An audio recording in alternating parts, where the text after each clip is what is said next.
The CBS radio... Then it is true. What's true? John, there is a legend of the Viscera of Puri. I never heard of it. Well, you bought it. It's this box. This. Your heart and soul. You know it. You know it, don't you? Answer. Speak when I command you. Yes. And you love me. You've always loved me. Yes. And you fought against it because your head was turned by that foolish Major Turton. Isn't that true? Yes. And you will marry me? Yes. Say it again. Yes. Again and again and again. Yes. Yes.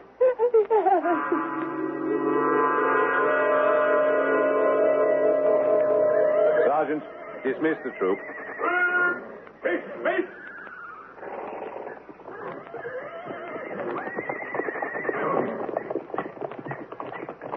Well, afternoon, Major.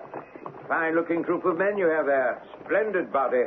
I dropped by to thank you for having me over to your rooms the other night. Well, I hope you had an enjoyable evening, Pack. Yes, of course. I wonder if you'd do me a service, old chap. What sort of service? I'm to be married. Married? And I wondered if you'd stand up for me. Best man and all that, you know. Who's the lucky girl? Oh, you know her. Oh, do I?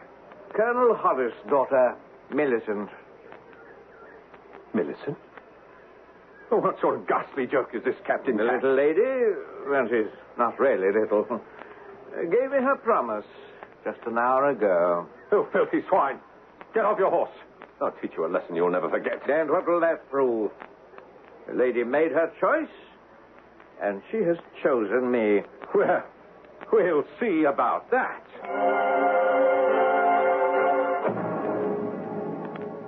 Heaven-born, Yes, Lutuf. the Major Churitan. He wishes... No. Lutuf, tell him I cannot. But you shall, Millicent. You will see me, and you will explain. Please, John, there's nothing I can say. Oh, yes, there is.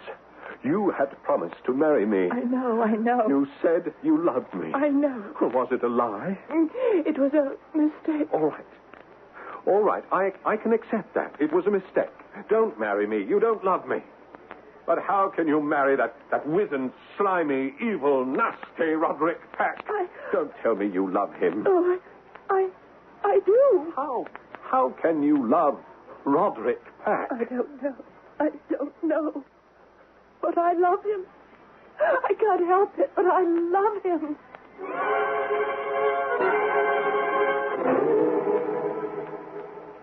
John? Come in, Tom. Come in. I got your wire, and I came as quickly as I could. She's thrown me over, Tom. Millicent? That's impossible. Oh, that's not even the worst of it. Guess who she intends to marry? Captain Pack. How did you know? What else could it be? Well, I'm ready to admit it now. It's that box. That damn little box. It's well on its way to destroy me completely. I'm sorry. Is it too late to destroy it now? She's already promised to marry him. I suppose it may be too late for that. But you have to think of yourself. It's not too late to save your life. Get rid of it. But I'm afraid to touch it, Tom. I'm even afraid to look at it. That's why I asked you down here. Could you... Of course I will. Where is it? Well, where it's always been, on the mantel. Well, your luck has changed now. When it's too late? Well, it's never too late for the change of luck. Are you sure you left it on the mantel? Yes, of course. I haven't touched it since you were here last. Well, it isn't here.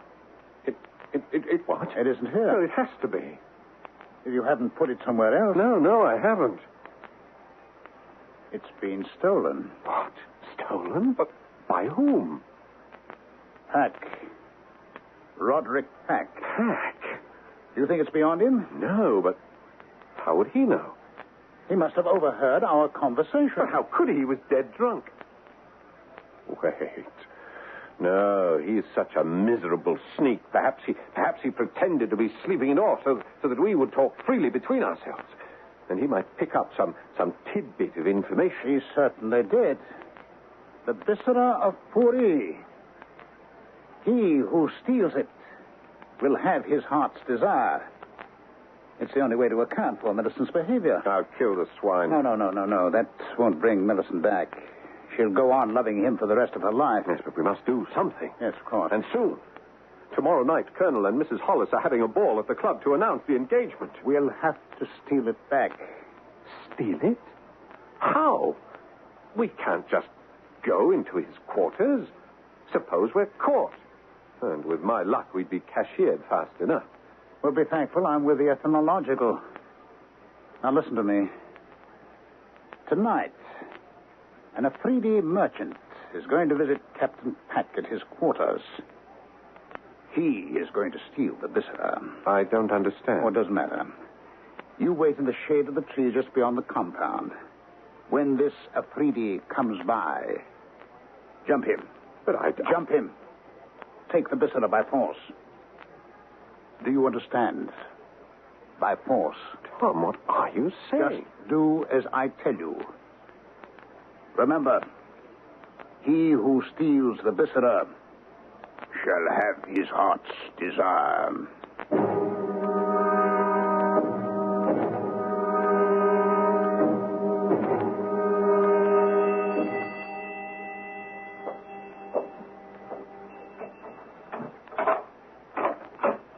Yes?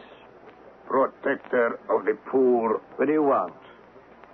I want the viscera of Puri. What are you talking about? If the favored of the heavens will listen, we have traced the viscera to Simla. We must have it returned to the temple of Puri. Why do you come to me? Because you have the viscera. Pshaw, you're crazy. Now get out of here, you filthy beggar, before I take a belt to you. The viscera gives the heart's desire to whoever owns it. You now have your heart's desire. Yes, well, I have another heart's desire. Yes. Money. How much money? 1,000,000 rupees. The temple of Puri will pay. It will? Yes. This is the way you will get your money. We will pay. Oh, well, show me the color of your money. Show me the viscera. Ah, well, all right. But don't think you can pull one of your tricks. Put a bullet through you so fast. Oh, I am a man of peace. All right, you filthy dog. I'll show it to you. See? See? Here it is. Ah, it is the viscera. The viscera of Puri at last. And now, the money? Oh, yes, the money. Here it is.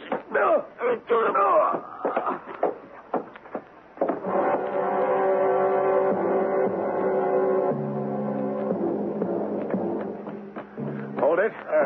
Please, Sahib, I am a poor... All right, hand it over. No. Hand it over, I said. No. There, you hand it over to me.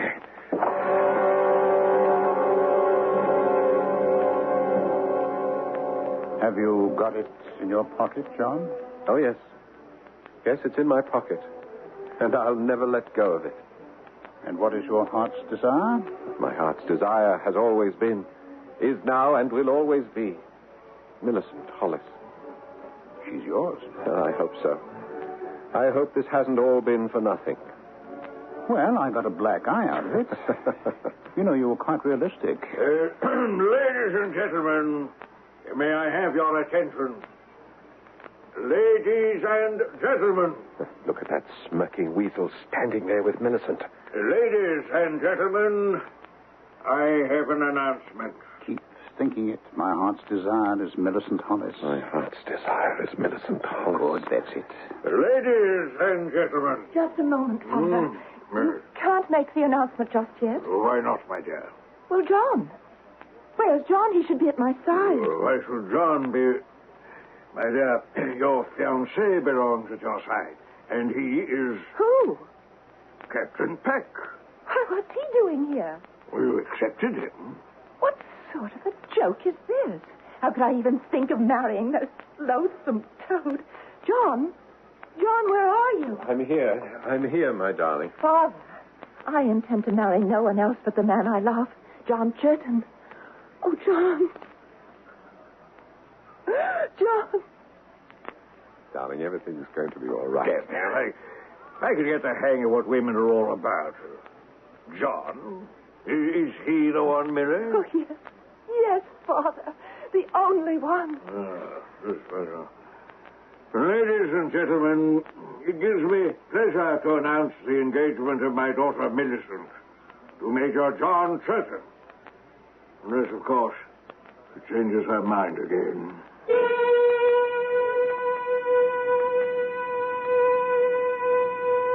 But she didn't. And they were married. And they were very happy because for 3 years, John was able to grant every wish their hearts desired. But after 3 years, believe it or not, somebody stole the Bissara Puri from John Churton. But it really didn't matter.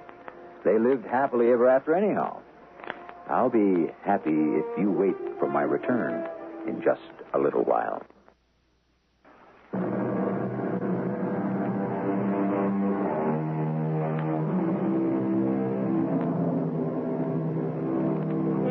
You will say it's all a made-up story. All right, believe it if you must. However, if one day you see a little silver ruby-studded box, a few inches long by a few inches wide, and within it a wooden fish without eyes wrapped in gold cloth, don't buy it. If you really must have it, steal it. Best of all, leave it alone. For it is the Bissara of Puri, and it is deadlier than the bite of the king cobra. Although it will take you a longer time to die.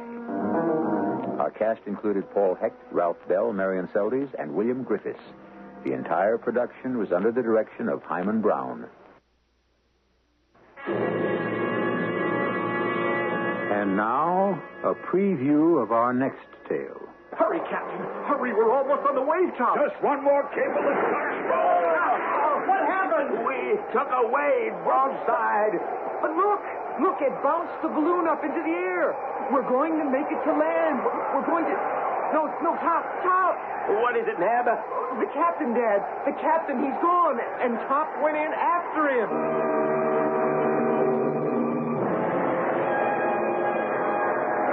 It was true. A wave struck the balloon and carried away Captain Harding and the dog. And the loss of their weight had been just enough to let the collapsing balloon rise and the wind to carry it towards the land. Now, just before we came to the shore, the balloon, half inflated, fell again to the sea. And with the wind driving it and us clinging to the mesh, we were rushed to the shore, battered by the surf, fighting our way to shore, exhausted and half dead. Radio Mystery Theater was sponsored in part by Buick Motor Division. This is E.G. Marshall inviting you to return to our Mystery Theater for another adventure in the macabre. Until next time, pleasant dreams.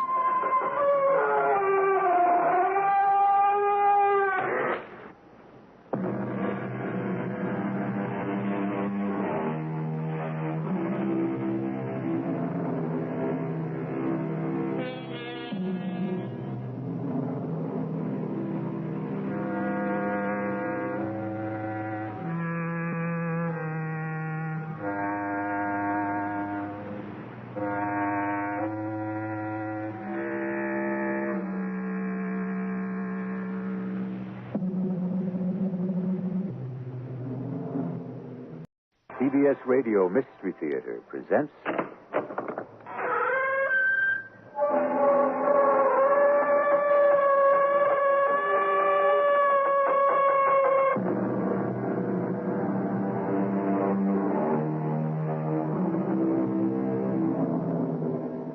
Come in. Welcome. I'm E.G. Marshall. There's a certain kind of real estate which is special and unique. It can be at once the best or the worst place of all to be.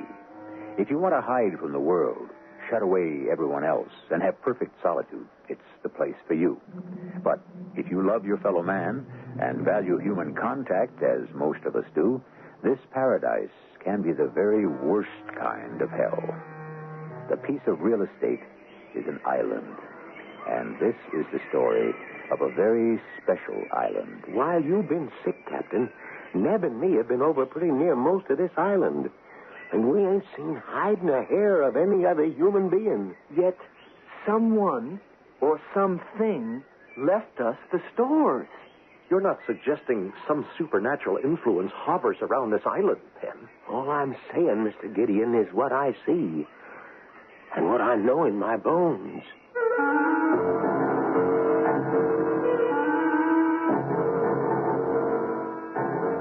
Our mystery drama, The Mysterious Island, was based on the classic by Jules Verne and written especially for the Mystery Theater by Ian Martin and stars Earl Hammond and Leon Janney.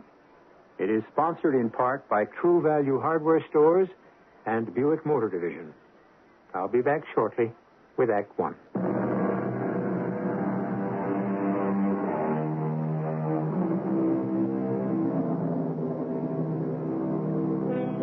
In March of 1865, the Union Army of General Grant had the town of Richmond, Virginia, sewed up in siege. And a curious situation developed. Within the town were many Northern prisoners, Union officers and others whose burning desire was to escape and rejoin the North. But while allowed certain liberties, the town was so strictly guarded that escape seemed impossible. However, just as their prisoners could not escape, the Southern secessionists themselves were also trapped. That is how Forster's balloon came to be manufactured and inflated in the great square of Richmond, waiting on north wind, which arrived on March 18th with a vengeance. What brings you out in such weather? The CBS Radio Mystery Theater presents...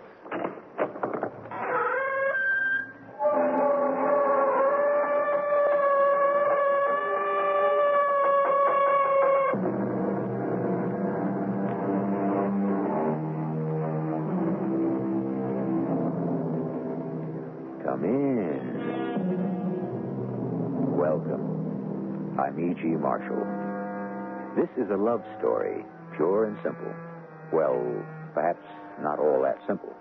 I realize I have a reputation to maintain, so I promise you it will contain at least one surprise.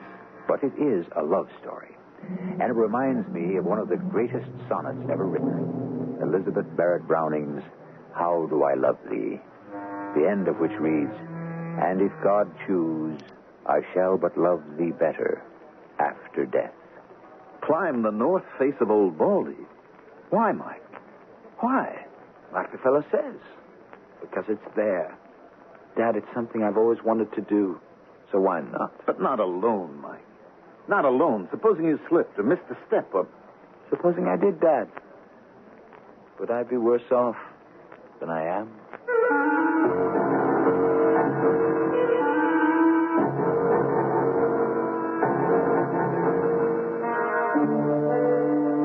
Our mystery drama Rendezvous with Death was written especially for the Mystery Theater by Ian Martin and stars Christopher Tabori and Roberta Maxwell.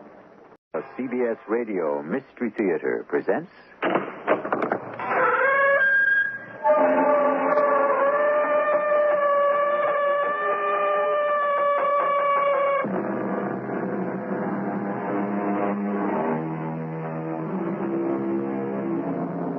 Come in. Welcome. I'm E.G. Marshall. The CBS Radio Mystery Theater presents... The CBS Radio Mystery Theater presents...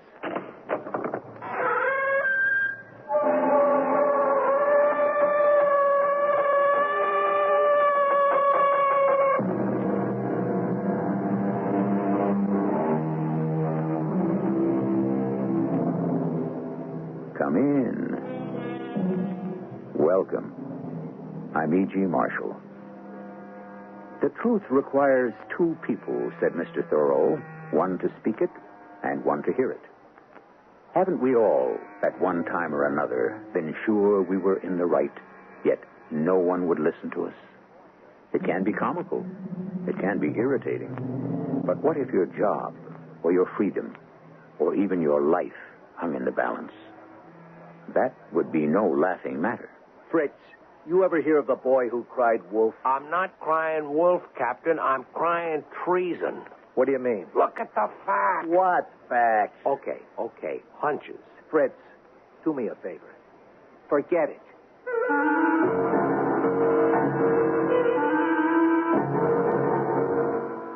Our mystery drama, The Rocket's Red Glare, was written especially for the Mystery Theater by Percy Granger and stars Mason Adams. It is sponsored in part by Sign-Off, the Sinus Medicines, and X-Lax. I'll be back shortly with Act One.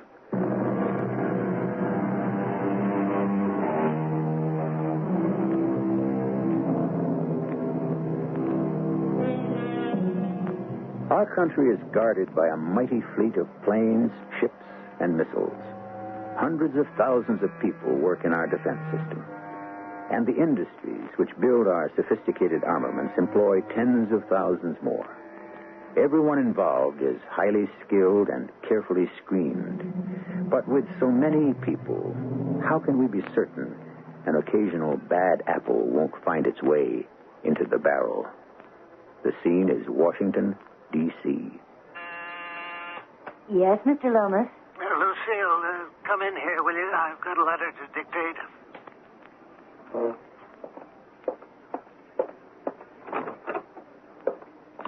Yes, Mr. Lomas. Sit down. It's to the Secretary of the Army, Pentagon, etc. Oh, no. What?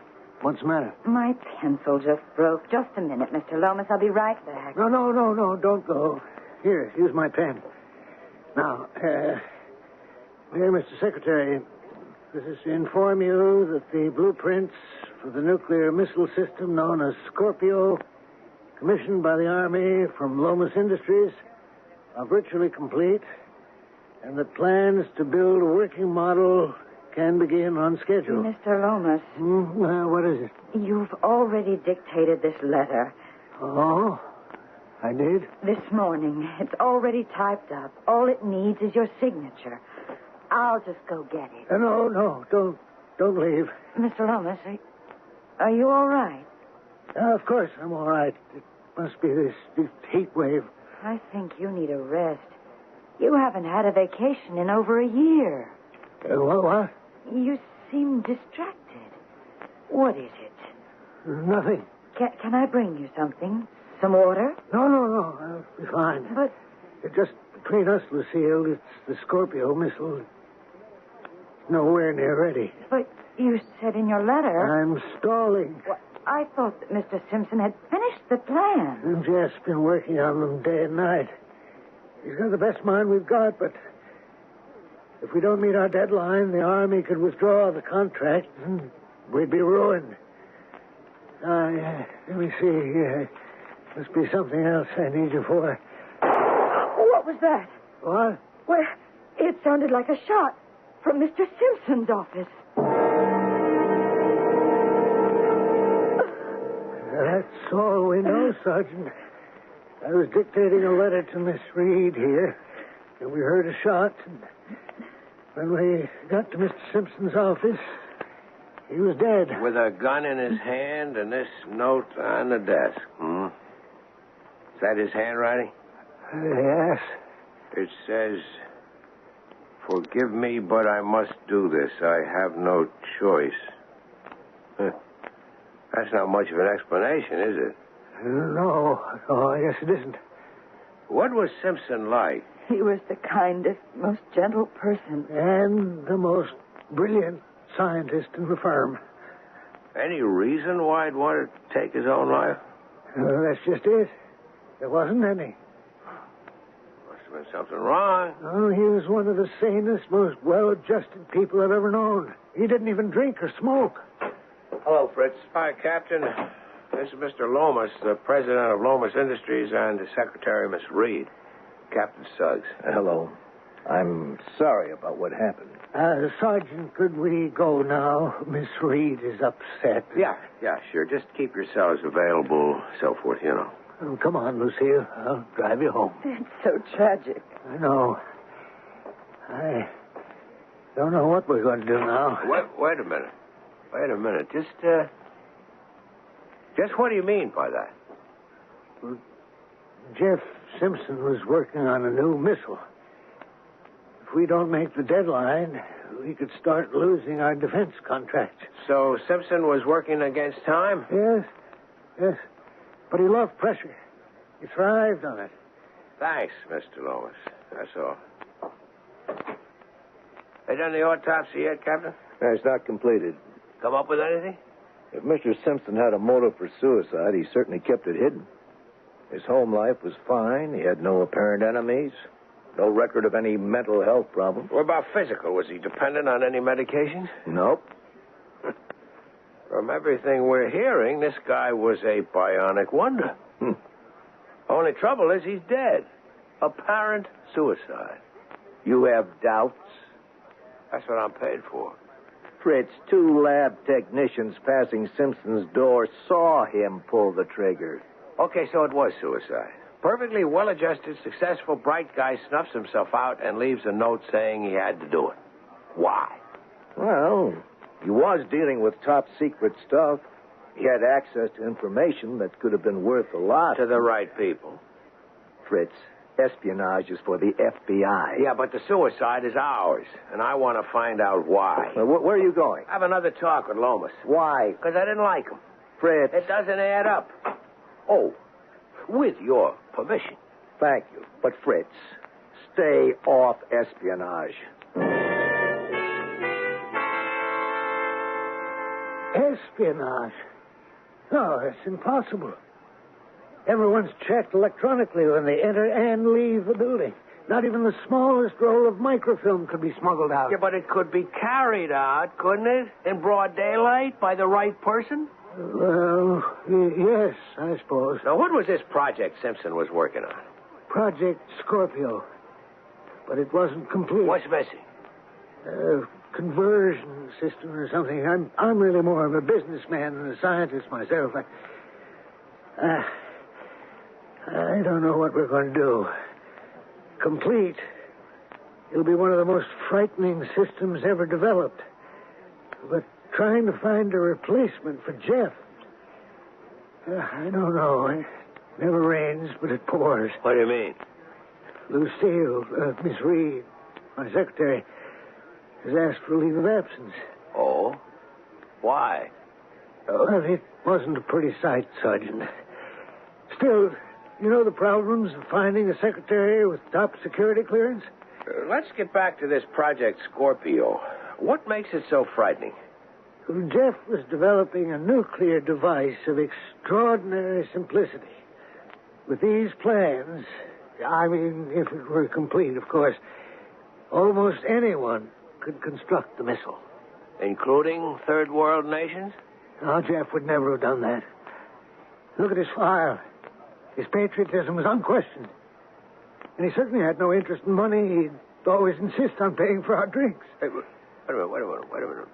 a minute. You told me that he didn't drink. Oh, a social drink, for Pete's sake. An occasional cocktail at the Heritage Bar after work. It's hardly worth mentioning. Everything is worth mentioning, Mr. Lomas. Sergeant, if I'm not mistaken, you're exceeding your province in this investigation. Now, is that all? Yeah. You got a payphone in the building? You're welcome to use mine. Thanks, Mr. Lomas, but we're in Washington. I'd rather use a payphone if it's all the same to you. In the lobby. Downstairs. Just one other thing. Miss Reed, where does she live?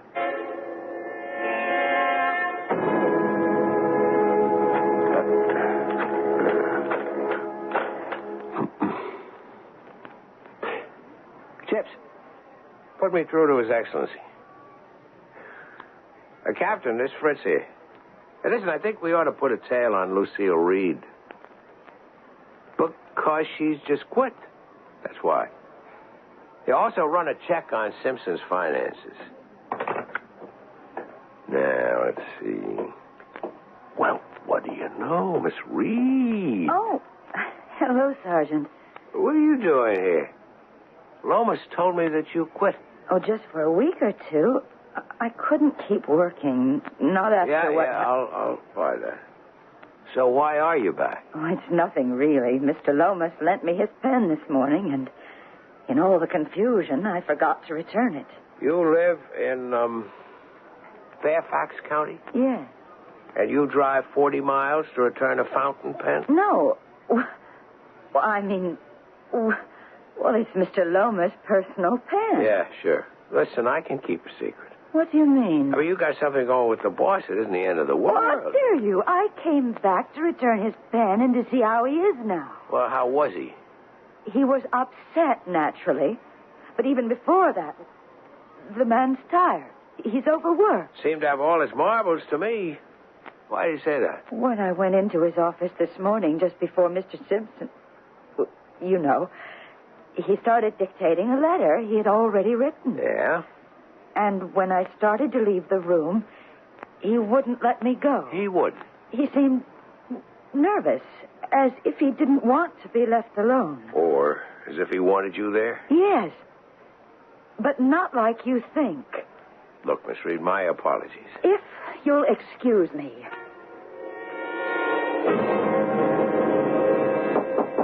Captain! Is that him? Yeah. He's got the manners of a bull moose. Captain! He's recently moved here from New York, hasn't adapted to the diplomatic way of doing things. Well, let's get this over with. Okay. Come in, Sergeant. I think I've got our first real lead. Miss Reed? No, forget her. She's the scrupulous type. Drives 40 miles to return fountain pens. It's Lomas. I see. First you want me to put a tail on Miss Reed and check Simpson's bank account, and now it's Lomas. I think he knew Simpson was going to shoot himself. The case is closed, Fritz. What? It's closed, Sergeant Mangle. Who's this? This is Barney Judd. He's from the Department of Defense. The Pentagon. So what gives? You mean you guys are taking over the investigation? There is no more investigation, Sergeant. But you gotta listen to me. The case is closed. But I... No more questions. That's an order, Sergeant.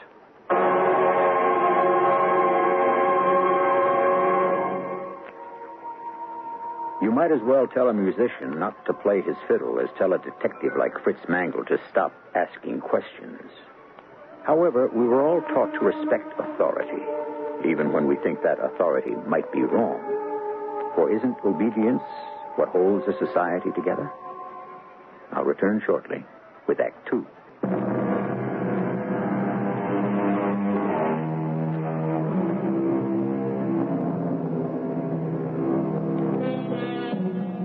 The less we know, the more we suspect, goes an old saw.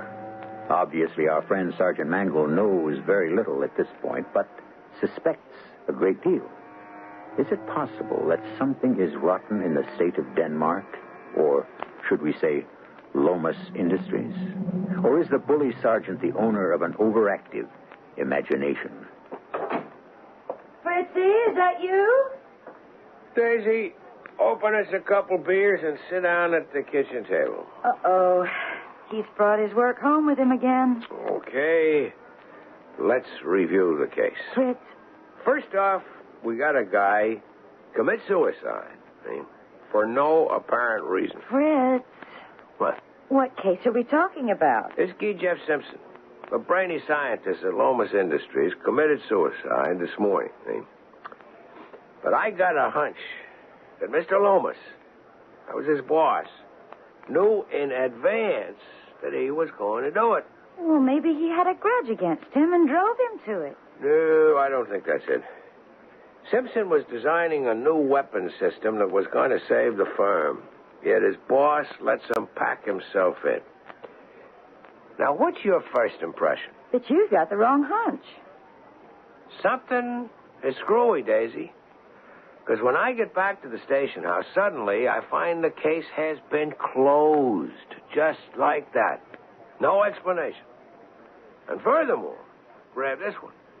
I got down to see the autopsy report afterwards, and no one knows anything. It's confidential. Well, what reason did this man have to take his own life? That's just it. There wasn't any reason. This guy had everything going for him. You sure it was suicide? 2 guys saw him pull the trigger. Then obviously the key to the whole thing is finding out why he did it. Ah, you're cooking. Okay, dear. Who don't you like? Well, that guy Lomas, for one, and Judd. Who's Judd? Barney Judd from the Pentagon. He's the one who told the captain to nix the investigation. Don't you think the Pentagon knows what it's doing? Not necessarily. I'm going to keep a little eye on Lomas. But the case is closed. So? Oh, no.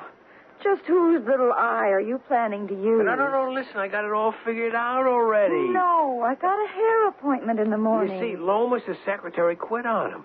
The job calls for top security clearance. Which I have under my maiden name. How's your type? I use the biblical method. Seek and thou shalt find. How's your shorthand? They're both the same length. Good girl. You'll work out just swell.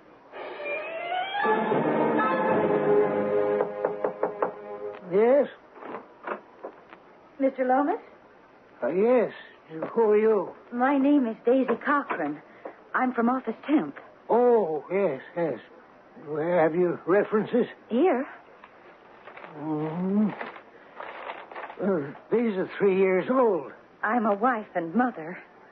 The job requires clearance. It's all there with my references, sir. Oh, well, that's good, but it's only temporary. The agency did tell you that, didn't they? Yes, sir. My regular secretary will be back within a week or 2. Yes, sir. This is an odd time of year for a vacation. What do you mean? Oh, just making conversation. There are 16 letters and 4 reports on the desk outside, Mrs. Cochran. I need them typed before noon. Yes, sir.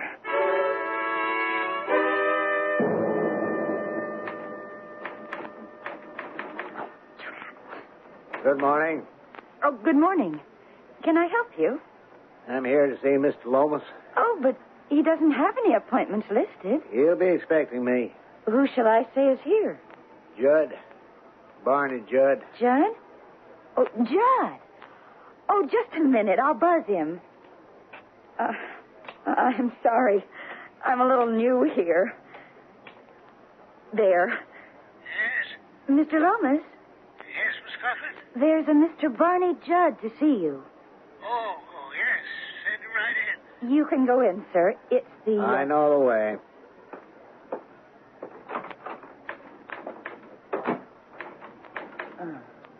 Everything is set, Lomas. Can you get the plans out of here okay? No problem. You remember the time and place, Judd? North side of the Folger Library, in the shrubbery. 10 p.m. tonight. So Lomas is smuggling something out to this Mr. Judd. Did they say what? All he said was plans and the time and place. 10 o'clock tonight at the Folger Library. I thought there was something a little bent out of shape about that Judd character. Pentagon, my foot. So now I suppose you'll want us to give up our bridge game tonight? Are you kidding? Just tell the Pagliaros to come an hour earlier, that's all. But Fritz, this Mr. Judd and whoever else is involved is bound to be watching Lomas the whole time. Sure, but only from the outside. My police ID will get us past the night watchman and into the library. I don't know. Maybe we should just call Captain Sugg. But no way. He's had his chance. I'm not involving him again until I've got some hard evidence. Anyway, Judd seems to have him under his thumb. Can't wait to see the captain's face when we dump this in his lap. I can't see a thing. The basement window's over there. Careful of those books. Mm. Here we are. Now we just open the window. There. What time is it? 2 minutes after 10. What if it's already taken place? If you hadn't taken so long to play that last hand... I wouldn't have if you hadn't jumped and shifted to space. Well, you weren't giving me the right signal. I did so.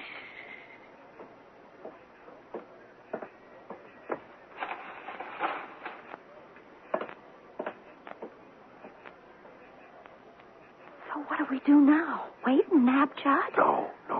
There may be others with them. The important thing is making sure they don't get those plans. Can you reach them? Not quite. You're smaller. Squeeze through the window. Just enough to... Got him.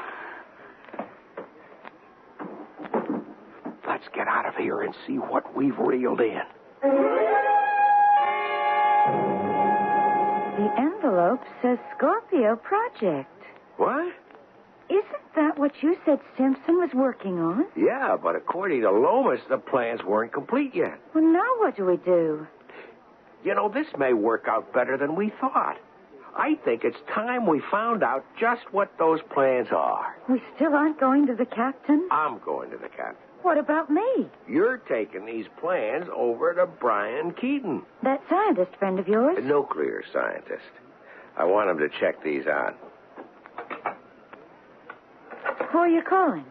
Oh, I hate to disturb my honored leader at home, but we'd better get tails on Lomas and Judd right away. When they find out their little rendezvous didn't work, we don't want them panicking and taking refuge in some foreign embassy. Oh, don't be so melodramatic. Hello, Mrs. Suggs. This is Sergeant Mangle. Yeah, can I speak to His Eminence? What? I see. Thank you. What's the matter? Captain went back to headquarters at 9:30 this evening. What do you think that means? I don't know, but somehow I get this lousy feeling. I just goofed. You idiot! You meddling, incompetent, arrogant fool! Why do you insist on making a point of never listening to me? I told you the case was closed. Captain Suggs? Now, don't tell me, Mr. Judd. I already know the whole story and then some. Sergeant Mangle. What's he doing here? This Mr. Judd is the man who took the plans. What? I told you we should have let him in on it from the beginning. He's like a kid. If you tell him not to do something without giving him a reason, he won't listen to you. Sergeant Mangle, that was a setup, a stakeout. Those plans were fake. They were meant as bait to trap a ring of foreign operatives. I know, sir. Captain Suggs told me. Did he also tell you that before he committed suicide, Mr. Simpson confessed to selling top-secret documents to those agents? No. He told Lomas everything. Lomas? That's right. That's why he killed himself. Because he couldn't live with himself any longer and he was in too deep to get out. Simpson's last redeeming act was to tell Lomas the place and time of the next drop. Lomas agreed to help us.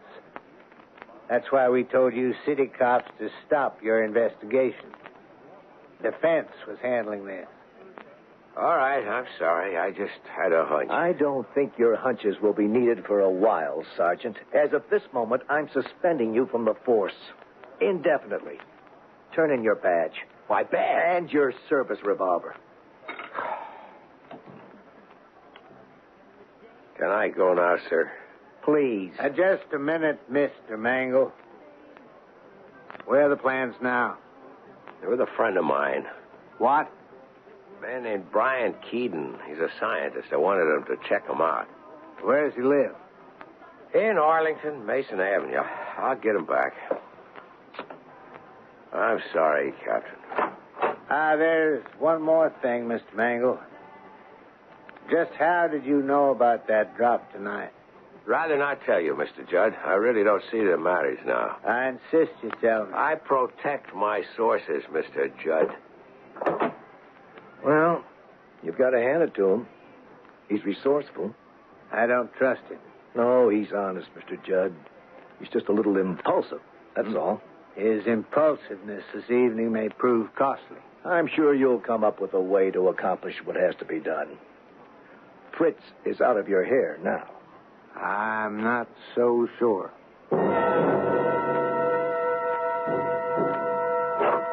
Fritz, you're back. Just barely. Why, what happened? Captain Suggs and Mr. Barney Judd took turns using me for a basketball. What? I'm afraid I really loused up good this time, Daisy. That whole episode tonight at the library, the plot we foiled, it was a stakeout. Fritz. It was a trap. The only trouble was we're the ones who sprung it. Fritz, Brian Keaton's been trying to call you for nearly an hour. Yeah, I know. The plans are fake. No, they're not. What?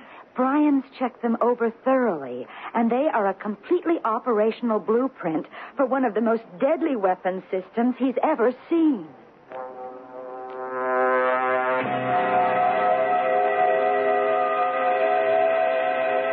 It was Ben Franklin who first said the only two certainties in life were death and taxes. But death comes only at the end, and taxes but once a year. That leaves a great deal of time for the uncertainties. And how are we to deal with those?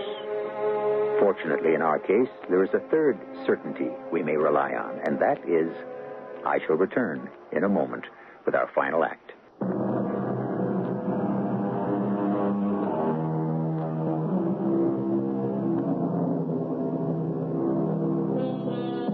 Like the lame leading the blind, Daisy and Fritz Mangle seem to be stumbling into an ever-deepening crater of intrigue and mystery. From the very first, with the strange suicide of Jeff Simpson, events and people have not been what they seem. The plans are operational? Brian said they were theoretical. Of course, they'd have to be tested. Yeah, but none of the steps were missing. There wasn't a conversion system or something that wasn't complete? No. Lomas certainly went out of his way to make us all think so. So that was the plan, He dupes the Pentagon, actually gets them to help him make the exchange. But if there was a stakeout, like Judd said... Yeah, but these foreign operatives would know that, right? Lomas would tip them off. So they'd be prepared in advance to give him the slip. And Lomas is in the clear. The plans, so far as the Pentagon knows, were fake. Or at least missing the vital step. And he's free to keep passing information from his firm's other contracts. Who are you calling? Well, I've got to try to catch Judd and Suggs at headquarters. Hello, is Captain Suggs still in his office? He has? No, thanks. He just left. It'll be 45 minutes before he gets home. We don't have that much time. What if they tell Lomas what happened? He'll panic and run for asylum. That's the trouble with Washington. Too many free spaces. It was a lot easier to corner a rat in New York. What about Judd? Yeah, maybe I can reach him. It's worth a try. If I call the night desk at the Pentagon, they ought to have a number for him. Hello, this is Detective Sergeant Mangle of the Washington Police. Yeah, I'm trying to reach an employee of yours, a Mr. Barney Judd. Yes, I know it's 12 o'clock at night. I want his home phone. No, I can't come down there in person. There isn't time. It's a matter of national defense. Yeah, I'll hold. Guy who invented bureaucracies ought to be shot. They won't give you the number. Not without identification. She's getting a supervisor. Well, the Pentagon's only a few minutes away. I can't identify myself. I've been suspended. What? What for? For messing up their trap tonight. Hello? Hello, is a supervisor? Yeah, look, it's imperative that I reach Barney Judd. Just... What? What? I see. Thank you. Fritz, what is it? There's no one by that name who works for defense. Oh, no. Oh, no is right. I told Judd Brian's name. Why? He made a point of asking where the plans were. Brian, we've got to get over there right away. I'm going alone. Why? For the same reason that the president and vice president don't fly together on the same plane, in case something goes wrong.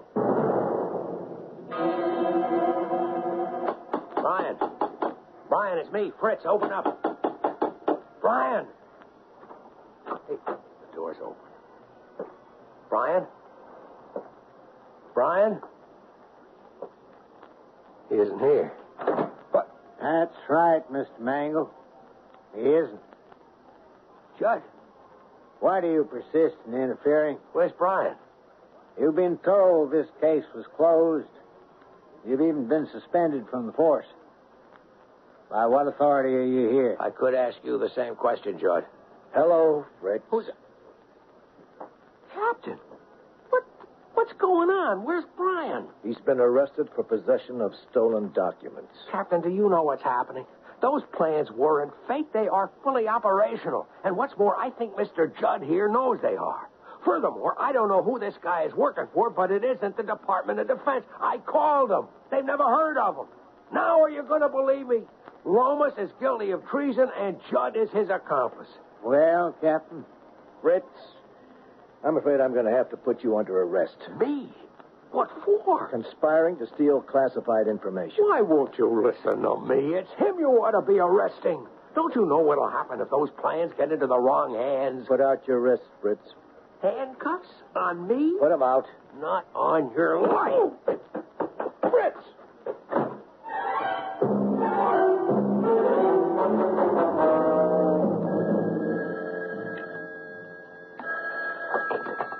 Hello? Daisy, listen. I want you to meet me right away at the Heritage Bar. Fritz? What's happened? I'll explain when you get there, and Daisy, make sure that you're not being followed.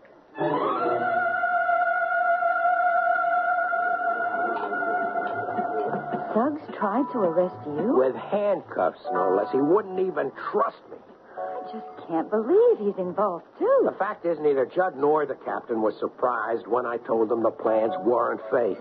And what about the clam up on Simpson's autopsy report? No, sir. From here on out, as far as I'm concerned, they're all in it together. Lomas, Judd, and the captain. But what can you do? You're a fugitive. Oh, if I could just get something concrete on Lomas.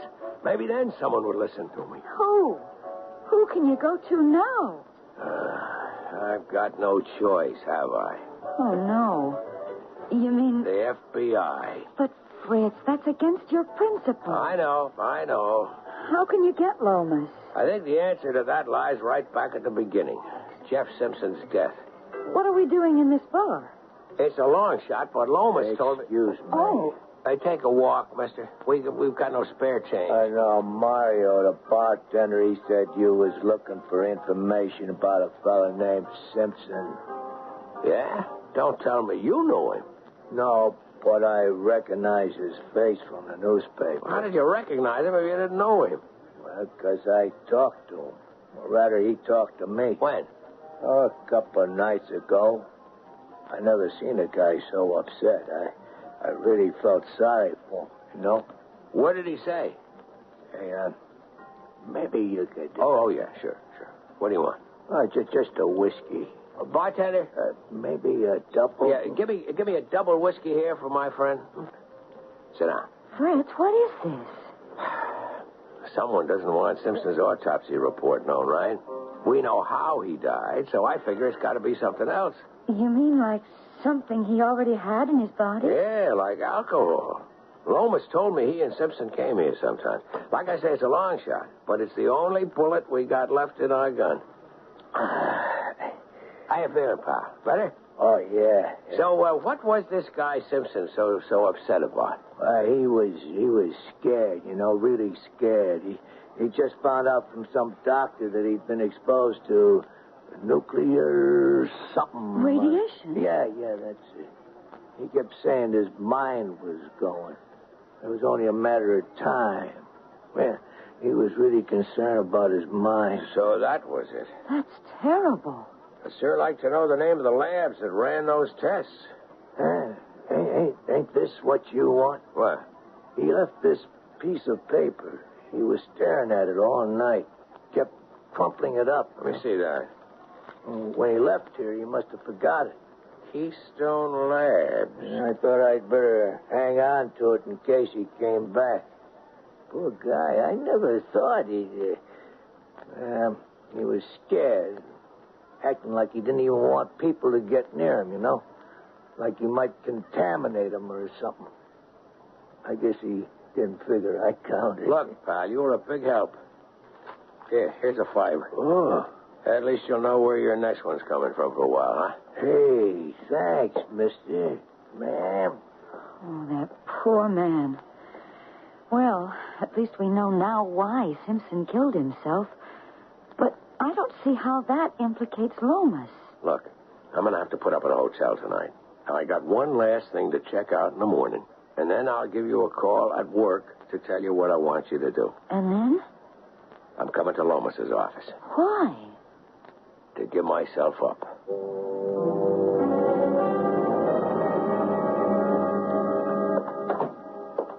Good morning, Miss Cochran.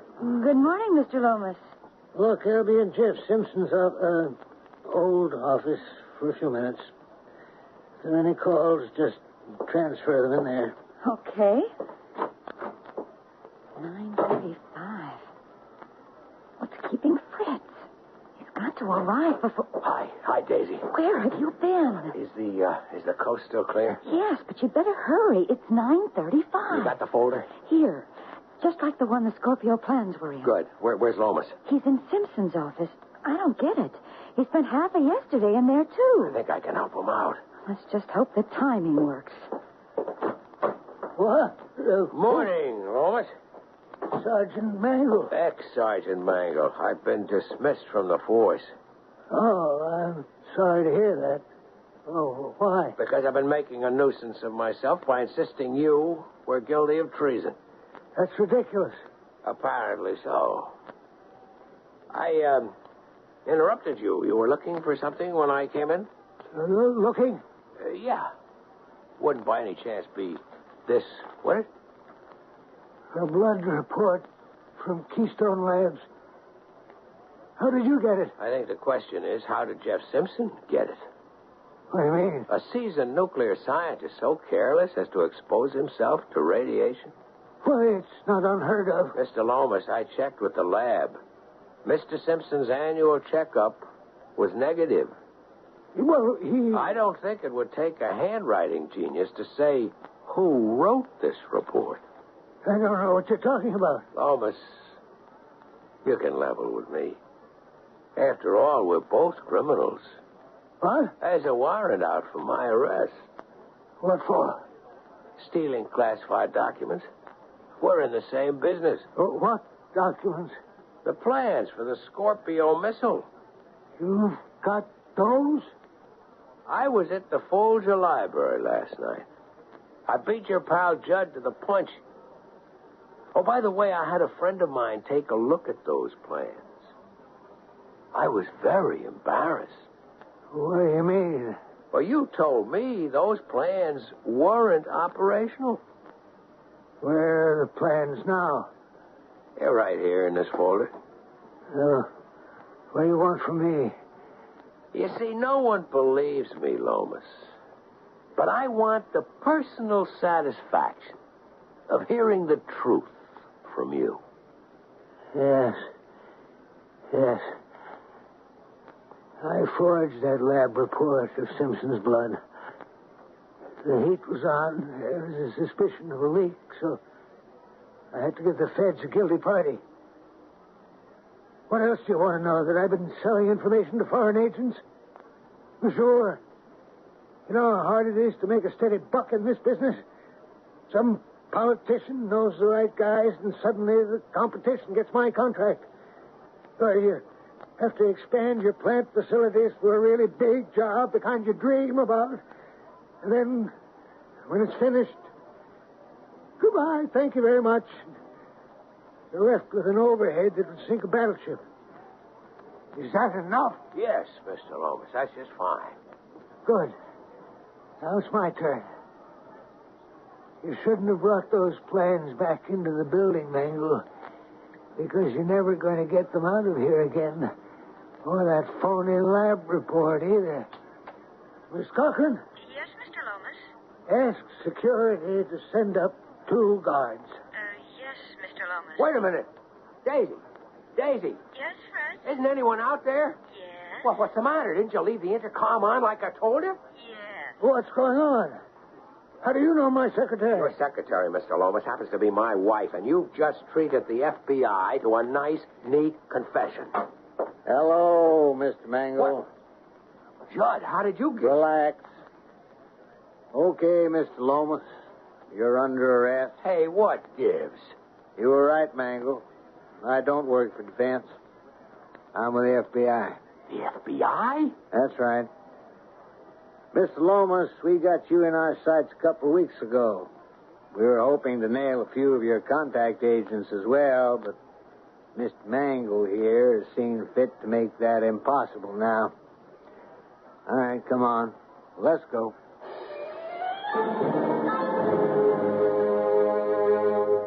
Okay, Sergeant Mangle. You're reinstated. Thanks, Captain. At least you got us a nice confession out of Lomas. Sorry about the rest of it, sir. I didn't know. Okay. But, Fritz, for next time, when you don't know, the next best thing to do is listen.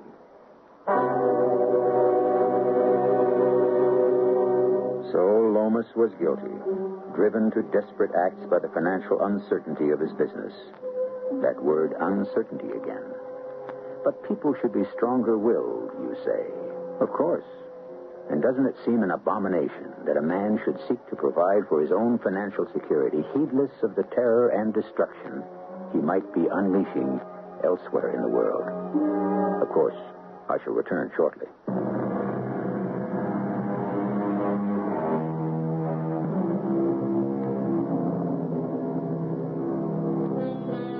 This time, nothing happened. The villain was caught, and everyone else turned out to be on the right side. But what about next time? Are we really to be trusted with our own terrible inventions? Well, it seems we have no choice, and therefore we might as well be optimistic. But we'd do well to never forget the old Latin proverb, who will guard the guards? Our cast included Mason Adams, Robert Dryden, Catherine Byers, and Sam Gray. The entire production was under the direction of Hyman Brown.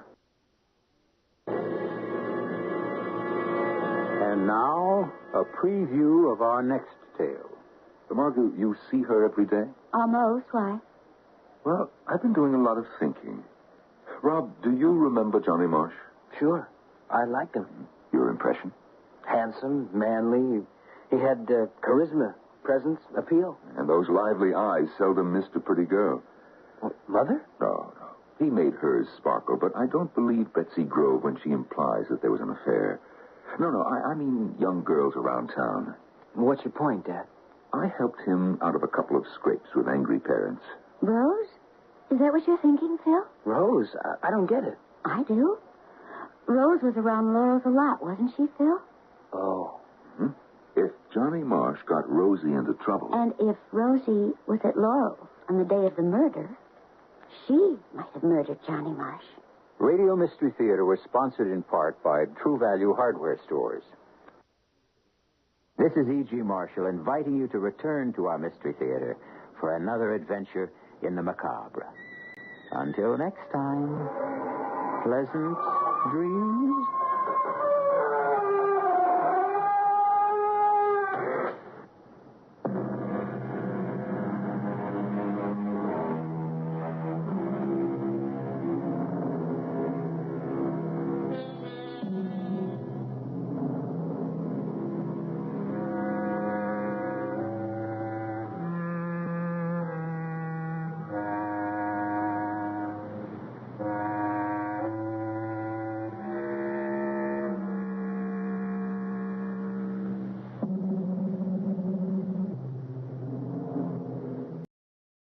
CBS Radio Mystery Theater presents...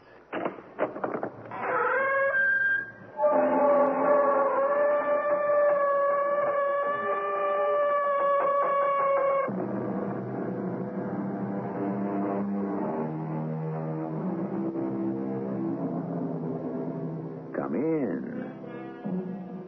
Welcome. I'm E.G. Marshall. Here, the commonplace is not our brew.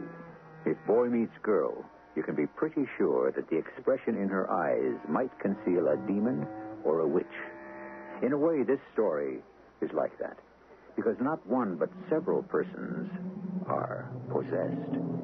Its origin goes back 20 years, and might have gone farther back except for a man's good behavior. For what? His son, Rob Hudson, is in a reflective mood. I was only 7 years old, Margot, when he was sent to prison. And that was the end of my boyhood. Were you ever bitter? I mean, kids are cruel. Oh, sure. I had lots of fights defending him. The kids called me Killer. Nice, huh?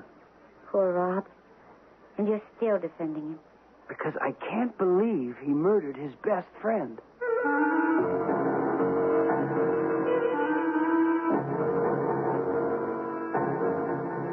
Our mystery story, The Secret of Laurels, was written especially for the Mystery Theater by Roy Windsor and stars Norman Rose and Don Scardino. It is sponsored in part by True Value Hardware Stores and Buick Motor Division. I'll be back shortly with Act One.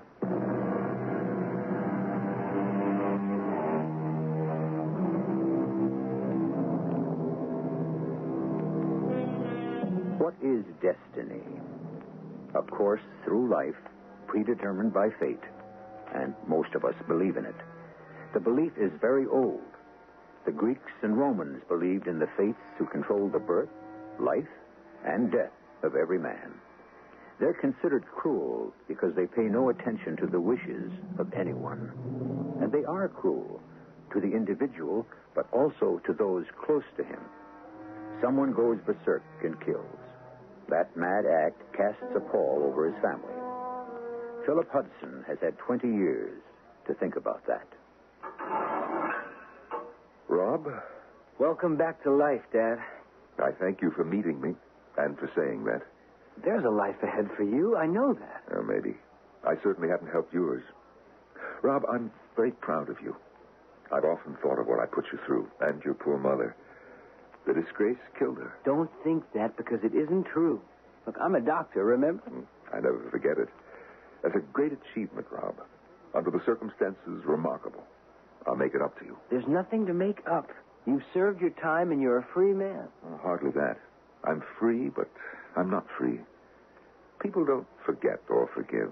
To them, I'll always be the man who murdered Johnny Marsh. I'm an outcast. I can't pick up life where I left it, Rob. Your Margot knows what I mean. Meaning what?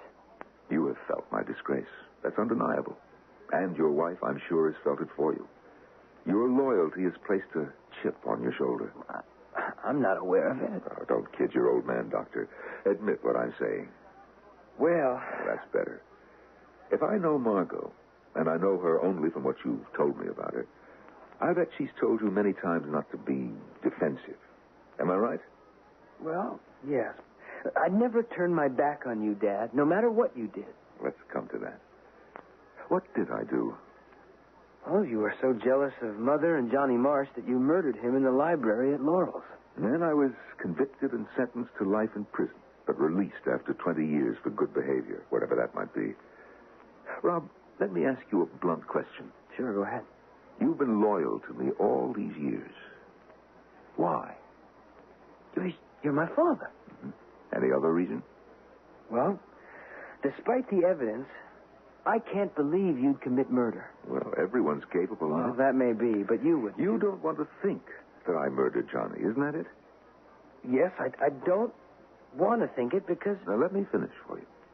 If I murdered Johnny, your defense of me becomes a cruel joke. Well, that expresses it pretty well. I'm sorry, Dad. Don't be sorry. You've been right. Johnny Marsh was my best friend. There were rumors about him and your mother, but well, they were never substantiated. I know. I've checked into that. Rob, I did not commit murder. But, well, the evidence... Airtight? I know. Let me amend what I said. I might have murdered Johnny, but I'm convinced that I didn't. Well, then, who did? I don't know. But I intend to find out.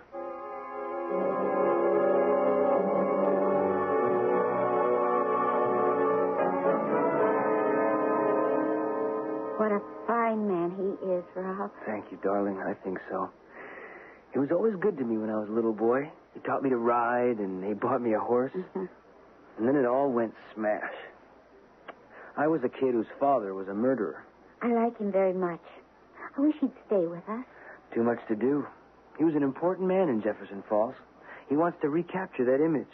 He'll stay at the Lee Hotel until he vindicates himself. Or has to admit that he blanked out and really did murder that man. That could have happened, of course. At the trial, he said he blanked out. Couldn't remember what happened. Because of his position and Johnny Marsh's reputation, the court wanted to show mercy. Otherwise, he'd have been hanged. Johnny really turned on the ladies, right? I guess so. I remember him, of course.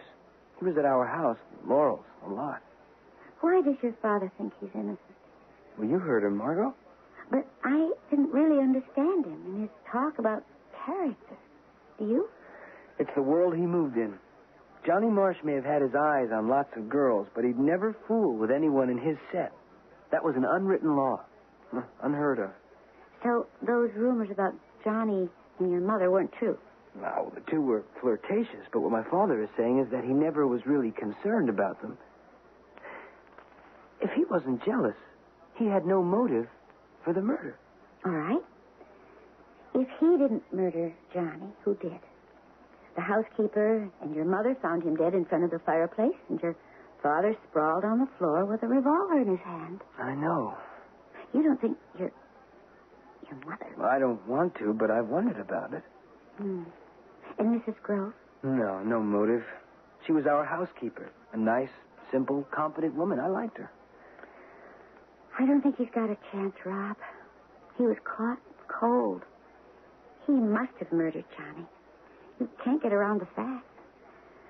What can he possibly dig up now that might help him? Your mother's dead. Your old home is run down. No one will buy it because of the story and the rumors. The haunted house. That makes me sad. Laurel's was a wonderful place. I remember it clearly. Victorian. Lots of fireplaces, and the library with its books and the smell of leather and fruit wood burning. My favorite room. Keep the memory and forget that the murder took place there, Rob. I may have to. All of it should be forgotten. Maybe it's foolish to rake up the past.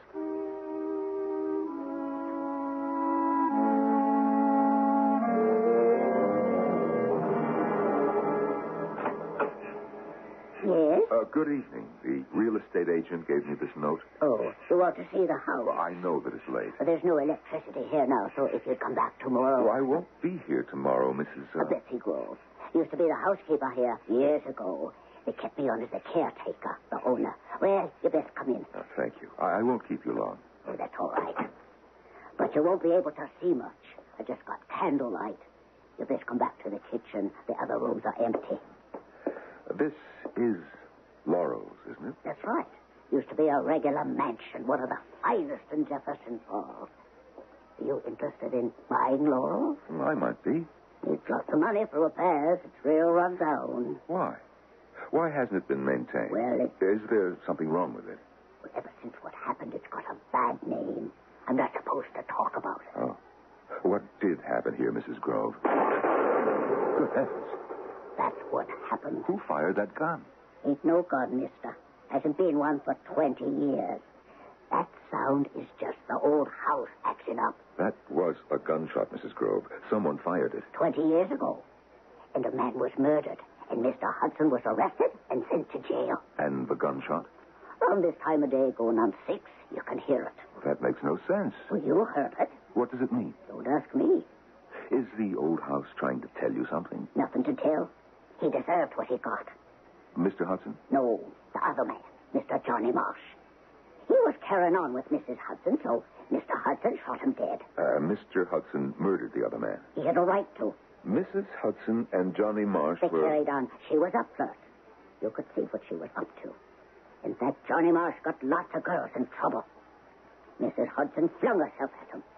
It happened when he was sick. Mr. Hudson, when he was laid up. Oh? They rode horseback, the three of them. Mr. Hudson broke his hip and was in terrible pain. He was laid up for months, and they still was riding. The wife and Johnny Marsh. You can imagine what happened out there on the trail. Oh, I see. So he was here. In the library, stretched out on a sofa. Johnny Marsh and Mrs. Hudson walked in, and Mr. Hudson shot him. Something like that. I don't want to talk about it. You were there when the man was murdered, weren't you, Mrs. Grove? Well, who told you? Of course it was. It was in the paper, but that's long ago. No one told me. You see, I was there, too. Huh? I am Philip Hudson. The murderer. Did I murder Johnny Marsh, Betsy? Of course you did. Not that I blame you, Mr. Hudson. No, please leave. You've given me a terrible start. Why? You coming back like from the grave. You're different and you got a look in your eyes. Now, please go. You make me afraid.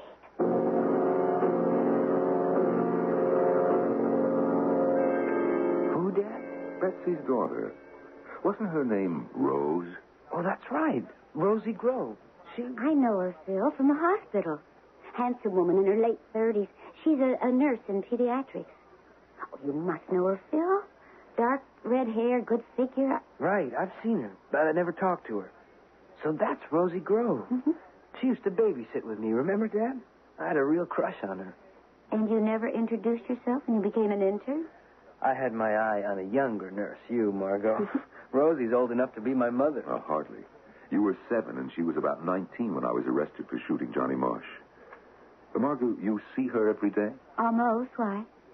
Well, I've been doing a lot of thinking. Rob, do you remember Johnny Marsh? Sure. I liked him. Your impression? Handsome, manly.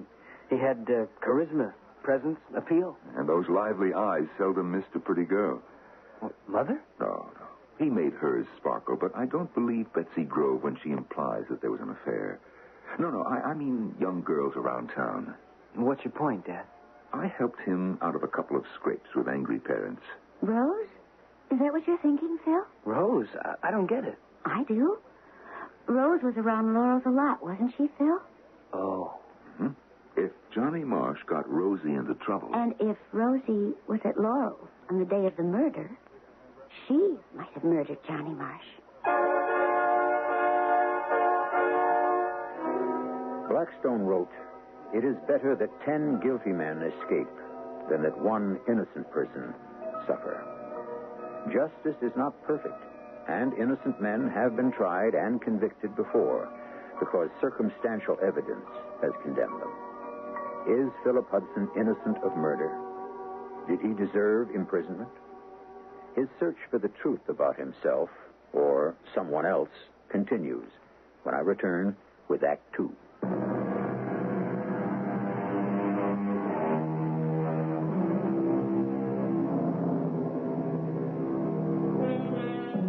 If mystery surrounds murder, it is wise and practical to study the victim. Why was he killed? Once this is determined, then match death with motive and study the suspects.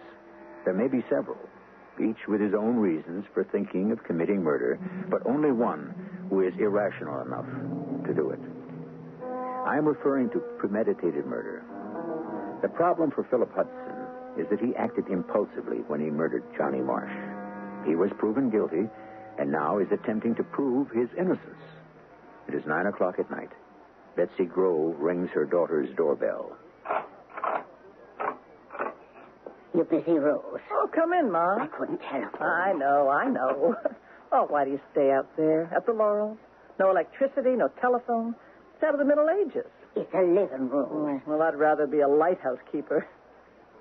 Hey, you look kind of upset. Anything wrong? Mr. Hudson, come back. Huh? No, he's out of prison. Mm-hmm. Well, did you see him? He come to the house just before 6 and he heard the shot. I didn't know who he was. Oh, how could you forget him? His mustache is gone and his hair's white and thin. Well, what did he want? He wanted to see the library where it happened. Oh, well, why not? There's a curse on the room. Oh, come on, there's no such thing, Ma. It's just an empty room. You heard the shot, Rose. Oh, or something that sounds like a shot. I can't believe that shot goes on echoing all the time. Murder was done there, Rose. And it's like the dead man never wants it to be forgotten. Well, I've forgotten it. Well, does Mr. Hudson want to buy the house again? I don't know. He just wanted to see the library. Yeah. The murderer returns to the scene of the crime. Well, let him see the room and then forget about it, Ma. He'll go away. No, he won't. Not as long as he wonders what happened. Well, there's nothing to wonder about. He murdered Johnny, and that's that. And I'm glad he did. Now, you know what I went through. You turning your back on me. You ever think back on what you done, Rose? Once in a while. It's only natural. There was a funny look in his eyes. Mr. Hudson? Kind of intense. And boring into you like he thinks maybe he didn't do it. What are you talking about? Didn't murder Johnny? Oh, of course he did. We were there when Mrs. Hudson came through the door and Johnny on the floor and the gun in Mr. Hudson's hand. Yes, it's true enough. He did it all right. What else is bothering you, Ma? Oh, it's all come back in a heap. Him showing up, the shot, all of it. The trouble you had. I'm lonely and afraid. Of what? I told you 100 times, move in with me. I make good money at the hospital. No. You have your own life to lead. Huh. Well, it's a dandy, believe me. You should have married. There was only one man for me. I believed he was serious. Then I find out I was just another doll in his collection. Well, I'm alive. That's something, I suppose. And he's dead. When I feel low, I think about that. He's dead. That makes me feel good. I owe a lot to Mr. Hudson for killing that pig.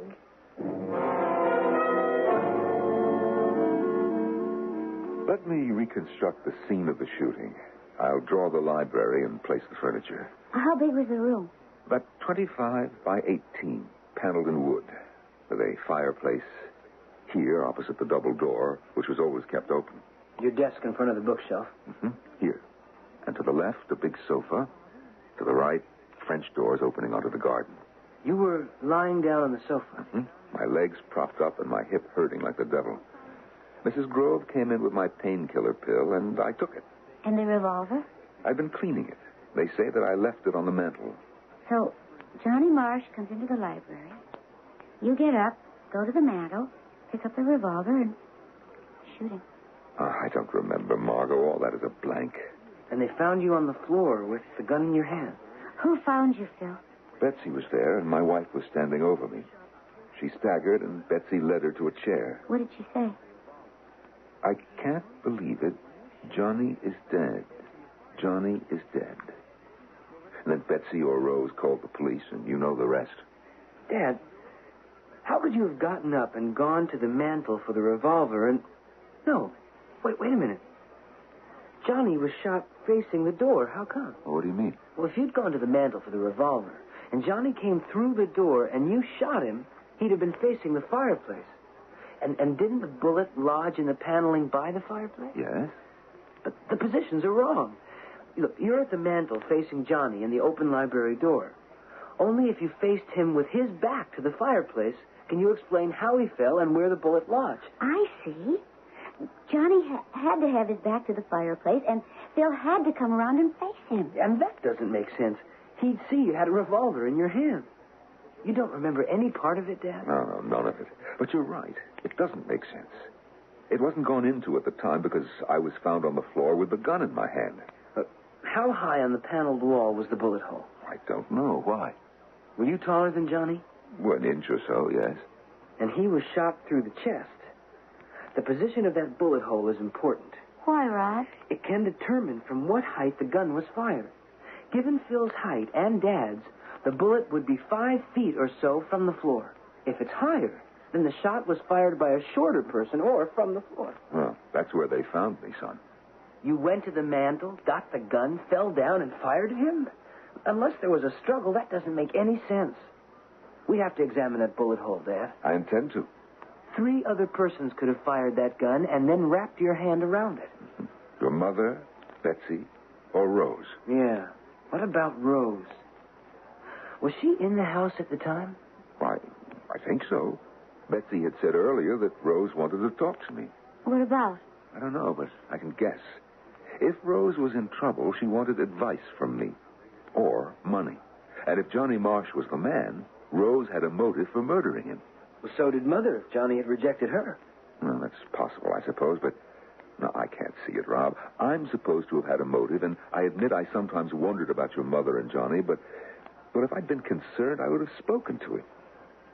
But Rose is another matter. What about Betsy? No, I can't see that. She was devoted to the family, and it was Betsy who gave me the medication. Were you given a blood test after you came out of your blank out, Dad? No. I was hustled to the jail, and bond was refused. I was too dazed to think. You think that I might have been drugged? Well, that's one way of explaining blanking out. I'm convinced you didn't shoot him. So am I. Are you? I'm thankful. But then, who did? And how do I prove it? Look, before we get busy theorizing, we have to find out why Rose wanted to see me that day. I'll make a lunch date with her tomorrow, Phil. Now, be discreet. I was fond of little Rosie. She won't talk. Why should she? Leave that to me. You ask the right question, and you'd be surprised how much a person will tell you. Oh, yeah? What kind of question? What if I ask how you go about adopting a baby? Hi, Miss Grove. You mind if I join you? No. How are you, Margot? How's obstetrics? Oh, we delivered 3 this morning. It was pretty busy. Oh, well, keep them healthy so we don't have to come to the rescue. You've always been in pediatrics, haven't you? Yeah. Little kids get to me. Mm-hmm. They're so helpless. I wish I had one. Oh? Oh, what's wrong with that doctor husband of yours?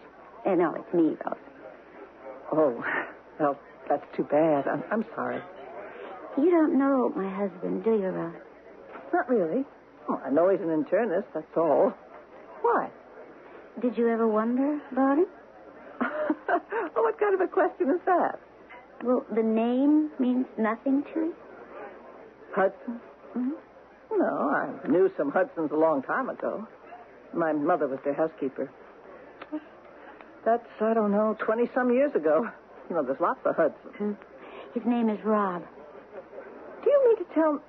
Rob Hudson? Uh-huh. Well, I was a babysitter to a little kid named Rob Hudson. Now, don't tell me. But I do. That little boy is my husband. Oh, I don't believe it. Rob. And I didn't know him. I've got another surprise for you. His father's come home. No surprise. I heard. Oh? Released for good behavior. Mr. Hudson. That name brings back memories. Bad ones, right? I suppose. But I don't regret what he did. I hated the man he killed. You did? I'm not a pure spinster, Martin. Oh. Yeah. Oh. Well, I don't mean to pry. Ah, it's no great secret. Johnny Marsh got a couple of young girls pregnant, including me. I said he had to marry me, but he told me to run along. I begged him for money. He had none for me. Yes, it's a messy story. You had the baby? Yeah. Johnny's mother helped me out a little. And the baby? Oh, I don't know. I let her go for adoption. It was a long time ago. Do you know Laurel's, Martha? Well, yes, I've seen it from the outside. Oh, it was some place back then. I lived there, you know, with my mother.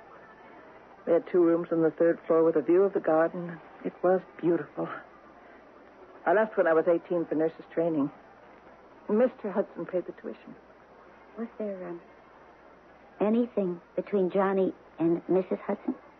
Who knows? My mother thought so. She was straight-laced, I can tell you. When she found out about me, she condemned me straight to hell. She got her wish. I'm 38. All I've got is my job. Otherwise, the last 20 years have been empty. You never thought of getting married? Not after my experience. Anyway, Johnny, no matter how rotten he turned out to be, he was it. He must have been something else. He was. You know something, Margot? I'd like to see Mr. Hudson again. He was very good to me. I'll tell him. Killed Johnny. He doesn't think so. He blanked out when he shot Johnny, he says. Maybe prison really blanked him out.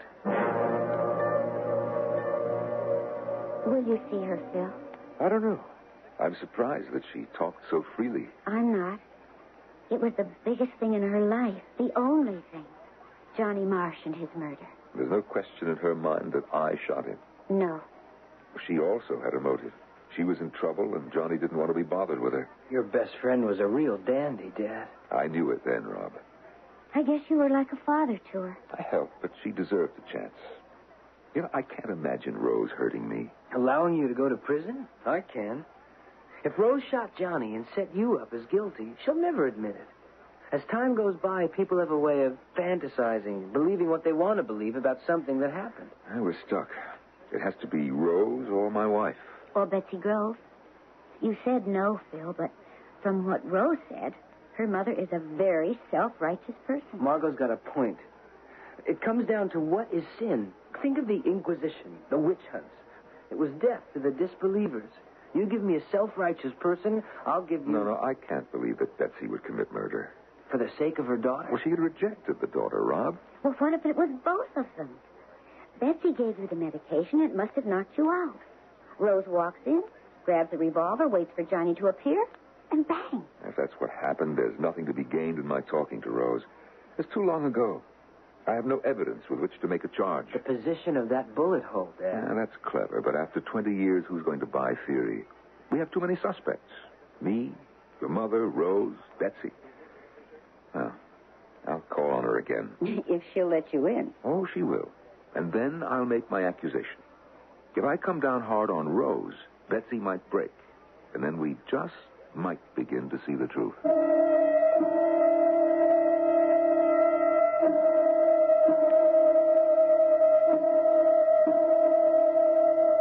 It's a funny thing in life how friendships arise and what their consequences might be. Here is Philip Hudson, a sound, sensible man who, when he was young, became friendly with Johnny Marsh, a different kind of person. Unsound in the sense that he lived for the day and forgot about tomorrow. We know the outcome of that friendship. The question we're pursuing to an answer is this: is Philip Hudson destined to live out his life as a marked man? I'll return shortly with Act 3.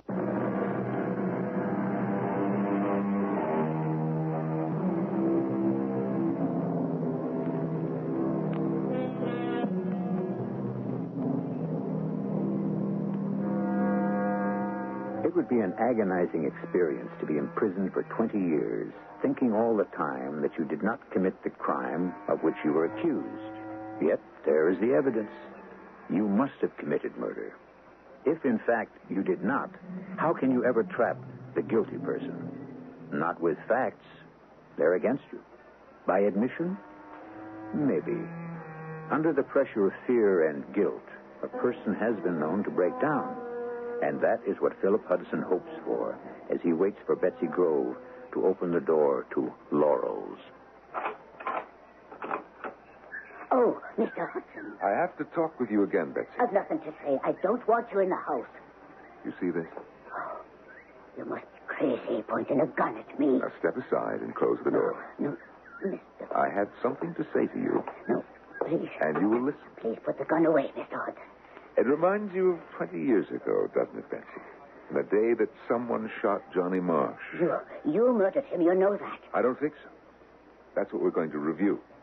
Now, carry the candle into the old library. No. Now, do as I say. Please, Mr. Hudson. Dear Lord. Ghostly sound of the shot that killed Johnny Marsh. You know what it means?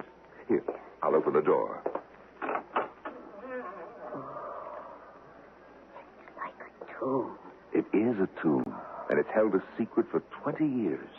And ever since, you can hear that ghostly gunshot at the same time every night. Because I was falsely accused of murder. Isn't that right? No, sir. You killed him. I seen the gun in your hand, and so did she. And Rose? Rose? She was here, Betsy. Don't you remember she wanted to talk with me? No, Rose wasn't here, Mr. Hudson. She says that she was. Rose? You talked to her? She told my daughter-in-law Rose was here. And you know why Rose wanted to talk to me, don't you? Rose and I weren't close. No, I don't know. She was pregnant. Oh, merciful heaven. My life was cut off, and I spent 20 years in prison for a crime someone else committed. Rose was pregnant by Johnny Marsh. Oh, that feels... He wouldn't marry her, and he had no money. Oh. That's why Rose wanted to talk to me.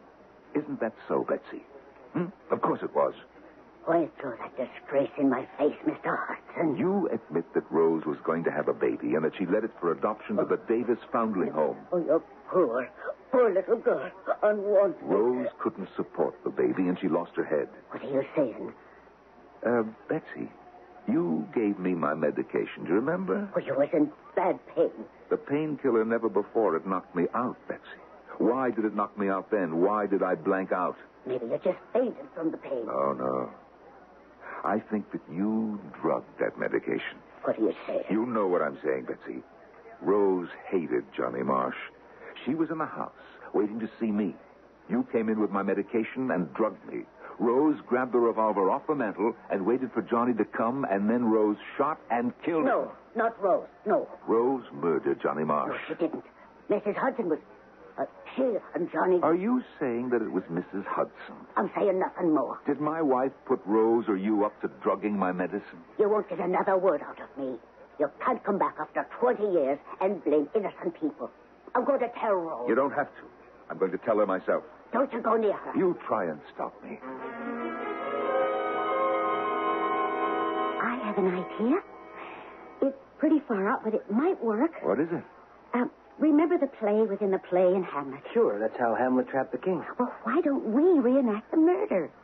When a detective is stuck, sometimes he gets everyone together, goes over the case, and then someone turns pale or something, and that's it. But we don't have all the suspects. I could be Mrs. Hudson. I mean, your wife. Well, you'll never get Rose or Betsy Grove to cooperate. Oh, there's a way around that. Yeah? What is it? But I have to think it out. You two visit. I need a pencil and paper and some quiet. I won't be long, I hope. That is pretty far-fetched, Rob.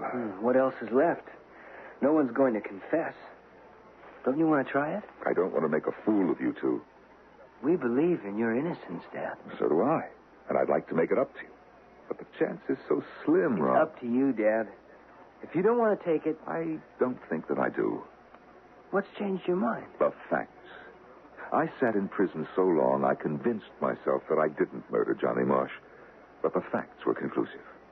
I was jealous of him. And there was talk. You see? Motive. Opportunity. The revolver in my hand. Let's call it temporary insanity and let it go at that. No, Phil. I heard what you said, and no. We're going to try my scheme.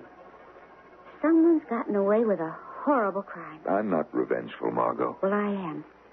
Now listen to me. And I'll tell you why Rose and Betsy will cooperate. Margot, you're a dirty little snake. You said it was common knowledge, Rose. Did you have to pry and gossip about it to Mr. Hudson? Do you know what he did last night? Yes. He told my mother that I had murdered Johnny Marsh. Well, I'm seeing a lawyer when I go off duty, and Mr. Hudson will hear from him. I'll sue him for everything in the book. And you, too, for putting the idea in his head. Okay. Is that all you can say? Okay? You're in trouble, Margot. Look, he was sentenced for murder, and he comes back and he says he didn't do it? Oh, well, that's a lot of nonsense.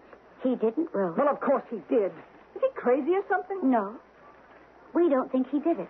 But I did. Is that it? That's what he suggested to your mother. Suggested? He pulled a revolver on the old lady. She's a wreck. And he'll pay for that, too. Oh, I liked Mr. Hudson. He did a lot for me, but this... Tell him we'll see him in court. Oh, accuse me of murder. He didn't, Rose. Well, of course he did. He said I did it. Or Ma and me conspired to do it. You were glad to see Johnny die. Well, I still am. But I didn't murder him. You could have. Oh, look, if you'll calm down, I'd like to tell you something. Mr. Hudson says he doesn't remember the shooting. Well, what else could he say? He may have had reason for the shooting. Sure, jealousy. But you also had reason to shoot Johnny Marsh. I did, but I didn't do it. Can't you get that through your blonde head? Well, your mother... Oh, come off it.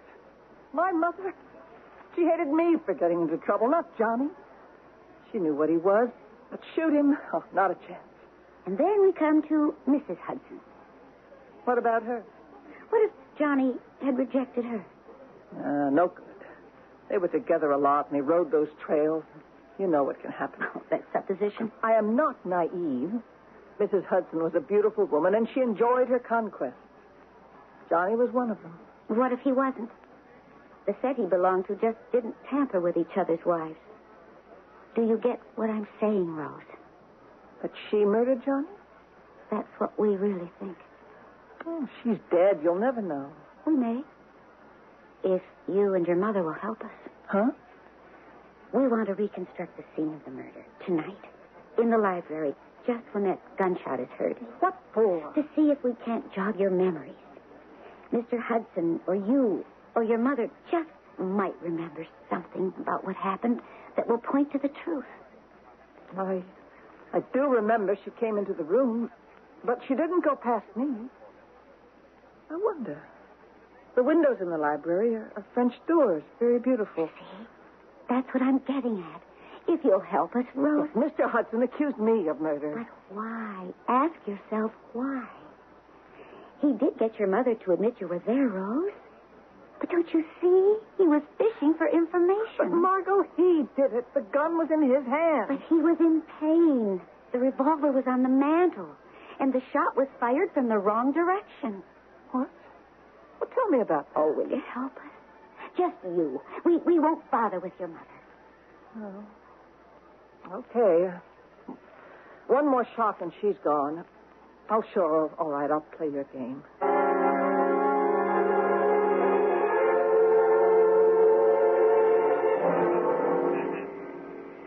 I'm grateful to you, Rose. Oh, it's all right, Mr. Hudson. Last night I could have killed you for saying I murdered Johnny, but Margot explained what you were up to. It's okay. I'm going along. Maybe Ma and me will remember something. You haven't told your mother about our plan, Rose. No. I hope this doesn't scare her to death. Now, Margot? Remember, you'll be on the staircase, Rose. Okay, I do remember that. I was coming down to talk to Mr. Hudson. And, Rob, you're outside. I'll be at the French door. Now, Phil, don't forget to check the door and unlock it. I will. You know, thinking about it, it could have been Mrs. Hudson. She was hard and always had her way. If Johnny passed her up, I'm sure she could have shot him. You just didn't insult Mrs. Hudson. All right, Phil, it's time. Now go up to the door.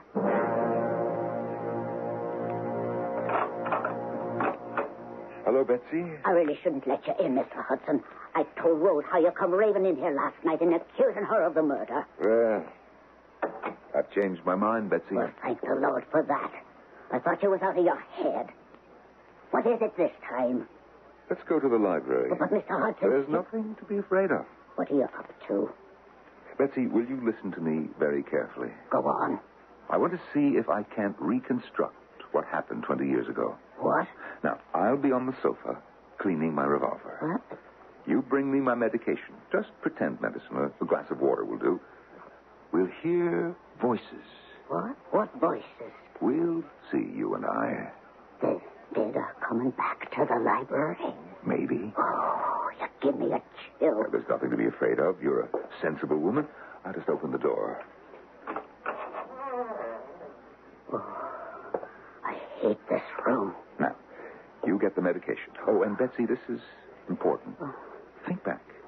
Think back 20 years. 20 years? Mm-hmm. You're suspicious of Johnny and my wife. Oh, and I think of how they pulled the wool over your eyes. And think about Rose, pregnant by Johnny. Oh, that dirty. Think about all that. It's 5:30. Now, I'm on the sofa. All right? Now, begin. I pretend to give you the water. That's right. Now, hand it to me. Then, what did you do? I took the gun from you. I remember that.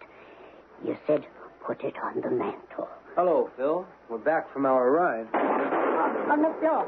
Get on the floor, Mr. Hudson. Betsy, what are you doing? Dragging you onto the floor. Johnny, he's dead. You killed him. Ma, what have you done? I saw it. It was you. You murdered Johnny Marsh. Oh, good Lord. He tricked me. Mr. Hudson tricked me. I killed Johnny because of you, Rose. As a disgrace. He was rotten. I killed him. I killed him. Oh, and you tricked me, too. You told me that Mrs. Hudson had... I wanted the truth. Now I have it. My mind and soul are clean. I'll call the police, Dad. No, Rob. I'm not vindictive. I'll speak to my lawyer in the morning and let him do what is right. But you have to be cleared, Phil. I will be. But I'll urge the court to be lenient with Betsy. Now, let's leave this room for the last time.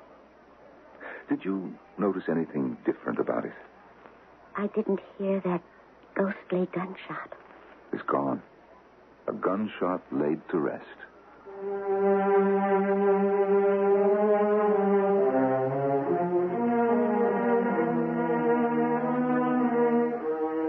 And so Philip Hudson was vindicated.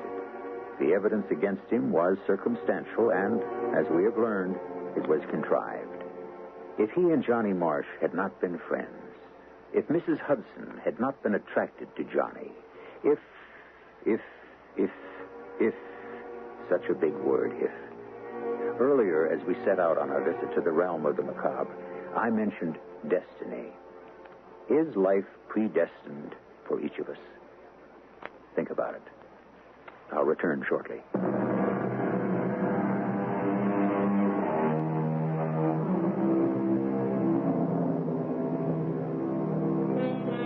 A pebble dropped into a still pond sends out waves.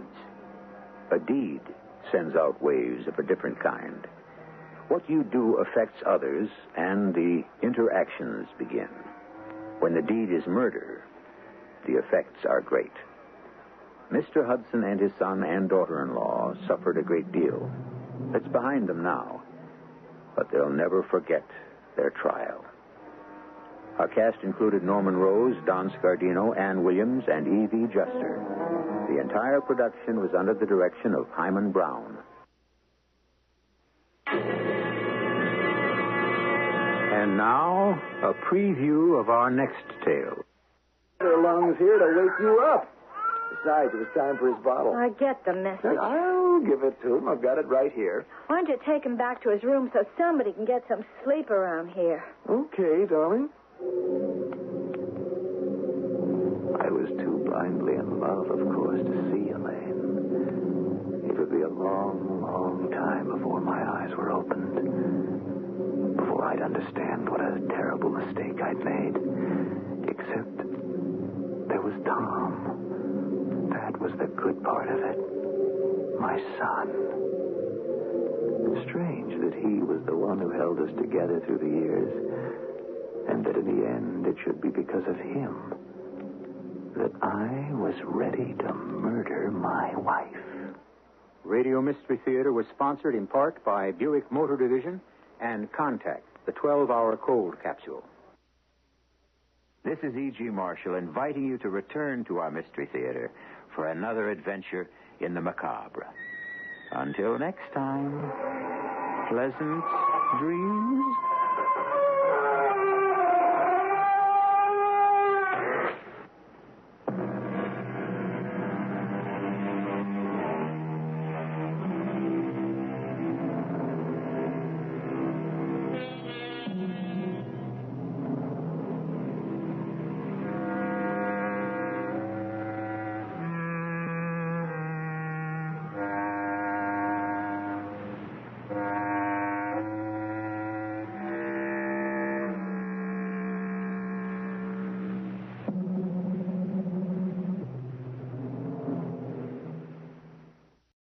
CBS Radio Mystery Theater presents...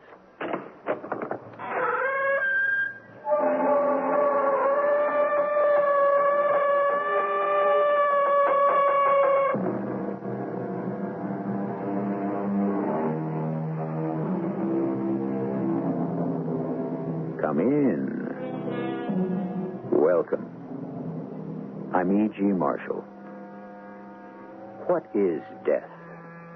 When the heart stops beating? The second the brain ceases to function? The end of the will to live? Or is it the privilege of human nature and life, without it, not worth our taking? Whatever your definition, religious, clinical, psychological, or poetic, no one is a total answer. Nor do we expect to answer it here, only to tell the story of one individual death. I don't know how you put up with Elaine all these years, Art. Oh, I guess, Dan, I never knew how to go about getting rid of her. Well, too bad you didn't ask me in the old days when I had connections. I could have had her taken out for you just like that. Hey, what are you saying? I didn't mean get rid of her like that. Why not? She's put you through the mill for years. Take. Me? I'd have killed her long ago.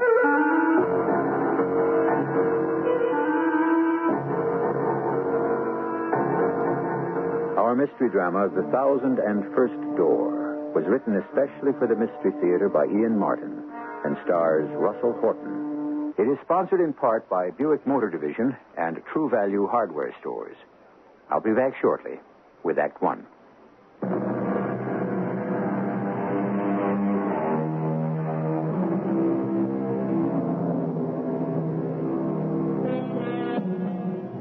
It was John Webster, a famous playwright of Shakespeare's time, who said, "Death hath 1,000 several doors for men to take their exits." Art Hollis, pharmacist, opened one as unexpected as it was strange. This is his story. All right. Come on, boys. Let's move it on the double. Here, I'll get the doors. All right. Well, what have you got here, Dr. Pinnock? I don't know, Garvey, but he sure needs the best nurse in the hospital and intensive care. Now, when I picked him up at his house, he was a goner. He was moribund, but on the way back in the ambulance, I got his heart going again. Now, can you get him on a support system? All right. Now, roll him in. We'll do what we can, Doctor. Why, he sure picked a lousy time to have a stroke. Oh, is that what it is? Let a guess. He's in deep coma. All right, boys. Now you can get him into bed. There we go. Have you got a name for him? Yes, a whole dossier. Arthur Hollis, male, Caucasian, 48, married, one child, wife Elaine, hysterical, history of arteriosclerosis, one coronary. Right. Okay, boys, just leave him on his back. I want to have a listen. Hey, quick, get me a hypoverdrenolin and rush that equipment, nurse. His heart has stopped again.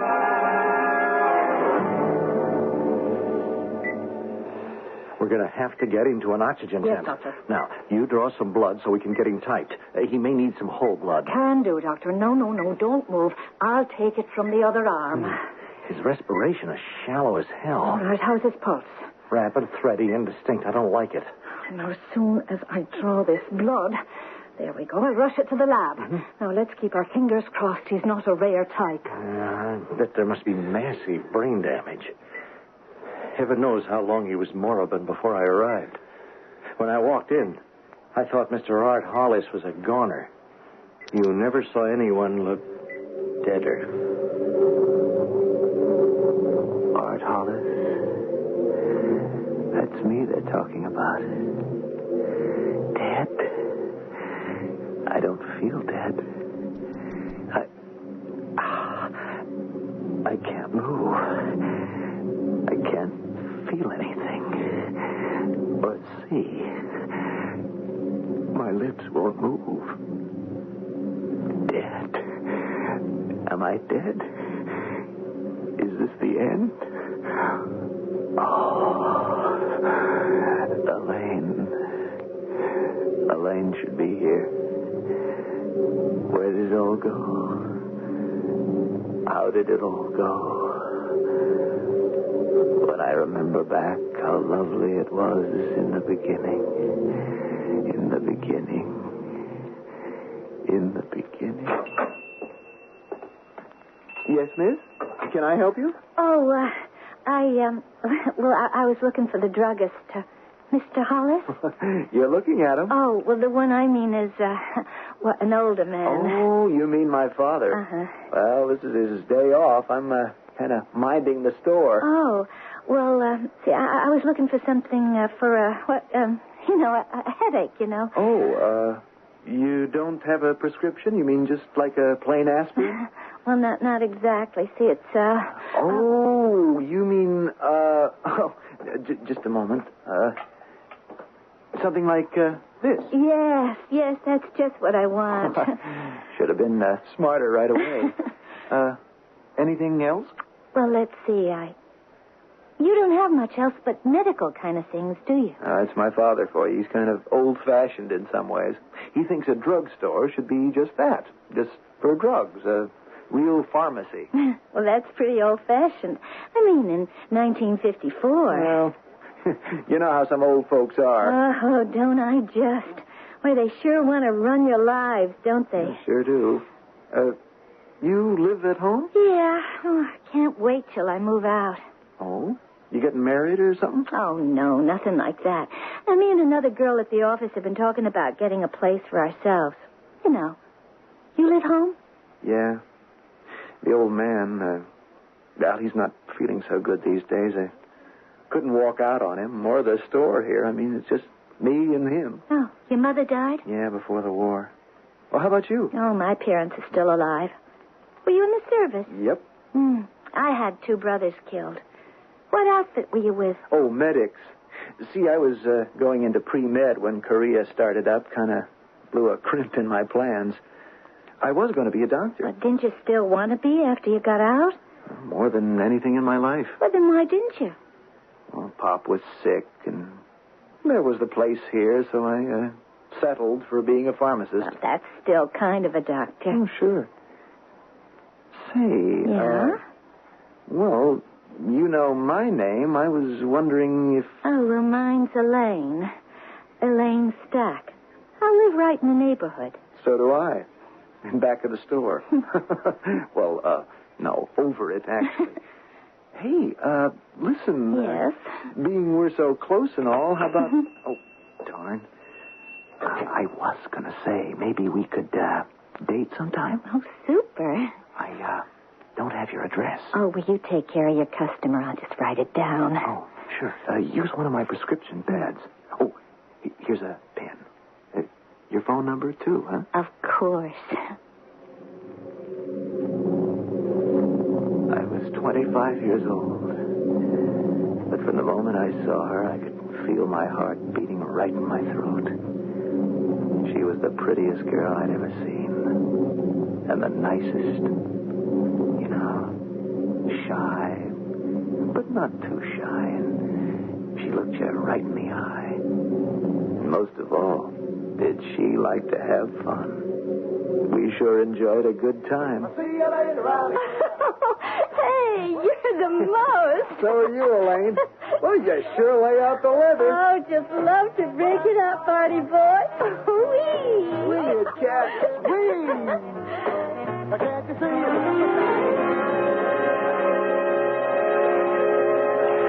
Oh, Artie. It's dreamy. It's just dreamy. Oh, look at the stars. I don't have to, Elaine. What do you mean? Well, I've had them in my eyes ever since I met you. Oh, you say the cutest things. So honest, the darndest things. Oh, I love you, Elaine. Oh, Artie. I thought you'd never say it. Oh, boy. Girl, let's do that again. What? Now you pretty near just have to marry me. Just try and stop me. Oh, I was only kidding. Well, I wasn't. That's why I took you out on the water, little fish, to get you hooked. Hooked. Which one of us was it that really got hooked? Oh, I didn't have any doubts then. I couldn't wait till the wedding day. But the stumbling block of all was my own father. I mean, he really knocked me for a loop with a roadblock he wanted to put in our way. He said, it's not that I've got anything against this girl in particular. It's just any girl. But why, Pop? Why? I'm 25. And this is your last chance. Art, I want you to be a doctor. But it's too late. Just the point. It isn't. Pop, it means pre-med, medical school, internship. It'd be 6 or 7 years before I could think of getting married. If she loves you, she'll wait. It's what you wanted all your life. What do you think it did to me when I got sick and you had to give it up? I shouldn't have let you. Well, what could you do? We couldn't afford any more than we did. You had to have someone at the store. Why? Well, because it's more than you can handle. I'm going to sell it, Art, and then I won't have to handle it. You're going to take the money and go be a doctor. Oh, great. Fine. And what do you live on in the meantime? I won't need to. Let's not kid around, Art. We both know I'm going to die. And soon. No. Oh, Pop. Yes. So I am going to sell the store. Oh, no, you're not. We're all going to need the store to make a living because there'll be 3 mouths to feed when I marry Elaine. Pop never sold the store because he died 3 days later. And 3 months later, I married Elaine.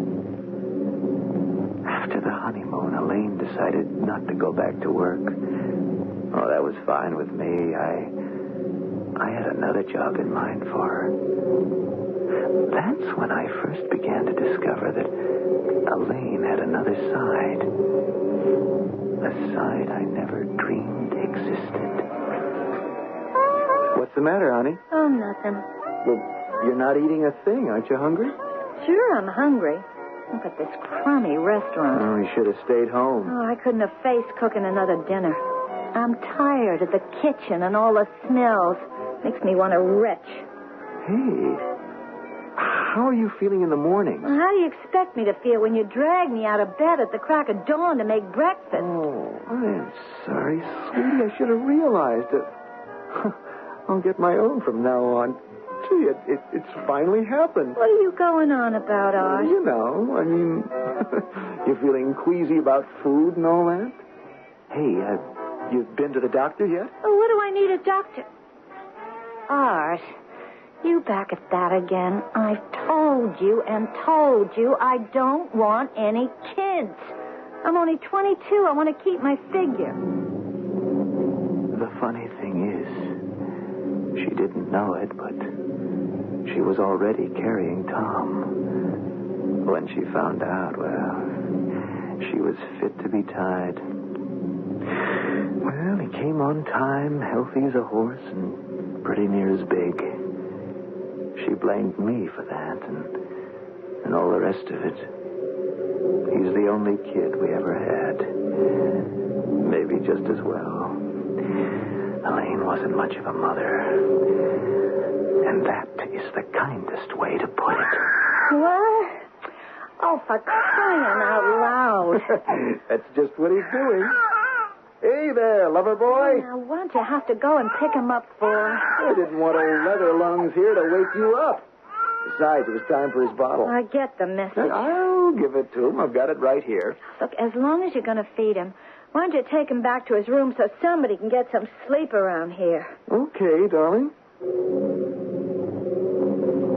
I was too blindly in love, of course, to see Elaine. It would be a long, long time before my eyes were opened. Before I'd understand what a terrible mistake I'd made. Except there was Tom. That was the good part of it. My son. Strange that he was the one who held us together through the years. And that in the end it should be because of him that I was ready to murder my wife.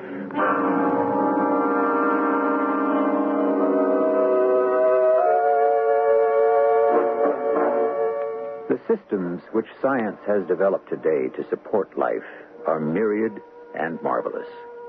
Any organ, even a brain, might be kept alive and functioning by artificial means. But the mystery of death is still elusive. Who is to say that after the brain scan has pronounced that gray mass no longer alive, that some portion of the memory may still not function? Bringing us the rest of its story when I return shortly with Act Two.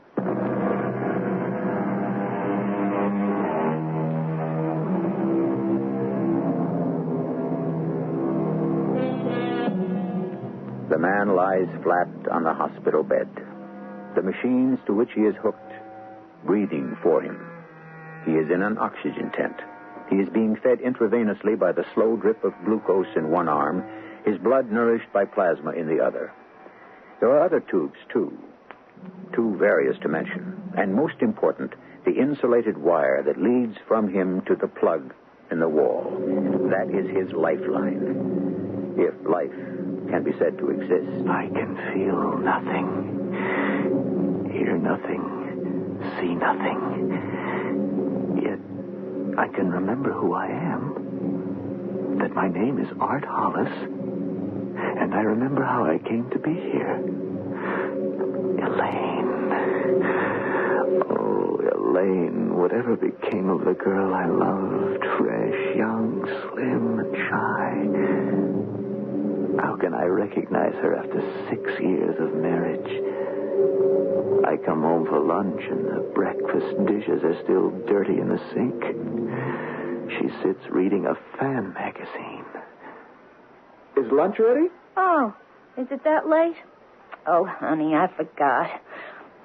I get to reading and time slips away. Fix yourself a sandwich, huh? Well, what have you been doing all morning? You're not dressed? You haven't washed the dishes? Elaine, where's Tom?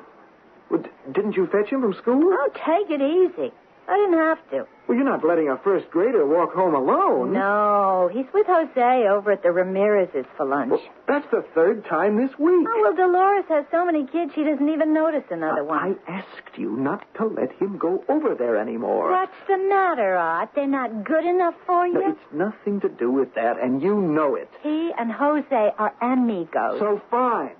Let Jose come over here and have lunch. The Ramirez's are on welfare, Elaine. They can't afford extra mouths to feed.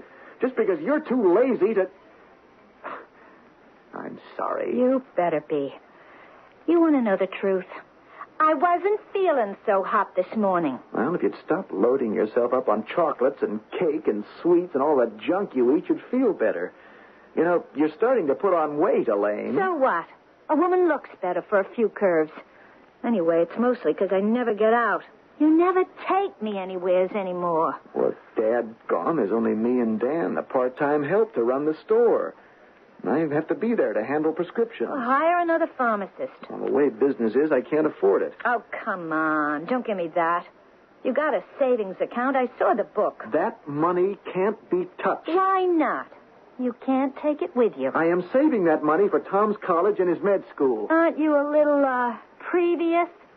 The kid is only 6 years old. No. 2 generations of Hollises blew it, but not the third. By the time Tom is ready, the money's got to be there. Oh, boy. I'm going crazy locked up in this apartment. Elaine, look, maybe if you wanted to go back to work again, I don't expect to work anymore. I'm a married woman. Well, if you help out in the store and I could save on the part-time... What for? Blow it all on babysitters? Where are you going? Down to the store. What about your lunch? I'll pick up a coffee Ann at the Kaliza's diner. Give my regards to Dan. And ask him why he never stops by anymore.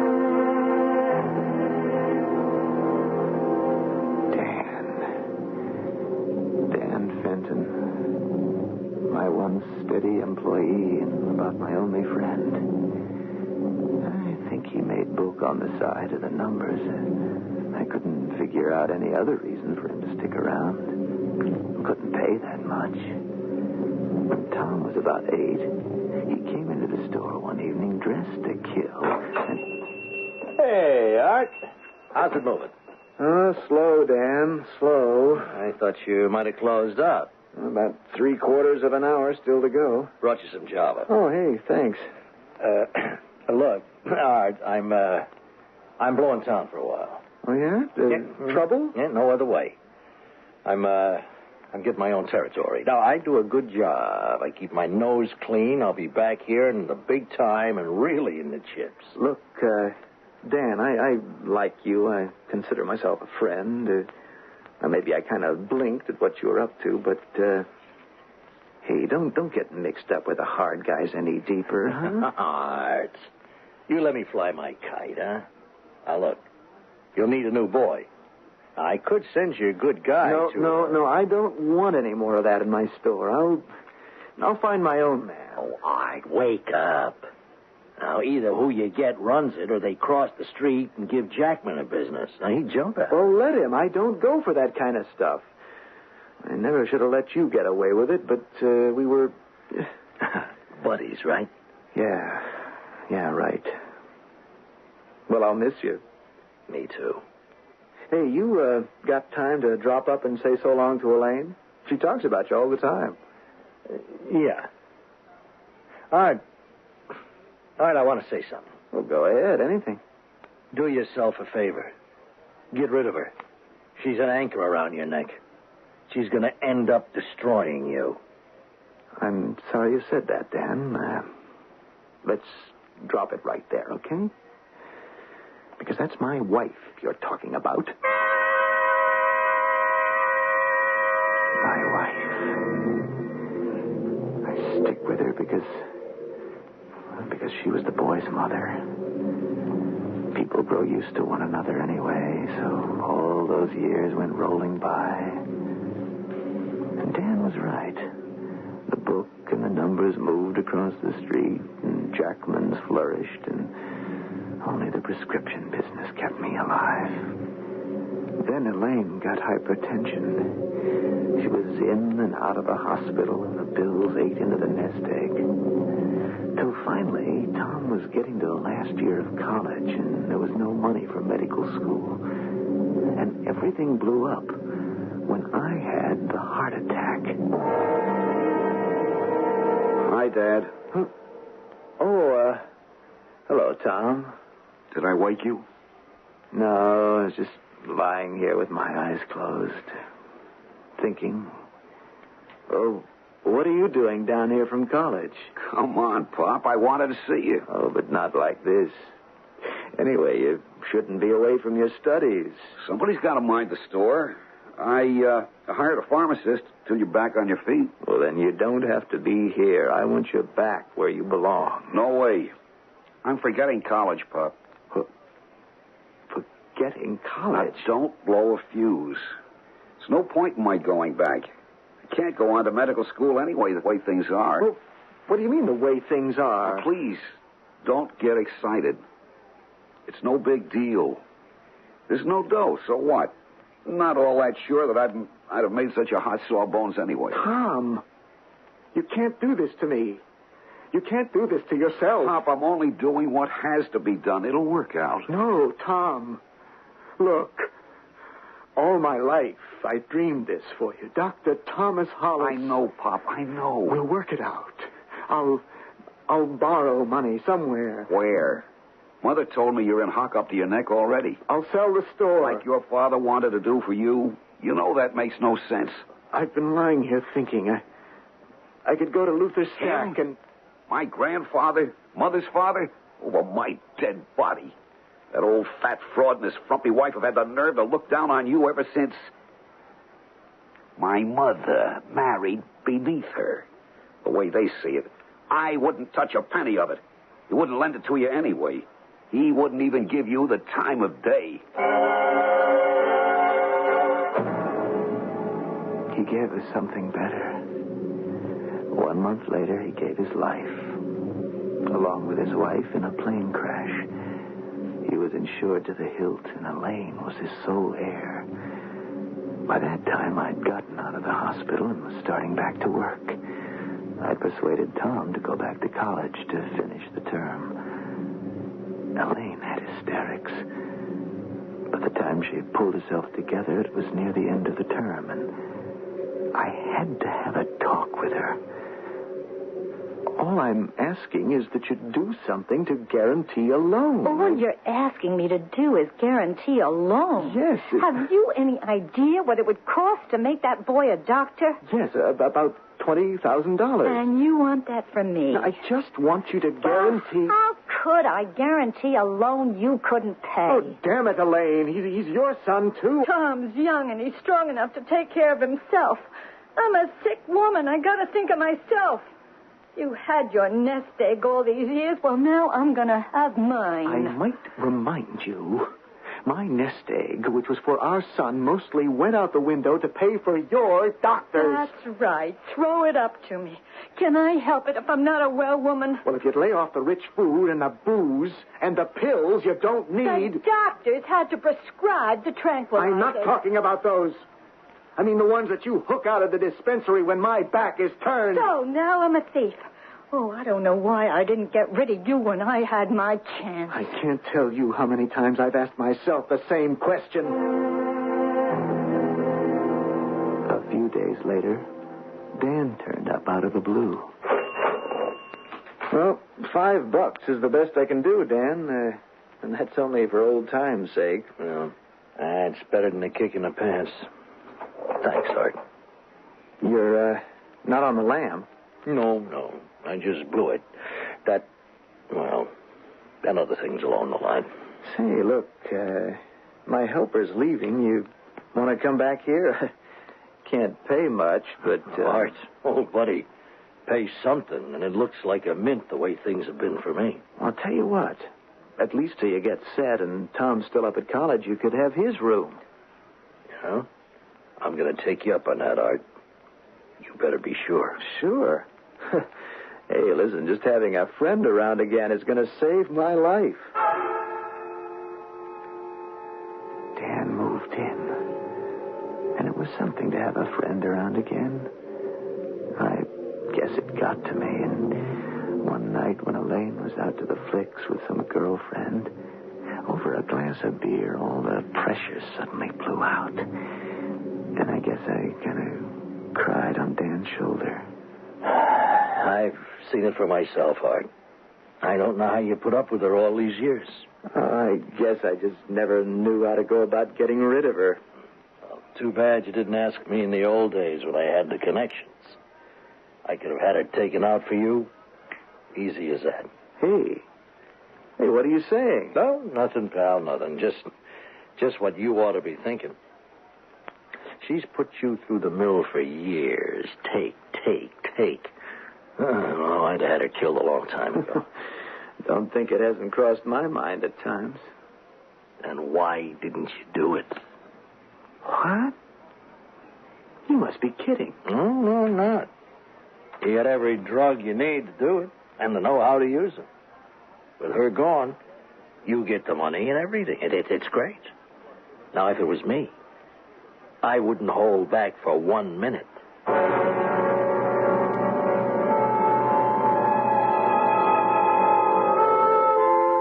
Art Hollis gazes at his friend Dan Fenton in horror. A man talking as casually of murder as if it were an ordinary business deal. In Dan's world, maybe. But that isn't why Art is so horrified. What has shaken him is to realize that he is actually considering the proposal and wondering if he could get away with it. I shall return shortly with Act 3.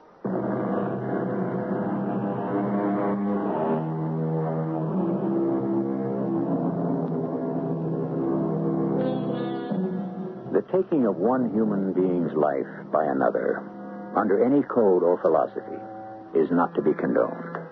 But are there extenuating circumstances, as in war, for example, or in self-defense, or in the heat of passion? Perhaps. Each individual must judge for himself, but cold-bloodedly, with premeditation, the method of the poisoner. Surely, there's no excuse for that. I don't pretend to take any side.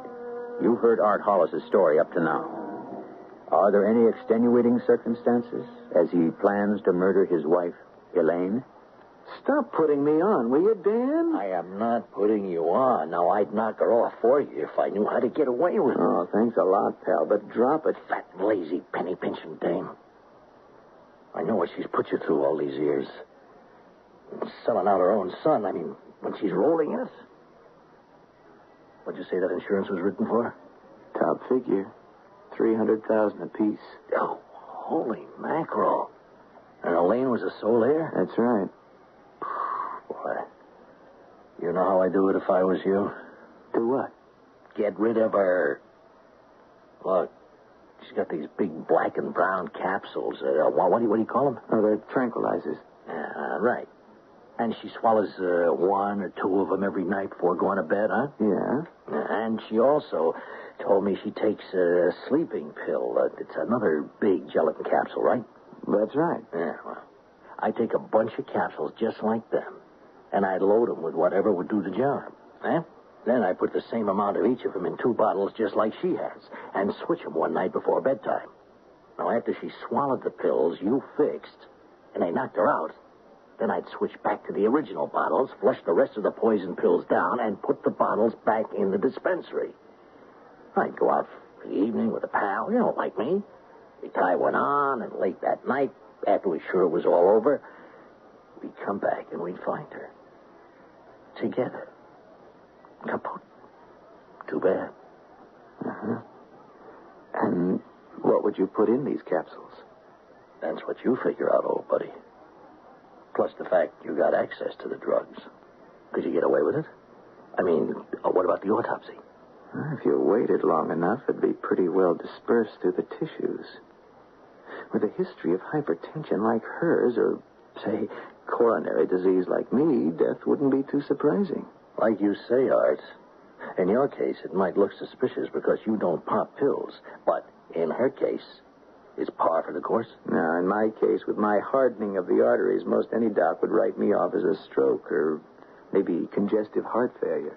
Of course, there wouldn't be any motive for killing you. I mean, what would anyone have to gain? Yeah, that's the truth. But the way you laid it out, I don't see much risk for me killing her. You know what? I bet you could get away with it. It's one thing to talk about a thing like that. Most people wouldn't even get that far, but even with all the provocation, all the lousy years, the dirt, the way she treated Tom, the hysterics, still, I wouldn't have done anything about it if it hadn't been for the way I found Elaine when I came home that night. Hi, Elaine. I'm home. Oh, did you have to wake me up to tell me? Oh, I'm sorry. The light was on. No, I must have fell asleep. Well, I won't be long. I am so tired, Hey. What are all those? What? The bags there. Oh, that's my new luggage. Oh? You going on a trip or something? Yeah, to Mexico. When? Day after tomorrow. You never told me. I just made up my mind. Look, Elaine, if you can afford a trip and luggage and all, won't you reconsider about Tom? No. Don't come crawling around with your hand out. I told you, he's of age. Let him stand on his own 2 feet. You're talking about your son. Well, I never asked for him. I never wanted no kids. You take him. He's your son. He don't like me anyway. What chance did you ever give him? I'm not going to argue. I just want to get to sleep. What are you going to Mexico for? To get rid of you. Huh? I'm going to get you off my back. The way I should have done years ago. I'm going to get me a divorce. What for? I got me a fella. A real live one. You've got to be kidding. You'll find out this Saturday when I'm gone. Now, you go to sleep on the couch till I get out of your life for good. Something snapped in me right then. And I thought, all right, if that's how you want it, only you won't have to wait till Saturday. I'll arrange it for you before that. The following night, I had my chance. Elaine went off late in the afternoon for a permanent, a Wednesday. All the shops in our neighborhood took the afternoon off on Wednesday. I closed early, too, about 5 o'clock. And Dan and me went up to get things ready. Oh, just the way we planned it. Only, what happened? What went wrong? I remember I was with Dan in the apartment, and we were having a drink. Your switch bottle's okay? Yes. Got the others? In my pocket. So, here. Now drink up. Oh, what is it? It's ouzo. It's Greek. Strong. Just what you need. Go on, drink it up. Oh, ooh. That is strong. Funny taste. Now, well, get the rest of it down. You get used to it. Here, I'll drink with you. Over the river. Ooh, wow. That makes me a little woozy. Look, I'll take care of you. Now, we're supposed to be out on the town for the night anyway, so sit down and I'll take care of you. Dan, Hey. Don't back out now. Oh, yeah, that stuff's pretty good. It calms me down. Yeah, sure. Hey, wait a minute. I'll pour some more from the bottle. Dan. Yeah? I don't think I can go through with it. Oh, sure you can. All right, now sure you got it. What you think of Tom, huh? Anyway, it's as good as done now. Here, drink. You know, just knowing that Tom is going to make it, that we're finally going to have a doctor in the family, it makes it all worthwhile. I wouldn't mind dying this moment. The last thing I remember is sitting in that chair and feeling sleepy. So sleepy. And now where am I? I can't move, but somewhere I thought I heard people saying, he's dead. Dead? How could I be dead? It isn't supposed to be me. It's supposed to be Elaine. I won't die. I won't die until I... Wait. I hear voices. Voices. Listen. Try to listen. I'm afraid you won't get any reaction from your father, Mr. Hollis. I'm prepared. Could we, be alone together? Just a minute. Well, don't touch anything. No, I won't. Very well. Oh, you know your mother and another gentleman are on the way up. I'll let them in when I leave. I'd like a moment alone. I understand. I'll leave you now. I don't know what happened, Pop. I hope nothing I said upset you. I mean, I'm going to come back to you to tell you that I got a government loan, and come hell or high water, I'm going through med school, and I'll come out a doctor. And I'll be a good one. For you and for Grandpop. I just wish I'd said all this in time. I talked to the doctors. I know there's too much brain damage, but I wish I had the guts to pull out the plug so you could die right. But that would be no way for a guy who planned to be a doctor to start out. I love you, Pop. Goodbye.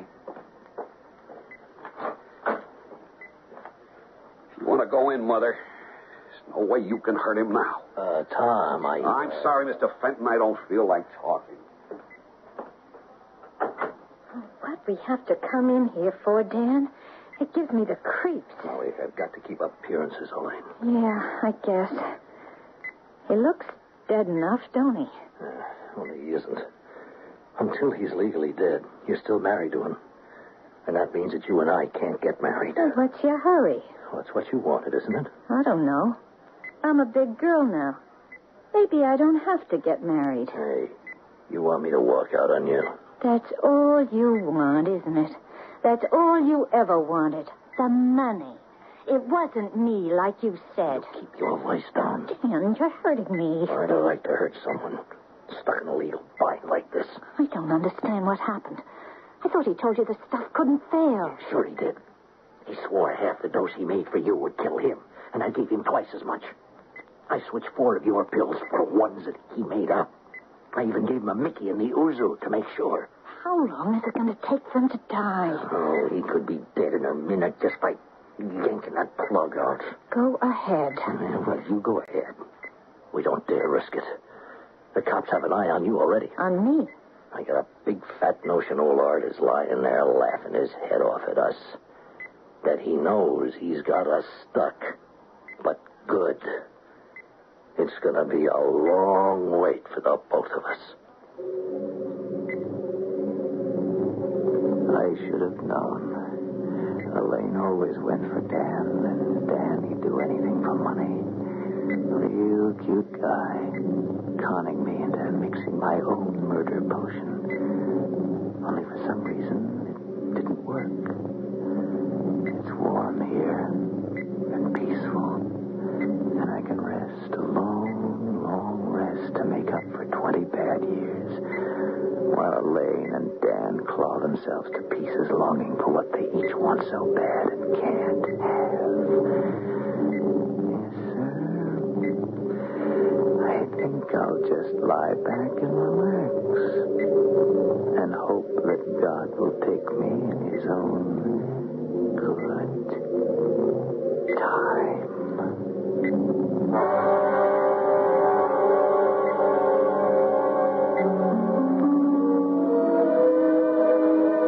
Another doorway to death. One more to add to Mr. John Webster's 1,000 several ways. A doorway leading to a long, dark road with no signpost to mark the end. A man lies moribund and still, kept alive by the miracles of modern science. Not ready yet for the final embrace of death as God moves in mysterious ways his wonders to perform. I shall return shortly.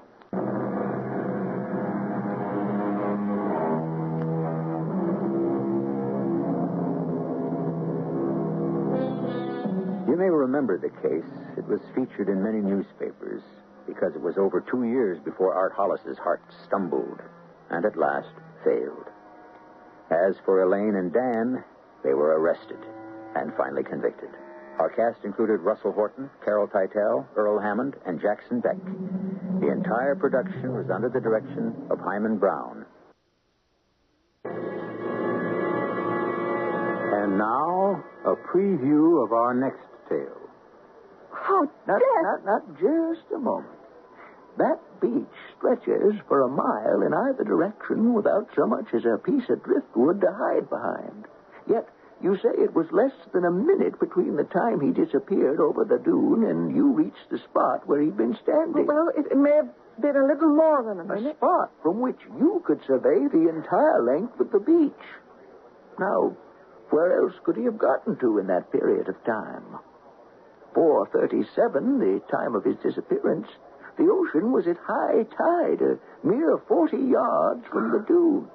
The surf was up, making visibility difficult. No, Edgar would not have killed himself. Forgive me, Mrs. Pennington, but how can you be so sure? Because he loved me. Radio Mystery Theater was sponsored in part by Buick Motor Division and X-Lax. This is E.G. Marshall inviting you to return to our Mystery Theater for another adventure in the macabre. Until next time, pleasant dreams.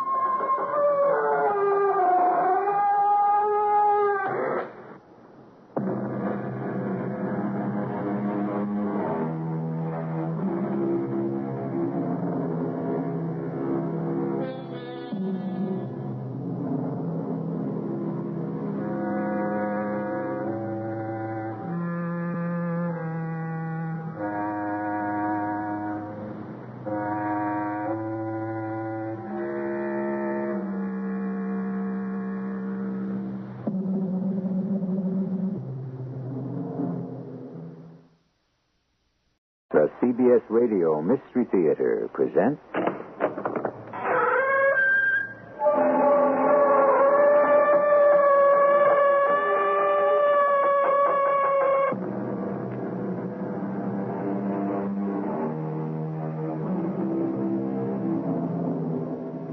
Come in. Welcome. I'm E.G. Marshall. Lovers and madmen have such seething brains, such shaping fantasies that apprehend more than cool reason ever comprehends. So spoke the master of the English language, William Shakespeare. People in love do many strange things, but none so strange as the mystery of love itself. A passion that can be neither defined nor analyzed, weighed nor measured. Love's causes can never be known, only its consequences. It is a force so powerful it can move mountains or make time stand still. Alice, I'm so desperately happy. Oh, Edgar, why do you say desperately? Well, I don't know. Because I'm afraid, I guess. Darling, surely you don't doubt my love. Well, I'm trying not to, believe me, but it's all so perfect now. Can it really stay this way forever?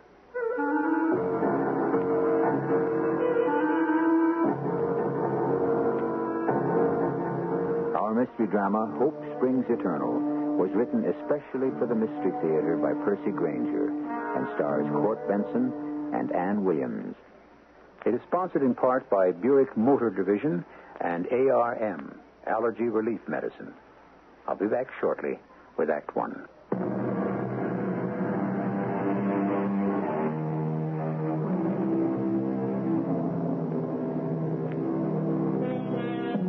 Moderation in all things, counseled the wise Aristotle.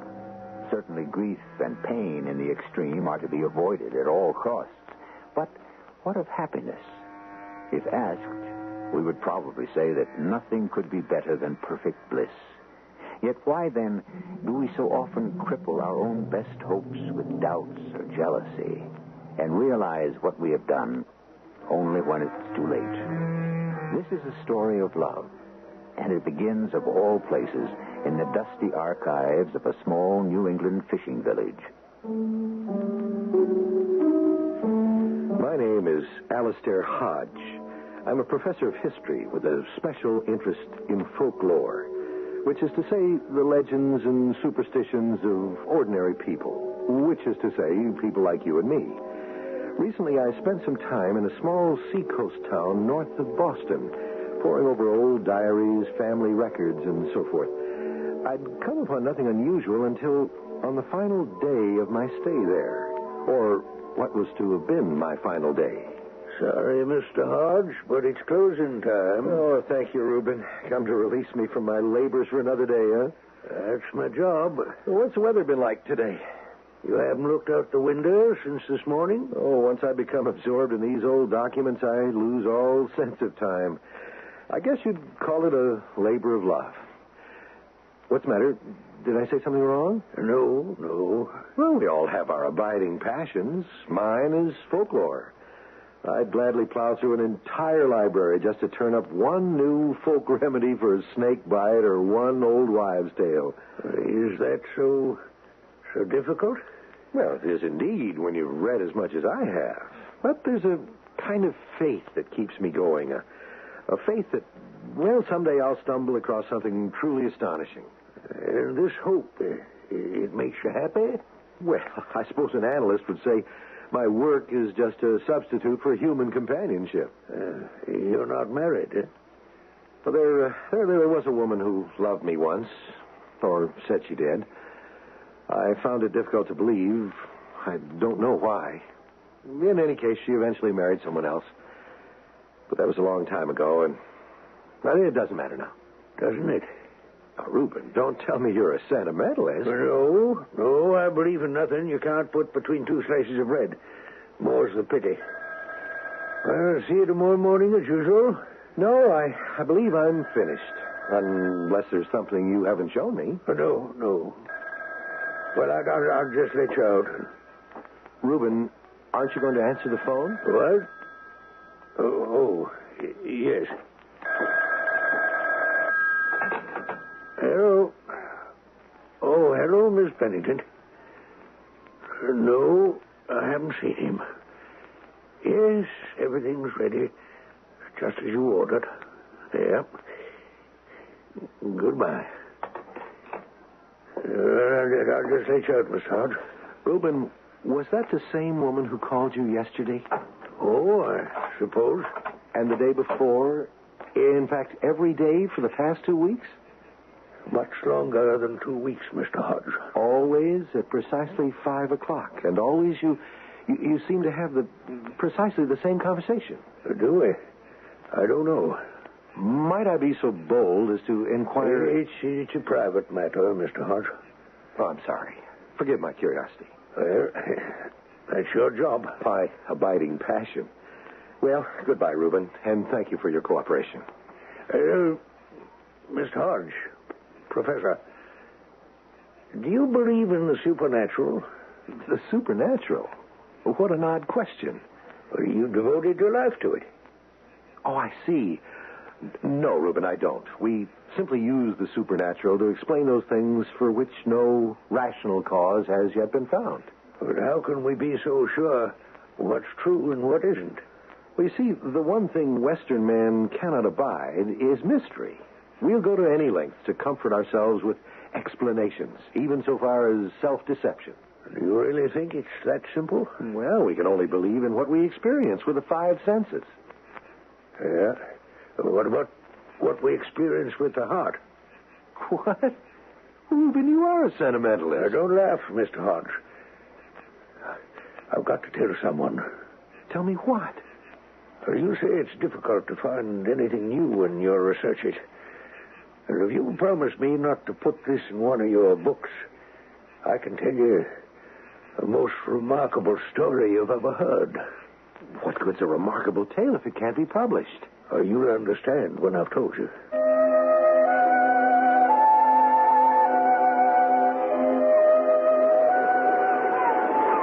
Good morning, Reuben. Morning, Mr. Hodge. Well, I can certainly see what the weather's like today. I think there's going to be a storm. Yeah, just like that day so many years ago when it all began. Oh, yes, the story. But why did you insist we meet here on the beach? Surely you didn't think I'd have a tape recorder in my pocket, did you? I wanted you to see the house. You mean that mansion over there beyond the dunes? Yeah, it was built in 1692. Looks deserted. The last people to live there were the Penningtons, Edgar and Alice Pennington. They were a young couple, wealthy, from Boston. They were newlyweds, hadn't been married more than 2 weeks. And I'd never seen a more devoted couple, despite Mr. Pennington's fears. Fears? He was a man struggling to find faith, Mr. Hodge. Faith and hope. You sound as if you knew them well. I was a servant in the house. It was 1942, during the war. Edgar, good afternoon, dear. Oh, hello, darling. Looks like we're in for quite a storm. A real nor'easter. Do they really use that expression here? Oh, yes. I thought it was only in books. Oh, Edgar, I think this little village is the most enchanting place on earth. Do you really? This old house. Oh, what a lovely place for a honeymoon. You really like it here? Oh, yes. Now, come. You told me this morning you had a surprise for me. What is it? You do like this place, then? The village, the ocean? I could wish for better weather. Oh. The storm will pass. Yes. Yes, like everything else. Edgar, what's the matter? Oh, I don't know. These thoughts keep going through my head. Thoughts? Doubts. Oh, darling, about what? About everything. The war, the future, us. Us? But that's silly. Why? Everything is so perfect. We're married at last until death do us part. Yes, I know. I should be happy, but I can't help it. The happier I am, the more I feel a kind of dread. Oh, dear. I know it's silly. But whatever is there to be afraid of? That it won't last. That it can't last. But why not? Well, why should it? Nothing else does. Nothing else ever has. Is it because your own parents were so terribly miserable? They started out life together so happy. Just like us. Oh, darling. What can I do to reassure you? There's never been anyone else but you. So, how can you be so sure I'm really the right person for you? Edgar, if you don't stop this, I'll begin to tease you. No, please. I need you, Alice. I know. I'll ring for that young man you've hired. Well, what's his name? Reuben. Reuben. I'll have him lay the fire and bring us our tea. And then you can tell me your surprise. No, let's take our walk first on the beach. Today? With that storm coming up. I need something to relieve this pressure on my heart. Maybe the wind and the rain. Well, that's what it is, the weather. It's this miserable day that's got you so depressed. No, it's not that. Well, it depresses me. Oh, I suppose I'll always be a city girl at heart. Do you mean that, Alice? It doesn't matter. We'll be back in Boston in a few days. But come, tell me your surprise. Well, I bought this house. Bought it? Yes, you were so ecstatic when we arrived. I thought you liked it. Oh, yes, I do. I mean, it is quaint in a rather overwhelming kind of way. So old. You see? It's beginning already. The disintegration. Oh, darling, now don't be silly. I'm sure I can get used to it. You shouldn't have to get used to anything. But nothing's perfect. Except our love. Oh, Alice, if you really meant that. I do, Edgar. Please, come. We'll go for a walk if that's what you want. Storm or no storm. Oh, I hope you're right, dear. But it's just a mood, but I've had these doubts all my life. Then I'll help you to change. If only you could.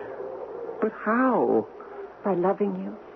By having faith in you and teaching you to have faith in me and hope in our wonderful future together. Oh, my darling. I'm so happy. I must get out. Away from this house. I feel like throwing myself into the surf and letting it dash me against the rocks. Dearest, let me just give Reuben orders to have things ready when we return. I'll wait for you on the dunes. Oh, please, stay where I can see you. Yes. You are all right, aren't you, Edgar? What? Oh, yes, of course. Alice, you will help me. You won't lose patience with me, no matter what happens. Oh, but what could possibly happen, Edgar? We're man and wife now. Where you go, I go. It's as if we occupied the same space. That's what I want to believe more than anything else in the world. You will, dear. In time.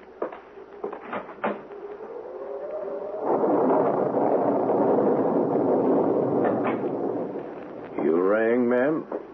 Oh, Reuben, yes. Well, what did you want, ma'am? What? Oh, would you see that the fire is lit and the tea service is ready for us when we return? It's a bad day for a walk. I know, but Edgar, Mr. Pennington isn't feeling well. He thought the store might distract him. He's just nervous. Newlyweds always are. Look at him, standing there on the dunes, outlined against that terrible sky.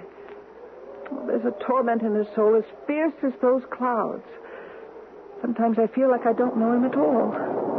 If only I could be certain he really loved me. I think he does, ma'am. Do you?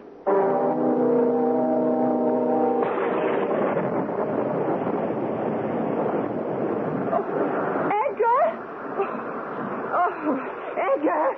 Oh, wait for me! Oh, don't go down onto the beach. Edgar! Oh, he's out of sight. Oh, I'll see him as soon as I get to the top of the dune. Edgar! Edgar! He's gone!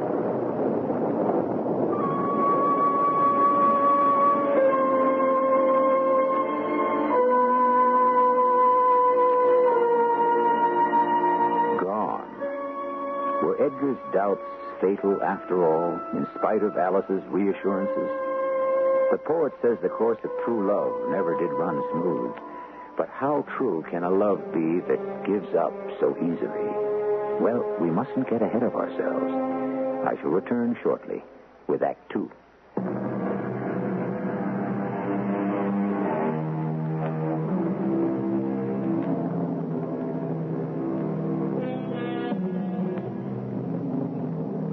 Anyone can be tormented by doubts and fear for the worst. Often it is only by a kind of blind faith that we keep going at all. And when the situation's darkest, that's when this faith comes in most handy. That's exactly how it happened, Constable. When I reached the crest of the dune, Edgar had vanished. Oh, men don't just vanish into thin air, Mrs. Pennington. Is there any reason why he might have wanted to leave you? You mean abandon me? Oh, we've only been married 2 weeks. I mean, Edgar was a moody person. How do you mean? Oh, he was afraid it wouldn't last. What wouldn't last? Our love. It was as if he had difficulty believing we could be happy. He was tormented by doubts.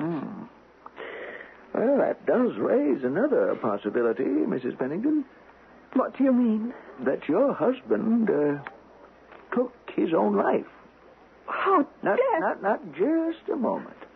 That beach stretches for a mile in either direction without so much as a piece of driftwood to hide behind. Yet you say it was less than a minute between the time he disappeared over the dune and you reached the spot where he'd been standing. Well, it may have been a little more than a minute. A spot from which you could survey the entire length of the beach. Now, where else could he have gotten to in that period of time?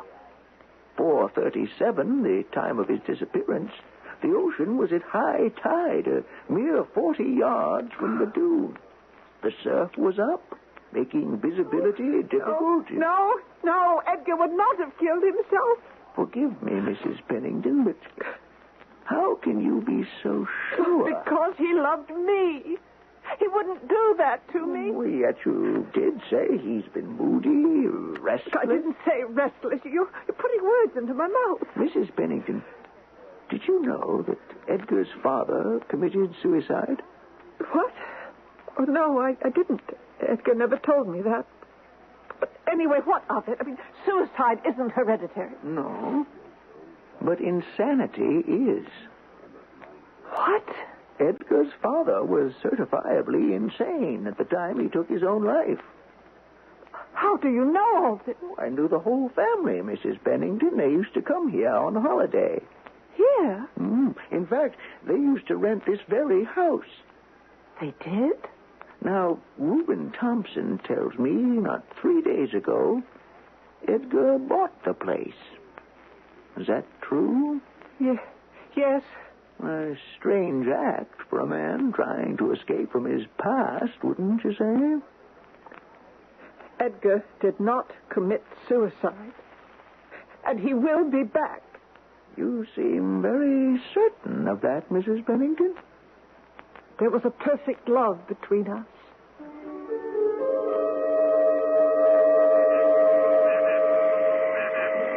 Was her faith justified?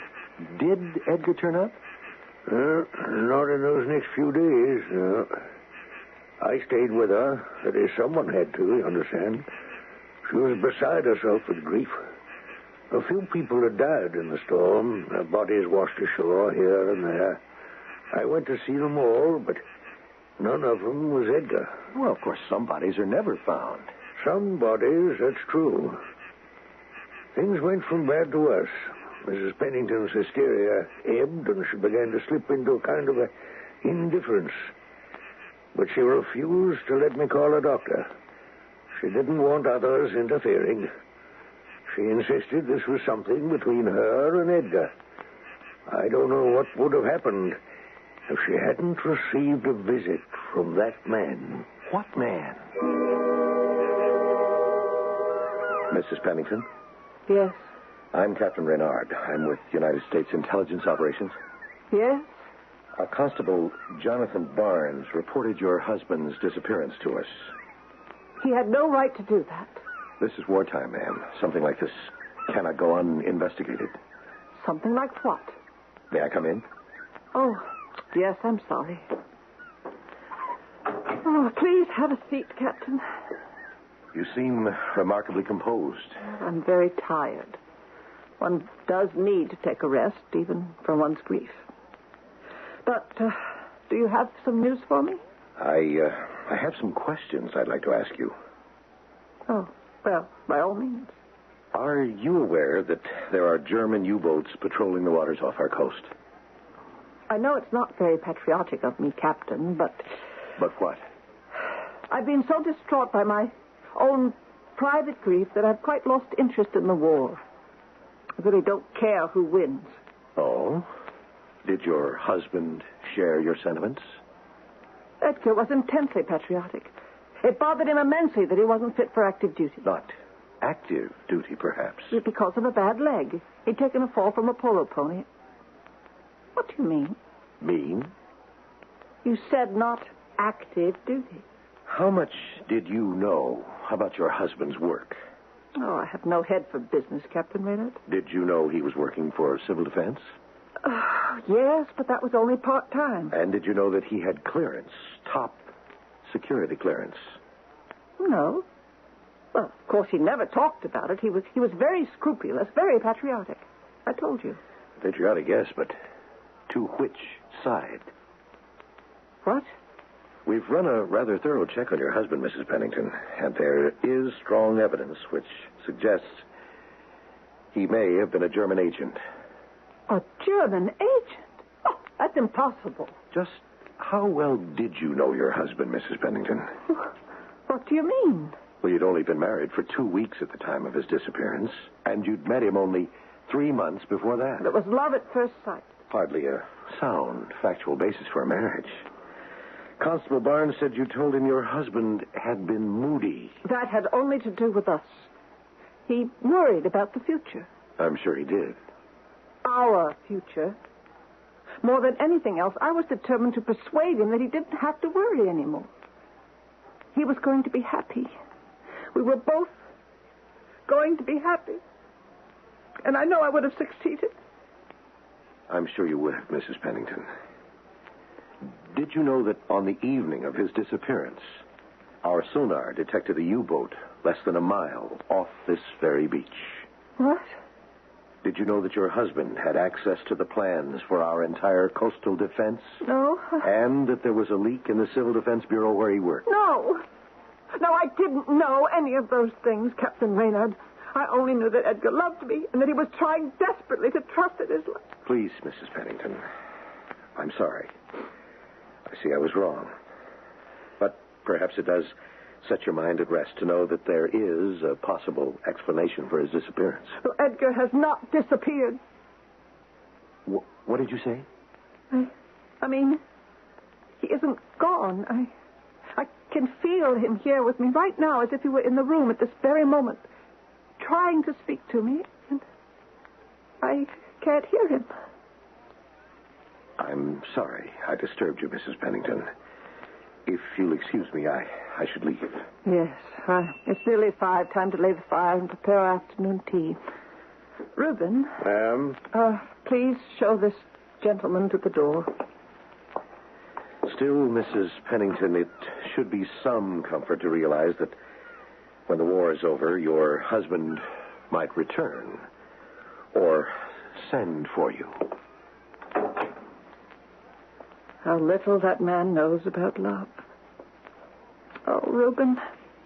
Dear Reuben, I don't know what to think anymore. Sometimes I feel as if I never really knew Edgar at all. Everyone is trying to take him away from me. But I won't let them. I won't let them do that. Reuben, you may bring us our tea. And did Edgar return after the war? Would I be going now to lay the fire and set out the tea if he had? You mean that for all these years... Every day. And every evening? She telephones to see if he's returned. I've heard about the power of love, but never anything like this. Not love, Mr. Hodge. Hope. Mrs. Pennington? Yes, Reuben. It's time for dinner now. Aren't you going to come down? Just a few more minutes. Well, it's gotten dark. I can still see. You've spent every waking hour up here on the Widow's Walk for the last 6 months. Surely if Mr. Pennington were going to return... He will return, Reuben. I've told you that. It's not summer anymore.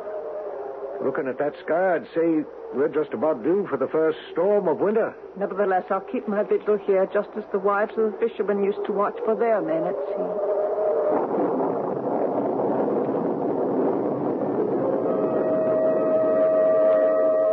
Finally, though, her grief got the better of her. Her faith's never wavered, not from that day to this. But she could no longer bear to remain in that house with its brief memories and unfulfilled dreams. She left that winter and moved back to Boston. So Mrs. Pennington never regained her sanity? Who said she was insane? Well, she has you light the fire and set out tea every evening. I'd certainly call that obsessive. You haven't told me which explanation you believe, Reuben. Did Edgar drown himself Or was the captain right about his being a German agent? I never believed either one of them. No? No, not for a minute. Why not? Because of Mr. Pennington's game leg. He never could have descended the dune and crossed the 40 yards to the surf in the minute or so it took Mrs. Pennington to come into view. Alice? What? You called her Alice. I did. Why?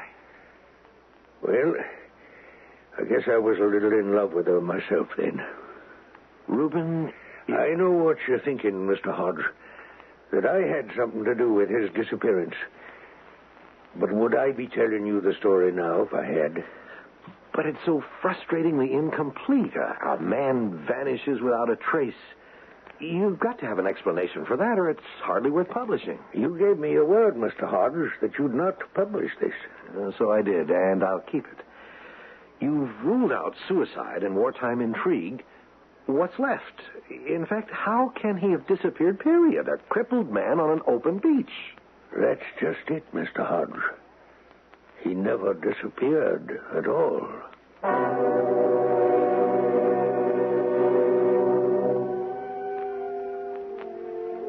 There's a little of the madman and a little of the lover in each of us, goes an old Spanish proverb. Which of these ingredients is it that has motivated Alice Pennington's vigil for 35 years? Perhaps it's a mixture of both. Or perhaps there is really no distinction. We'll find out, we hope, when I return with our final act.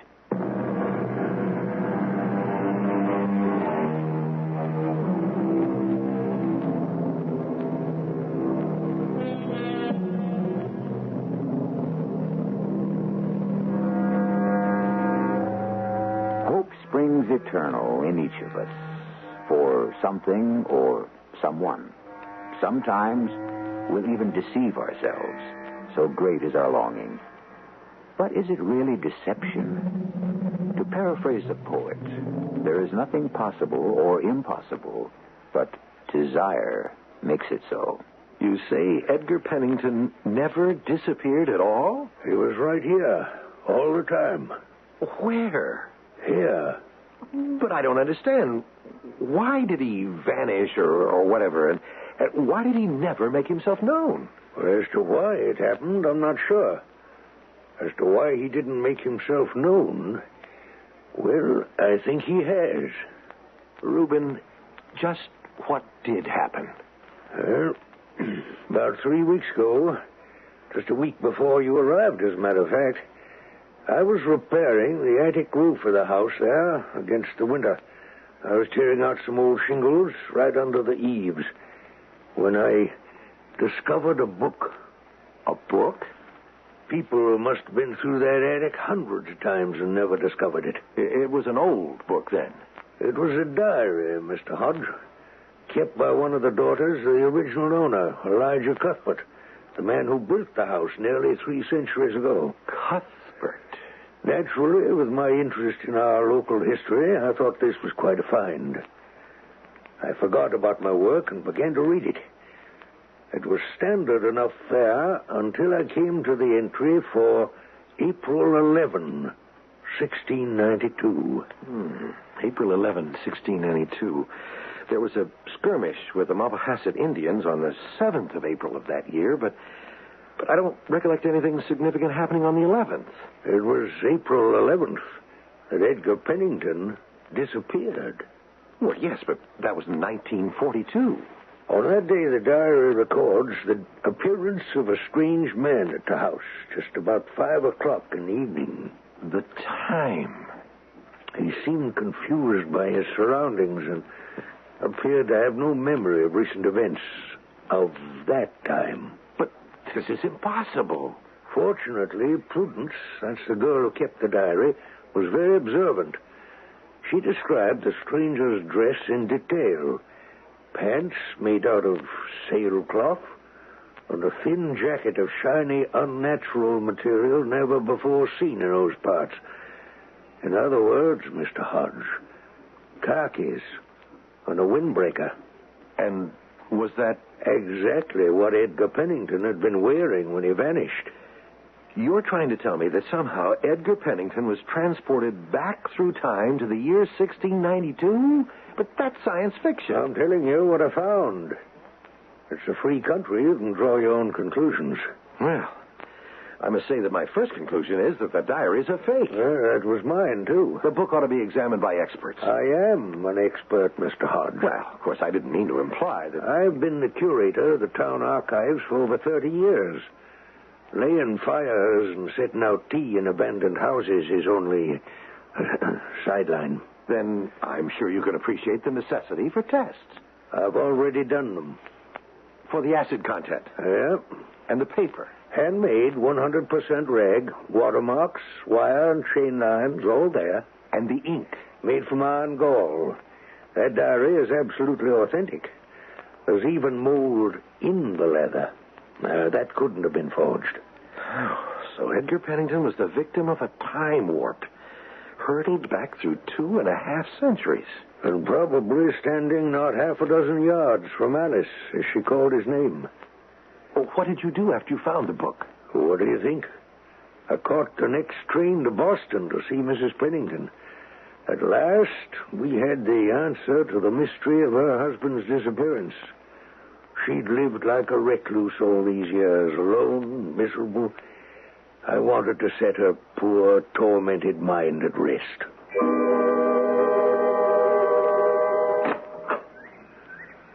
Yes? Mrs. Pennington? Yes? Who are you? It's me, Reuben Thompson. Reuben! Well, forgive me for not recognizing you. That's okay. I'd have only known you by the name on the door. Still as blunt as ever. Well, it has been a long time, but please come in. Yep. Oh, how surprising. We've talked every evening on the phone for 35 years, and only now does it strike me that in all that time we've never seen each other. Not since the day I left. Yep. 35 years. That life is so full of such wonderful surprises and expectations. I was just about to have some tea. Would you, Mrs. Pennington. Reuben, why are you here? What's brought you to Boston? Well, He's returned? You've seen him? No, I haven't seen him. It isn't? Oh, no. Has his body been found? No, nothing like that. It's, well, you see, I was repairing the attic for the winter. I'm so relieved. You gave me a start. You know, Edgar was on my mind, as always. I was just reading Browning when you rang. Elizabeth, that is. I will not be accused of feminism, I trust, when I state the fact that she was a much better poet than her husband. The sonnets from the Portuguese. I love thee with the passion put to use in my old grief. I love thee with the breath, smiles, tears of all my life. And if God choose, I shall but love thee better after death. That's very pretty. But, of course, he's not dead. No. I mean, what I came to... But do you take cream or lemon? What? Reuben, in your tea. Oh, I don't know. I mean, I never drink tea. Then I shall make the choice for you. Lemon.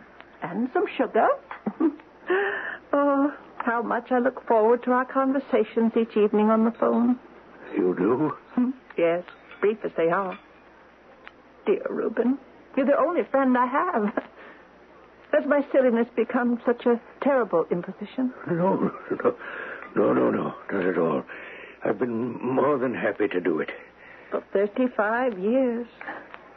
Surely there were times when you wished yourself free of it all. Well, it's just a routine, Mrs. Pennington. Do you know the last thing Edgar did before he disappeared? He was standing at the very crest of the dune. Oh, I do remember it as if it were yesterday. And he turned to watch me as I approached. And he waved, as if beckoning me to follow him.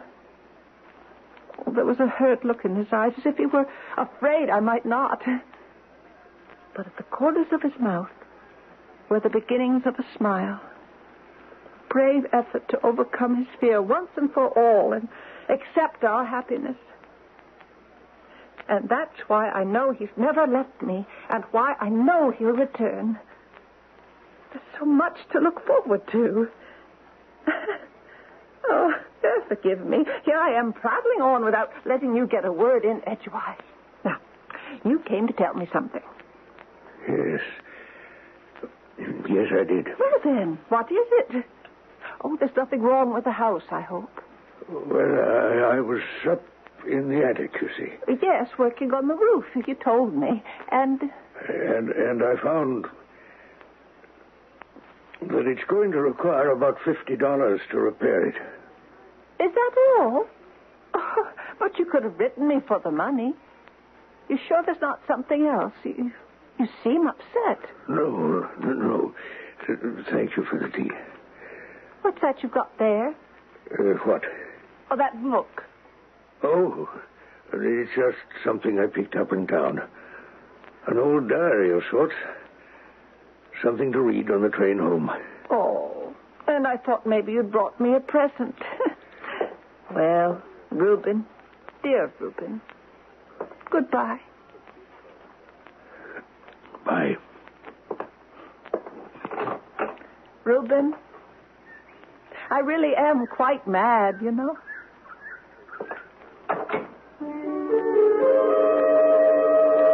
And that was it? You left without telling her? It wasn't up to me to destroy her hope. But the truth? The truth, Mr. Hodge, was that as I sat there and watched her talk, she seemed to grow younger, before my very eyes. As if time hadn't passed at all. And if time can stand still for 35 years, why not for 3 centuries? Are you sure that was the only reason? What do you mean? Well, the phone calls. Well, who knows why we do what we do. Anyway, you see now why the story must not be published. Of course. At least not in Mrs. Pennington's lifetime. But you haven't finished. Finished? The story. The stranger in the diary. Edgar Pennington, or whoever he was. Whatever became of him? Does the diary say? Well, the Cuthbert family took him in and tried to make him feel as much at home in those familiar, strange surroundings as possible. He remained there for the entire summer. But they saw very little of him, for he spent all his waking hours on the widow's walk. Like Alice Pennington. Always preoccupied, as if waiting for something or someone. The diary records a deep sorrow, as if he were suffering an unbearable loss. The cruel betrayal of fate. Like the betrayals he'd endured all his life. Or a fulfillment. For they were together in a way. And then? One day, he quite abruptly announced his departure for Boston. When the family pressed him for an explanation, he'd say only that the person he was waiting for was no longer there. He left, and they never saw him again, nor even heard further word of him. And that's the end of the story? I don't think so. You see, the date of the entry, which records his departure, was November the 9th. That's the same day when, 2.5 centuries later, Mrs. Pennington left the house herself. And went to Boston. Forever.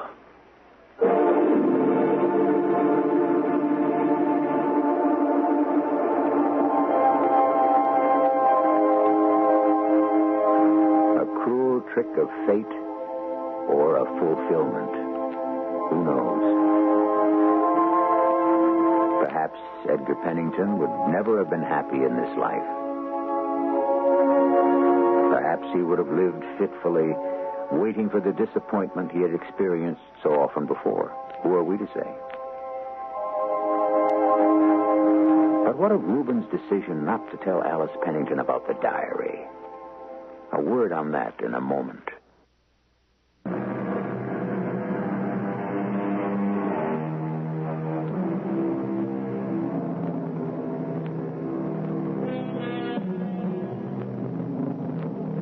Was Reuben's act of concealment selfless or selfish? He certainly loved Alice Pennington and would wish for her happiness. But what about his own happiness in the expectation of her phone calls each evening? Only one thing seems certain. As long as there is room for hope, can any story be said to have ended unhappily?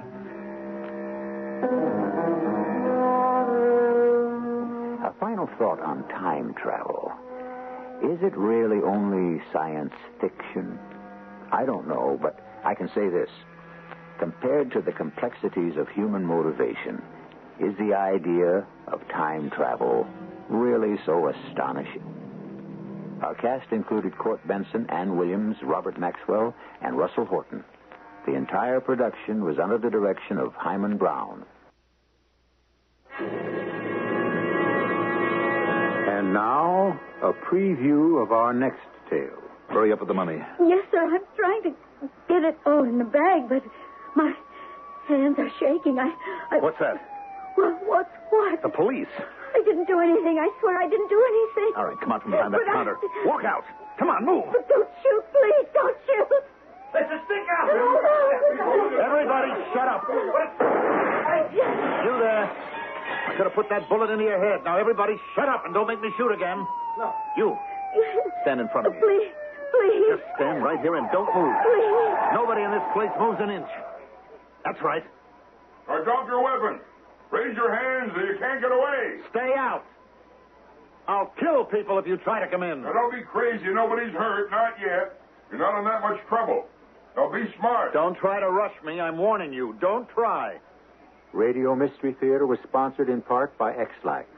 This is E.G. Marshall inviting you to return to our Mystery Theater for another adventure in the macabre. Until next time, pleasant dreams.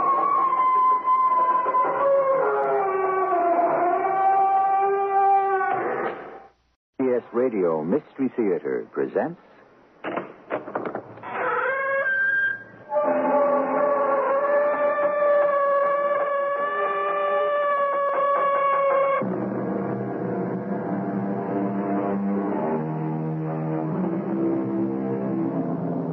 Come in. Welcome. I'm E.G. Marshall. Each of us is a hostage to time and fortune. Our lives are handed over to what appears to be the random chances of an uncertain fate. So often, there seems to be no rhyme or reason for any of it. Or is there a plan? A great and grand master plan, where even the fall of a leaf is strictly scheduled and rigidly accounted for. I have nothing against you. Then let me go. Please let me go. I'm sorry, I can't do that. But that gun, you're pointing it at me. I know. You're going to kill me. Only if I have to. I never did anything to you. I don't even know you. I'm sorry. Don't kill me, please. I have to. Why? So that everybody will know I'm serious.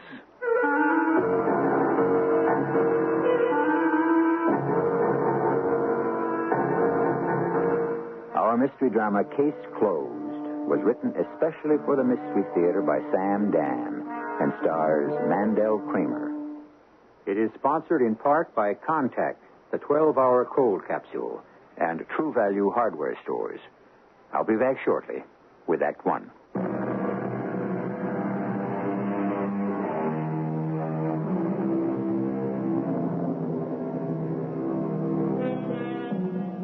As the preacher says, there's nothing new under the sun. No matter how bad things may be today, someone will always come up with a reminder that things were worse in the past. Consider violence. If you think it's unsafe to walk the city streets today, why, it's a dance around the maypole compared to, say, 150 years ago. All right, now that we've got that in perspective, let us concern ourselves with a gentleman named Chester Allen Jones. Perhaps he is something new under the sun. In the past, crime, as a rule, was committed by criminals. But these days, it seems, all manner of respectable folk seem to be involved in it. Our story begins at 2:47 p.m. Wednesday afternoon, August 27th, according to a police report that is being prepared by Lieutenant Francis Xavier Fitzmaurice. At which time the perpetrator, later to be identified as Chester Allen Jones, white, male, 43 years of age, did enter the premises of the Farmers and Mercantile Bank and Trust, North Main and 9th, where he approached the teller, Joanna V. Butler, and demanded... Put all your money in this bag. Don't step on anything. Don't push anything. Don't try to signal anyone. No, sir, I won't. I mean, I will not. Got this revolver pointed straight at your heart. Yes, I see. Hurry up with the money. Yes, sir, I'm trying to get it all in the bag, but my hands are shaking. What's that? What? The police. I didn't do anything. I swear I didn't do anything. All right, come on from behind that counter. Walk out. Come on, move. But don't shoot, please. Don't shoot. Listen, stick out. Everybody, shut up. You there. I'm going to put that bullet into your head. Now, everybody, shut up and don't make me shoot again. No. You. Stand in front of me. Please. Just stand right here and don't move. Please. Nobody in this place moves an inch. That's right. Now, drop your weapon. Raise your hands or you can't get away. Stay out.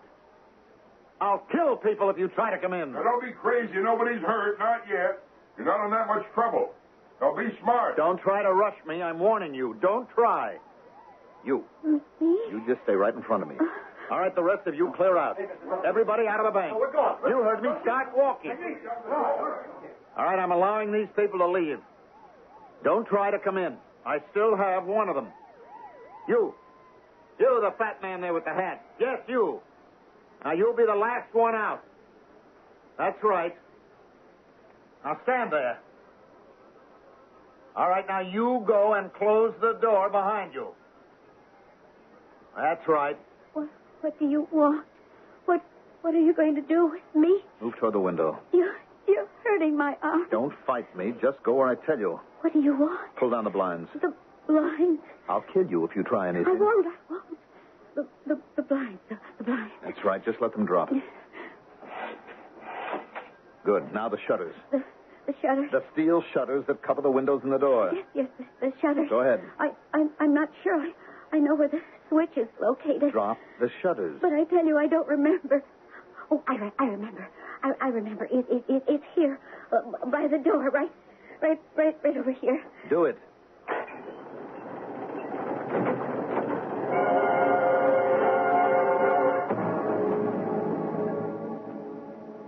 This bank is about 30 feet by 40. The vault has an opening in the rear. The door left opens on the storeroom. Another door right is to kind of an employee's lounge with a bathroom. The only entrance is through the business office. The lounge does not have any windows. There's no way to get at him, except through the front. And he has the iron shutters down. There's no way he could be picked off. Besides, he has the hostage. At 3:15, an attempt was made to contact him. He opened the door a crack. We spoke through the shutters. What do you want? Sooner or later, you'll have to talk to somebody. I know what you're trying to do. Really? What am I trying to do? You're trying to humor me. Well, why would I want to do that? You think you're dealing with some common hoodlum? No, I never said anything like that. I'm not your ordinary, everyday bank robber. You're not? You'd never guess who I am. I wouldn't. Never. Not in a million years. Go ahead, guess. Well, think of the most unlikely person. Go ahead. The Duke of Windsor. Who? The one who used to be the Prince of Wales. He gave up the throne. You're not even close. I'm Chester Jones. Oh. Glad to meet you, Mr. Jones. I'm Lieutenant Francis Xavier Fitzmaurice. You never heard of me.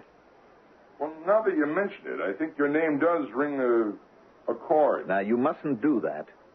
Do what? Patronize me. There was no way you could ever have heard of me. They took care of that. They? They made sure no one would ever know how important I am. Oh. Well, tell me, how important are you? All right, I will. Have you ever heard of Trowbridge Industries? Trowbridge. That's always been his secret. You see, keep in the background. Just take the money and smile. Well, I'm chief engineer. Oh? We make those... Well, I can't talk about it because it's top secret. You understand, being a police officer. Absolutely. Just let me say that what we make is a tiny little bit of a thing. But without it, you couldn't get a fighter plane off the ground. Is that a fact?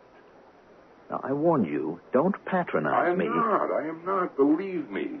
I am very, very much impressed. Now, I'm telling you this because I want you to realize that you're not dealing with some run-of-the-mill criminal. Well, I was sure of that from the very beginning.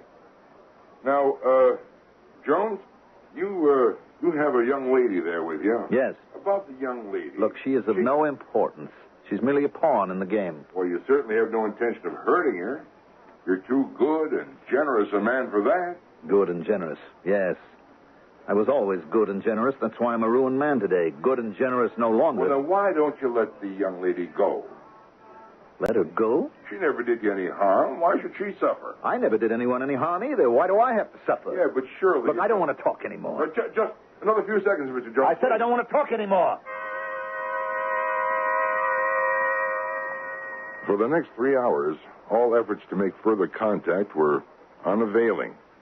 It was suggested we bring his wife down to talk to him. I decided to talk to her first. Accordingly, I went to see her, 7 p.m.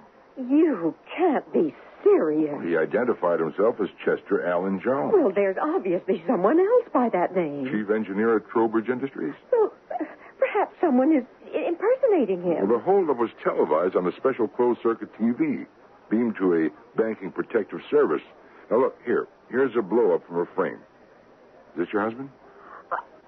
Oh, it's impossible. Is it true? Well, it's Chester. It is Chester.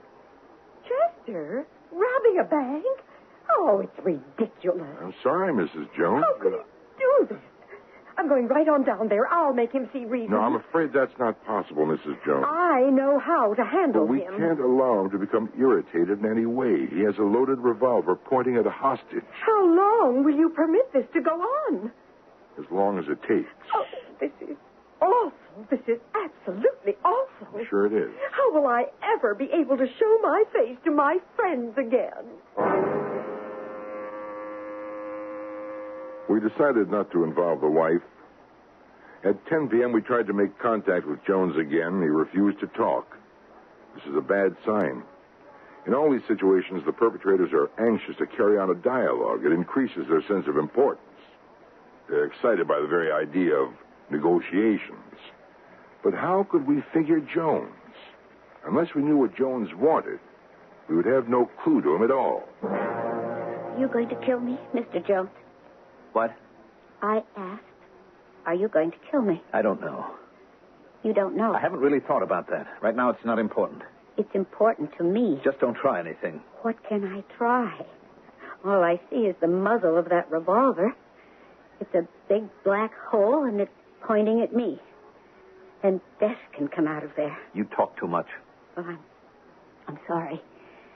But I have to do something. Up till now, I've been scared, terrified. But I can't keep that up forever. The fright goes away, and you're empty.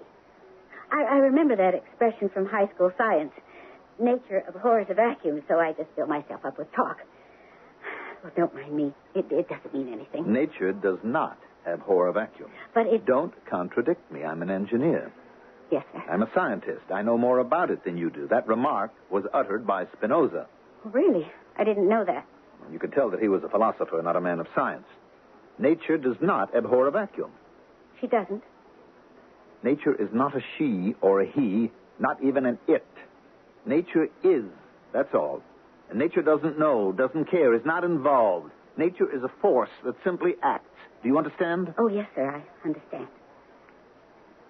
Mr. Jones. What is it now? Mr. Jones, are you going to kill me?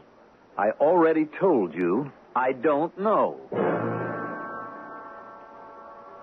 At 11:30 p.m., we succeeded in getting Mr. Jones to come to the door and talk with us again.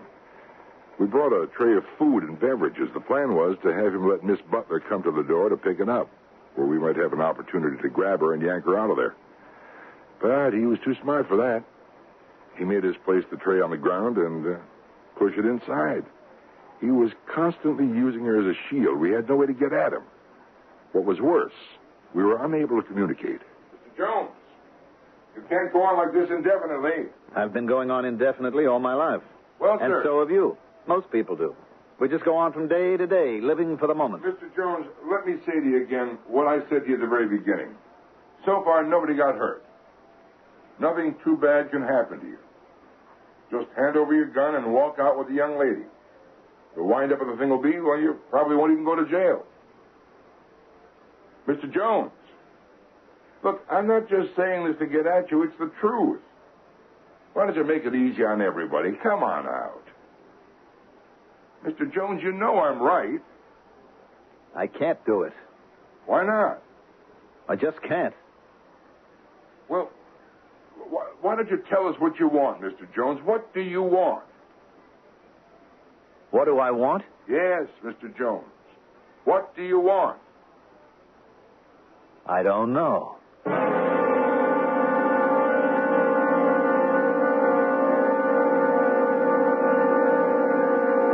He's got a gun in one hand. The other hand holds a hostage. Half the city police force is arrayed outside against him. People are willing to be reasonable, to discuss it, but it's all for nothing, because he doesn't even know what he wants. Well, I know what I want. I want you to wait just a short while till I return with Act 2.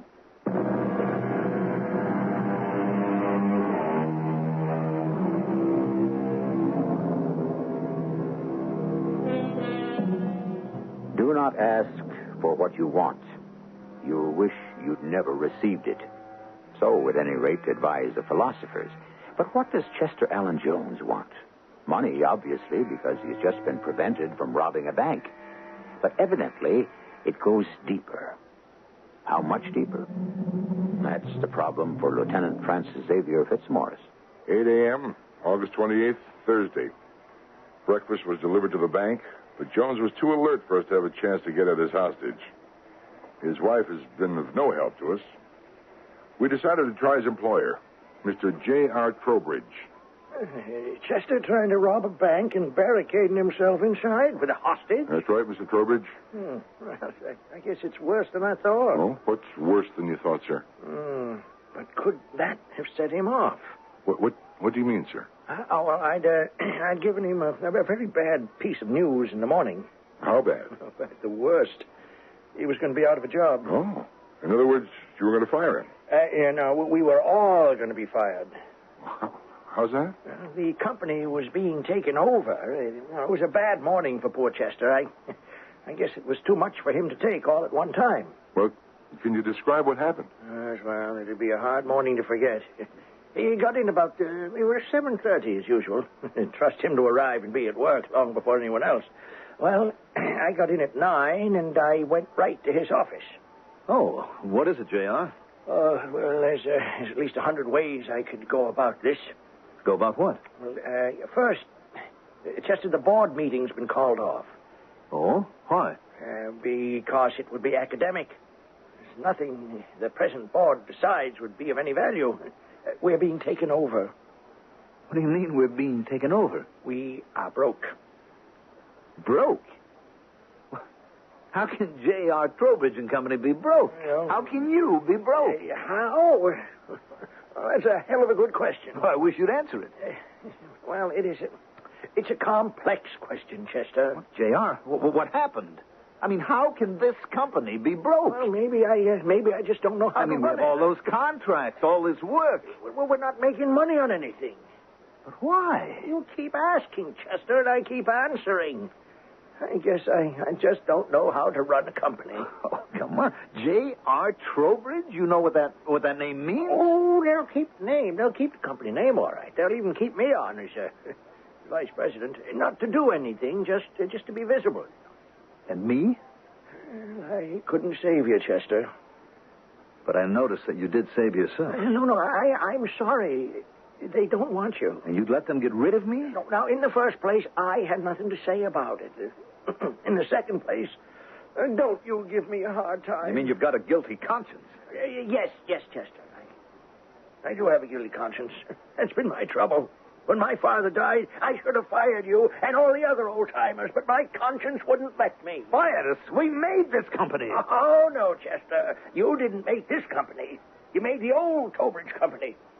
But the world, times, They have passed you by. You have the best research department in the entire industry. Yes, I have. There isn't a single problem my research department can't solve, except one. How to make money. I've been here for 20 years. I came here out of college. To be fired just like that? Oh, it won't be just like that, Chester. The new people will do an efficiency study in order to determine I gave everything to this company and to be kicked out. No, you won't be kicked. When they formally decide to release you, you'll be given 3 months' pay. Oh, that's very generous. Oh, yes, it is. Could have been given 2 weeks, you know. Look, J.R., I need the job. Chester, I tried to explain. I know you did, but I'm broke. Broke? Yes.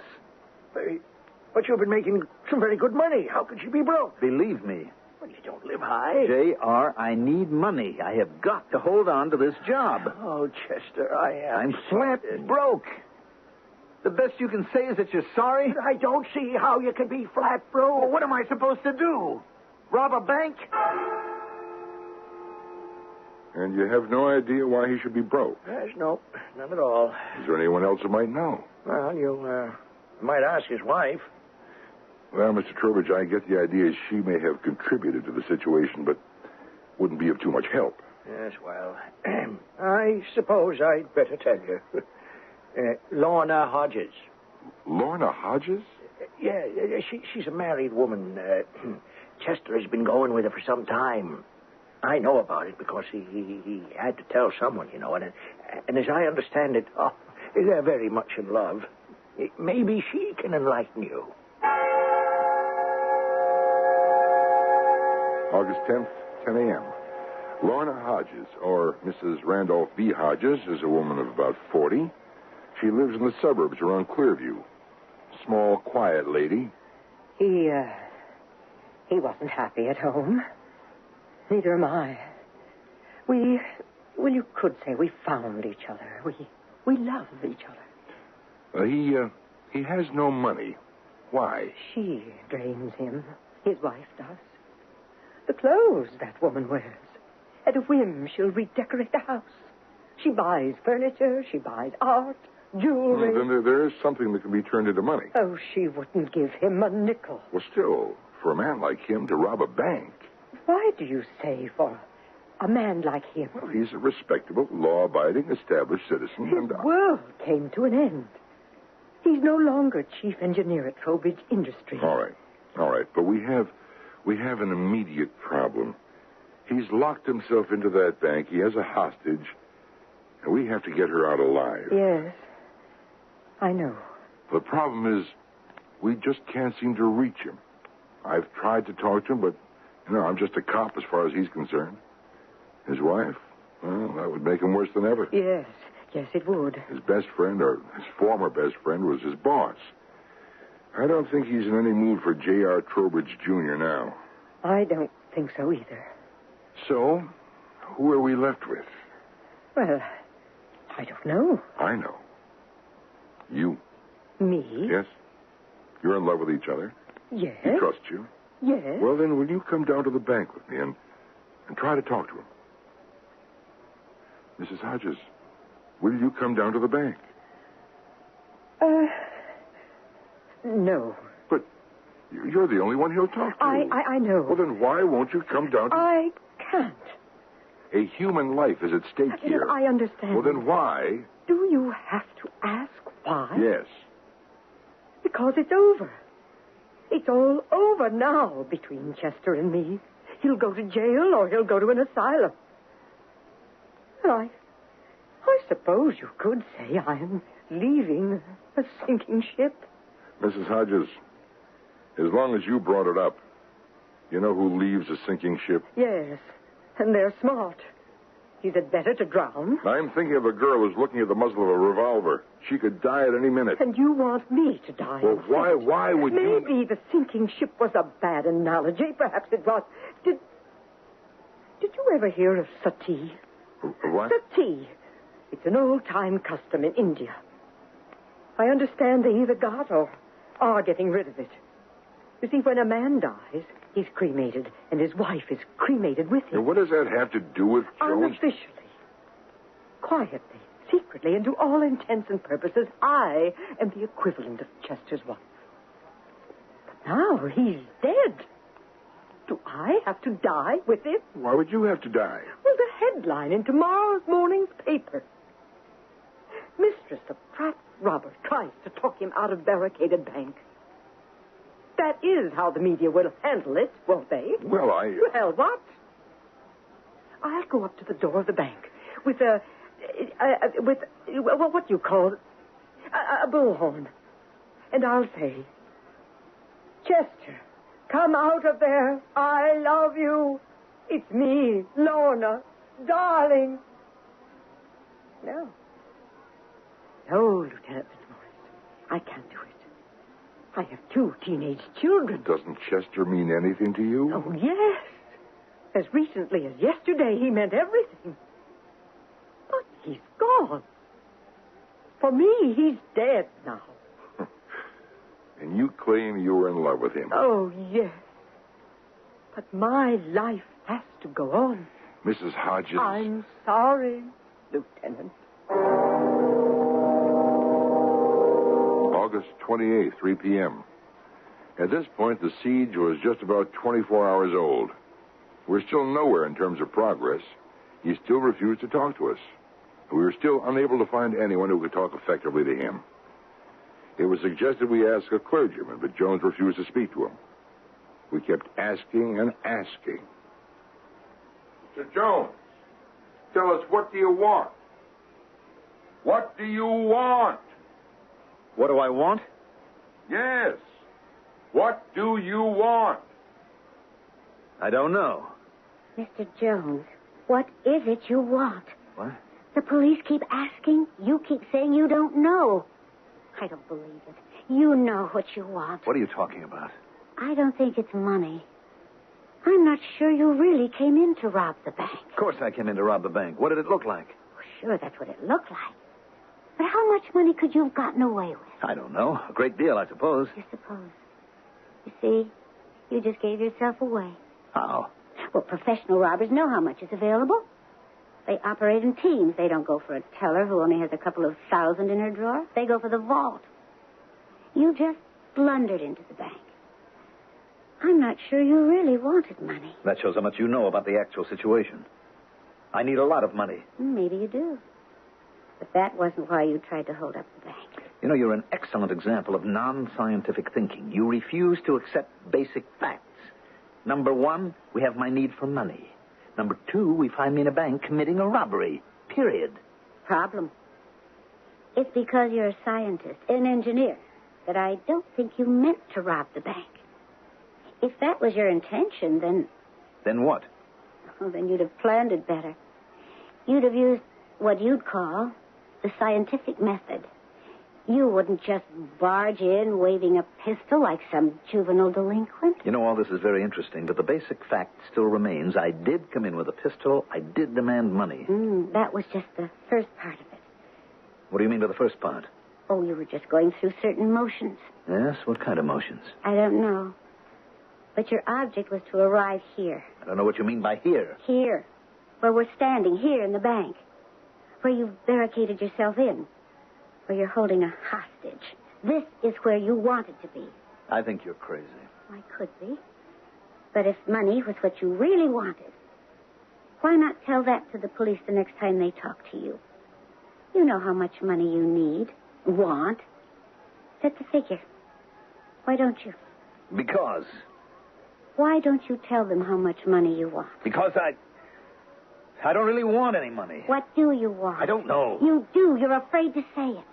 You don't want to come to grips with it just yet, but you know. Look, I want you to shut up. All right, but that won't change anything, will it? You know what you want. Yes, I know.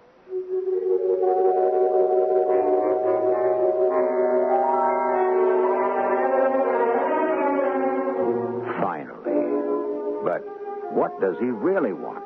Can you guess? True to tradition, we've left a few clues scattered here and there during these past 2 acts. It's quite possible you already have the answer. Compare yours with ours when I return with Act 3 in just a few minutes.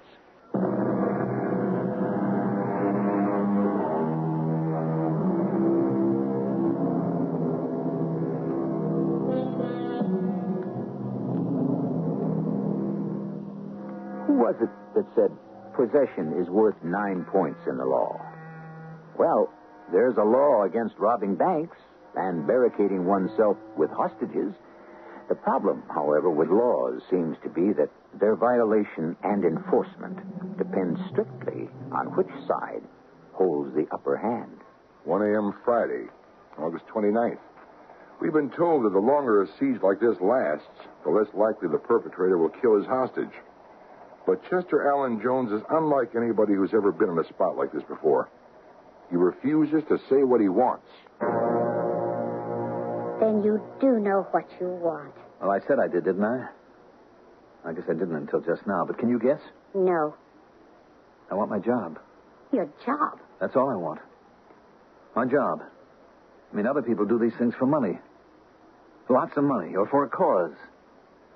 Not me. I just want my job. That's all I ever wanted in the whole world. That job as chief engineer at Trowbridge. They're going to take it away from me. Then why did you try to rob a bank? Because I didn't see it that clearly at first. You see, when you're fired from a good job, your initial reaction is to worry about money. I mean, I'm in debt. I thought, well, I'll just get my hands on a lot of money. So I walked into your bank and I went up to your window and I told you to fill up the bag with money. Do you remember? Oh, yes, I remember. The minute I saw the money, I realized that wasn't what I wanted at all. No? Oh, I really didn't care about money. Believe me, money was something my wife needed. Oh, how she could go through money. Why? Oh, I'll tell you why. Because she's vain, she's self-centered and ostentatious. Then why did you marry her? Well, I can assure you she was not like that 20 years ago. How did she get that way? I misjudged her. She fooled me. Maybe you fooled her. What do you know about it? Well, I'm only trying to... Who are you? You're a $150 a week teller in a bank. I mean, what kind of a job is that? If you're interested in a career... You sit there day after day and fondle money that isn't yours. I notice you're changing the subject. What subject? The general subject. Hey, bro, I enjoy your stream. I had a suggestion I want to share with you, but I don't want to spam your chat. Let's chat on Discord. Because I think I'm going Larry to... _220. You're going to kill me, aren't you? I didn't say I would. Can you say you won't? No. You'll have to kill me. You've gotten yourself into a blind alley. That seems to be your style. You lose your job. You rush out and try to rob a bank. I'll bet you met other big disappointments in crazy, violent ways, too. I warn you, shut up, or I will kill you. You're going to kill me anyhow. Why did you say what you did about my wife, that she misjudged me? Were you in love with each other when you were first married? Yes. But that love died. Love doesn't die. It can't. It has to be killed. Who killed it? She did. Oh, why? What is this, the Spanish Inquisition? I gave her all the money she wanted. Did she want anything else? Money was all she ever wanted. Were you rich when you married her? Come on, I was fresh out of college. I didn't have a nickel. Then why did she marry you? Because... Because she loved you. Did you return that love? Oh, will you stop that? It's nonsense. Did you spend time with her? Look, if I didn't spend time at the plant, I wouldn't have made any of the money. She wanted you. And all you ever gave her was money. After a while, money took your place. The money became all important. Oh, that's where you're wrong. She didn't want love. That's why I looked for love elsewhere. I had to. You did? Lorna. Lorna understands me. Lorna loves me. Who's Lorna? A soft, sweet, beautiful woman. Married, I'll bet. How did you know? Does it matter? Her husband neglects her. Just as you neglect your wife. Look, we found each other. And you're in love. Deeply, completely in love. Well, why don't each of you get a divorce and marry the other? Because her husband wouldn't permit it. And Helen wouldn't let go of me either. How hard have you tried? What does that mean? These days, if people want divorces badly enough, they can get them. But neither of you wants that. You're satisfied to meet now and then, here and there. Have your little affair. Don't use that word. Give me a more accurate one. A few hours in some little out-of-the-way restaurant, an evening in a motel. You need each other for a romantic interlude. Husbands and wives can't have romance unless they work at it all the time. But strangers can kid each other and themselves. We're in love. Have it your way. Why are you stalling? What are you talking about? Why don't you tell the cops what you want? You're afraid to face it. I'll show you who's afraid.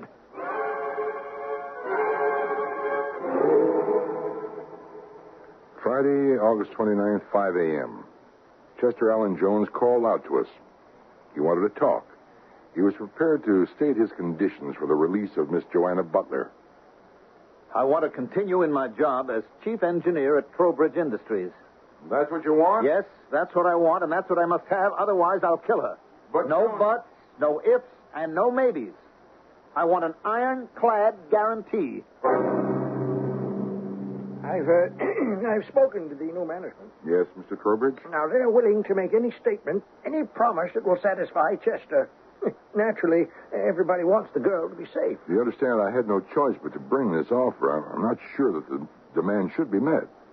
What are you saying, Lieutenant? Well, we have to see this thing in perspective. This isn't, and unfortunately may not be, the only incident of its kind. See, we're setting a precedent. Any agreement that the company makes was made under duress. Now, once the girl is safe, why... No, that presents problems, too. For the future, it destroys the credibility of the police. Very well. Yeah, well, he can continue for a while. You know, sooner or later, this whole business will blow over and be forgotten. Then he can be quietly released, fired for one reason or another. Well, our basic objective is to get that girl out of there alive. We'll do whatever we have to.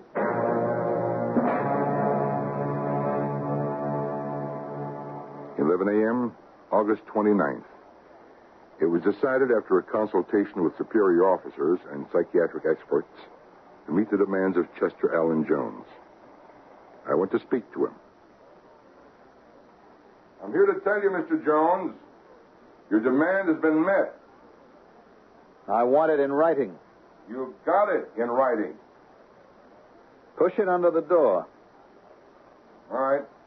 Now, there's no reason now why you can't let the girl go. Come out yourself, is there? I'll think about it. Well, what's there to think about? What's there to think about, Mr. Jones? I don't know. But this is what you asked for. Yes, this is what I demanded. We guarantee that Mr. Jones will continue as chief engineer at his present salary for as long as he desires. Could you ask for more? Well, they don't have to honor this agreement, you know, once they get their hands on me. Oh, then you don't believe them. No. I believe them. They'll honor the bargain, not because they won't be inclined to break it, but because I can make myself so valuable that they beg me to stay. Well, then what's wrong? I'm not sure I want the job. Why? Because as I look back on it, it ruined my life. Well, then what do you want? Too late for that now. Well, you can tell me. No.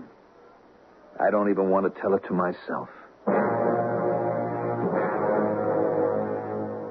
2 p.m., August 29th. We've notified Jones that he's won his demand, yet he refuses to free his hostage.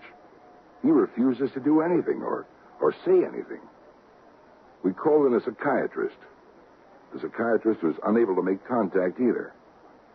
Jones will talk to no one but me, and then only when he wants to. The psychiatrist is very much concerned. The problem could be that he's developed a siege mentality. In all his life, he's been under terrible pressures, but they were varied and widespread. Here, everything is concentrated into a single time and place. He doesn't want to lose it. And that's why you can expect him to keep inventing demand after demand. Well, how long can that go on, Doctor? Well, until he cracks or kills himself, kills the girl. Unless... Unless what? Unless we find out what he really wants. Well, why doesn't he tell us? Maybe he doesn't know. I'm scared now. I know what he's doing. He's getting up the nerve to kill both himself and the girl. He sees some great dramatic climax for his life. If there was any way to do it, we would rush the place, but how? When are you going to do it? I'm sorry, but people have to be taught a lesson. Could I write a note? A note? To my fiancé. By dying, we can force people to look at the futility of their lives. Whatever that means. I see that so clearly. I'm very much in love with a certain person. You can understand that. Yes? Then can I write him a private message? All right. Thank you. I am sorry, you know. I wish I didn't have to kill us. Why do you have to kill us? Well, you take a hostage, you make a demand. The demand isn't met, what are you to do? But you haven't even made the demand, the true demand. Not the artificial one about the job. I realize that. Then make it. There's no point to it. It could never happen. Noon, August 30th. A sealed envelope was pushed out the door. It read, "From Joanna Butler to Charles Carroll." Miss Butler's mother told me she knew of no Charles Carroll.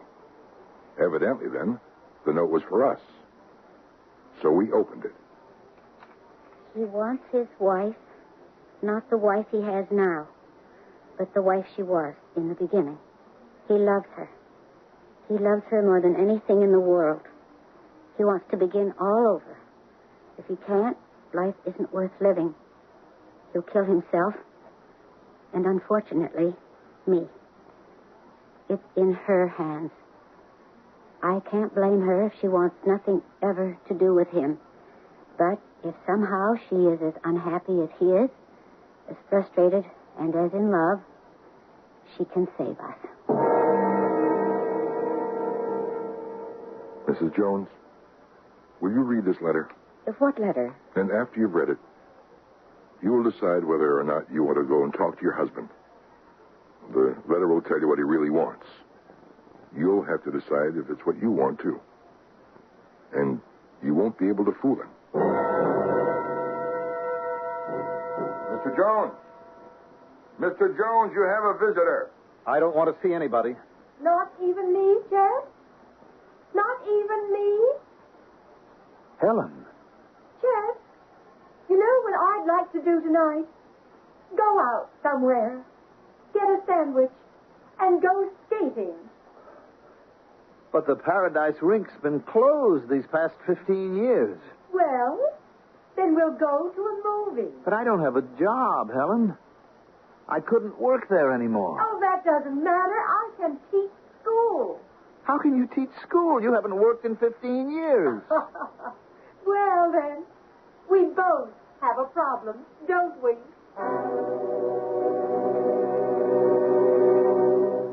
2 p.m., August 30th.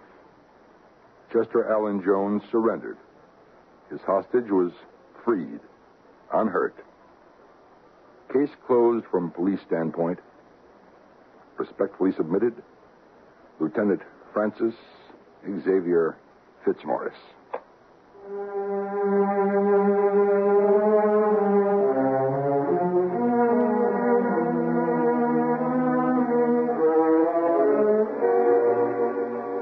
Case closed. Well, is any case ever closed? Miss Joanna V. Butler certainly developed under pressure, didn't she? We wonder what she's doing now. Chester underwent a battery of tests and, after a while, was quietly released again into civilian life. We assume he and Helen are happy somewhere in a new environment. As for me, I'm well and happy every time you agree to wait until I return.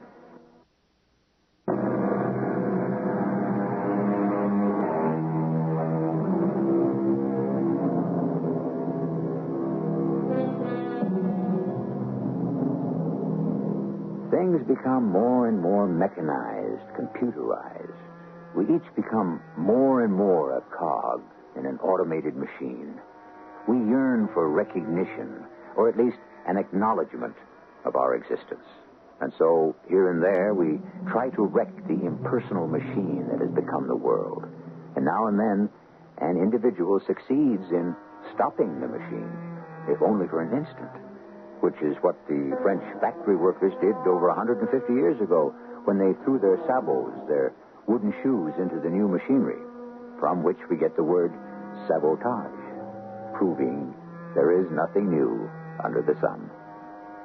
Our cast included Mandel Kramer, Joe Silver, Evie Juster, Joan Shea, and Earl Hammond. The entire production was under the direction of Hyman Brown. And now, a preview of our next tale. The Audley Company, your biggest and best customer. Mm-hmm. Yes, sir. You know the one that you've been shipping all the engines to? Well, sure. What about it? They damaged it. What'd you say? There is no Audley Company. I'm waiting. For what? For the punchline, the rest of the joke. That isn't a joke. Come are you all right? The plane made an emergency landing at, of all places, Marsden City, South Dakota. I had time on my hands, and so I decided to see this great Audley Company plant. Just to see it. But there isn't any plant, Ralph. Oh, come on, you can't be serious. Number 1 Oliphant Avenue is a run-down, seedy, falling-apart office building. Honey, that's impossible. The Audley Company is just a name on the door, along with 10 others or so. And it's just an address and a phone number.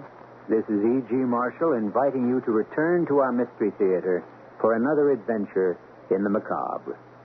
Until next time, pleasant dreams.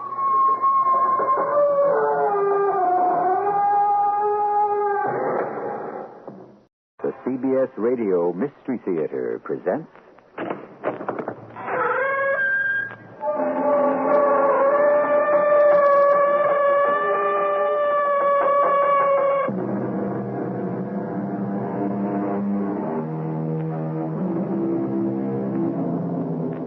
Come in.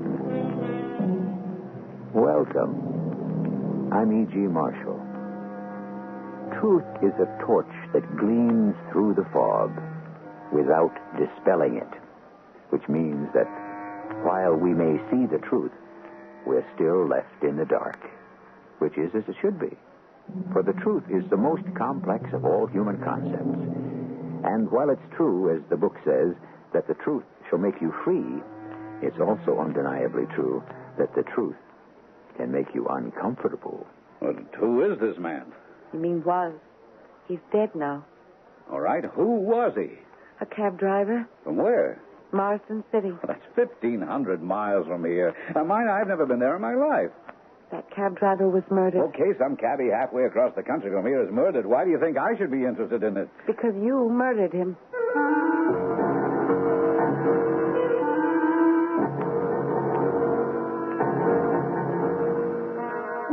Our mystery drama, For Want of a Nail, was written especially for the Mystery Theater by Sam Dan and stars Betsy Palmer. It is sponsored in part by True Value Hardware Stores and Buick Motor Division. I'll be back shortly with Act One.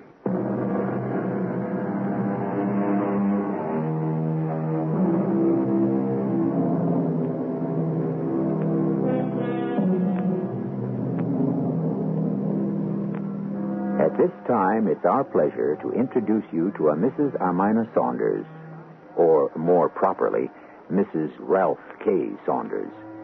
She's a most delightful woman, pert and pretty and filled with good spirits, happily married, well-adjusted, with never even a hint of any deep, dark problem of a mental, moral, or psychological nature. She is completely without fears, guilts, or hang-ups. You may well ask, where did we find her? The fact is, there are such people today, except they happen to be out of fashion. Well, our Armina is at an airport, and she has just hailed a cab. Taxi! Okay, ladies. Can you tell me something? It all depends. Do you know where number 1 Oliphant Avenue is? For sure I know where it is.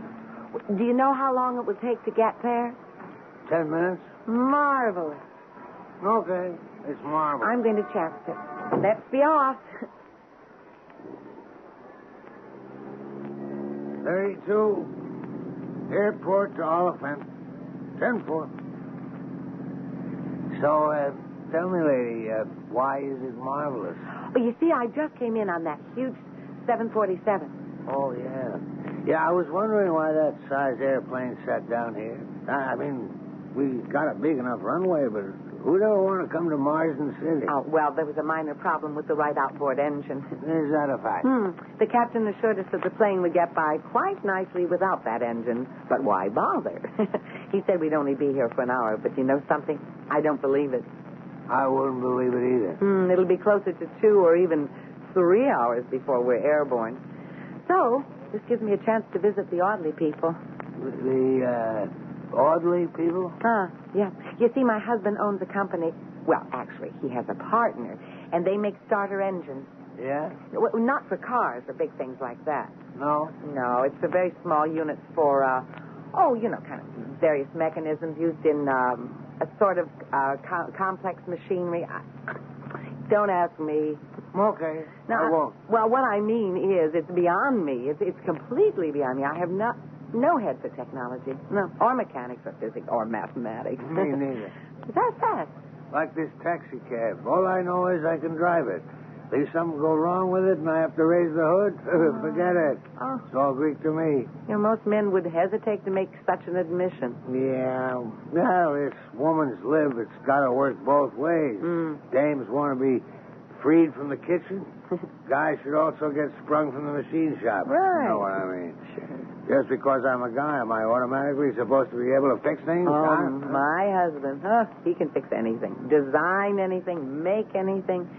His biggest customer is the Audley Company here in Marsden City. The Audley Company? Well, to me, they've always just been a name. And no, by just the merest accident. Well, actually, you see, I won a contest. In 25 words or less, they said, tell why you love Aunt Brunhilde's homemade potato salad.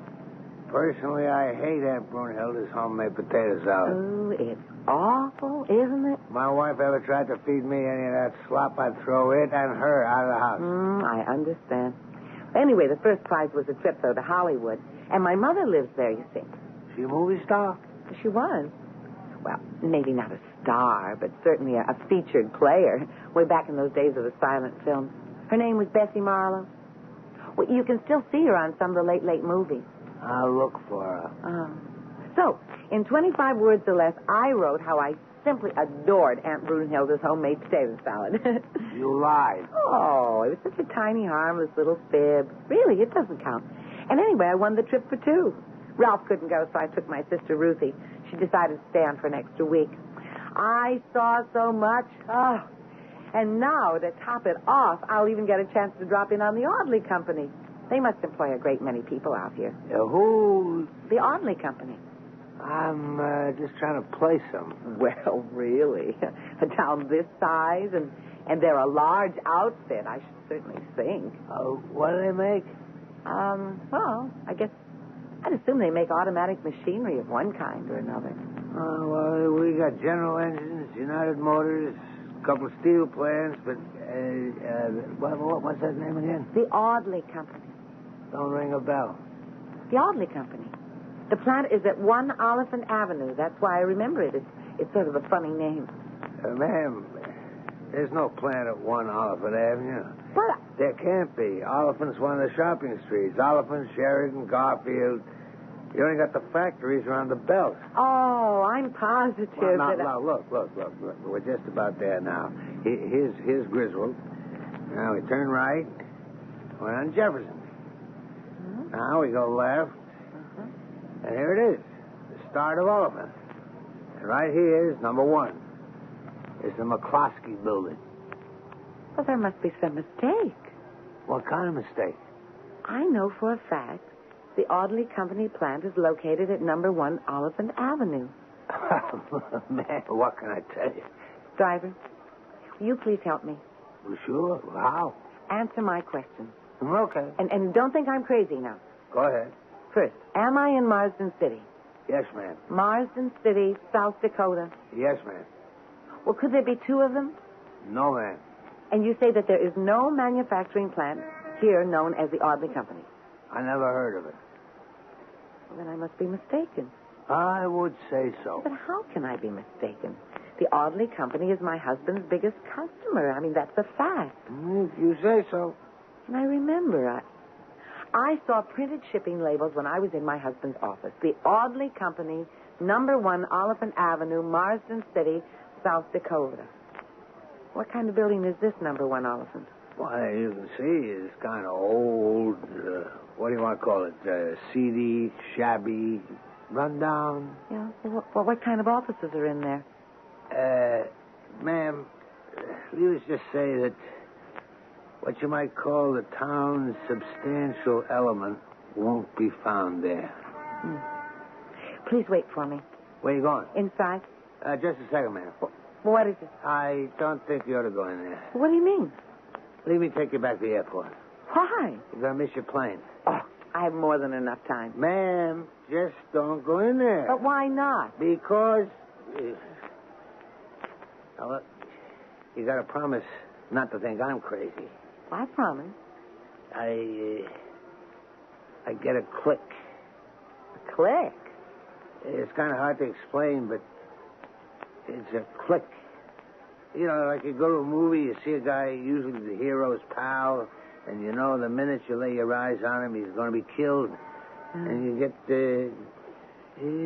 get the click. Oh, yeah. You know what I mean? Yeah, I know what you mean. And he does get killed. I get the click on this here building. Huh. So do I. Let's take off. But I have to find out. Gonna go in, huh? Yep. All right. I'm going in with you. No, that isn't really necessary. I'll feel better.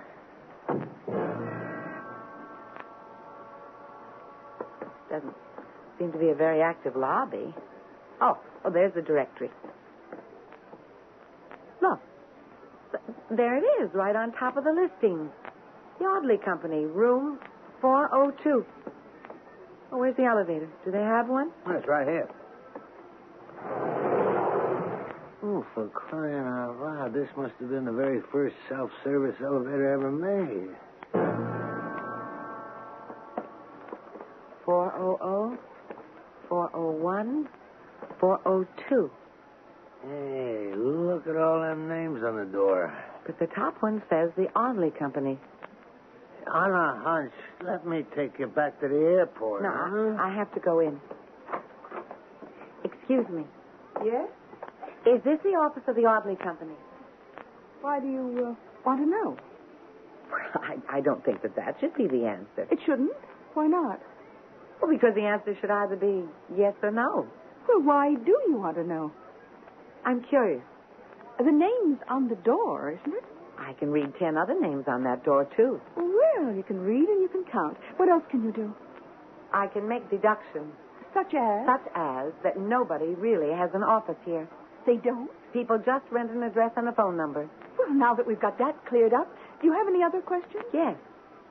Where is the manufacturing plant of the Audley Company? Just leave your name and number and somebody will call you. I wonder who. Well, I've enjoyed our little visit, but I must be going. Drop in again. Anytime you're in the neighborhood.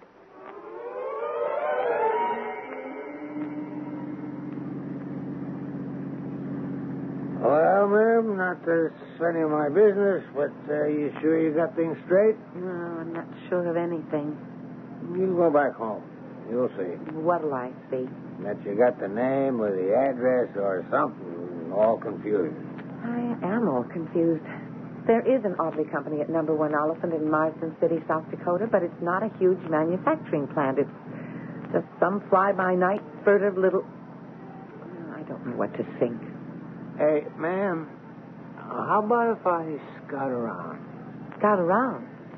Something's going on. What it is, I couldn't tell you, but something's going on. Yes, I'm sure something is. My name is Oscar. Oscar Hogan. Oh. Yeah, I'm going to give you my card. Yeah. Thanks. Now, drop me a line. You know what I mean? Maybe I can find out something. Well, Oh, look, I got nothing better to do. Thank you, Mr. Hogan. I may be in touch with you. Mr. Oscar Hogan, that kind and obliging cab driver, dropped me off at the airport where the plane was ready and waiting. And soon we were headed for home. Didn't really know what to think. Had I blundered into something? If so, what? When the plane touched down at home, it was still early in the afternoon, and I decided to go to Ralph's office. Ralph was out, but Jim Carroll, his partner, was there. Hey, Armina. Have a good trip? Oh, it was just great. Where's Ralph? Oh, he went downtown on an errand. Some places makes new steel alloys or something. I don't know what he puts into those engines. I just sell them. Jim, do you know that my plane flew directly over Marsden City, South Dakota? What about it? Marsden City. That's where the Audley Company is located. Oh, yeah, that's right, they are. Have you ever been there, Jim? Sure. Can't remember how many times. to the plant? Fantastic place. Brand new, completely automated. They're such a big customer, I couldn't help remembering the name. The Audley Company at number 1 Oliphant Avenue. That is right, isn't it? Yeah, that's right. Well, when was the last time you were there, Jim? When was it? Mm-hmm. Oh, I guess it must have been last week. Things were really high.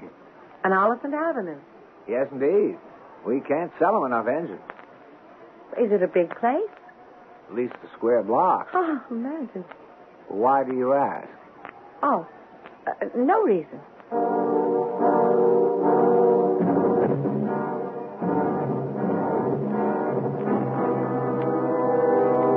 Now, anytime a lady says, "Oh, no reason," on this program, you should say, "Aha," because here we have a lady who has, by the merest flick of fate, discovered a most disturbing, if not devastating, fact about her husband's business. Just what that fact really is and what it actually means, well, it's hard to say at this moment. But you know as well as I do that things may get better in the second act, which I shall bring you in just a few moments.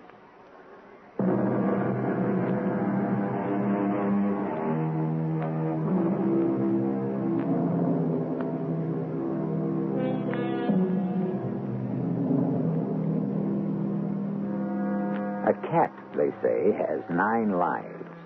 A cat, being a poor dumb animal, is necessarily limited. We human beings, on the other hand, are not restricted to so narrow a number.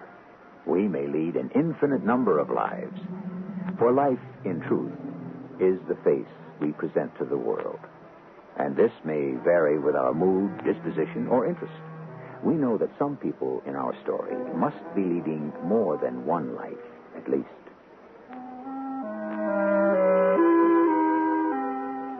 What had I discovered? That my husband's biggest customer, the source of a sizable part of his income, simply did not exist. What could it mean? I caught Jim Carroll, my husband's partner and a friend, in a lie. But was something shady and illegal going on, and was my husband part of it? Of course, I could forget the whole thing. But how could I forget it? Well, there's only one thing to do, and it's the thing I've always done. Just go full steam ahead and, well, whatever happens. Oh, Armina, you're not serving that horrible Aunt Brunhilde's potato salad again. They sent us a year's supply. Couldn't we donate that potato salad to some charity? Talking about potato salad, the Audley Company, your biggest and best customer. Mm-hmm. Yes, sir. You know the one that you've been shipping all the engines to? Oh, sure. What about? They don't exist. What'd you say? There is no Audley Company. Well, I'm waiting. For what? For the punchline, the rest of the joke. Well, it isn't a joke. Armina, are you all right? The plane made an emergency landing at, of all places, Marsden City, South Dakota. I had time on my hands, and so I decided to see this great Audley Company plant. You know, just to see it. But there isn't any plant, Ralph. Oh, come on. You can't be serious. Number 1 Oliphant Avenue is a run-down, seedy, falling-apart office building. Honey, that's impossible. The Audley Company is just a name on the door, along with 10 others or so. And it's just an address and a phone number. Armina, I just don't understand. Ralph, have you ever been out there? No, why would I ever go out to Marsden City? It's Jim. Jim runs the sales. Jim's been out there hundreds of times. Well, how did you get the Audley Company as a customer? How do we get any customer? Jim. Jim brings in all the business. Have you ever met any of the Audley people yourself? No, honey, I only meet customers when they have problems, technical problems. But the Audley Company never seems to have any. Ralph, what's happening? I don't know. I don't know. But you send all of these engines to a non-existent company. Ralph, is it possible that this is how Jim could be stealing? No, that couldn't be possible. But I caught Jim in a lie. Yes, but well, all right. Let's say there is something phony. And there is, Ralph. There has to be. But what? Jim can't be stealing. But there is no Audley Company. But we're getting paid for the engines. By whom? I only know we ship out the engines. To number 1 Oliphant Avenue, Marsden City. That's right. And 30 days later, just as regular as clockwork, we get a check. A good one? Well, good as gold. And we deposit that check. Ralph, something is wrong. I don't know what to say. Maybe Jim is pulling a fast one, but well, I guess I'll just see about that. What are you going to do? Oh, no. Now I'm sorry I even started. Now, Mina, you had no choice. It's time for a little showdown with Jim. I mean, I let him run the business. I bury myself in the shop. I spend all my time on engineering, and once a month I check out the books. Everything seems to be okay, but now this... Ralph, what are you going to do? I'm going to find out what's going on in my own business. Oh, that's my fault. You know, I've enjoyed being the head in the cloud scientist, the absent-minded professor. Well, that's all over. Hello? Jim, it's Ralph. What's up? Jim, I want you to drop whatever it is you're doing and get over here right now. I've just made a discovery about the Audley Company. What are you talking about? It doesn't exist. Well, now, just a second, Ralph. It's not a big, modern manufacturing plant. It's a desk and a telephone. Okay, still there, Jim? Yes, Ralph. Get over here. And Jim? Yes, Ralph? You better have one great story.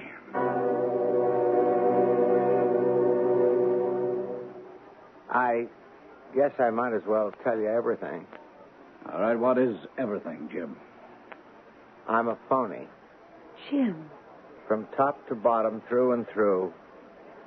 I've been taking advantage of you, Ralph. But how? The company's making money. Should be making more.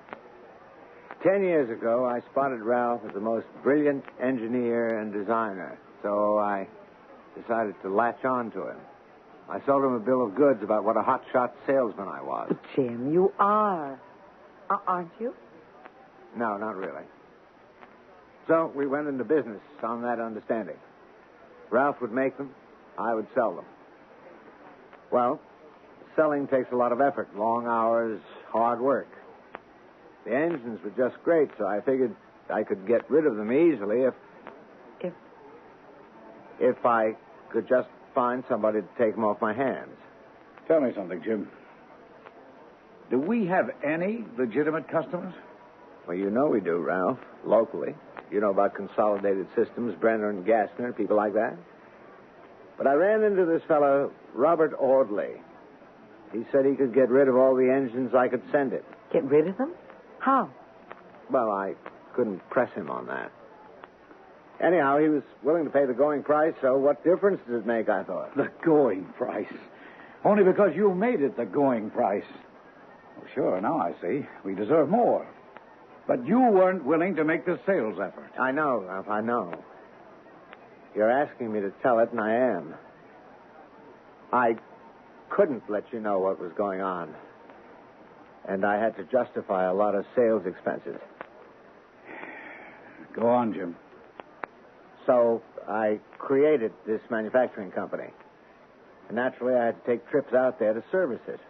And after a while, it just grew and grew, that's all. Jim, I can't tell you how happy I am that you found out. I don't have to live a lie any longer. It was a very difficult evening for me. A man had been stripped down to where his soul had been bared, and well, I'm not a person for serious situations like that. I try to live in the sunshine, not in the shadow. So Ralph and Jim arrived in an agreement. Jim would buckle down and really behave like a sales manager, and phony deals like the Audley Company were out from now on in. So I decided to forget all about it, and I did. But then a week later, I received a letter. It was from a Mr. Oscar Hogan. Mr. Hogan? Who? Then I remembered. The cab driver.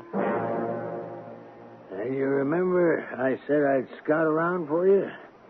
Well, I'm doing it. And I think I'm on to something. Maybe. I just want to say I appreciate the fact we met because it sure is a great way for me to spend my spare time. But with a sprained back, I can't go bowling no more. I always did want to be a kind of undercover operator. And here's my big chance. I will write further details. Sincerely yours, your friend, Oscar Hogan. Such a darling, lovable human being. But actually, there was no longer any mystery.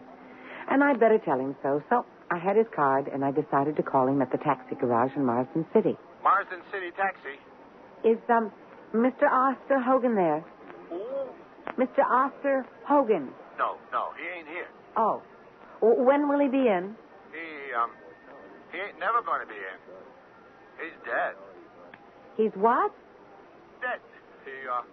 He was killed the other night. No. Yeah. Must have been a holdup. Oh. That's how the cops figure it. A holdup? Why else would he have been shot? Oh, I'm so sorry. Hey, you one of his regular riders? Why don't you try Ernie? Have the police any clues? What kind of clues? You got all these bums running around wild? Hey, listen, you want a cab? There was an out-of-town newsstand on the east side, so I went there. I was able to get a Marsden City paper. Cab driver held up, shot and killed. Oscar Hogan, 55, a veteran cab driver of this city, was murdered last night at approximately 3 a.m. His change purse and his wallet were empty. A ring and a watch were missing. Police are convinced robbery was the motive. However, the victim's wife, Maud, disagrees. She disclosed to this reporter... No. Nobody would have killed Ossie for the nickels and dimes and quarters. He was on to something. He was involved with somebody. That morning, he said to me, Maud, there's something going on in this town, and I'm getting close to it. I said to him, listen, Ossie, you stay far away from it. But you couldn't ever tell Ossie nothing. He just wouldn't listen. Darling? Yeah. A minor? Yes, Ralph. Darling, something's wrong. What? I don't know. But there is something the matter. I suppose so. Well, tell me. A cab driver was killed. So? You remember I said I visited what I thought would be the Audley Company plant in Marsden City? Oh, yes. He's the driver who took me there. He went upstairs with me and... Why on earth would he do that? I seemed so confused and lost. He just wanted to help me out. That was a pretty wonderful thing to do for a stranger. Well, later on, he said to me that he'd kind of scout around and see what was up. I guess he fancied himself an amateur detective. Well, it certainly did look like a mystery. Now he's been murdered. Oh, that's a shame. The police say that it was a holdup. Well, honey, these terrible things happen. Yes, but his wife seems to think he knew too much. About what? She doesn't know. He didn't tell her. But, Ralph, could it be about the Audley Company? Well, what's there to know about the Audley Company? Jim gave us the lowdown there. I suppose. I just feel so awful. Well, of course, it's a terrible thing. His wife insists in the papers that something's going on there.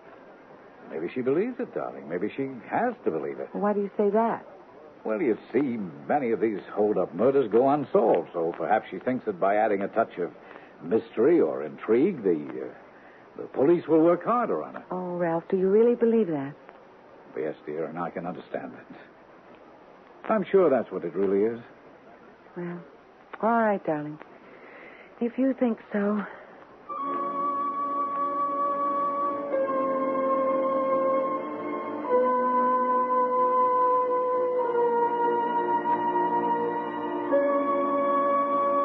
Another key phrase with us is, if you think so.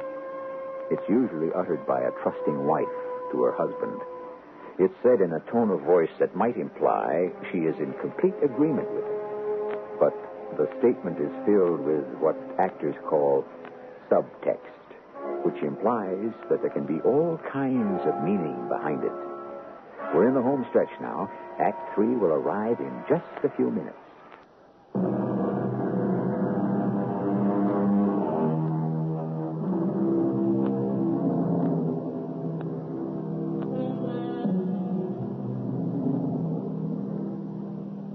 The world is bright and sunny for some people, and thus it seems to pervade their dispositions and make them bright and sunny human beings. Here we have Mrs. Armina Saunders, and a happier, more up-tempo person would be hard to imagine, much less fine. But suddenly our Mrs. Saunders has discovered that there are swift and terrible storms that can overwhelm one without warning. Ralph? Darling, I've been trying to reach you all morning. Where are you? Ralph, I'm not sure I know how to explain. Explain what? Where I am. Well, where are you? In Marsden City, Marsden City? South Dakota. I don't know how it happened. But why... It's just that, you see, I thought of that poor taxi driver. Darling, what is there you can do? I don't know, but I just feel so guilty. But you weren't to blame. Maybe I can comfort his widow. Darling, he was just some poor unfortunate who was killed in a holdup. But maybe it wasn't a holdup. What else could it have been? The Audley Company? The Audley... Look, how? I don't know, Ralph. I'm sure you're right, but it's just I couldn't help myself. I took a cab to the airport and a plane out here. Darling, Armani, what can you do there? I don't know, but something. Okay, I'm taking the next plane out, and I'm going to bring you home. What was I doing out here? What did make me come out? What could I hope to accomplish? I didn't know. I couldn't help myself. Something was just pushing me, and it bothered me. I'm certainly not a person who's driven, a person who's complicated, and I don't have any deep, complex motives either, and yet I just couldn't help myself. Well, before I knew it, I was ringing the doorbell. Yes? Mrs. Oscar Hogan. Are you a reporter? Well, Oh, that's okay. It's okay. Come on in. Look, I want to see reporters. I want to see every reporter in the world. I want to tell them the true story. Well, what is the true story? Oh, sit down. You want a cup of tea, maybe? No, thank you. Oh, please. You've got to write this. Make sure you write this. Oscar was killed because he knew too much. About what? About what was going on. Where? I don't know.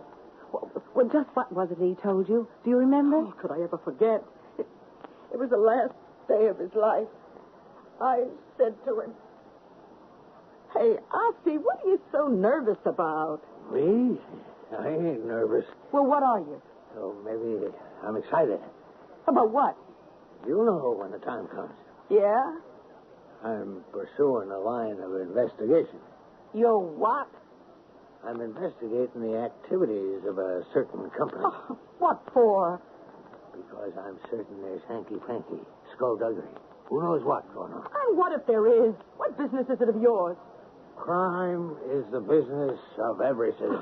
Ossie, we've been married 30 years, and you get lots of crazy ideas, and I hold still for them. But this sounds dangerous. Nothing to it. Ossie. I have floated a few trial balloons, as they say.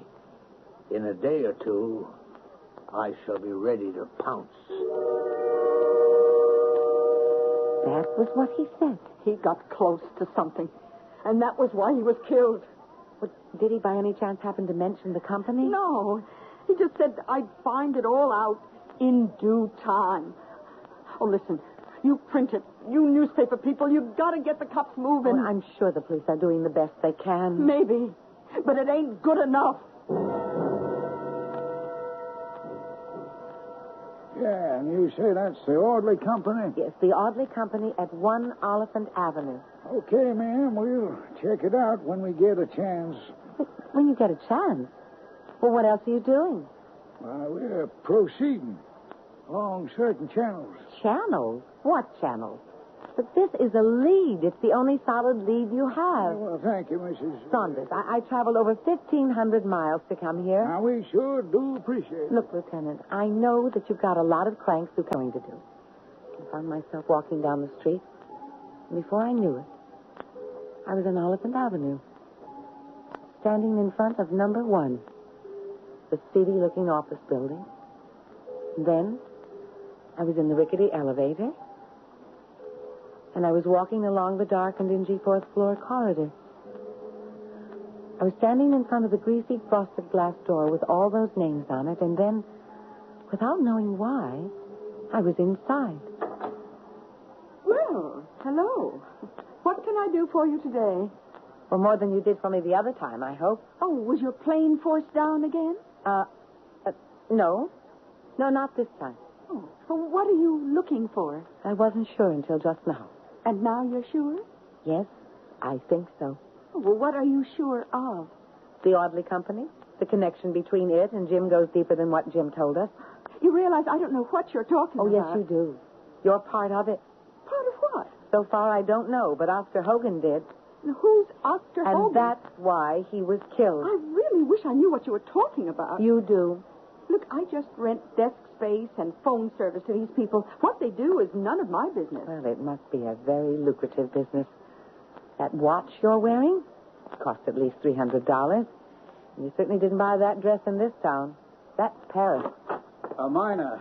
Ralph. Oh, darling, I knew I'd find you here. I flew out immediately. Ralph, something is going on with this Audley company.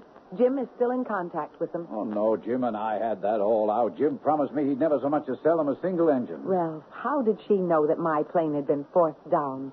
Who could have told her? Who knew? Only Jim and you and I. But as far as we're concerned, there is no more Audley company. Only if you believe Jim's story. But Jim's been lying to us for years now. Why should he start telling the truth? How do we even know that he's been telling us the truth about the engine? How do we know anything? Well, we'll soon find out. Well, how, Armand? I've been to the police. The police? Yes, I've told them the whole story, and they'll find out what's going on here. After all, if Oscar Hogan could find out. Oscar Hogan? The cab driver. That's why he was killed. Ralph, it's May Day. Ralph? But does she know you? I said it's May Day. Ralph, how does she know you? Did you hear me? Yes, I heard you. Ralph. It has to be May Day. Oh, shut up, the both of you. What is it? What did you just say to me and to her? Ralph, who is she? What do you want to do with her? Ralph, who are you? Ralph, we have to get out of here. I'm in command. I make the emergency decisions. What is she talking about? Our cover is as good as gone. What does she mean by cover, Ralph? And we have to get rid of her. She's my wife. She's a part of your cover, just like your starter engine factory. Ralph, will you tell me what's yes, going... I'll tell you. She and Jim and I are members of a cell. A what? Oh, years ago, we were sent here by... Ralph! Well, the country doesn't matter. You're a spy. Yes, I'm an agent. Or the title doesn't matter either. Comes to the same thing. But you're so American. But no one would ever dream that you were a foreigner. We had the factory to make starter engines. We needed it for a front. But we couldn't earn enough money, so to make it legitimate on the books, we created this phony Audley company. Then I am right. It is phony. Ralph, I'm warning you again. It was an undercover way that my government could finance our activities. And you never did ship the starter motors here. Oh, that's what this cab driver found out. Which is why he had to... You killed him. Well, Amina, we had it done. It had to be done. You're a spy. You commit murder. I love my country, Amina. I serve it the way I know best. You have countrymen who do the same thing for you. Oh, Ralph. What are we going to do? Ralph, you know what you have to do, and quickly. No, Dolores. She's my wife. I love her. I'll merely remind you of the agreement we all had to make. All attachments would be for the sake of cover only. A human being control these things. I still love her. She cannot be permitted to live. She knows too much. I won't do it. If you don't know your duty, I know mine. Dolores, don't you dare. She's got a gun. Get away from her, Ralph. No, I won't let you. I won't let you. Oh, stop. Let go. Let go of my arm. No, you won't kill her. I won't let you kill her.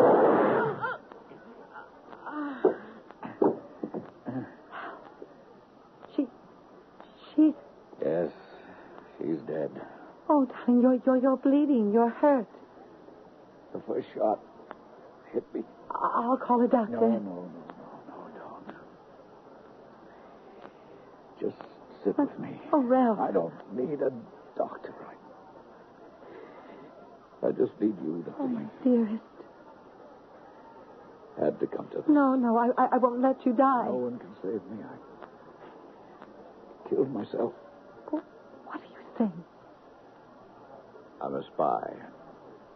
An agent. Call me what you will. It's the only thing I want to do. The only thing I know. A man like me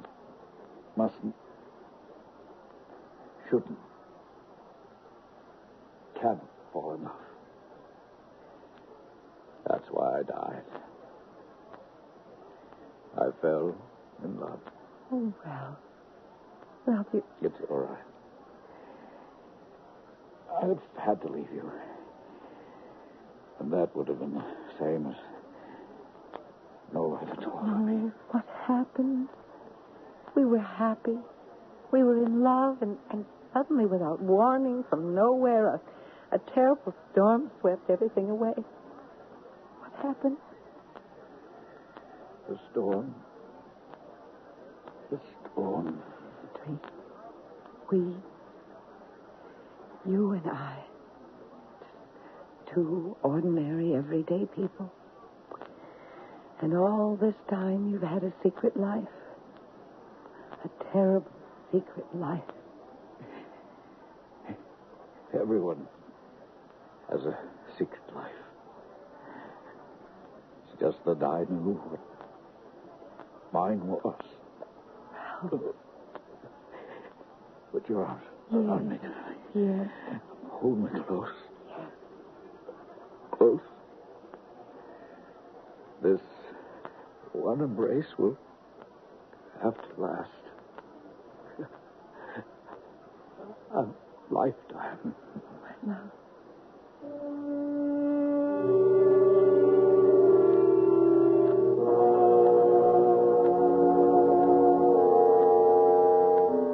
When the police arrived, they were sitting very close together. But he was dead. Well, maybe he wasn't dead for her. For Amina Saunders, he will live as long as she will. She'll feel the warmth of his embrace for the rest of her life. I'll be back shortly.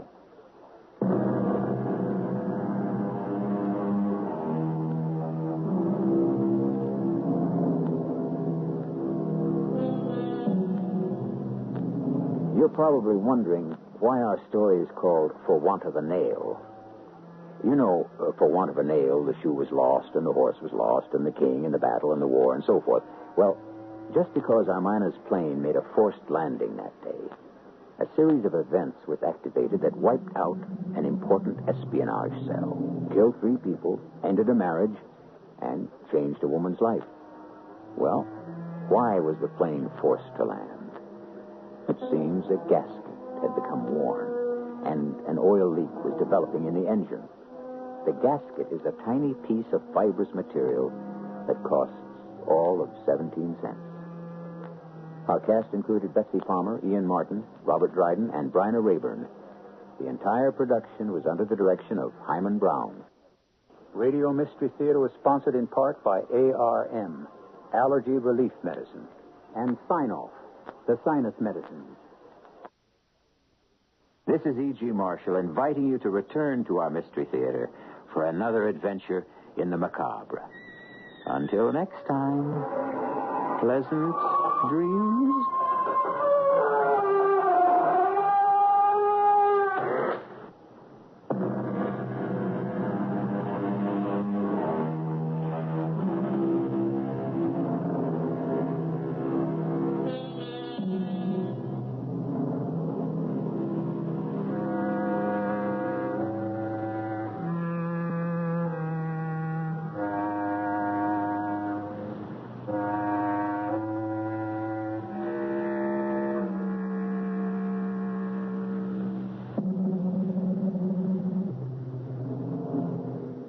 The CBS Radio Mystery Theater presents...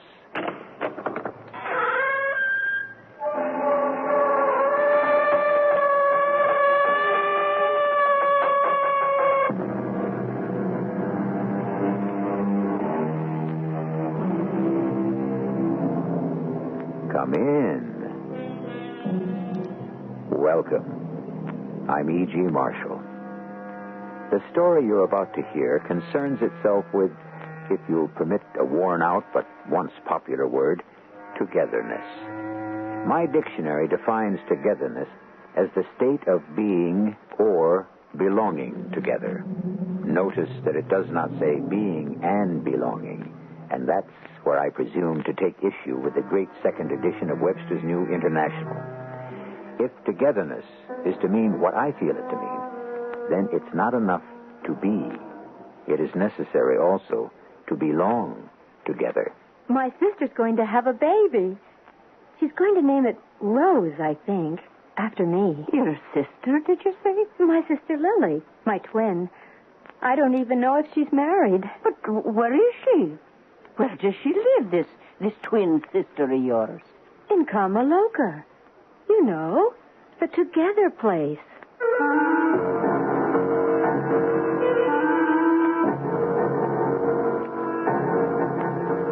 Our mystery drama, The Together Place, was written especially for the Mystery Theater by Elspeth Eric and stars Norman Rose. It is sponsored in part by Contact, the 12-hour allergy capsule, and X-Lax.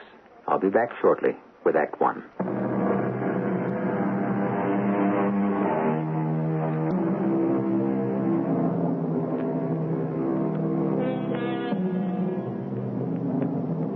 It's hard to be alone. It's good to be with someone. But I assure you there is no greater hell on earth than to be both at the same time. To be alone with someone. Listen now as we bring you The Together Place. Why did I never learn to work a typewriter? But when did I ever have the time? I've never had an hour to spare from the practice of medicine. Not that I'd have spared it if I'd had it. The healing art has been my mistress, my love, my wife, since I can remember and before. But I'm well into the winter of my life now. Hardly any springs remain to me. And I want to get this history down on paper in some fashion or other before I expire. Let's see now, how far had I got? My name is Ed Leahy, and I'm the only doctor to the small town of Corbett and its environs. The nearest hospital is 50 miles to the north, and all but impossible to get to. In consequence, I've pretty much had to fend for myself and do all manner of things. Taken all in all, I haven't done too badly. Well, how does that sound, Francis? Egotistical, would you say? Well, I would, definitely. This isn't meant to be the story of Eddie Leahy, M.D. No. This is the story of Rose Craven and her mother and their strange life on the outskirts of this town in the old house they call Alata. And, of course, in a peripheral sort of way, the story of Mary Mahaffey. You heard her name, did you, Francis? You remember Mary Mahaffey, who raised you from a pup? Of course you do. Well, the whole thing started that day when I called Mary Mahaffey on the telephone. Hello? Mary, it's Ed Leahy. Oh, doctor. And how's yourself? I'm fine. You? Good enough for an old lady. Mary, I'll tell you why I'm calling you. It's to ask a favor. It's granted. Don't be so generous till you hear what it is. Mary, I'm asking you to come out of retirement. Oh, No, wait. Oh, but I've done no nursing in a donkey's age, doctor. Well, there wouldn't be too much in the way of nursing. But then why would you be needing me? And I can't trust these ladies to just anybody. What ladies? How many ladies? Only two. Rose Craven and her mother. Oh, sure. They live in that big old house on Vardaman Road. The one they call Alata. What ails them? Well, the mother's had a thrombosis in her leg, and I've got her confined to her bed for a spell. And the daughter, well, I don't know for certain what ails young Rose. Mary, will you drive out there with me tomorrow and see what you think? About taking on the job for a few weeks, anyway. Give me a chance to catch my breath. For you, Dr. Leahy. Only for you. Mary Mahaffey. What a woman. I discovered her on one of my trips to the distant hospital where I'd had a post-operative patient. Mary was a registered nurse as well as a surgical one, and I'd been impressed not only with her skill, but with her whole robust personality. And when she tired of the grind of hospital work, I persuaded her to move to Corbett, where she took some of the burden off my shoulders, practicing midwifery and such. We'd become a team, you might say. And when she retired, I missed her sorely. Well, that day when I drove up to her little house, there she was, Francis, standing on the porch. And so were you. There you are, Mary. All ready for you, Dr. Leahy. Francis told me a minute ago to be expecting you. He knew, did he? Oh, well, of course he knew. Hop in, Francis. What? He's coming with us? Oh, I never go anywhere without Francis. Francis wakes me in the morning and Francis kisses me good night. And in between, I consult with him on the great quest. Such as? Oh, living and dying. And what does Francis have to say about living and dying? Not a thing. But he's concerned that I should fret about them so. Hadn't you better be telling me something about Miss Craven and her daughter, in case I decide to take the case? Yes, I'd better. Because they're not the ordinary run of patient you're used to. You might say that they're eccentric. Well, no, I'm not a psychiatric nurse, Dr. Leahy. They don't need a psychiatric nurse. They need a good, solid, down-to-earth woman with a good deal of common sense, and that is you. Well. I only said that they're eccentric, which many people think I am. Well, now, about the Cravens, mother and daughter. The mother is in her mid-40s. The daughter, Rose, in her early 20s. And they're gracious, attractive, both of them, real gentlewomen. The mother has been my patient most of her life, and I myself brought the daughter into this world. And where's the father? Where's Mr. Craven? Oh, heaven knows. The morning after Rose was born, he came into his wife's bedroom, kissed her on the cheek, told her what a pretty baby she'd given birth to, and left the house. That was the last she ever saw of him. A sweet savior. Well, no wonder the lady's eccentric. She's lucky she's not daft entirely. Well, it took a few years.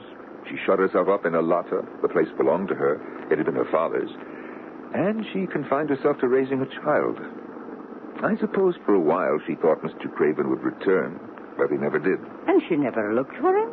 Never went to the police or anything? Pride, Mary. Stubborn pride. And the terrible wound of his disappearance. But after a while, she began stirring out of doors. She never mingled very much with the people of the town. She was gracious because that's her way, but she and Rose kept pretty much to themselves, and still do, in point of fact. Here we are. Here it is. Here is Alata. Oh, where? I don't see anything. It's off the road, the house is. Oh. Now, Mary, prepare yourself for a long, beautiful drive. It's a good quarter mile to the house itself. Yes, it is lovely. Oh, now, what are those strange trees, Dr. Leahy? I've never seen the like hereabouts. Cassia. And the shrubs are cassia, too. And there's a cassia herb. It's supposed to grow wherever it's hot. But so far as I know, Mrs. Craven's the only one who's tried it. Cassia. That's a pretty name. Heap cassia, sandal buds, and stripes of laudanum and aloe balls. Pardon? Robert Browning, from his poem Paracelsus. Pardon me? Paracelsus. A traveling doctor of the 16th century. Browning wrote a poem about him. In his wanderings, he tried to predict the future by astrology. He evoked apparitions, and he practiced the different ways of alchemy and magic. And you say this was a doctor? Some called him a quack. For all I know, he was. What I do know is that he left us a prescription for the treatment of ringworm. I've tried it, and it works pretty well. You take the juice from the berries of the ringworm bush, mix it with lime juice. Oh, no, I never heard tell of the ringworm bush. Oh, you'll see it here. That's what alata means. Alata is another name for the ringworm bush. Well, now I've learned something. You'll learn a good deal if you decide to take this case. There's Mrs. Craven. Now, what is she doing out of bed? It's too soon. I told... Mrs. Craven. Oh, Dr. Leahy, welcome. Didn't I tell you bed rest is what you need? I had to see to the garden, Dr. Leahy. You know how I am about my garden. Yes, indeed I do. Now, let me introduce you to the lady I told you about. This is Mary Mahaffey. Miss Mahaffey, I'm so glad to meet someone of whom the doctor speaks so highly. Well, it's my pleasure to meet you, Mrs. Craven. Mrs. Craven, I want you back in bed before that blood clot in your leg takes a notion to go traveling about your body. We can finish our talking indoors. Just a few minutes more in the sunshine, Dr. Leahy. No one's been tending my garden since I've been confined, and I'm worried about it. Well, a minute, no more. Would you like to see my garden, Miss Mahaffey? Would you be interested? Oh, indeed I would. Herbs are my passion, you know. Of course, I have all the usual ones. You wouldn't be interested in those. This is thyme, and that's basil. It's also known as mountain mint, wild marjoram, often called oregano. Well, you probably have all of those yourself. Oh, I have a pot of chives on the kitchen window, Mrs. Craven, and that's all. Oh, dear, isn't that a pity? Well, now, this is Whorehound. You've heard of that? Oh, only the candy. Good for a sore throat, though. You don't see it much in the stores these days. I know, isn't it too bad? Now, this is fennel, and that's henbane. That's poisonous, you know. No, I didn't know. And mandrake. Mandrake furthers conception, you know. It does. Lily. How you do it? Well, so they say. You're a silly girl. Silly. Oh, and that one's Black Byron, eh? Oh, And you're teasing me. You know you are. You love to tease me. That's Rose, isn't it? Yes, that's Rose. She must be in the gazebo with a friend, I fancy. I didn't call you Horace. I only said it was fun. Oh, I don't know if you've ever seen fescue. I apologize. I apologize. Over here, you see. Mrs. Craven. Yes? Hadn't we best be getting on into the house and having our little talk? Oh, well, if you say so. Yes, I think it would be best. And we'll be wanting to talk to Rose, too, I think. Well, all right. Shall I fetch her? You think she's in the gazebo? No, I'll call her. She'll come for me. She won't for everybody, but she will for me. Rose, honey. She'll come for me. She always has. Rose. I think is that Rose? Yes, that's Rose. Yes, that's my baby, Rose. Honey, we've been waiting on you. Now, honey, come on over here. Meet somebody. Oh, Dr. Leahy, I didn't know you'd got here. Mama, why didn't you tell me that Dr. Leahy had arrived? Rose, honey, this is Miss Mary Mahaffey. Miss Mahaffey, this is my precious daughter, Rose. Miss Mahaffey, I'm so pleased to make your acquaintance. Oh, likewise, Miss Rose, I'm sure. Now, Rose, baby, you and I are going in the house and make some coffee for our guests. You'd like that, wouldn't you, Doctor? Well, what I'd like is for you to get back into bed. Well, I'll do just that, and Rose can make the coffee. Good. She'll put a smidgen of senna into it. That gives it a mysterious flavor. Come on now, Rose, darling. Rose, wait a second, will you? Yes, Doctor? What about your friend? My friend? The one you were talking to in the gazebo. We heard you talking to someone. Your mother said probably it was a friend. Why would she say that? Maybe your friend would like to have some coffee, too. That was my sister. Your sister? My sister Lily. My twin. Well, I'd better go put the coffee on. You all come on into the house whenever you've a mind to. Yes, we will. Just a minute. Well, Miss Mahaffey? Oh, Doctor. Francis, what have we got ourselves into? Does that mean you'll go on the case, Mary? Oh, someone has to, Doctor. Someone has to look after these poor females. And I guess it might as well be us.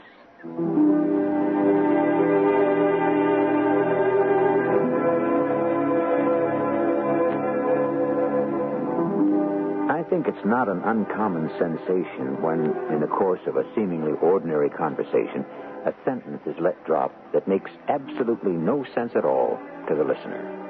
Because we are busy and preoccupied with ourselves, when we hear someone say something nonsensical, at least to us, we choose to ignore it, slough it off, or forget it. Often to be left with a nagging sensation that we have ignored, sloughed over, and forgotten something of enormous importance.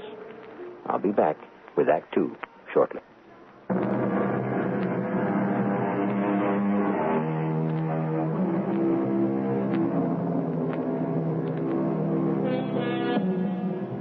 When Rose Craven so sweetly and confidently stated that she had been talking to her twin sister, when Dr. Leahy and Mary Mahaffey knew quite well that no such sister existed, they did not ignore the words, nor did they slough over them, nor did they nod politely and forget them. Instead, they treated them with the utmost gravity and attention. And as a result, Miss Mahaffey moved into the Craven house, along with her friend and companion, the dog, Francis. And the next day, Mary Mahaffey moved in with Mrs. Craven and her daughter Rose, as did the dog, Francis. You remember that, do you, Francis? And do you remember when you and Mary Mahaffey came here to my office to report on how things were going? The mother is making progress. She still wears the bandage when she gets out of bed. She's not out of bed too much, is she? Only to check on her precious garden of herbs. I can't keep her away from there. Tell me about the daughter. I can't tell you much, Doctor. Francis could tell you more about Rose than I can. Francis doesn't choose to take me into his confidence. Oh, that's a pity. He spends the whole day now with young Rose Craven. And you permit that? Oh, she needs him. He always returns to me at bedtime and stays with me till morning and then goes back to Rose. And it seems to make her happy, sometimes very happy. And I don't like to deprive her. The joy derived from common things, a stake in life. Well, yes, something like that. Yes, Browning wrote that in his poem on Paracelsus. You have Paracelsus on the brain, Dr. Leahy. You've spoken of him before. Well, it's not because I know a great deal about the man. I know very little. But he's the one who said, imagination is the star in man. And I've never forgotten that, because I believe it. But, Mary, you were going to tell me about Rose and her supposed twin sister. Lily, wasn't that her name? But what about Lily? Oh, she mentions her very casually every now and then. Says, Lily didn't finish her lunch, or Lily is thirsty, or things like that.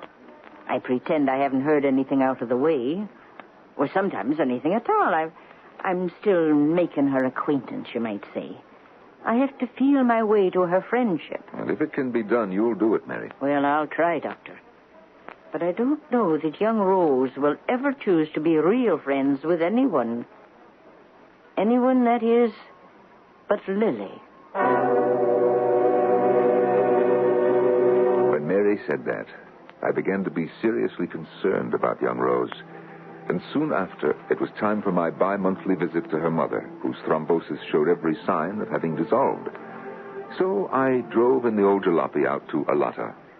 Mrs. Craven is in her herb garden, Doctor. Where else would she be? Where, indeed? It's really the daughter I came to see. But we'll stop off for a minute and have a word with the mother, else we'll hurt her feelings. Yes, by all means. Mrs. Craven? The doctor's here, Mrs. Craven. So I see. Welcome to Alata, Dr. Leahy. Well, your garden is thriving. I do wish I had a cutting from the heart's tongue fern. I don't believe I've ever heard of that. Well, that grows in Australia, but our government is so strict about importing such things. There's cardamom, that's East Indian, and dittany from Crete. But you already have so many herbs, Mrs. Craven. But I want my garden to be complete. Yes. Mrs. Craven, could we see your daughter? Now that you're up and about, I think I should look in on her. Yes, I fancy she's in the gazebo. Then we'll go and see her if you'll excuse us. If you can think of a way that I could get some dittany from my garden... I'll let you know. Mrs. Craven and her herbs. Would there be any way of getting those other herbs into the United States, Dr. Leahy? Well, I've no idea. But let her hope there's a way. There's our Rose. Yeah. Looks from here that she's lost a few pounds, and she looks unhappy. That was my reason for wanting you to see her, Doctor. Miss Rose. Rose, my girl. Dr. Leahy's here, Rose. Oh, Dr. Leahy. And how are you, sir? I've no idea. I'm here to find out how you are. Oh, I'm well enough, Doctor. What's well enough for you may not be well enough for me. You're thinner, Rose, since the last time I saw you. I know. Have you been eating well? She eats sufficiency. Well, then why are you losing weight, Rose? I don't know. It's very strange. Because my sister... Yes, your sister. What about your sister? She's going to have a baby. Oh, she is. She's going to name it Rose, I think, after me. That's your sister, Lily. Is that right? My twin. Dr. Leahy? Yes, my dear. Am I going to have a baby? Oh, well, I don't know. Do you think that you are? If Lily is going to have a baby. Well, it doesn't follow that you are. But everything that happens to Lily always happens to me. Oh, I didn't know that. Of course. When she has a headache, I have a headache. When she has a dream, I have a dream. The same dream? Of course. Because she's my twin.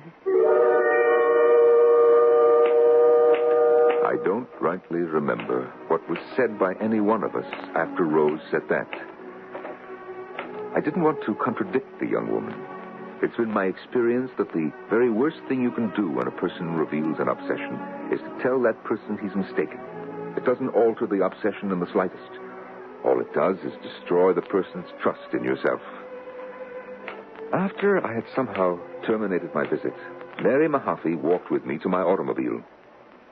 What in the world ails the girl, Doctor? Mary, I'm not a psychiatrist.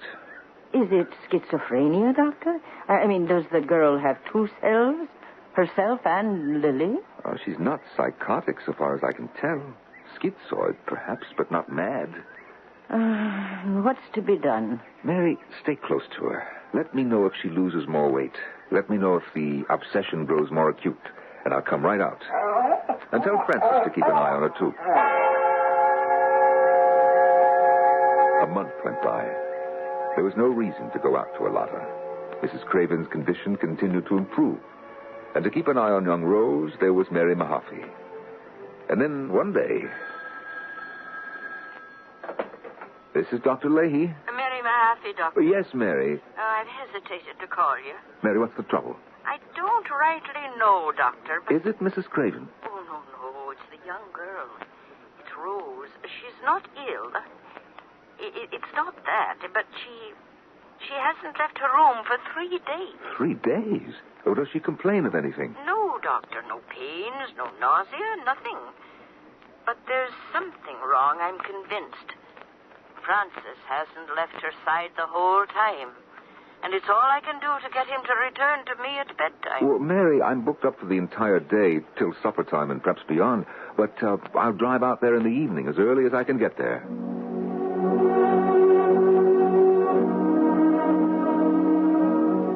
It was growing dark when I reached Alata that evening. The front door was unlocked, and I went inside without announcing my presence, and upstairs to young Rose's bedroom. I heard voices as I mounted the stairs. My precious, my baby. Rose, don't you feel like talking to us? Oh, that must be Dr. Leahy. I thought it was you. Oh, well, now, what is this beautiful young woman doing lying in her bed when she should be up and doing? 3 days, Doctor. Is she eating well? Oh, well enough, everything considered. It's the wrong food. What's that? What did you say, Rose? She complained some about the food. I don't know what they eat in their world, but it's not what we eat here. It's very peculiar. I don't understand it. Rose, my precious. Rose, when you say you don't know what they eat there, who are they? What do you mean by there? Do you mean the spirit world? No, not the spirit world. Well, then what? It's the one next to this one. The aerial world. And the beings in the aerial world, is that where our spirits go when they've left this world, the material world? Not our spirits. Our souls. They live there for a while. How long, Rose, do they live there? Do they live forever? Are they immortal? No. Well, they're like us. Just exactly like us. But they can't drown or burn up in fires, and they can't be locked up in jails either. But they can die. Yes, they can die. Quiet, Francis, quiet. Rose, is your sister one of these souls, your sister Lily? Oh, please, Doctor. Are you afraid Lily is going to die, Rose? But tell me, are you afraid Lily is going to die? Lily is very sick. Very, very sick. I see. I think Lily is going to die. Well, now, we must see what we can do so that Lily doesn't die, mustn't we? I don't think she wants to live any longer. Tell me one more thing, Rose, if you will, so that I'll know better how to help Lily. Rose, where is Lily? Maybe I can go to see her and find out what's wrong with her. You can't go to see her. Well, why not? Rose, where is she? What is this place where Lily lives? She lives in Camelot. What did she say? Rose, tell me again. What is this place where Lily lives? Camelot. Mrs. Craven, I think we should step outside. All right, Doctor. I'll stay here, Doctor. All right, Mary. And so will Francis. Oh, the dog won't move. He won't leave her. Well, let him stay. He probably knows best. Dogs usually do. What are we going to do? Doctor, is my daughter losing her mind? Mrs. Craven, have you ever read the works of Paracelsus? The hermetical and alchemical writings of Paracelsus? Many, many years ago, yes. Mm-hmm.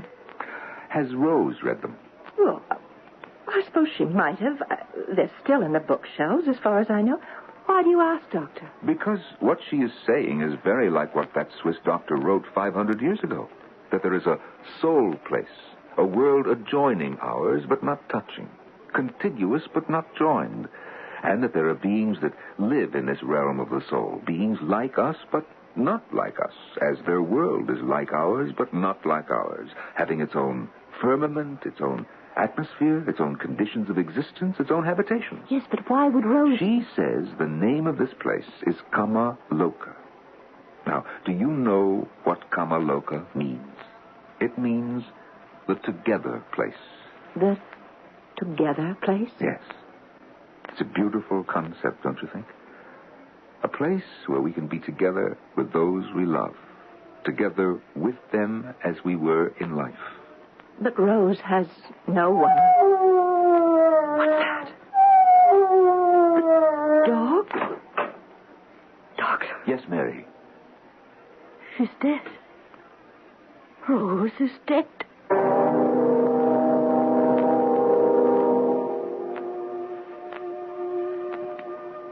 What a beautiful name, Kamaloka.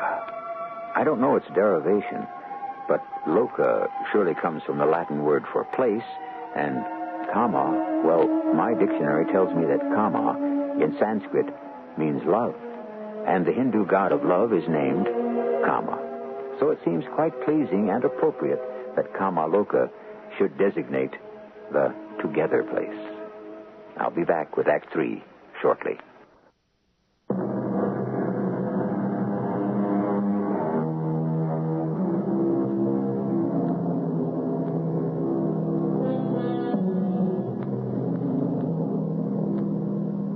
Rose Craven is dead. Rose Craven dreamed of a twin sister she never had, named Lily. Rose Craven dreamed of a world she'd never seen, where Lily lived, called Kamaloka, the together place. Rose Craven dreamed that her sister Lily was gravely ill in Kamaloka and on the verge of death. And before her mother, her nurse, or her doctor could take steps to prevent it, Rose Craven died. Poor Rose Craven was put to rest in our little country churchyard. The mourners were few because so few had known her. I was there, so was Mary Mahaffey, and so was Frances. It was a sad day, was it not, Frances? By this time, Mrs. Craven was out of danger from her thrombosis. There was no need for Mary to stay on at Arlotta, and she made plans to move back to her own small house, where you and she, Frances, would take up your old life. But then, before the move could be made, she called me.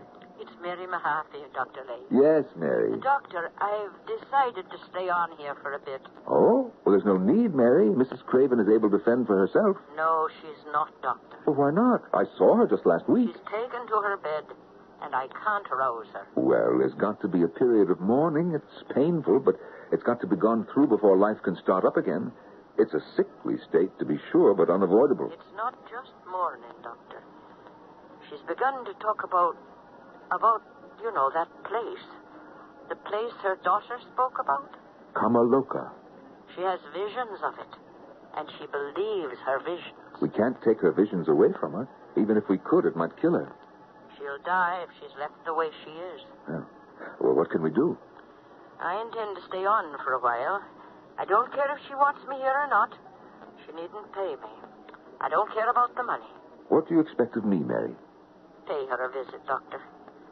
I want you to see what I see, so that you can back me up in whatever I do. Well, this evening, would that be all right? Anytime. Mrs. Craven doesn't stir from her bedroom, and I'm always nearby. This evening, then. Goodbye, Mary.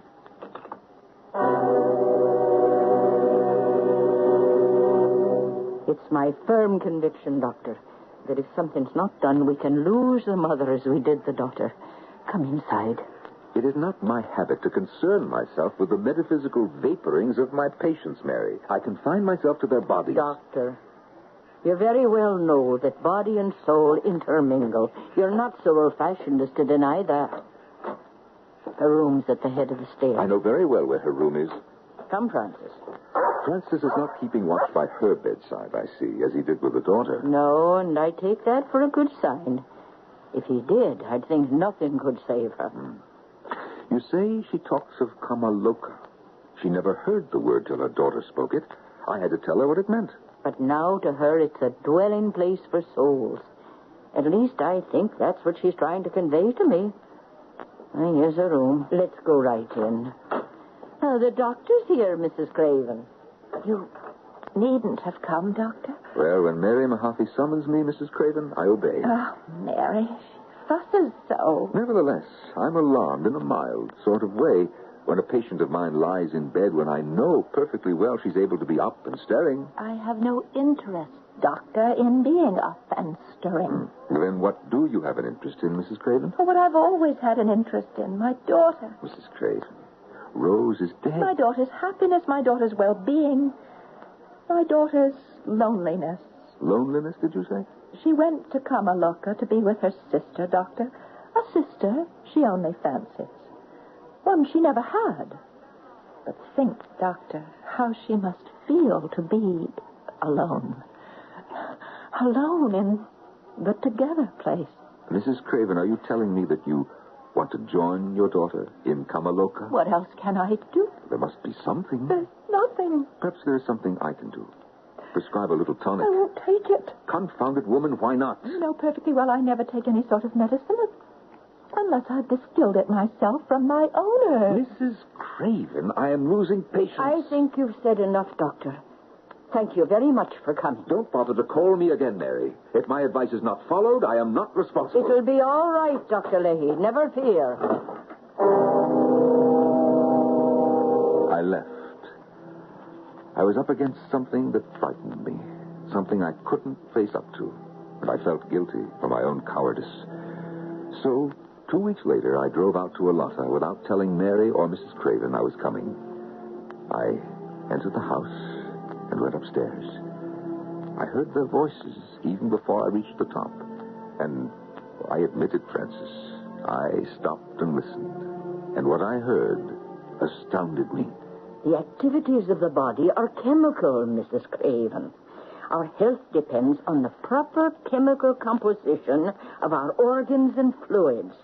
The object of chemistry is to prepare medicines. Where on earth did you learn all this, Mary? I've been reading. But reading what? It's called iotrochemistry. Oh, what is it, Mary? What is it? The link between chemistry and medicine. It's terribly important, Mrs. Craven. Yes, but where did you learn all this? From Paracelsus. He was a Swiss doctor. I know who he was. And an alchemist. But you know what he said, Mrs. Craven? He said, don't make gold, make medicines. Now, what do you think of that, Mrs. Craven? Do you know his prescription for rumblings in the stomach? No. Made from ground corals, alum, cumin, beans, and cinders. Oh, Mary.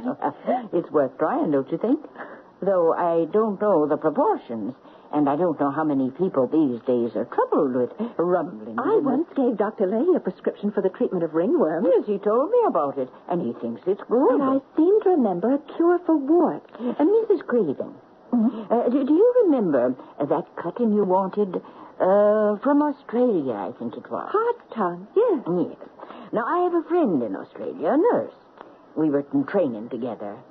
And I thought that maybe if I wrote to her... Mary, would you? I could and I would. Oh. But in the meantime, Mrs. Craven, what about your garden here? Oh. I had to look at it for myself this morning. And I hate to tell you, but it's in a very sorry state. Oh, there are weeds sprouting up. The ground seems hard and dry. Now, of course, I'm no judge. But it seems to me that... do you think you're well enough to dress and just come downstairs and take a little look at it? Oh, I think I could. Good. I'll fetch your gardening things. You know what Paracelsus said, Mrs. Craven. We must have faith, cheerful courage, and hope. I'd heard enough. I left. Everything I'd hoped for had been accomplished by the incomparable Mary Mahaffey. Yes, Francis, the one and only Mary Mahaffey. She moved back to her own little home, Francis, and you along with her. And life in our town went on as before. But in a little while, Mary Mahaffey sent for me. No trouble, Dr. Leahy. No. I just wanted to see you once more. Once more, indeed. You'll be seeing me dozens and dozens of times, Mary. Oh, no, Doctor, no. It's almost the end for me. Whatever are you talking about? I'm talking about death, my dear Dr. Leahy. Now, Mary. Death is nothing but the end of the day's work. The taking away of man's air, the evanescence of his balsam, the extinction of his natural light, and the entire separation of the three substances, body, soul, and spirit, and the return to the mother's womb. Mary Mahaffey, wherever did you learn to speak poetry? Oh, that's Paracelsus, Doctor. Yes, I read him through from cover to cover when I was staying with Mrs. Craven. You saved her, Mary. You and Paracelsus together. I firmly believe we did, Doctor. With some help from on high. Did you know that she's opening a store for herbal remedies in town? It'll be a good thing, I believe, for there are thousands of people who won't take any medicine unless it's derived from herbs. But I think often how I failed the doctor. Well, I don't know that you could have done anything. It's well nigh impossible to correct an hallucination. Her hallucination about her twin sister became an obsession. Well, Mary, it wasn't an hallucination. Not entirely. What's that you say? Rose did have a sister. A sister who was her twin. Her identical twin. Well, I didn't know that. No one knew it. No one but myself. Her mother? I never told her. She didn't know that she was carrying twins, for the x-rays never showed it. Rose was born first. And then there was another child. Sickly, deformed, trembling violently. She only lived an hour. But the poor little thing had lain next to her sister for 9 months, Mary. Now, it is my firm belief that Rose carried the memory with her throughout her short life and longed to return to that companion of the womb in the place called Camelot, the together place.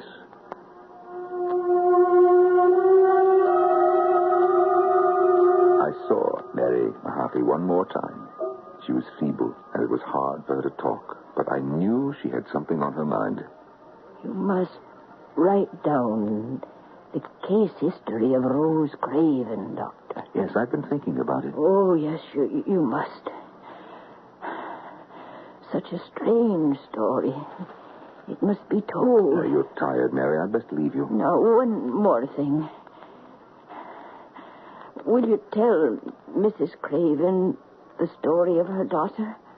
Her 2 daughters, I should say. Her twins. Well, I'm undecided. Would it be kind or cruel? Oh, I've thought, and I've thought, Doctor. I just don't know. Mary, you're very tired. I mustn't let you talk anymore. Tell the story, Doctor. I will. I promise you. Write it. Set it all down as it happened. Mary.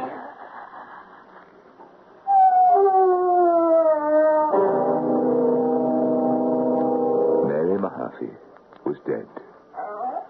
And you, Francis, you felt the approach of that moment of oblivion before I did, seconds before it arrived. And the next day, Francis, I came to the house and led you away and brought you here. And you've sat by me and with your own patience summoned up mine enough to write this history. Well, it's finished now, and I must pick up the pages and stow them away. For Mrs. Craven is coming by to give me some juniper berries. Ah, what a stack of papers. What a pile of work. What a history. Henry. Francis. Is it possible? Is it...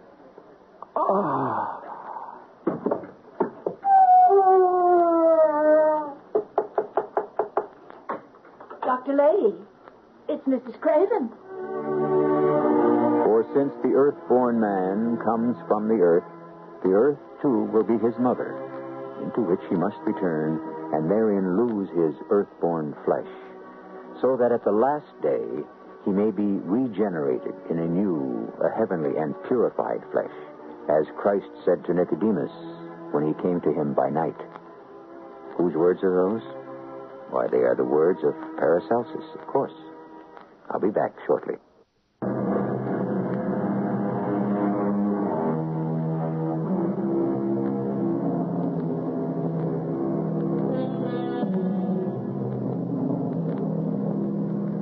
I'm not absolutely positive that juices from the ringworm bush mixed with the juice of a lime will cure ringworm, or that corals, alum, cumin, beans, and cinders all mixed together will stop rumblings of the stomach. But I am perfectly sure that Paracelsus was right when he wrote, "Man must have faith, cheerful courage, and hope." Our cast included Norman Rose, Mary Jane Higby, Marion Seldes, and Rosemary Rice. The entire production was under the direction of Hyman Brown. And now, a preview of our next tale. I was conscious of my heart beating hard, not from effort, but from the eerie house. I struck a match and lit the candlestick and started upstairs. Hello up there. Are you all right? Holy Toledo! Where are you? Answer me. I'm coming up. When the woman screamed, I froze. I knew something awful had happened. I took the stairs two at a time, the candle flickering in front of me. There were several closed doors in the hallway. I tried the one nearest the street. I opened it. The room was lived in. I went toward a bed. And then... murdered. Stabbed through the heart. Radio Mystery Theater was sponsored in part by Contact, the 12-hour cold capsule, and Buick Motor Division. This is E.G. Marshall inviting you to return to our Mystery Theater for another adventure in the macabre. Until next time, pleasant dreams.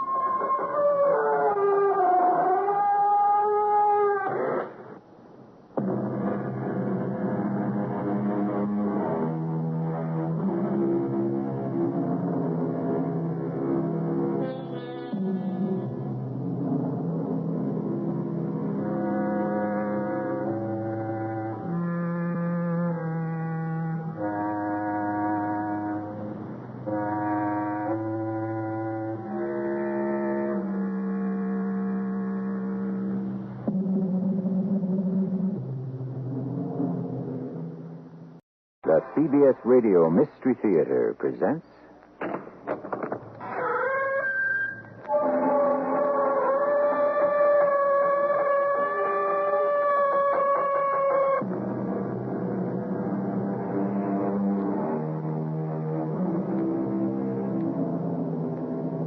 Come in.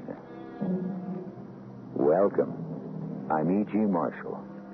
When you join me, I can promise you an experience in suspense that can arise from many sources. Sometimes it is natural conflict, and at others the supernatural. We delve into the strange and the unusual. That is the shadowy world we explore, a world of minds and souls, slightly askew.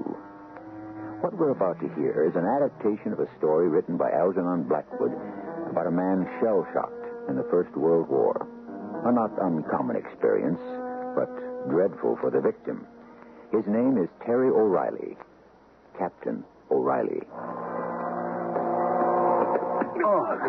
Forgive me, officer. Oh, sorry. I didn't see you. This fog. Say, didn't we meet before?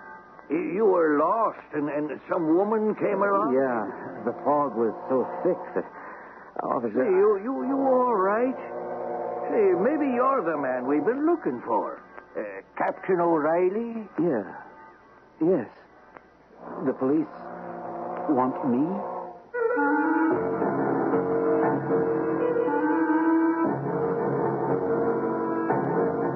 Our mystery story, In the Fog, was written especially for the Mystery Theater by Roy Windsor and stars Gordon Gould.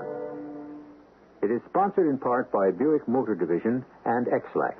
I'll be back shortly with Act One.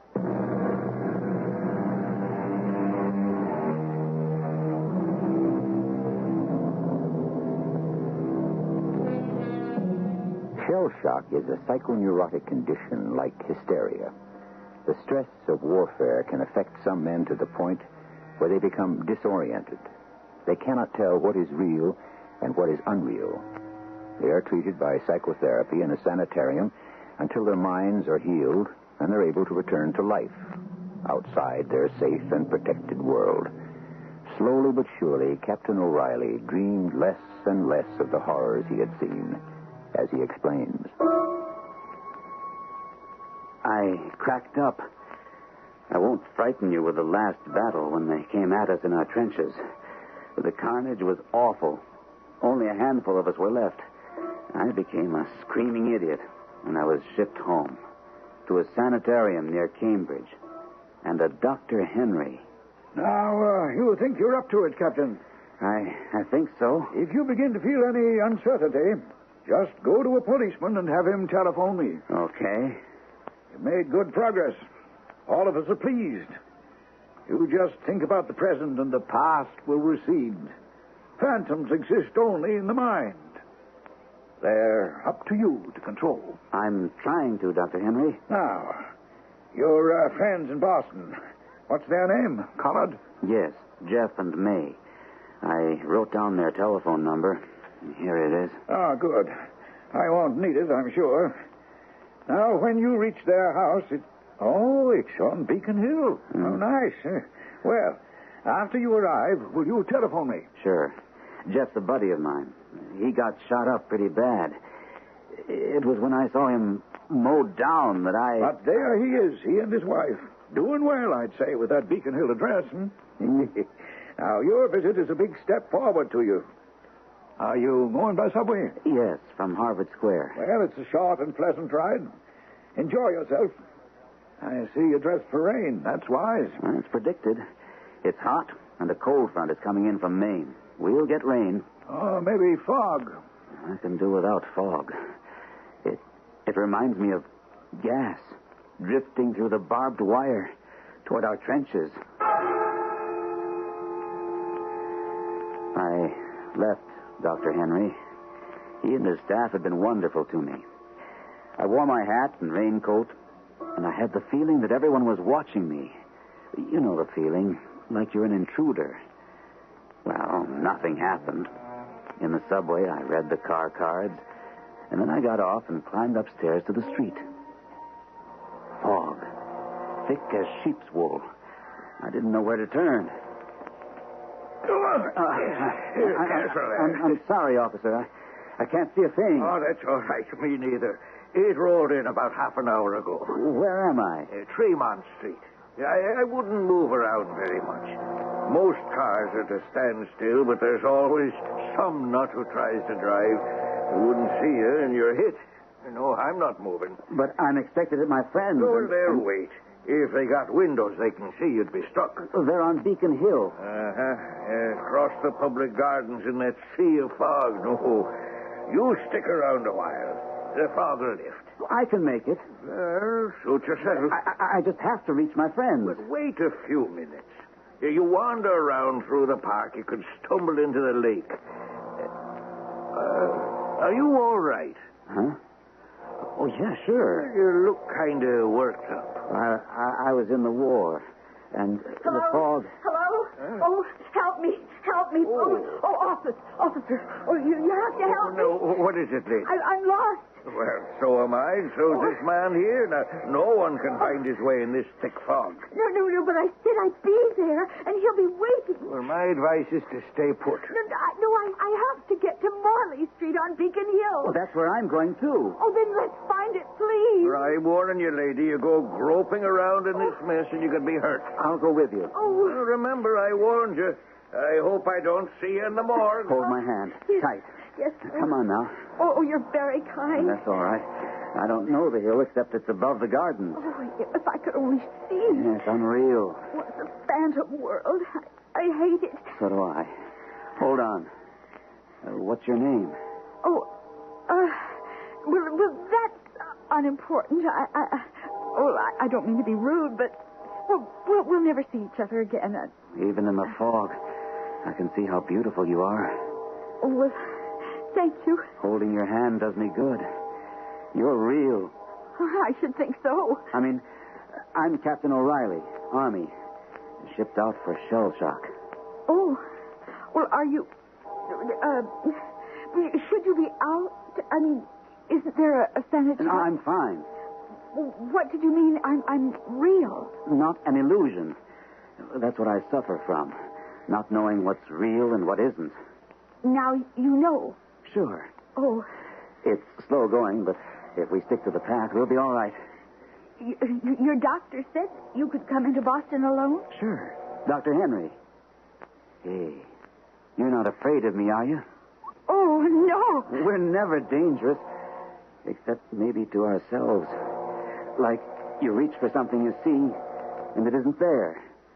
That's why it's good to hold your hand. And don't be nervous. We'll find your house. Oh, but will I be in time?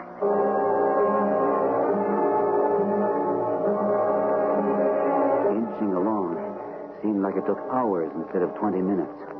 We went uphill, and the path ended, and there was a sidewalk and a curb. You couldn't see the narrow Georgian houses across the street. They were just shadows behind the white fog, like dark cloth under thin white.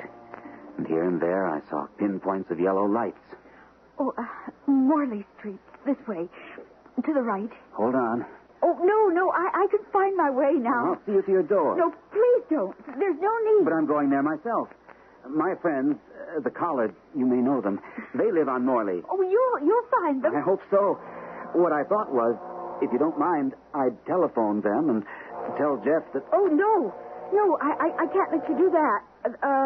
The telephone service has been cut off. Oh? I'm leaving Boston tomorrow. We are, that is. Oh. And the house is closed. My number is 141. You can head me in the right direction. Oh, of course. I'm 99. Oh, there it is. Oh, thank heaven. Oh, I'm so late. Oh, please be there. The woman broke away from me and ran through the open iron rail gate. I hurried after her. She entered the house through an open door, and that struck me as peculiar. I followed. Inside, I found myself in a dark hallway. I could hear her steps as she ran upstairs, and I called, "Hello?" Please go away. Please. I'm coming up. The door was wide open, and you don't know who's in the house. Wait for me. I'm nervous, Jeff. You'd think your friend Terry would have telephoned. Well, if he could, but he doesn't know Boston. I hope he didn't panic. He could have. So Dr. Henry says that he thinks the captain's ready to rejoin society. Oh, May, you'll like him. Except for Terry O'Reilly, I'd be dead. Well, maybe we'd better telephone Dr. Henry and the police. No, let's give it a few more minutes. The fog seems to be lifting a little. I don't like to think of him wandering around out there lost. Oh, everyone out there's lost, darling. Nothing moves in fog this heavy, and that's really bad for Terry. You know, there's something spooky about fog. Oh. Even a normal person sees things in it. Ghosts, figures of the imagination. Well, I've got a funny feeling about your army buddy. All right. Fog or no fog, he ought to have been here by now. He's over an hour late. Well, the number's on the desk by the phone. It's Dr. Henry's. I'm going out on the stoop. Maybe I'll see him stumbling along. Dr. Henry speaking. It's Mrs. Collard, Doctor. It's about Captain O'Reilly. He's an hour late, and I'm very... That's disturbing. The problem is the fog. The fog? Boston is socked in. Oh, well, then that relieves me. He must be waiting for it to lift. It's raining here in Cambridge. When the fog lifts, he'll turn up. But it's been an hour, Doctor. Don't you worry, Mrs. Collard. The captain knows what to do if he becomes confused. He has my number, and I've told him not to hesitate to speak to a policeman. You just sit tight. But don't you think we should notify the police? Well, yes, maybe that is a good idea. Tell you what, I'll do that, and I'll come in. Oh, you don't need to do No, that. that's all right. Captain's a special patient of mine. I'll be in as soon as I can get to your house. You know, this experience could be critical for him. He's well recovered, but being lost could terrify him and send him back into his world of phantoms again. It was very dark in the hallway. I felt along the wall and entered a parlor. There was a milky kind of light coming through the high windows, and I made out a candlestick. I was conscious of my heart beating hard. Not from effort, but from the eerie house. I struck a match and lit the candlestick and started upstairs. Hello up there. Are you all right? Holy Toledo! Where are you? Answer me! I'm coming up! When the woman screamed, I froze. I knew something awful had happened. I took the stairs 2 at a time, the candle flickering in front of me. There were several closed doors in the hallway. I tried the one nearest the street. I opened it. The room was lived in. I went toward a bed. And then... murdered. Good Lord. Stabbed through the heart.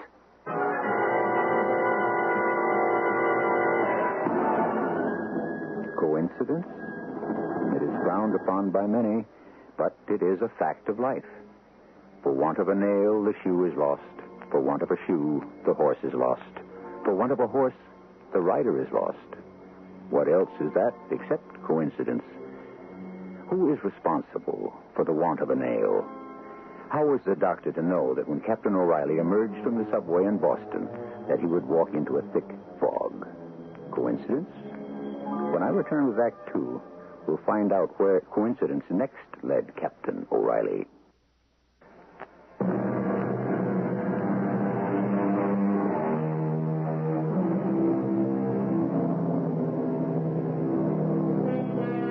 Coincidence is remarkable because of the lack of apparent connection between a group of events. That's how it seems. And why not?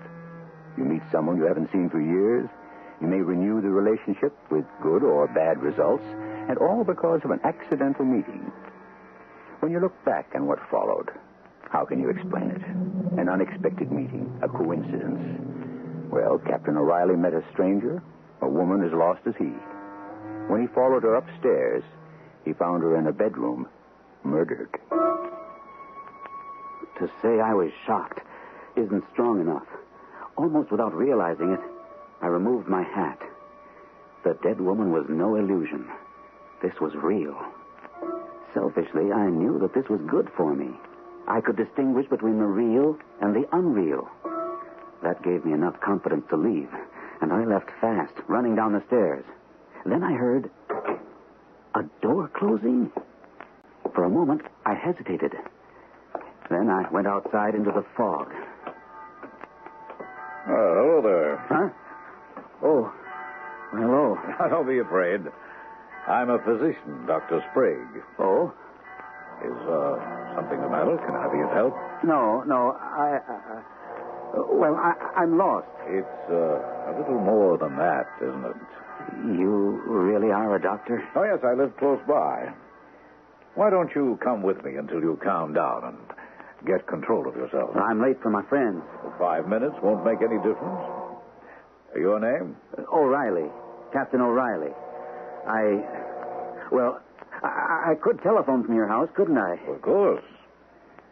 You've recently been discharged from service, Captain. Yes. Shell shock? You can tell that? Oh, a shrewd guess. You're distraught and you're perspiring. Well, I'm almost cured. I'm going to be okay. Yes, I'm sure of it. Thanks. So is Dr. Henry. Oh, yes, the doctor with the sanitarium in Cambridge, of course. You'll be worried about me. So will my friends. Well, the telephone. Yes, that's a good idea. You're very considerate, Dr. Sprague.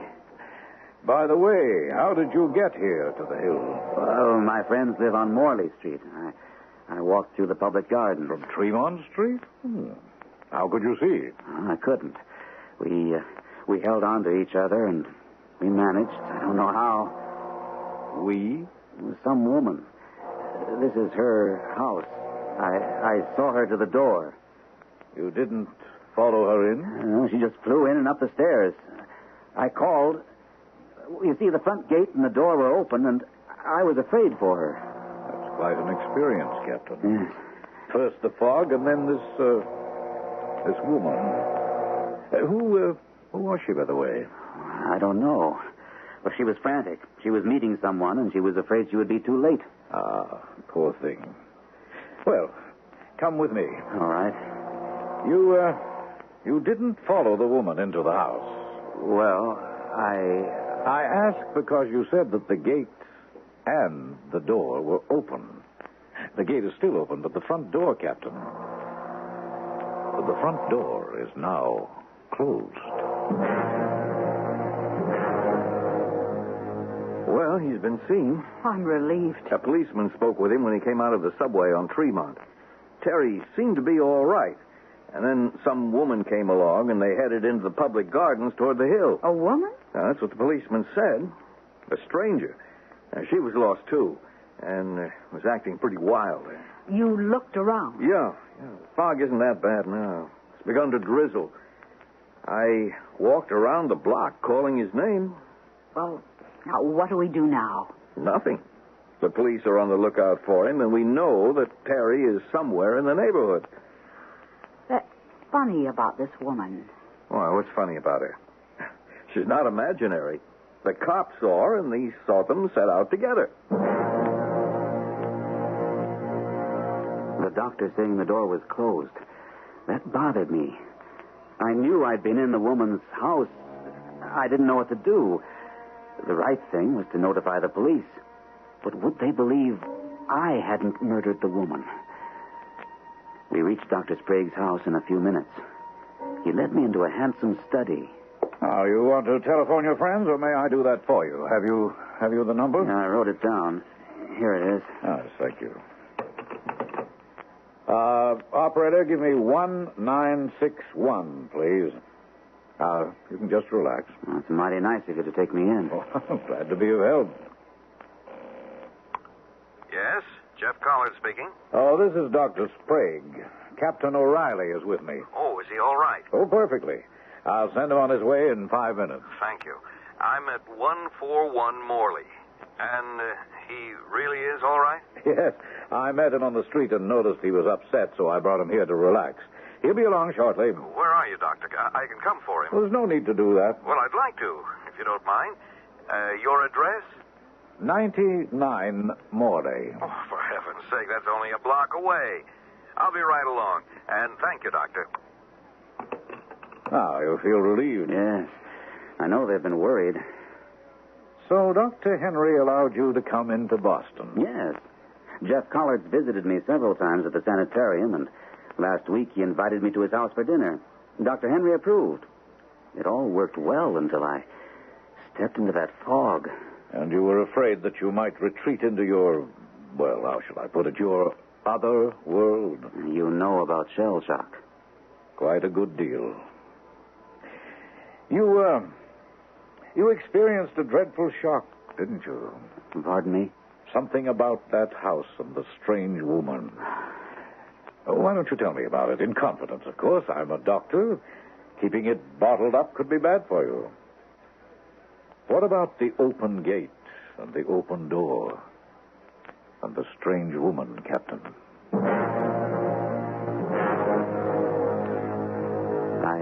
I told him everything. How I bumped into the cop and the woman coming up, the stumbling walk through the public garden, right up to the house, and into it, and into that bedroom, and the woman stabbed to death. He listened intently. Extraordinary. It was horrible, and she was so beautiful. I can smell her perfume now. Poor woman. Yes. How odd Worse than odd. And I don't know what to do about it.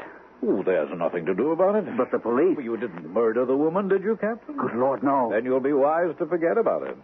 She'll be found, I imagine, and somebody will be suspected and hopefully caught. When I said odd, I meant odd in a coincidental sense. Oh? How's that? You have wisely unburdened yourself to me, so I'll do the same for you. I have a story that's very similar to yours. I'd like to hear it. I had a friend who was a professor at the college. Unlike most professors, he was quite wealthy, and he lived here on Beacon Hill. When war was declared, he enlisted. He must have felt strongly about it. Oh, he did. But to go on, this friend had a young and beautiful wife. They were devoted? He loved her very deeply. I loved that way before I was called up. Ah, you're married? No. I was overseas too long. She married someone else. And that hurt. Not as bad as a man can be hurt by an unfaithful wife, Captain. Is that what happened? My friend closed his house up on the hill. His wife took smaller quarters. He'd been in France for 6 months when he learned what was going on back home. She took up with someone else? She was young. She was beautiful. She was alive. But you knew her, Doctor. How could you allow her to take up with another man? It was I who wrote to my friend about what I suspected. Did he divorce her? No, he got leave to return for a few weeks, and he murdered her. Good Lord. And the other man, what happened to him? My friend waited in his old house where his wife and the other man used to meet. The man never showed up for their rendezvous. Too bad. Wasn't it? And she had left the front door open for him. Like... Exactly. What did you say the woman said as she ran into the house? Something like, I can't be late. I can't. And I can't miss him. She was afraid maybe he'd been there and left. That's the impression I got. And your friend said the front door was open? That's what he told me. The only difference between the stories is that I walked in not as the woman's lover. No. As a stranger.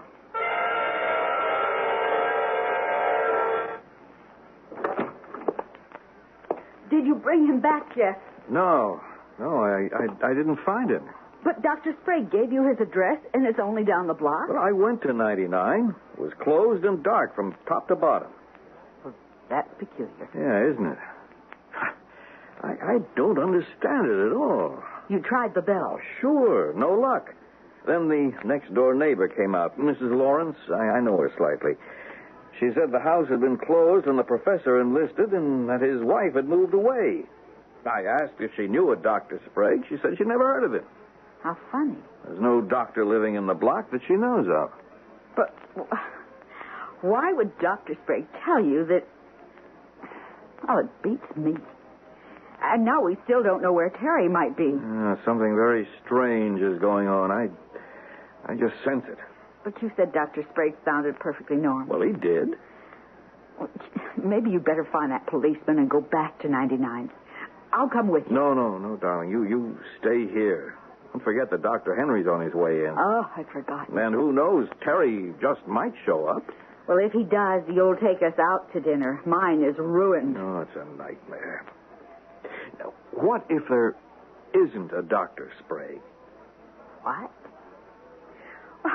Why would he say he was if he wasn't? Well, Terry had to be with him, or how would the man know us or our telephone number?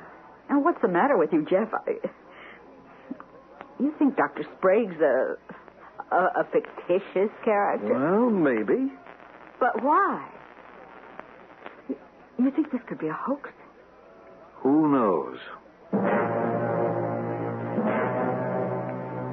The few minutes I spent with Dr. Sprague calmed me down, and confessing my discovery of the murdered woman did relieve my mind. Jeff and May knew where I was, so that worry was taken care of. I liked Sprague, and I was grateful he happened along when I ran out of that house. I said as much, And he said... Oh, coincidence, Captain. I like the fog. I often stroll around in it. Well, most people hate it. Well, I don't. It gives me a feeling of solitude, encases me in myself, shuts out the world. Yeah, well, I'd better be going along, Doctor. Yes, I suppose you should. Well, let me help you with your coat. Oh, my hat. What? Good Lord. I left my hat in that room. The police will find my hat and trace it to me. Why, is your name in it? No, it's just an ordinary felt hat, worn. Well, the police will know that someone murdered the woman and left the hat, but how could it be identified as yours? But I'll be missing a hat, and somebody will ask me about it. Right, then tomorrow in Cambridge, buy another. No, wait a minute. I have a better idea. Take this one of mine. Oh, I couldn't Of course you can. I have several. Why not? You're very trusting, Dr. Sprague. How so? What if I did murder that woman? Oh, my dear boy, I'm convinced that you didn't. What motive could you have had? Yeah, none. I only saw her face for a few minutes, and she'd be the last person I'd harm. No, I wanted to help her. Someone else killed her. Someone who was hiding in that house.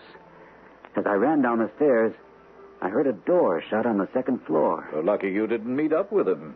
I hadn't thought of that. You're right. I could have been stabbed the way she was. Quite a story you're going to have for Dr. Henry. Mine and yours. Whatever happened to the man the wife was going to run away with? Ah, my friend would like to know. I suppose that man did run away. Captain O'Reilly, I doubt if we'll meet again, but I wish you well. You know, this experience has been good for you. I think so, too. And don't forget your hat. Your hat. Thanks. My alibi for something I didn't do. I wish I knew who did. Who'd murder a beautiful woman like that?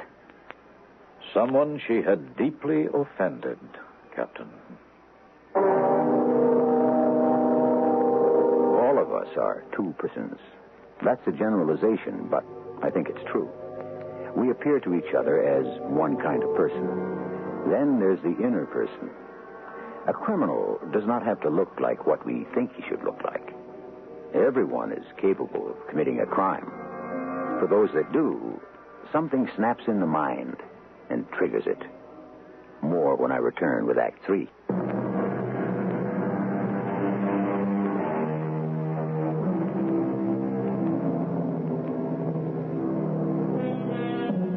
We have a victim of shell shock in the First World War, nicely recovering and about ready to return to normal life. Then fog leads him into an experience that would terrify a sane person. The fog is frightening in itself, but then there's the stranger, the nameless, beautiful woman, and the discovery in her closed-down house that she's been murdered. Despite what Captain O'Reilly has told us, can we overlook him as the killer? He could have committed murder.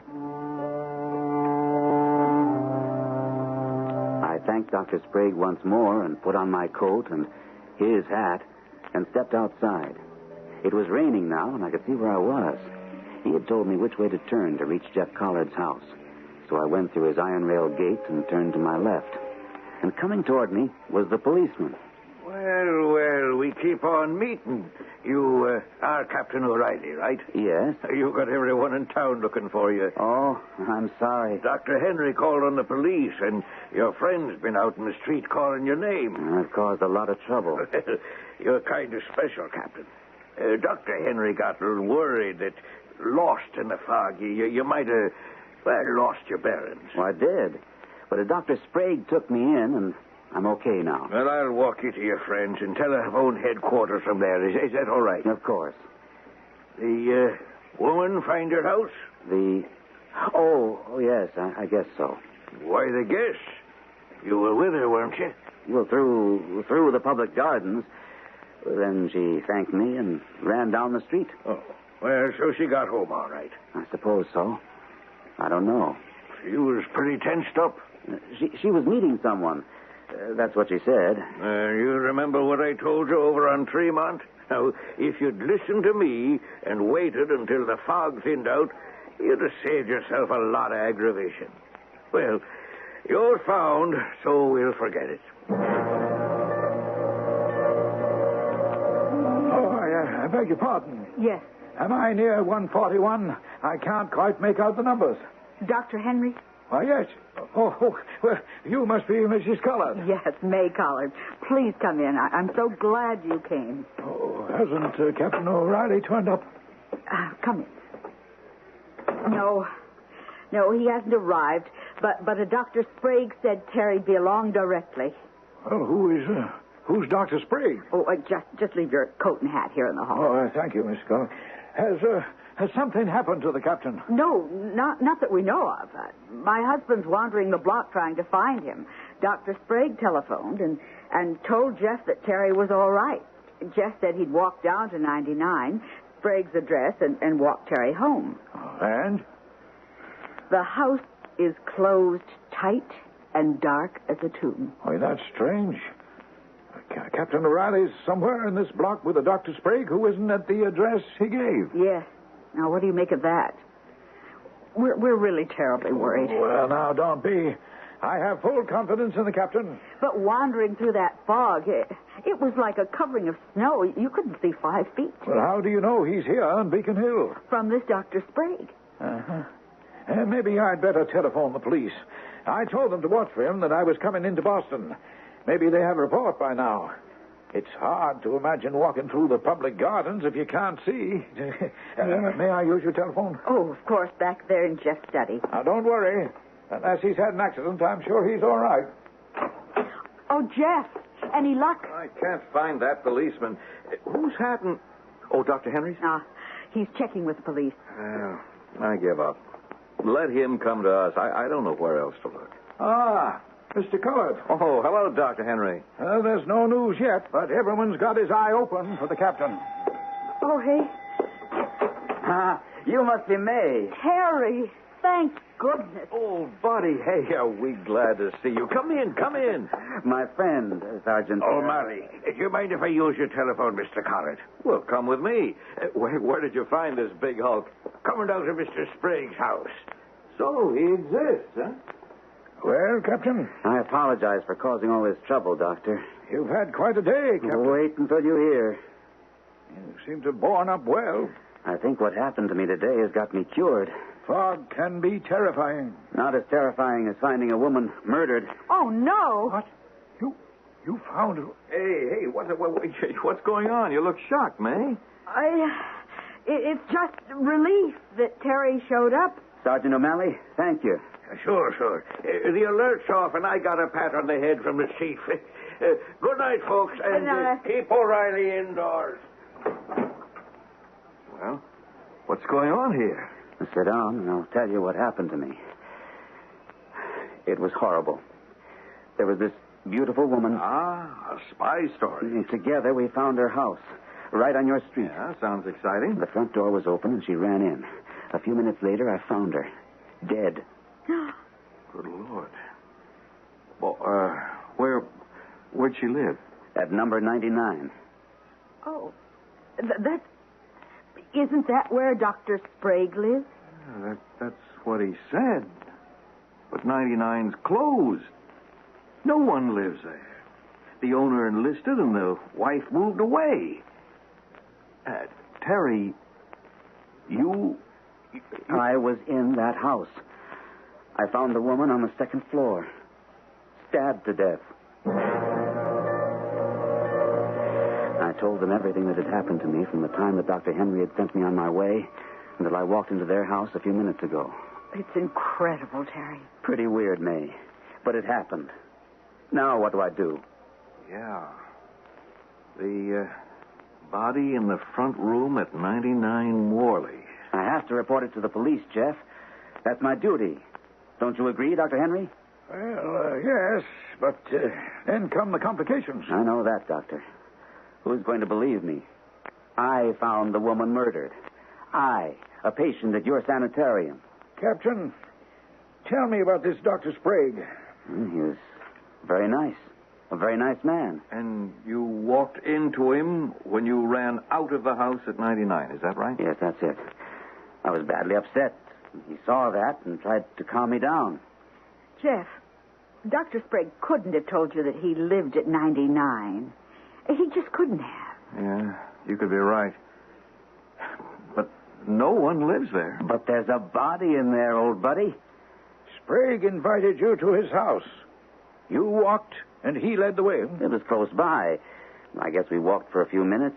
You don't know where, of course. No. The fog wasn't too bad, and it had begun to drizzle. I just kind of blindly followed where he led. Uh-huh. And when you got to his house? It was dark. There wasn't even a light on the stoop. I followed him into a kind of study with books in shelves on the walls, a desk and some chairs. You told him your story, and he told you his. Why? Well, confession's good for the soul. But whose soul, Doctor? What's your point, May? Well, say that Dr. Sprague is a saint. He takes Terry in and hears his story and tells him almost the same one. Yeah? Why? That's what puzzles me. What if the story Dr. Sprague told was not about that friend of his, but about himself? What? This Dr. Sprague murdered the woman? Oh, that's impossible. Terry met him outside the house. I know that, but... Well, it's an idea. No, it's too fantastic, darling. You agree, Terry? I don't know. So much has happened, I'm pretty mixed up. I did meet him outside, May. But could he have been in the house, Captain? I didn't see him. I didn't see anybody except the woman. It was very dark in the house. I don't think he exists. Now, wait a minute, Jeff. No, I know he exists, old buddy. I mean, I don't think he's Dr. Sprague. That man is somebody else. I know why he said he lived at 99 Morley. He wants the body found. But he said that no one would ever know who murdered the woman. I was to forget it. He didn't suggest notifying the police. No, Doctor. Yeah, but giving me the address where there's a murdered woman is just about the same thing. He knew my curiosity would be aroused. Sergeant O'Malley will come forward about Terry wandering around like a ghost up and down Morley Street. You know, if May's right, if this Sprague is the murderer, he could frame you, Terry. Oh, I don't believe that for a second. He's a fine man. Captain, if you agree, I'll ask Sergeant O'Malley to step around and we'll enter that house at 99 Morley. All right. That's step one. If the woman can be identified, the police may find a clue to the person who stabbed her. The next hour was a week long. I told my story to Sergeant O'Malley, and he and Jeff and Dr. Henry entered the woman's house. They found the body all right. An ambulance took it to the morgue. Dr. Henry vouched for me, and the police thanked me for reporting the murder. I was placed in the doctor's custody until an investigation was made. O'Malley left the Collards' house, and we sat down, pretty drained. You feel better now, Terry? Yes, Jeff. I'm glad it's over with. Now you have nothing to worry about, Captain. It took courage to tell the truth. Well, he's never been short on that, Doctor. You didn't have to tell us any of this, Terry. Why did you? You've let yourself in for a lot of questioning. Well, it may sound funny, but I fell in love with that woman. That may sound silly, I know, but she was beautiful, and she wore lovely perfume. And there's more to what happened tonight than I've told. Let me tell you 2 things. As I went up the stairs to the bedroom, I heard the door close. The woman or the murderer? Not the woman. She had screamed. So it was the murderer who closed the door. He did the same thing when I got to the bottom of the stairs and flew out. Well, why didn't you mention that to O'Malley? Because of something else. When I got to the street and bumped into Sprague, I didn't have my hat. I'd left it in the woman's bedroom. But there was no hat in the room when we were there. I left it there, Jeff. It couldn't just vanish. My gracious, if your hat had been found... Oh, you'd have been in for it, old buddy. That's hard evidence. But you were wearing a hat when you came in here, Captain. So I was. I told Sprague I'd left my hat on the woman's bed, and he said to forget it. And he offered me this one of his. Almost forced it on me. Just a moment. I'll show it to you. Here it is. So? Oh, it's just an ordinary hat. And Sprague's hat was the same size as the one you left behind? Exactly the same size. And do you know why? Because this is my very own hat.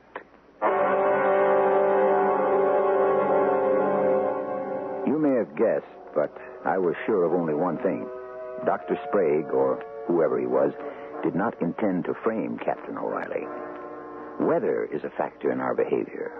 Fog more so than other conditions because it's like a shroud. It deadens sound. It can lead you astray, often into the unexpected. And that is what we specialize in. The byways of life where a person by design or by accident may experience an adventure that will be unforgettable. I'll be back shortly.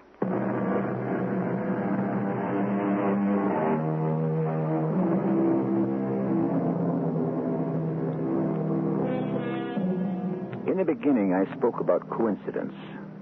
Is there such a thing? Or are certain meetings that seem to be accidents predetermined? Philosophers argue the subject to a draw, but I imagine that Captain O'Reilly, freed by the way, and Sprague was never caught, often wonders about the awful night he was lost in the fog. Our cast included Gordon Gould, Martha Greenhouse, Ian Martin, and William Griffiths. The entire production was under the direction of Hyman Brown. And now, a preview of our next tale. Why? Why wasn't I on this morning of all mornings? Why? Why? It's a miracle, darling. It's a miracle. Of course, it's a miracle. But that doesn't answer the question. Why was I saved? 5 people are dead. The 3 in the plane, Mr. Fieldings, and a woman named Mrs. Jane Grey. Why was I saved? The people in the plane died because their aircraft underwent some malfunction. Mr. Fieldings and Mrs. Grey, they just happened to be there. I should have been there, too. Why wasn't I? Why was I saved? Because Dick Harrison called you at exactly 8 a.m., the split second you were about to leave. Radio Mystery Theater was sponsored in part by Buick Motor Division. This is E.G. Marshall inviting you to return to our Mystery Theater for another adventure in the macabre. Until next time, pleasant dreams.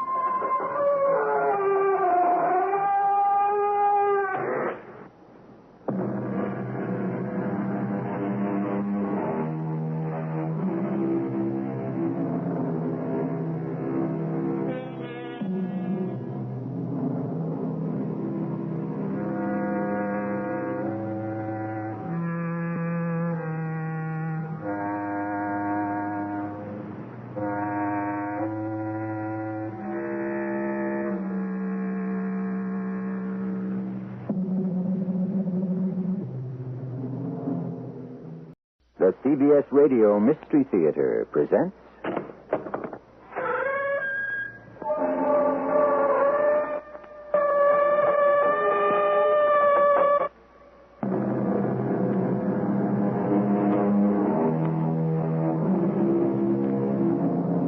Come in. Welcome. I'm E.G. Marshall. The shot of accident. The dart of chance. How well we know them, from legend and from life. Who aims the shot? Who throws the dart? Who rolls the dice? Who spins the wheel? Who hurls the bolt? Someone? Anyone? No one? What happened? You almost drowned, Tony.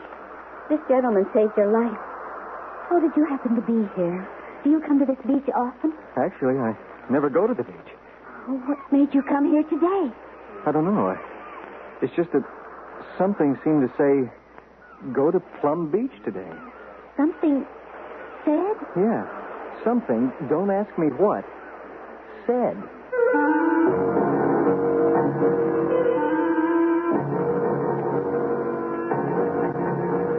Our mystery drama, The Instrument, was written especially for the Mystery Theater by Sam Dan and stars Ralph Bell.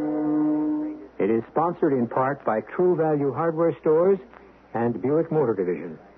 I'll be back shortly with Act One.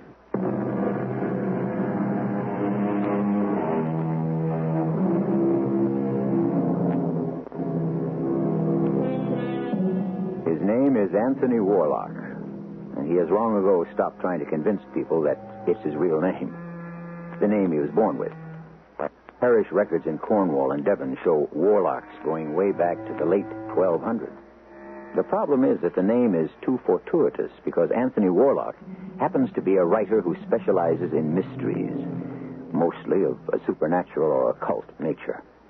For 20 years now, Anthony Warlock has been writing his cryptic novels and short stories filled with mysticism and symbolism. But it has suddenly occurred to him that the most mysterious of all worlds is not one that he may conjure in his imagination, but this one, the world he lives in. Tony? Just this last sentence, Ruthie. Ah, yes. Listen, Ruth. Mm-hmm. And now he gazed upon the face of death, the dark face of death. It was a face of compassion and kindness. Suddenly he understood that death was not the villain, but the hero of the drama. Death, the healer of sorrows. Death had come not to take, but to give rest and joy and peace everlasting. How do you like that? Oh, it's all right. All right. Oh, well, I can buy death bringing rest and peace everlasting. But joy? Well, I needed that speech rhythm. Da, da, da, da, da, da, da, da, da, da, da. We'll find another da-da. Yeah. What time is it? 1 minute to 8, exactly. And you better be out of that door in 5 seconds. I'm all ready. I'm wearing my sneakers, my sweatshirt. Here I go. I'll start at 8 on the head, as usual. Going to try to beat your record? No. I'll do my usual mile in 4 minutes, 32 seconds. How many men of 42 can even run a mile? All right, move. I'll be at Fielding's 4.5 minutes from now on the dot. Do you want anything? Oh, just the morning paper. All right. Oh, that has to be for you, Tony. Oh, damn it. Nobody I know is up this early in the morning. Now, go for your run. Whoever it is can call back No. later. It has to be Harrison. I better talk to him. Hello. Yes, I thought it was you, Dick. Well, they give me an advance on it. Oh? Well, it's not all that much money, but if they'll spend something on promotion... I have an agent. His name is Dick Harrison. He was very excited. He said he had a new publisher lined up, and he couldn't wait to talk to me about it. We were on the phone for an hour with a great many details that I'm sure would be of no interest to you. And finally, I was able to hang up. Well, what's up? I'm not sure. What'd he say? Now that I think about it, not very much. But surely he had a reason for calling. It was a typical Dick Harrison reason. Maybe. Perhaps. Perchance. It's possible. On the other hand... But it all adds up to nada. Garnished. Nothing. Oh, I don't know. There's a needle somewhere in that haystack. Poor Dick. He has to keep proving he's really out there fighting for you. Why don't you change agents? No, I don't know. I'm used to Dick. But he never does anything for you. But I'm used to the way he never does anything. I can't go around breaking in new agents at my time of life. But what has Dick Harrison ever done for you? Hey, how about a cup of coffee, huh? Don't you want to go out and run? Oh, it's after 8. Hey, did you hear a noise back there while I was on the phone? I'm not sure. I was busy trying to make sense of your conversation. I may have. It sounded like an explosion. An explosion? Yes, I think so. I wonder what it was. Well, it could have been anything. Well, bring in that cup of coffee, and I'll keep going till lunch. If you're not careful, you'll actually finish that book on schedule. Yes, I'm getting into some bad habits in my old age. I placed a fresh sheet of paper in the typewriter. Began to write. Words started to come slowly. The ideas seemed fuzzy and ill-formed. My mind wandered from the story. It bothered me. This is the way you feel when you're not sure where you're going, but I had this particular story well under control. I knew exactly where I was headed and how I proposed to get there. Furthermore, I liked the story and how I was doing it. Should have been clear sailing, but for some reason, my mind had gone completely blank. I don't know how long I just sat there and gazed at the empty paper. Tony? What? Something wrong? Wrong? Mm-hmm. I don't in over an hour. Oh, I guess I must have been daydreaming. Oh, you generally don't run out of steam in the morning. It must be a sign of advancing age. You know something, Tony? You seem to be on an age kick this morning. Oh, is that so? Yes. A review of your conversation. You began by asking how many men of 42 could even run a mile. So? And then when I said something about getting a new agent, you replied you didn't care to break in another one at this time of life. Well, I'll say one thing for you. You really listen. And then you said you were getting into some bad habits in your old age. And just now, you mentioned advancing age. I didn't realize you were keeping score. So, Tony? Oh, I don't know. Maybe I just realized I'm 42. Oh, 42 isn't old. No, but 42 isn't 22. Not by a long shot. Would you like to be 22 all over again? Would you? Well, I never think about things that can't happen. Tony, something wrong. Yes, I suppose something is. Well, what? Everything. Everything? I see. Does that include you and No, me? no. We're all right. It's just... Well, I just don't think I'm going anywhere. Oh, is this going to be the what did I do with my life lament? Do you ever look at yourself in the mirror? Oh, constantly. Don't you ever ask, what am I doing here? Where am I going? I know where I'm going. I am the product of 800 years of warlocks. More than 30 generations. And now the line comes to an end. In me. I'm sorry, Tony. What was it all for? I don't know. Sir Roderick Warlock died fighting for Edward I. John Warlock fought with Henry IV. Sir Ronald Warlock almost saved Charles I from Cromwell. James Warlock was a master gunner under John Paul Jones. Darling, I am completely aware of the magnificent exploits of your illustrious family on both sides of the Atlantic. My father died at Pearl Harbor. My grandfather... Well, all I can say is everybody in my family's been a soldier, a sailor, an explorer, an adventurer. I'm the only sit-at-home, the only writer. Not really very much of a writer. Oh, now, Tony. Tony, that isn't true. You're quite a writer. Oh, yes? What have I written? Scary little ghost stories? I don't think that's being fair to yourself. Mysterious nonsense about what? The occult, the supernatural. And then who says it's nonsense? I say it's nonsense. Oh, we really are having a bad morning, aren't we? And what brought it on? Oh, how do I know? Oh, that was so... About what? You know about what? I know what your family name means. It's going to die with you because I can't... No. I don't want to hear any more about that. Ruthie, I'll tell you what bothers me. The fact that I'm a nobody. But you're not. I have a small talent. I have a small success. I've led a small life. I'll be buried in a small grave. Everybody gets buried in a small grave, relatively speaking. Let's play tennis. Good. Now, you've had your outburst for the year. Yeah, I suppose so. Look, Ruthie, about kids. I stand ready at any time to give you your option. I love you, Ruth. So please, let's never talk about it again, huh? Oh, incidentally, call Fieldings for me. Ask him to save me the paper since I didn't pick it up this morning. All right. We'll have lunch at the club, and, you want to get in 9 holes this afternoon? Oh, sure. What a difficult life you lead. Tennis, lunch, golf. Hey, I work hard, too. That's funny. What's funny? Fieldings doesn't seem to answer. Oh, he has to answer. Well, maybe he's closed. Why would he be closed? Oh, you shouldn't have hung up. Maybe he's waiting on a customer. But you know how he hates the sound of a ringing phone. Well, why didn't he answer? Hey, I thought we were going to play tennis. Well, let's stop off at Fieldings on the way to the club and get the papers. Say, what's that smell? Smell? As if something's burning. You know, I think you're right. Where could it be coming from? You know, while you were on the phone before, I thought I heard fire engines. Must be a big one going so... Tony, look out the window, smoke.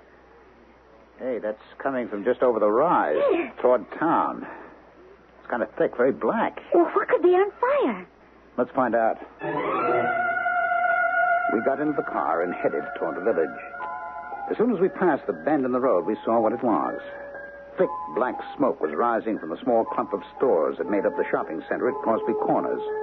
All the fire equipment was out, and the sheriff's patrol car was diverting traffic. There seemed to be wreckage of some sort scattered all over the road. And then I immediately recognized it for what it was. The broken fuselage, the shattered wings of an airplane. Sheriff Pomeroy was directing traffic. You're not coming any closer, Mr. Warlock. Make a detour right here. Well, what happened, Sheriff? Well, you can see one of them small jets, private plane, come down and crashed right into Fieldings. Oh, good Lord. Anybody hurt? Yeah, 3 people on the plane, old man Fieldings, and some lady, we can't identify her, must have been one of the summer people. Oh. Dead? Yeah. Tony, look. What do you want me to look at? The clock. The electric clock in Fielding's window. In what's left of Fielding's window. You see, it stopped when the plane hit. That's right, Miss Warlock. Exactly 4 minutes after 8. 4.5 minutes after 8. See where the second hand is? Exactly 32 seconds after. Oh, Tony. Aren't you feeling well, Miss Warlock? You, better get her out of here. This place, it ain't a pretty sight. Ruthie? Yes. You want to stop somewhere, have a drink? No. Oh, Tony, do you realize what happened this morning? Yes. Every day of the year, rain or shine, you leave the house at exactly 8 a.m. You run a mile to Fielding's in exactly 4 minutes and 32 seconds. I know. And so at 4.5 minutes after 8, you're always standing in front of Fielding's. You've already picked up your newspaper off the stand, and you're looking at the headlines. That's what you do every morning. Yes. But this morning, you were about to leave. And at the last split second, you stopped. You didn't go. Oh, Tony, is there a reason? An explanation?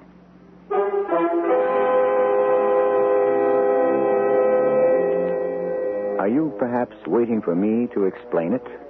Well, at this point, I don't know. And even if I did, I certainly wouldn't tell you this early in the story. So I shall be back in just a few moments with Act 2, at which time we may find the answer, and then again, we may not.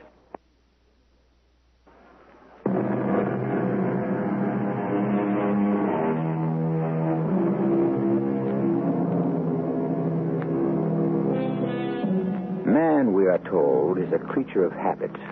And surely Tony Warlock is no exception. Every morning, Tony runs a mile from his home to the general store in the village. He arrives there promptly at 4.5 minutes after 8. You can set your watch by him. Well, this morning, for the first time in years, Tony was delayed. And at 4.5 minutes after 8, a plane crashed into the store. Had Tony been standing in his usual place at his usual time, but he wasn't. And the question that runs through his mind is, why? Why wasn't I on this morning of all mornings? Why?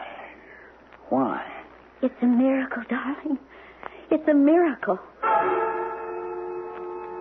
Of course, it's a miracle. But that doesn't answer the question. Why was I saved? 5 people are dead. The 3 in the plane, Mr. Fieldings, and a woman named Mrs. Jane Gray. Why was I saved? The people in the plane died because their aircraft underwent some malfunction. Mr. Fieldings and Mrs. Gray, they just happened to be there. I should have been there, too. Why wasn't I?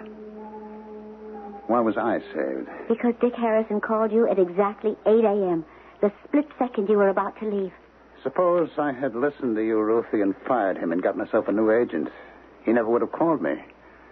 And I would have... Let this be a lesson to you. Never listen to me. Oh, no. I should listen to you. You're always right. And I always do listen to you, except in this one case. Dick Harrison. All these years I've stayed with Dick. It's obvious he hasn't done very much for me. He's probably held me back. And yet, for some reason, I never let him go. Why didn't I fire Dick Harrison? Was it because I couldn't, or was it because I would need him to save my life one day? But how would I know that? I don't know. Why did he call me this morning? Why? Why don't you ask him?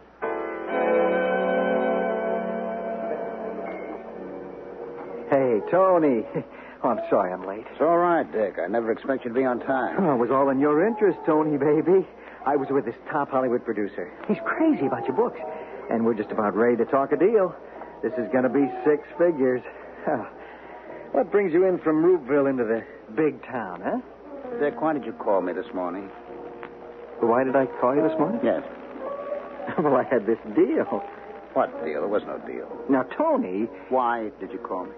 Well, To sing me another chorus of the same song and dance you've been giving me for years, is that it? Now, just a second. That was why you called me, wasn't it? Just tell me the truth, huh? Okay, Tony. Maybe it's time you got yourself another agent. At 1 minute to 8, you picked up your phone. Tony, look, okay, I saved your life that time at the beach. You dialed my number. Well, you more than paid me back. Look, I get you publishers, but nobody. Well, you couldn't get by yourself, and as far as the biggies are concerned, you know you need an agent with more clout than me. Why? Why did you dial my number at 8 this morning? Tell me, Dick, tell me. I said I don't know. Now, think, Dick, think. Was there a reason? Try to remember, huh? Tony, I'm going to level with you. I'm scared. I've been bad for you, real bad. I've been playing on your sense of loyalty and gratitude. You know what I mean? I don't care about that. The reason, please. I got home last night. Must have been 4 this morning. I was with this dame. I tell you something. I must be getting old. Anyhow, I couldn't sleep. I don't know why. I thought about you. Yes? For hours, I kept tossing and turning and thinking about you. And why? And I know what's going on between you and Ruthie as far as I'm concerned. I've been getting a free ride. I know that. And lots of times, maybe my conscience bothers me. Maybe I've been hinting around you could do better elsewhere, but... But what? Well, lately, things haven't been breaking too well. I mean, the kind of thing I'm supposed to be good at. You know, singers, actors. I'm losing clients there, too. Today, you got to be a big organization. You have to be able to put packages together. Please, Dick, don't get off the subject, huh? So I need you, Tony. I really need you. Dick, just tell me why you called me this morning at 8 o'clock. Oh, I'm getting older, Tony. Get to the point, please. This is the point. Last night, I suddenly realized I'm... You know how old? Guess how old I am. I'm 42. Do you realize that? 42. Me. I'm 42. 42 isn't the end of the world, you know. It is. If you're going no place. If you haven't made it. If you realize all of a sudden you're never going to make it. Never. What have I got? I asked myself. I got Tony Warlock. That's all I got. And so I got worried. Something said to me... Yeah? Something said, call him. What was that something? It was just something. It said, call him. Leave him know you're around, that you're in there pitching. And I am, Tony. I am. What was this something? Well, how do I know? Was it a voice? A voice? No, I didn't hear a voice. Then what was it? Well, what does it matter? I have to know, Dick. It's a feeling. Yeah? It's a feeling.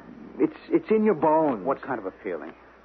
Well, I just knew I'd better go to that phone and dial your number, and... Well, that's all I can tell you. All right. I guess that's good enough, Dick. I guess that's good enough.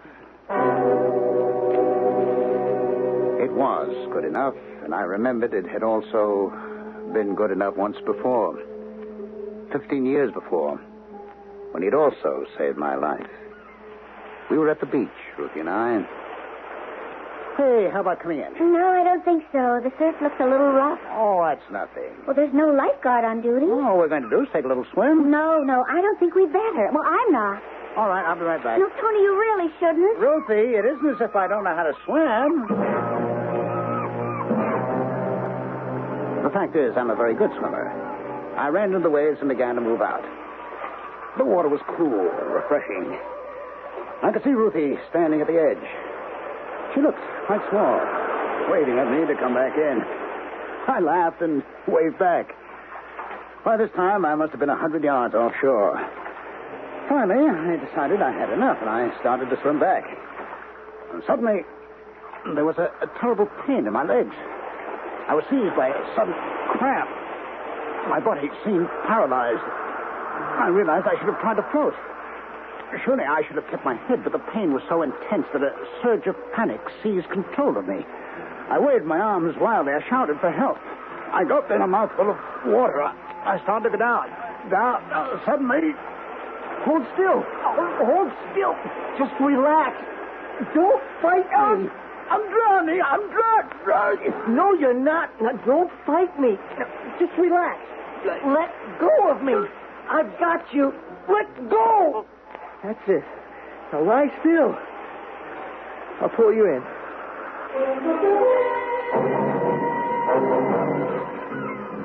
Oh, how can we ever thank you, Mr. Harrison. Dick Harrison. I'm sorry I had to sock him. I don't think I'll ever want to swallow anything again as long as I live. Listen, a little drink and you'll be first rate. Where did you come from? Where? Well, I just happened to be swimming out there, and you see, I'm just as big a fool as he is, except I didn't get a cramp. But how did you happen to be out there? Oh, that's a great question. The answer is, I don't know. Do you come to the beach often? No.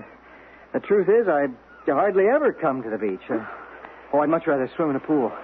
So, how does it happen you were out there today?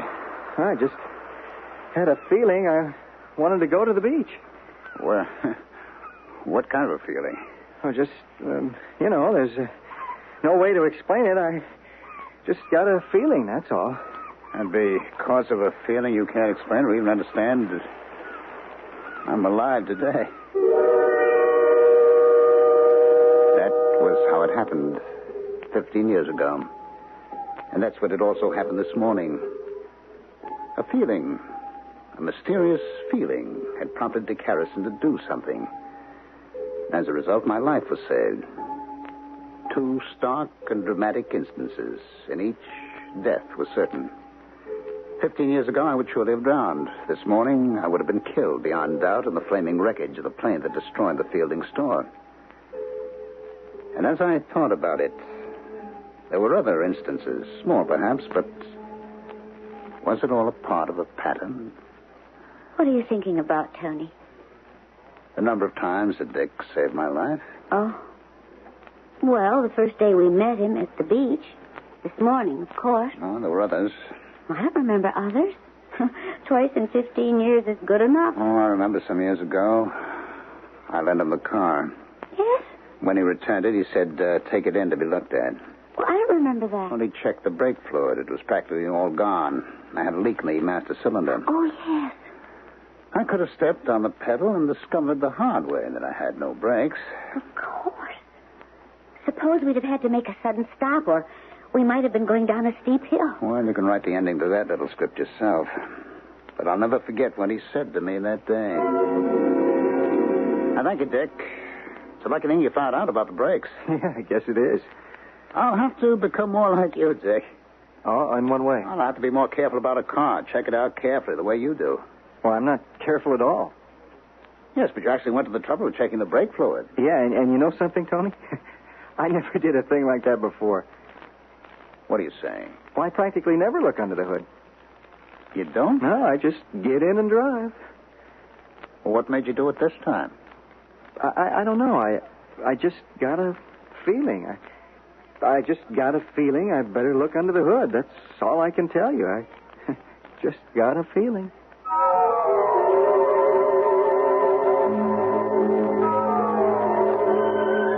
And so here we are in the realm of feelings.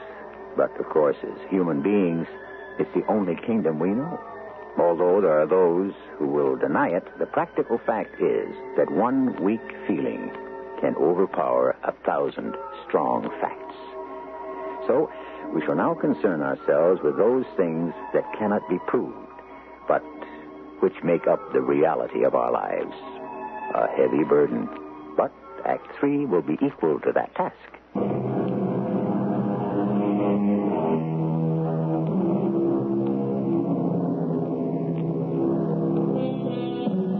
I cannot believe, said Albert Einstein, that God chooses to play dice with the universe. But yet, if life is not a game of chance, what is it? It's been likened by some to a song. All right, we can buy that. But even here, is it precisely orchestrated? Or is there room for improvisation? That, you see, is the problem. There's never an answer. Only more questions. On 3 occasions, Dick Harrison had saved my life. Could these have been accidental interventions? 1, perhaps. 2, maybe. But 3? And these were 3 that came rapidly into mind. Had there been others? Less dramatic, not quite so obvious? Yes. Yes, we had planned a cruise. An around-the-world cruise, some 6 months in advance, on the strength of an assignment Dick was supposed to have gotten for me. I remember the day he came to see me. Oh, Dick, come on in. Oh, hi, Tony. Did you bring the contract? The contract?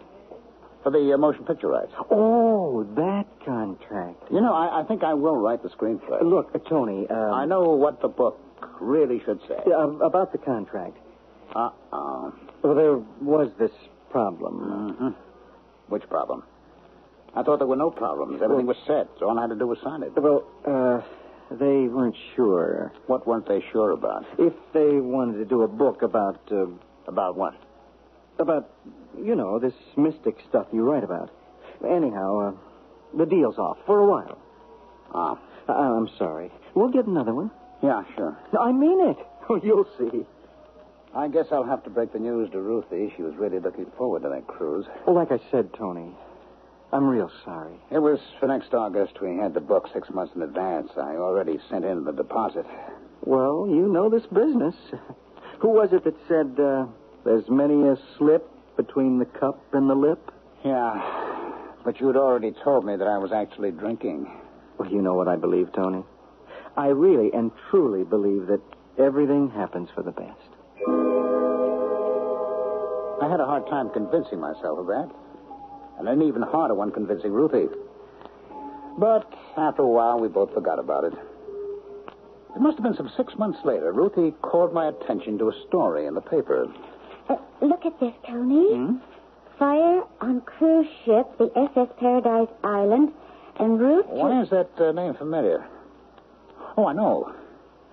We were supposed to be on that boat. The SS Paradise Island, that's right. Anyone hurt? No. Oh, yes. One person. He died. He was in his cabin. Well, that's all. The only casualty. Died of smoke inhalation. Fire was in a ventilator. Well, just think. We would have been on that cruise. Well, the boat got back to normal quickly enough, according to the paper. Another one of Dick Harrison's great triumphs. Why do you stay with him? I often ask myself the same question. And what answer do you come up with? I don't know. That was, 10 years ago? At least. And I'd forgotten all about it. But now I had to find out. We had booked passage on that cruise ship, and because of Dick's failure, carelessness, whatever. But because of Dick, we had canceled the trip. And then there had been a fire on the ship. One man had died in his cabin. Just one man. There had been just this one casualty. But one could be enough. If you're the one. I had to be sure. What are you looking for? Oh, these check stubs and receipts. My goodness, Tony, don't we ever throw anything away? Well, why should we?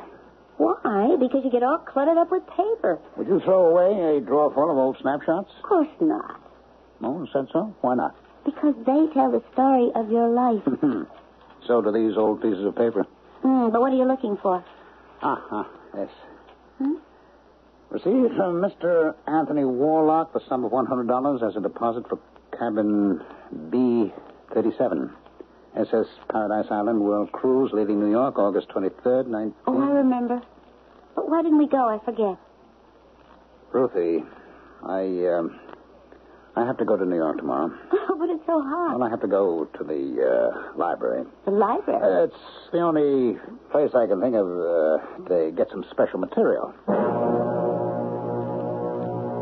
I couldn't tell her the real reason I was going in. I'd seen in the paper that the SS Paradise Island was in port, getting ready to sail on another cruise. I had to find out about a certain cabin. I just had to. And after I got off the train, I went right to the west side where the Paradise Island was docked. How was I going to find the answer to my question? Anyway, I joined the happy, noisy crowd and walked aboard. I was looking for a crew member, not an officer, but an older person who liked to talk. Well, she found me. An elderly, chubby, good-natured stewardess. Trying to find your cabin, sir. Yes, I'm trying to find my friend's cabin. I've been invited to a bon voyage party. Oh, there's no end of them. What's your friend's cabin number? Well, no, I don't remember. Tell me his name. I can look it up on the passenger list. Well, it's not my friend's cabin exactly. It's his friend's. And he invited me to his friend's party, and I don't know his friend's name. But I suppose you'll just have to search the ship. Hope you find him before we sail. This is a beautiful ship, isn't it? Oh, my, yes. I've been with her since she was commissioned 12 years ago. Haven't missed a single trip. I was on board here, to say farewell to a friend about, must have been 10 years ago. Were you? Yes, I remember, because that was the trip she caught fire. No, she did not. There was a lot of smoke and all, but it was a ventilator problem. But one of the passengers died, didn't he? Yeah, poor man. I knew him. I was assigned to his cabin. I never had a chance. I'm sorry to hear about that. It's my only unhappy memory in all my years at sea. Well, I suppose you remember it well, huh? Oh, yes. It was 2 o'clock in the morning. The alarm was sounded. I was able to get all my passengers on deck, but I was too late for Mr. Grayson. Poor Mr. Grayson. In cabin 37. Right here. B deck. Cabin B, 37. Funny thing, the only reason he got that cabin was because someone else had canceled. I didn't say another word. I couldn't. I walked off the boat. I wandered into a bar. Something I rarely do when I'm alone. I ordered a drink. I took the receipt out of my pocket. There it was. I had reserved cabin B-37 for that particular cruise. Had I gone on it, I would have been dead. Once again, Dick Harrison had intervened. But why? Why was all this happening? Why was I being saved? For what reason? Was it because there was something I was supposed to do, something I must accomplish before I died? But what? All I knew was writing, and a kind of specialized writing at that, mostly about the supernatural. But the fact is, I was being kept alive, and by Dick Harrison. Beats me, Tony. But you keep saving my life, Dick. Well, the answer could be in one of your books.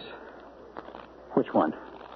Tony, you're my most important client just now, and so you know what I'm doing? I'm reading your books.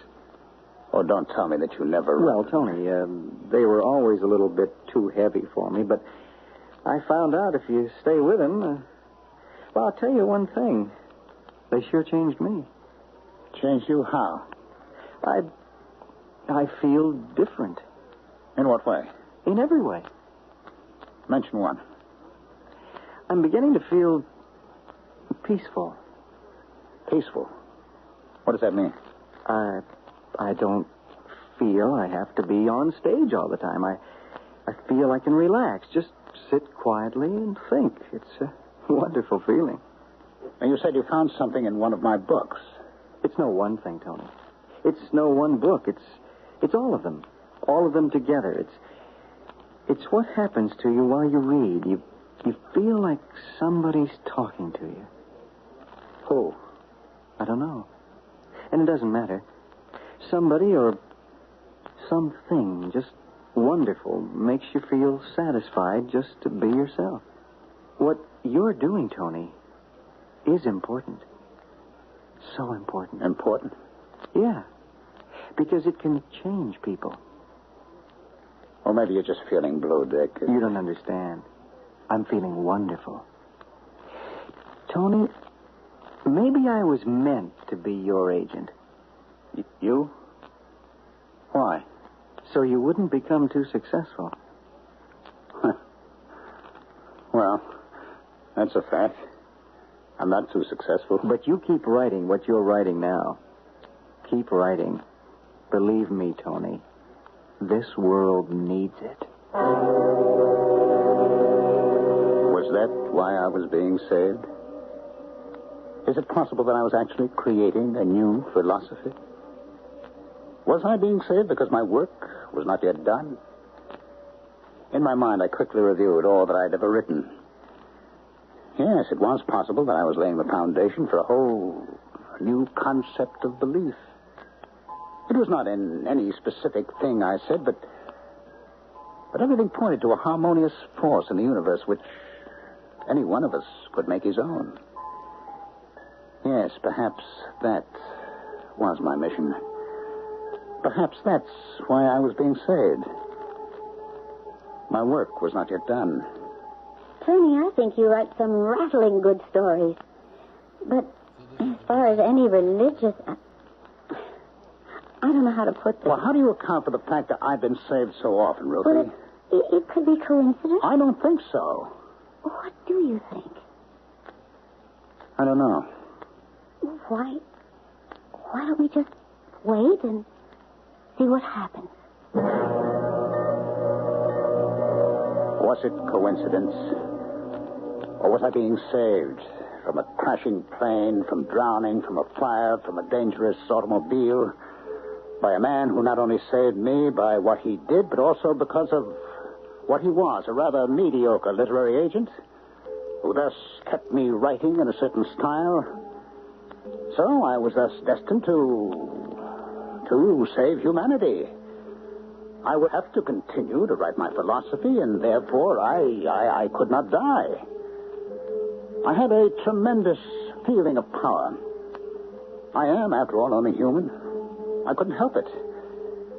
Is it true that I cannot die? I cannot be killed? I had to prove it to myself. I was standing on a busy corner. I deliberately stepped into the path of an onrushing automobile. Tony! Dick! Are you out of your mind? You deliberately stepped into the path of that car. Did I? Where did you come from? I don't know. I just happened to be here. You just happened to be here? Then it's true. What's true? What's true? I can't tell you, Dick. Why? I'm scared, Dick. I'm scared.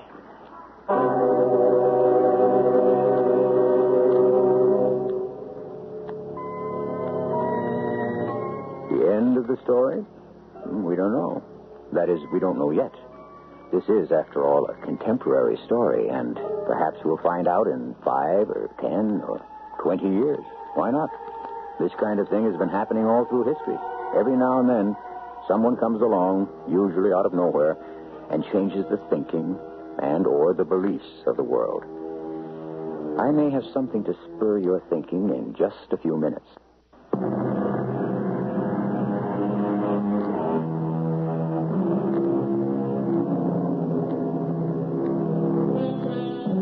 We presented a man named Anthony Warlock, who could have died any number of times, but somehow his life was always being saved by the intervention of one Dick Harrison.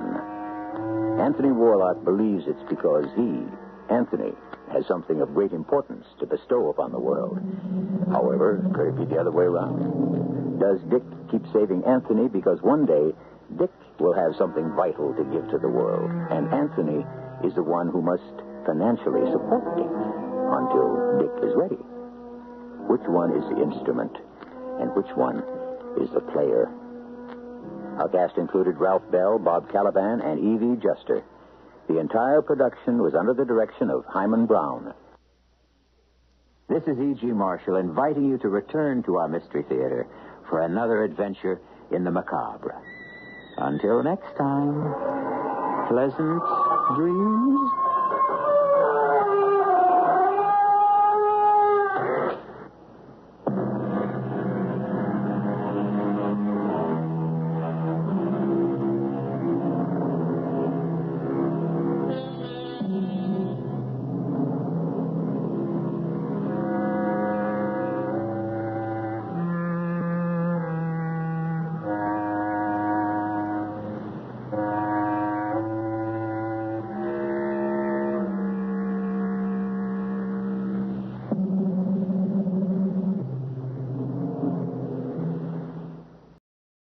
CBS Radio Mystery Theater presents...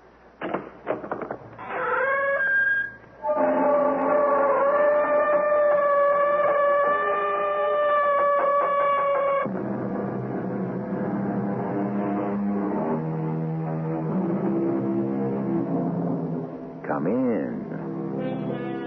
Welcome. I'm E.G. Marshall. You can't escape the past, the saying goes. An interesting thought, although one soon begins to see the complexity within it. There's quite a variety to the past. There's yesterday, there's a year ago, a dozen years ago. That must be what the philosopher had in mind. After all, the past contained in a single lifetime is all we need to be responsible for. We can hardly be held accountable for the distant past, the past that is merely sand and dust. The past is dead. Or is it? There's hardly any time left. You're serious, aren't you? Oh, please, we must be on that boat, safely out in the harbor before it begins, before it's too late. You tell me a story about Vesuvius erupting on us all, but see how quiet it is, how peaceful. Oh, now, don't speak such nonsense. It will. Believe me, Paulus, I don't know how I know, but I know.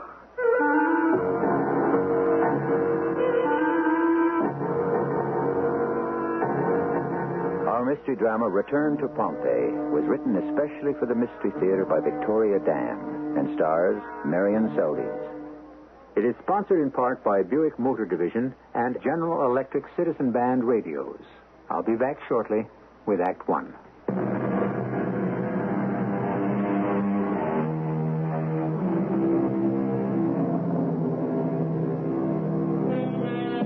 It was a tranquil August afternoon in the beautiful mountainside resort town that overlooked the bay. Shopkeepers were going about their usual business, and the thousands of tourists were resting up for the evening sports spectacular to be held in the local stadium. Then at 1 o'clock, without any warning, the mountain breathed fire and lava, and by nightfall, the entire town and almost all of its inhabitants were buried beneath 60 feet of volcanic ash. Yes, it's a tragic story. But after all, it did happen long, long ago. The mountain was Vesuvius, and the town, of course, was Pompeii. The year was 79 A.D., and it has all disappeared into the immense pattern of things. All that remains now are the ruins. My husband, Michael, was killed in an automobile accident. And for months, nothing mattered much to me. I guess I felt that it was all my fault. Anyhow, it was going to take a lot to get me back into the human race again.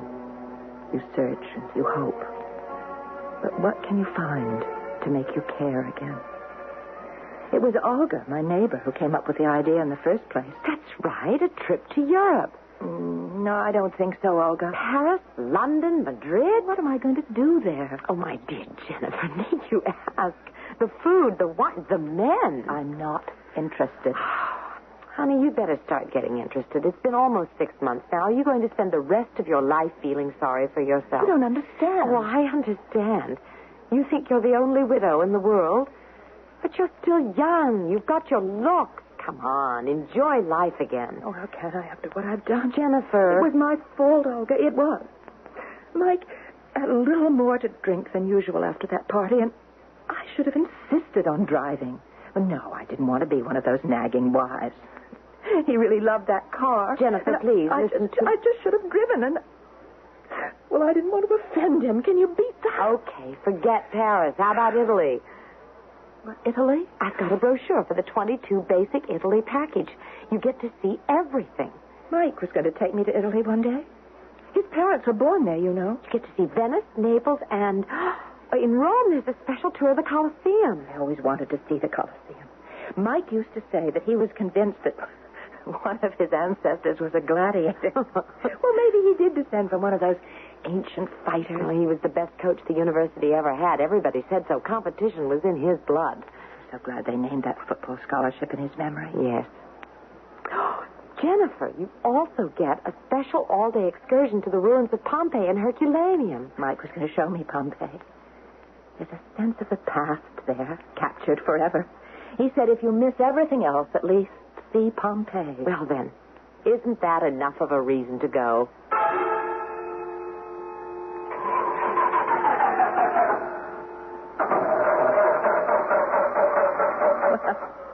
When you book an economy tour, you get an economy bus. Oh, this is the second time we've broken down since Naples. What did the driver say? Oh, something about a radiator hose, I think. Why are the people getting off the bus?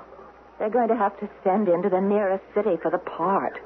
We're going to be stuck here for a couple of hours. Where's everybody going? The driver suggested that the people who have the energy might want to go on ahead. The old city of Pompeii is about 20 minutes away. Well, let's do it. Walk to Pompeii? I really want to see those ruins. You're the history teacher. You can be my guide. Oh, I don't think we can. Oh, do you really want to sit on this hot bus for the rest of the morning? Olga, I'm sorry. Don't be sorry. Don't ever be sorry. Just try to start enjoying yourself. For Michael. Okay. Let's see Pompeii.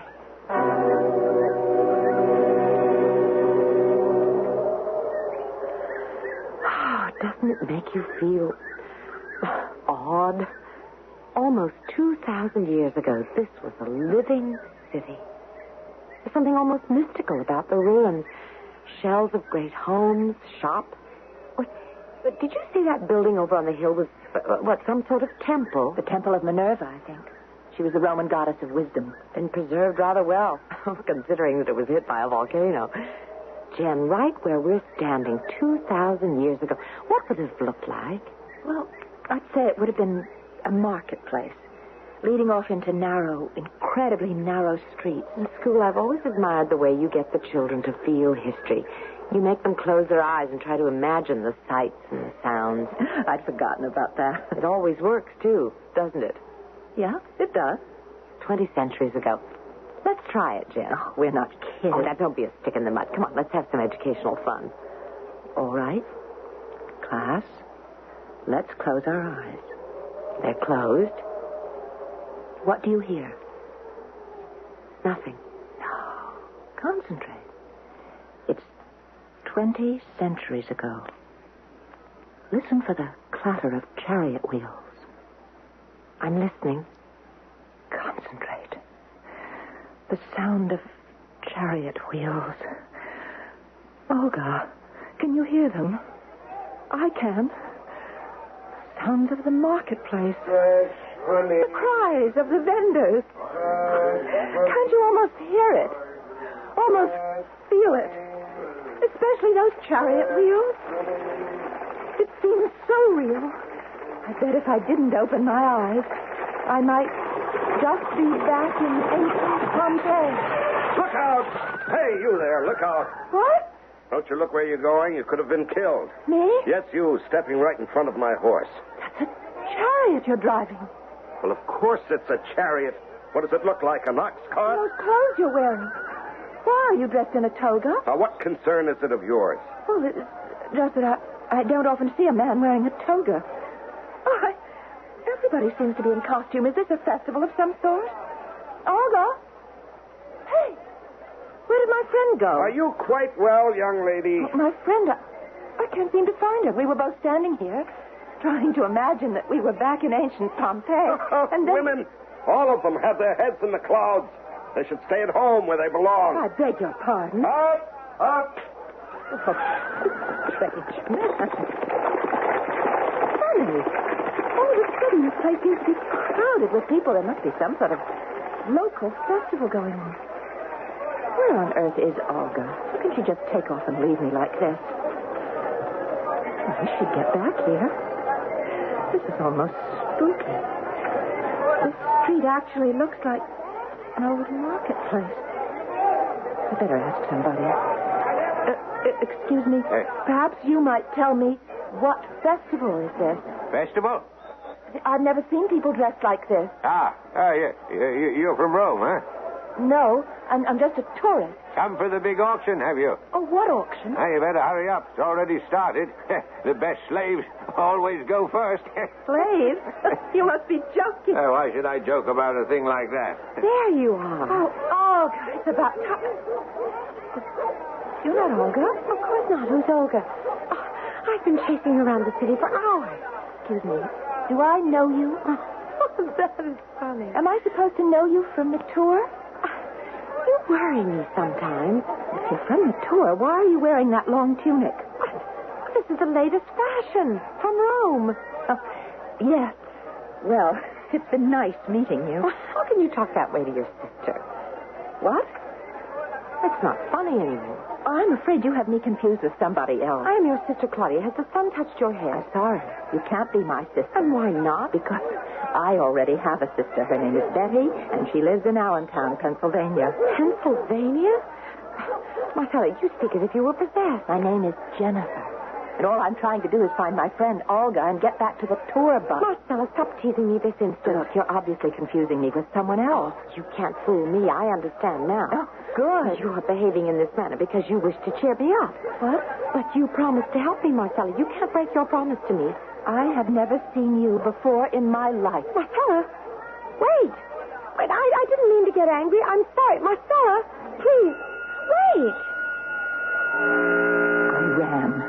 I don't know where or how far. But what was going on? Where had all these people suddenly come from, and why were they dressed in ancient costume? The sounds, the smells, the cries of the marketplace seemed so real. But how could they be? There could only be one answer. I had to be going out of my mind. Marcella, stop. Oh, I'm positively out of breath trying to keep up. Oh, not you again. The closer I look at you, the more I am convinced you're not feeling well. Now, come on, let's go home. Now, I'll have Andreas prepare a nice herb tea. Gracious. What's that? Oh, Marcella, you know very well it was just old Vesuvius saying good morning. Vesuvius? Oh, for a moment, you actually look frightened. Well, of course I'm frightened. The silly old mountains. Well, do you remember the last time it erupted? Erupted? What are you talking about? Don't pretend you've forgotten that this silly old mountain, as you call it, was once an active volcano. Volcano? If you read your history books, it exploded and it destroyed ancient Pompeii. Pompeii destroyed? You speak nonsense. Look, read any book. In 79 A.D., Pompeii and the neighboring town of Herculaneum were destroyed by a volcanic eruption. Why are you speaking in riddles? What is 79 A.D.? Oh, I give up. Look, do me a favor, will you? Give me the directions back to the main road. Marcella. And stop calling me Marcella. You are deliberately trying to distract me from my troubles by being gruesome. All this talk of devastation in our two towns here. Peaceful as can be. Just take a look at the ruins. What ruins? The ruins all around us. Where? Right here. Wait a minute. This is impossible. What? I see nothing but the same old building. This house. It wasn't here before. Nonsense. That's the house of Marcus Josephus, the physician. Oh, it's been in his family for 200 years. What's happened to the ruins? That building. There was nothing here but the foundation. Well, how can you say that? Why, only yesterday the brother of the new emperor himself attended a banquet in that very hall. The new... What? Oh, don't pretend you don't know that Vespasian died over 2 months ago. Titus is the new emperor. Emperor Titus? Am I dreaming? Am I going out of my mind? Marcella, doesn't feel like a dream. It's too real. But I can't be actually back in ancient Pompeii. There are no ruins. This town, the buildings, they're as they were 2,000 years in the past. And the people alive and dressed as they were long ago. No, I'm not hallucinating. I'm not. This town is alive. And I'm back. Back in ancient Pompeii.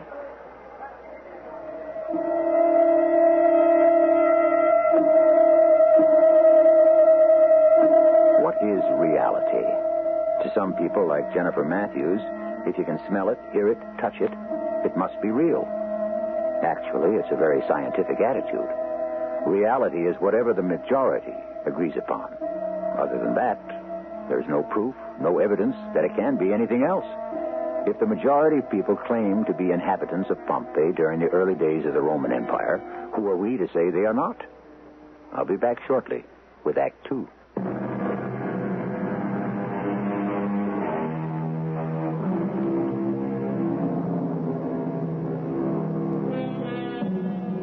Jennifer Matthews is a New York schoolteacher, depressed after the death of her husband.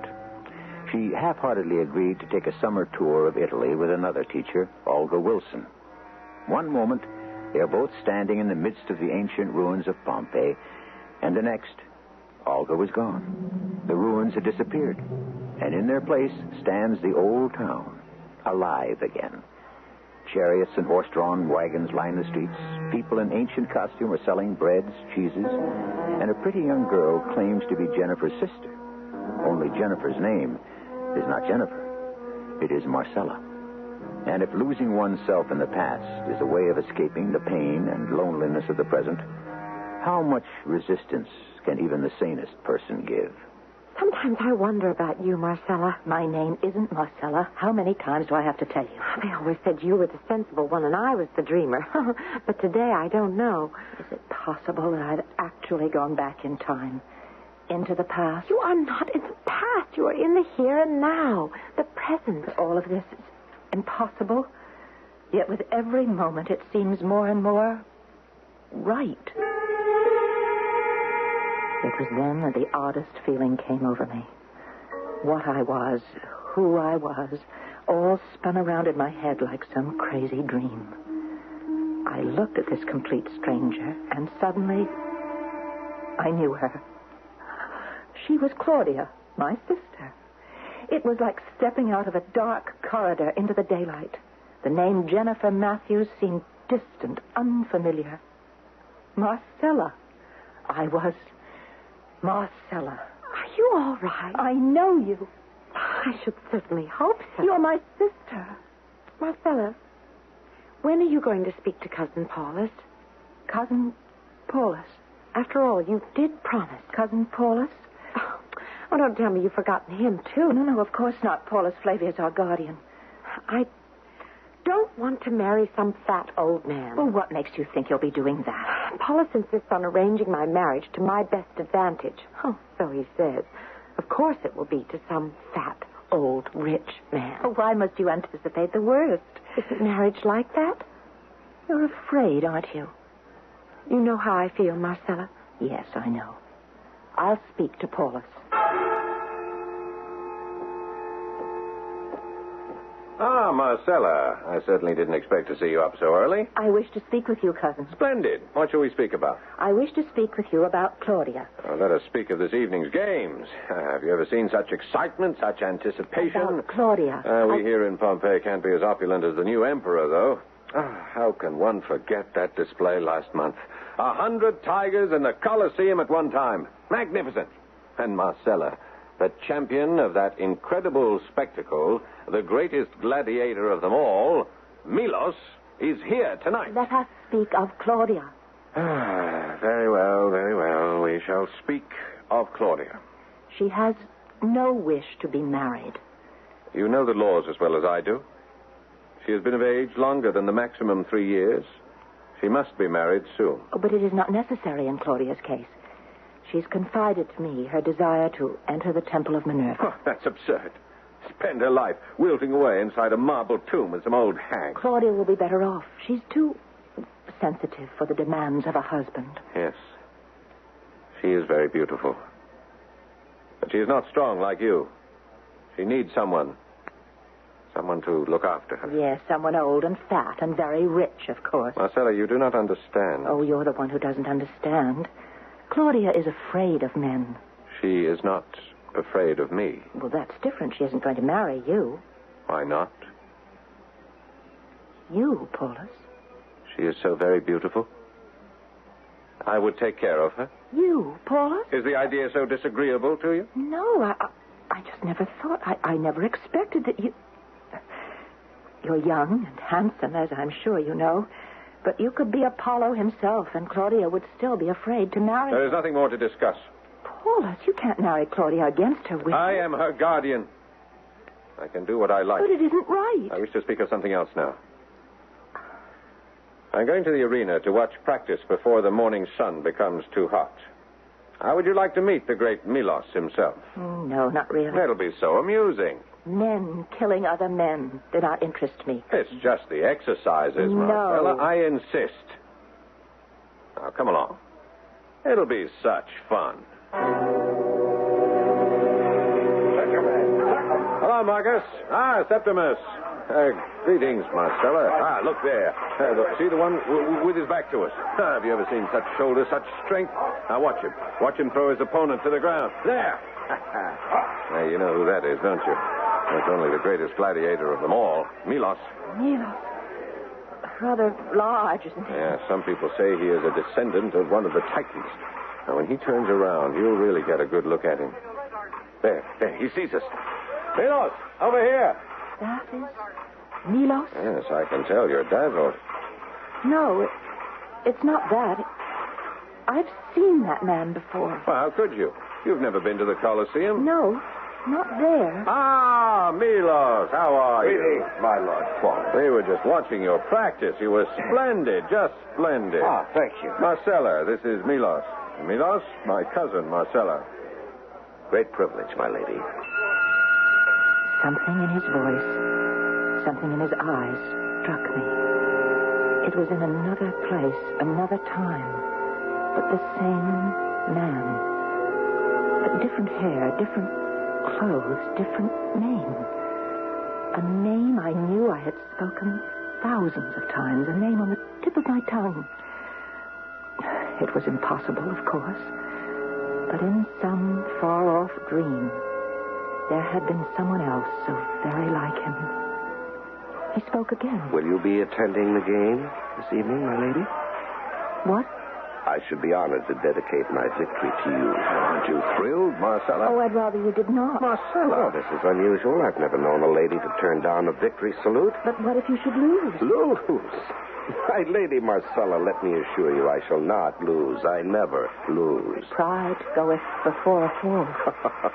Tell me then, if due to a whim of the gods I should fall, will your thumb point towards Olympus or Hades? My thumb will point in neither direction, for I shall be at home. You would miss the games? I have no desire to watch grown men kill each other for sport. Marcella, please. Sport? For you, maybe. To us in the ring, my lady. It is our way of life. But how can you be so casual? You could die this very evening. And in what way would that concern you? Yes. Your death. Your death does concern me. Don't ask me why. As if in a nightmare I've seen you die before. A horrible death. The thought of your death fills me with pain and loss. You're only a stranger, and yet I know you. You must not die. If you die, I would have no desire to go on living. Oh, it's no concern to me whether you win or lose. I didn't think so. Marcella, you're as white as a sheet. Look, come back here. Where are you going? Marcella, come back this instant.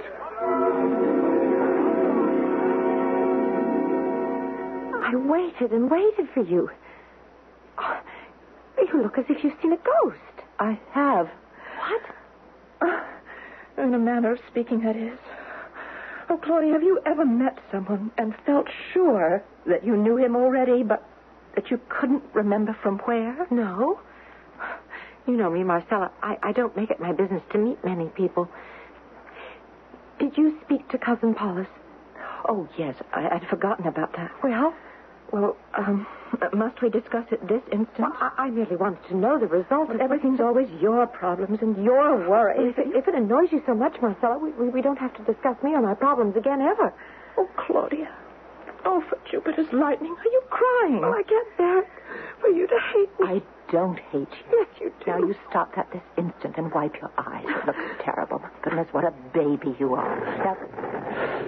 Oh, that stupid Vesuvius, it's always getting in the last word. It's a bit grumpier than usual this morning, wouldn't you say? It's just a stupid old mountain. You talk about it as if it were alive. Well, it is alive. It's dead. It's just a pile of dead rocks. Claudia, Paulus wants to marry you. He wants...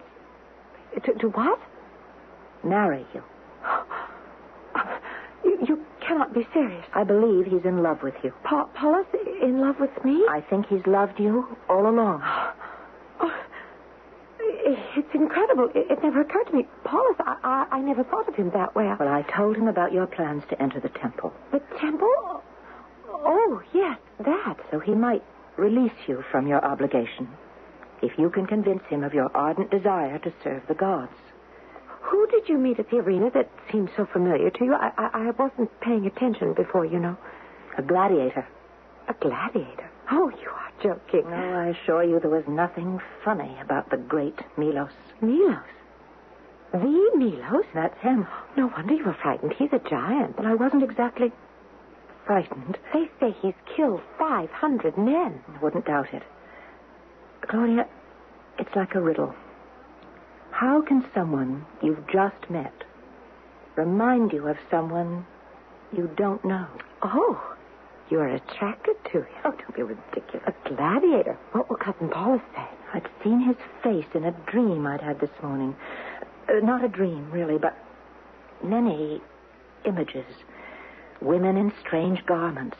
A column of cloth covering each leg. How uncomfortable. Music coming from tiny boxes. Oh, you are joking. And buildings a mile high, and roadways smooth as marble, crowded with chariots.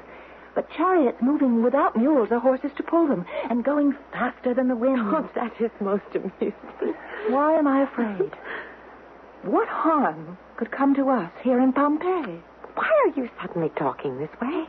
It's in the twilight of my mind. A warning that I cannot decipher.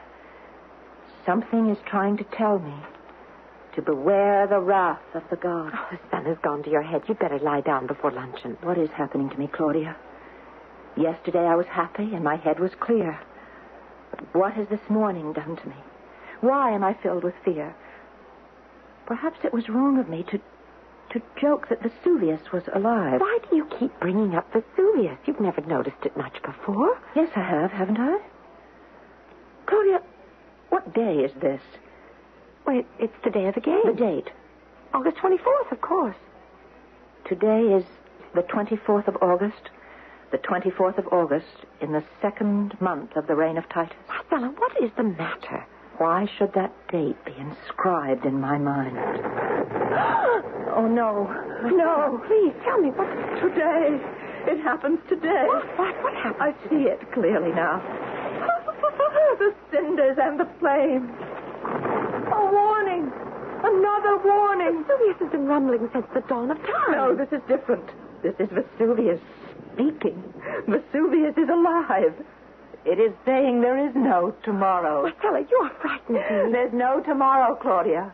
We will all be buried alive. Buried alive.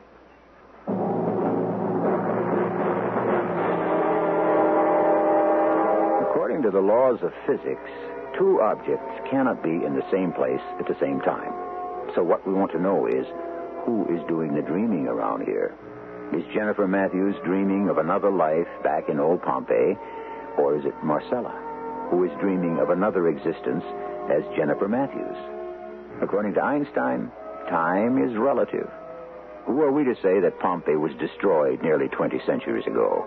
Or that it'll be destroyed in just a few moments when I return with Act 3.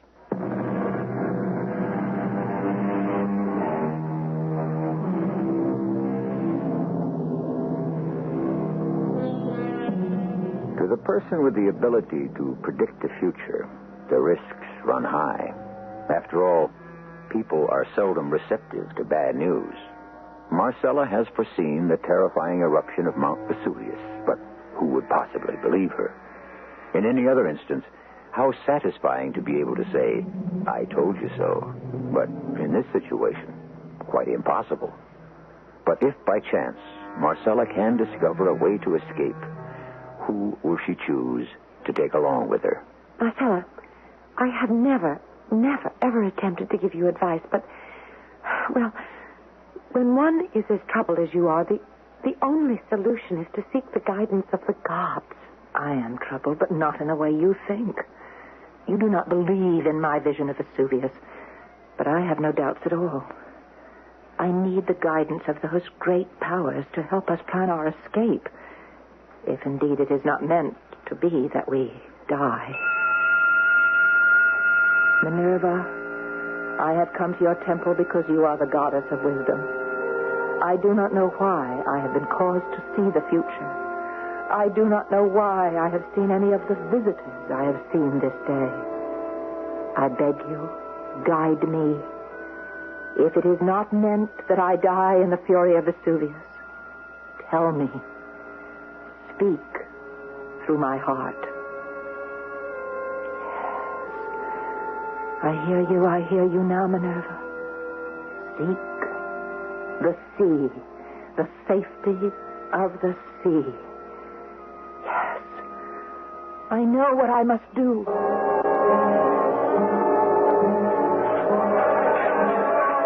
Well, if it isn't the lady Marcella, what brings you back to the arena? I'm looking for my cousin, but obviously he's no longer here. Obviously. Idiot! Aim that javelin away from here. Oh, I'm in the way. I'd better go. No, wait. I'm trying to remember where Lord Paulus said he was. Oh, yes. Yes, he said he'd be stopping at the wine shop. He invited me to accompany him, but I make it a habit never to drink on the day of a contest. That's a very wise idea. Thank you, Mother. Now, wait. Yes? Are you still not coming to the games tonight? Tonight? I intend to win.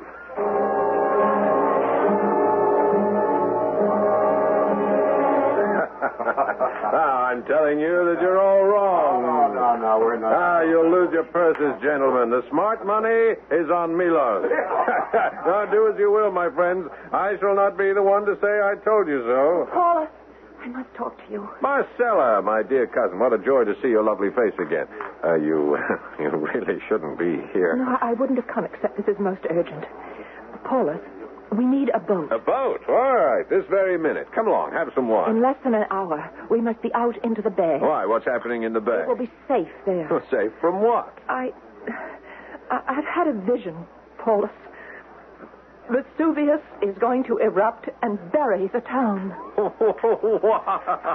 That's why we need a boat, so that we can escape in time. Marcella, please. I couldn't expect you to believe me. Vesuvius erupts. How can I make you believe me? We must be safely out to sea, or we won't be able to fight the current. I know what you're really doing, Marcella. You think I have wagered too heavily, and I am in for a fall. No. Oh, please, listen. Always the practical one, the sensible one, the family purse string. You don't believe me either, do you? I've always loved this garden, especially the little fish in the pond. What good will it do me to escape Vesuvius if the two people I love so dearly stay here and perish? Animals are very sensitive, you know. They can sense changes in the weather. And lots of things. You aren't listening. That's strange. Look at the way they're all poking their heads into the mud at the bottom. I've never seen them do that. Claudia, one last time. Incredible. It's as if they were trying to hide. They're terrified. What is it that they sense? What has frightened them so? They know, Claudia. Listen to the birds. They sound different. Yes, I can hear it. They know, too. Soon they will take flight. You're right. Minerva has given you a vision, and I denied it. We will die. No, not if we get to the boat in time. Then we'll live. You and I and Paulus? You and I. What about Cousin Paulus? He will not come. Then I will not go either. He refused to believe me. I can't force him to sail with us. I realize now, sister, if Paulus dies, I should not care to live. I will stay. Listen to me, Claudia. I think I know of a way. A way to get Paulus down to the harbor, but you must be there. But you just said that he won't... Promise me. Give me your sacred oath. You will go now to the harbor. But I don't... The name of the boat is the Helena. But I don't want to... You want to save Paulus? But yes, of course I do. Then promise. Well, I promise. Go, Claudia. Go, now.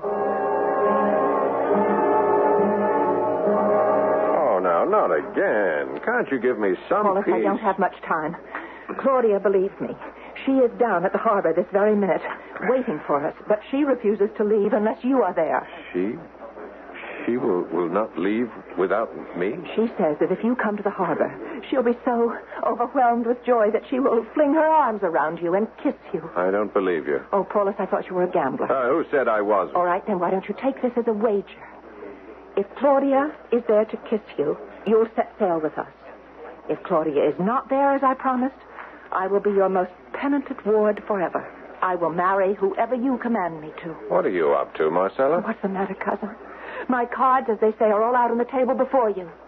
Are you afraid to take a chance? Well, you brought me all the way down here, and I don't see Claudia. Oh, she's here, I know it. No, she isn't. Oh, look, I can't wait. Over there.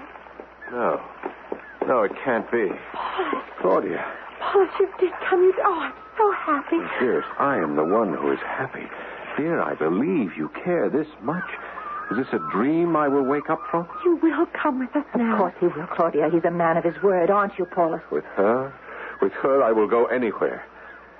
Yes, I have lost the wager, but love has made me a winner. Love. Well, I'm ready to cast off. No, Marcella? No, we cannot leave yet. Please, wait here. Marcella, you can't go now. Come back. Where are you off to? I thought that we were going... Marcella, come back. Wait for me. Just wait for me. What are you doing here? I must speak to you. I've not come here for my cousin. I'm here to see you. Oh, what would you have to say to me? But you're a man, and you cannot tell? What do you say? In the harbor, I have a boat, the Helena. I want you to come away with me.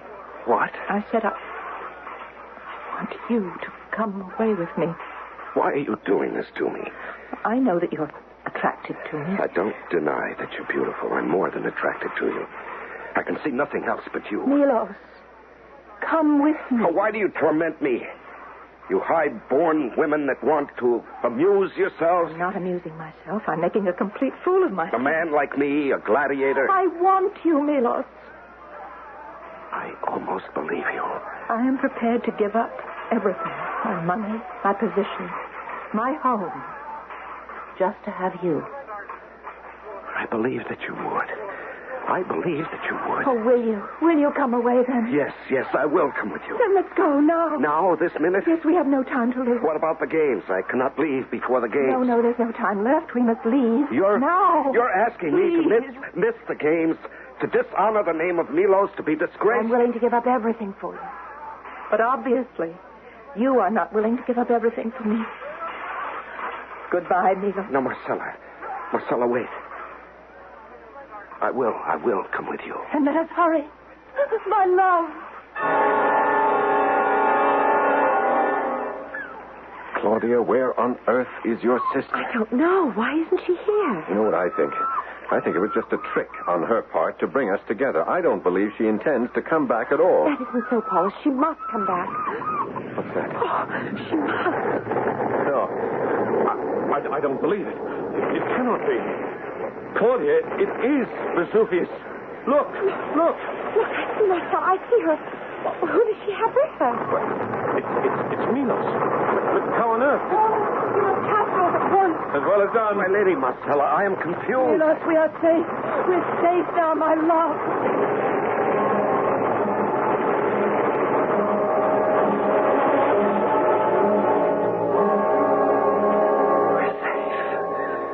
We're safe. This time I have saved you. Jennifer? We have escaped. Jen? The bus is here. I have saved you. Olga? Honestly, you've been standing there like an absolute zombie. I saved him, Olga. Saved who? Michael. I mean, it's all right now. What are you talking about? It's so clear. Oh, can't you see it? There was nothing I could have done. It wasn't my fault about Michael. I understand now. Is this really Jennifer Matthews talking? It's as if a weight had been lifted off my shoulders. I must be dreaming. Yeah. That's what it was. A wonderful dream. Jennifer, you're smiling. I understand now. That's why. Well, what are you waiting for? Let's get back on the bus. There's nothing else to see in this town. There's just a lot of ruins. Let's get back to the living.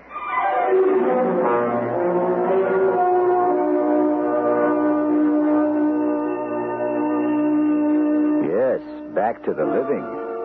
For as the philosophers say, life is for the living. Of course, it is not for me to say which heroine, Marcella or Jennifer, is the one who is alive at this moment. We encourage creativity among our listeners, and it is for you to decide who is dreaming of whom.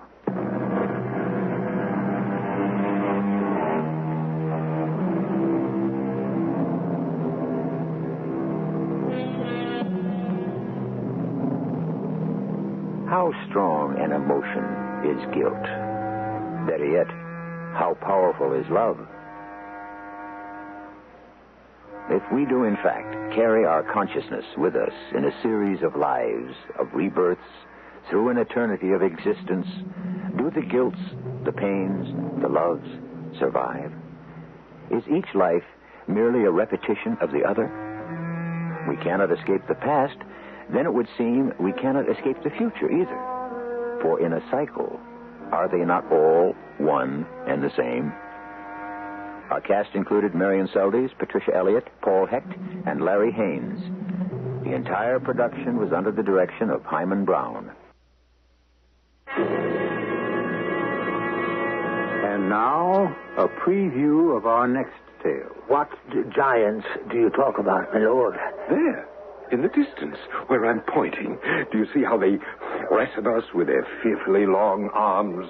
I have read that giants can reach out and catch people who are as much as 2 leagues away. Well, in that case, we are much too close. I'll shrink into my saddle and make myself as small as possible. That way, maybe they won't see me. You do the same. No, let them see us. They will prove no match for me. My lord, I think I must tell you, those things you're pointing out that you call giants are no more than windmills. Windmills? They can't do us any harm. Windmills, indeed. Oh, my simple Sancho, that shows how very little you know about giants. Windmills. This is E.G. Marshall inviting you to return to our Mystery Theater for another adventure in the macabre. Until next time... CBS Radio Mystery Theater presents...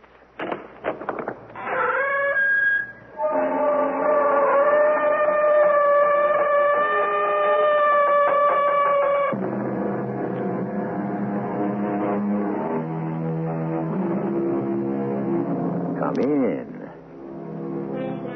Welcome. I'm E.G. Marshall. In almost the identical years that William Shakespeare was writing plays in his native England, plays that were to become one of the richest treasures of Western civilization, another European was creating his masterpiece. The man was a Spaniard, Miguel de Cervantes. His work, The Adventures of Don Quixote, a 400-year-old story of a curious combination of 2 men whose lives were to become dramatically and inextricably entangled. What are you up to, my lord? Stand your ground, you cowardly knaves! You dastardly giants! Careful, master. They're not giants. They're windmills. Quiet, Sancho.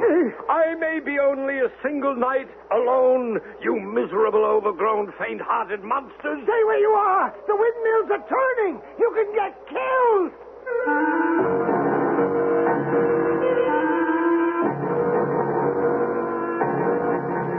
Our mystery drama, The Adventures of Don Quixote, was especially adapted from the Cervantes classic by Arnold Moss and stars Arnold Moss and Larry Haynes.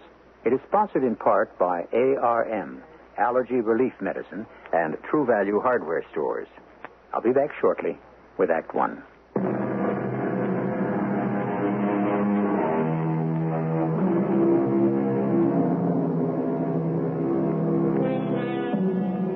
One of the most blessed gifts a man can have is his imagination.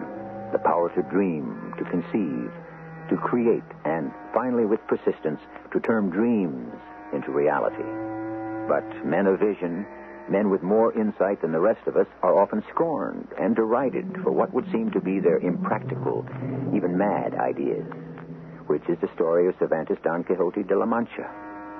We retell some of his adventures through the perceptive eyes of his faithful follower, the short, pot-bellied, simple, no-nonsense Sancho Panza. Many years ago, in the province of La Mancha, lived a man known as Don Quixote. He was about 50 years old, tall, rangy, long-legged, lean-waisted, and brown as a walnut from the golden sun of our beautiful Spain. When he had nothing better to do, which was most of the time, Don Quixote would pore over thick volumes of old books, books of long ago, and especially those books that had to do with knights and challenges, battles and tournaments, chivalry and wicked magicians. It is long past time, good Lord, my uncle, for you to get some sleep. No, not until I finish this book, my good niece Esmeralda. I'm almost through. The cocks are crowing. The stub of candle is sputtering with the coming light of day. Just let me read you this. Listen. With one last mighty effort, Don Alejandro de Salamanca, covered with his shield, raised his mighty lance, dug spurs into the sweating flanks of his noble steed, and galloped fiercely toward the enemy. It is so late. The wicked sorcerer, eyes all ablaze, met him full on, but was no match for the gallant knight. Are you listening, girl? Oh, I am so sleepy. I must get to bed, and so must you. You listen. I listen. The brave knight's lance found an opening in the enchanted armor of the evil sorcerer, who immediately fell to the ground, dead. Whereupon Don Alejandro raced to the castle, rescued the beautiful princess from her dark dungeon prison, and rode off with her to... To where, my lord? It doesn't say. The last page of the book is missing. Oh, what a pity. Now will you stop thinking about this nonsense and go to sleep, my uncle? Please. The most fantastical tales began to seem very real to Don Quixote. He began to think that if he rode off with lance and shield, he might fare as gloriously as those same knights over whose stories he had spent so many unending hours. Here, in this hidden, dusty closet here in the stable, a suit of armor that must have once belonged to some forgotten ancestor of mine. The metal plates are bent and twisted, my good lord. Oh, what matter, Esmeralda? What grieves me most is that there is no headpiece. Well, I could fashion a helmet for you out of something, I suppose, but why on earth should you... Splendid, Esmeralda, splendid. Next, I must be provided with a beautiful, noble steed. Come, my girl, we must see what we have. There's nothing there, my lord. Only that sway-back, jaded old stallion who can hardly stand, let alone walk. Ah, here he is. What a handsome beast, fit for the most glorious of adventures. You can count every one of his ribs. He's so starved, so skinny, so wasted away. He shall be my steed. He's ready for nothing better than the glue factory, my uncle. I shall call him Rosinante, which signifies the best of all horses. And I shall henceforth be known as Don Quixote, man of La Mancha. But I have heard that neither horse, nor name, nor armor is so necessary to a knight-errant as a beautiful lady to love, and in whose name and for whose honor he can pursue his daring adventures. Alas, I know no such lady. It's just his world. No, wait. Let me see. Ah, yes. Long ago in the little village of Toboso, there was a country girl. I made eyes at her once. You? Yeah, but she never so much as even glanced my way. Heaven be praised. What was her name? I don't remember. So I shall choose a new name for her. A new name? I shall choose a name for her that will go down in the annals of history. She shall be known as Dulcinea del Toboso. And in her name, I shall become known for my deeds of honor and glory. But there was one small hitch in Don Quixote's grandiose plans. He had not yet been knighted. In the great heat of a day in July, cased in his plates of iron, Don Quixote mounted Rocinante, who grudgingly tottered at his own dragging pace into the fields. And by late evening, the Don arrived at a large inn, which he joyously took to be a castle. Whoa, there, my good steed, whoa! Now listen, Rocinante, to that blast of trumpets that welcomes us to this fine castle. That is no blast of trumpets, sir. Ah, Sir Keeper of the Castle, what joy to see you. That is the swineherd blowing his horn to call his pigs back into their sty. And I'm the innkeeper of this humble establishment. You wish a bed for the night? I would not cause you any inconvenience, my lord, but nothing is too good for my horse. If here, within your castle walls... Oh, man's house may indeed, as they say, be his castle, but I insist that... One moment. I remember from my reading that an honorable man may request knighthood at the hands of the first knight he meets. Sir Keeper of the Castle, may I presume on your good nature to do me that great honor? I'm no more than the landlord of this inn. I know you say that so no evil sorcerer may hear and take advantage of you. Of course. Roland, suppose you must kneel. Let me help you. Now, say the words. Certainly. Hibbity, bibbity, hibbity, Sam. Hibbity, bibbity, canal boat. Dictionary down the ferry. Fun, sword and gun. 1491. Now rise, Sir Knight. Whatever your name is, rise. Not so easy getting up with all this armor. Yeah, so I see. All right. There we go. Now, show me to my quarters. Have you any money? Money? For what purpose? Should a knight carry anything so base as money about him? Perhaps not. I have nothing about me so commonplace as money. Show me to my quarters. No money, eh? Your quarters may not be all that comfortable. Follow me. For me, my only comfort is in arms, my bed, a battlefield. Well, in that case, you won't mind, I'm sure, sharing your sleeping quarters here with these pigs. Sir Keeper of the Castle, you have knighted me. I am indebted to you. Move over, my friends.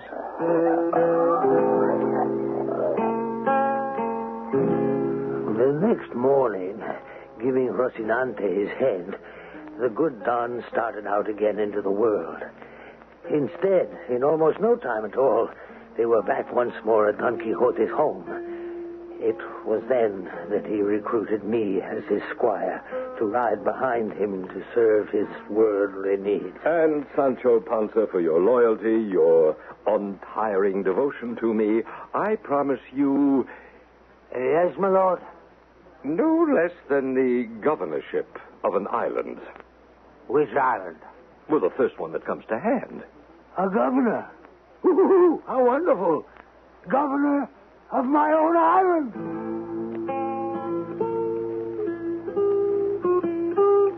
Shortly thereafter, one dark and windy night, we clattered and clanked out of town.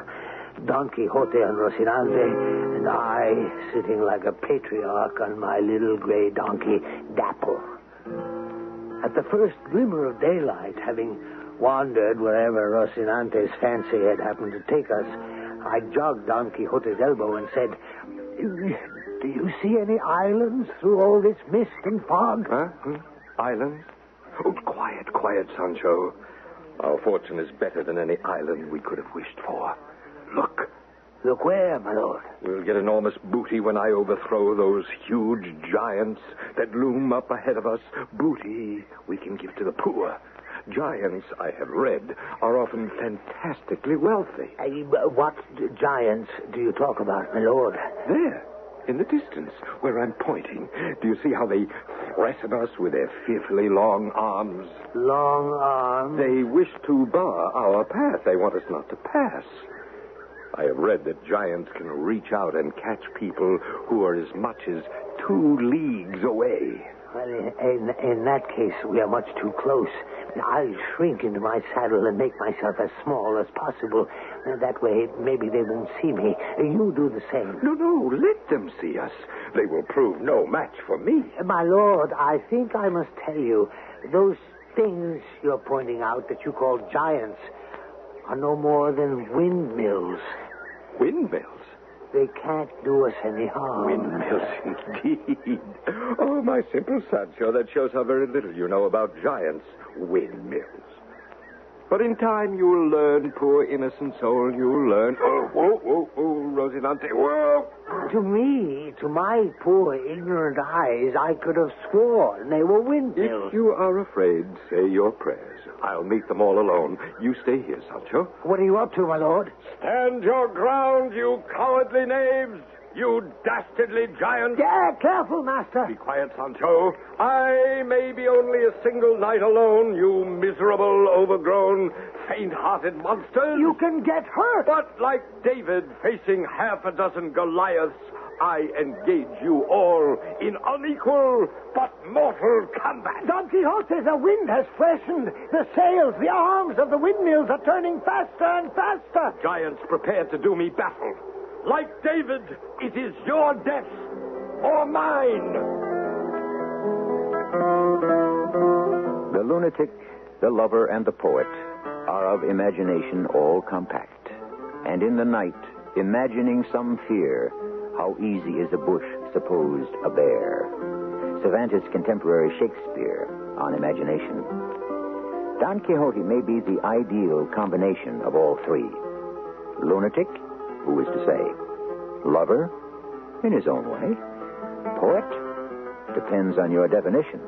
And, of course, his sally against the windmills takes us into Act 2. I shall return shortly.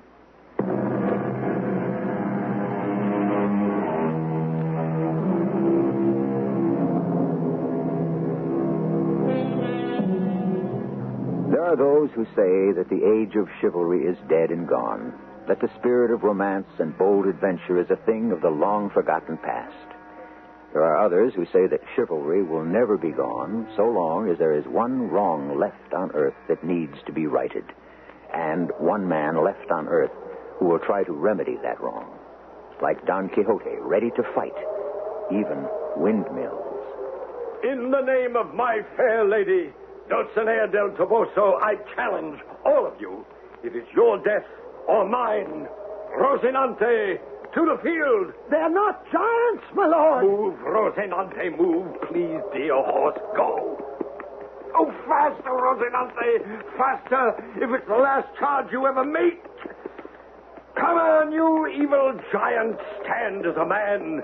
My stout lance will pierce you through and through. So, and so. Oh, dear me. No, my lance is shattered and splintered into bits. Are you hurt, master? Oh, where am I? That giant tossed me up into the sky. Are you all right, my lord? You have a huge lump on your head. Shaken, but all right. The fortunes of war, dear Sancho, to coin a phrase. This was a perfectly natural mistake. Let me help you back onto your horse. Easy, does it? Up we go. There. Oh, my back. Oh, thank you, my good man. You know, we'll have to find me another lance. Well, here's the long, pointed branch of an oak tree. You can use that for a lance for the time being. Yes. And I shall also need another helmet. This one I had is ruined, split in two, beyond all use. May I first suggest, my lord, that it's dinner time. We must not forget to eat something and drink something, too. I don't think I have any appetite. Well, then you wouldn't mind, I hope, if If you ate something, no, help yourself, Sancho. Until I find a new helmet, I shall neither eat nor drink nor sleep in any bed made by the smoothing hands of a woman, I swear. You swear? Ooh, what a horrible oath. And so I ate my dinner alone. Darkness soon overtook us. We made our beds on the hard ground among some dried leaves. There was a waterfall nearby. I was awakened by the sun beaming into my face and the voice of Don Quixote whispering loudly, hoarsely into my ear. Sancho, wake up. Sancho Panza. It's morning. So soon? We have spent the night next to a miserable torture chamber. A torture chamber? Just listen. You hear those chains and those outrageous noises?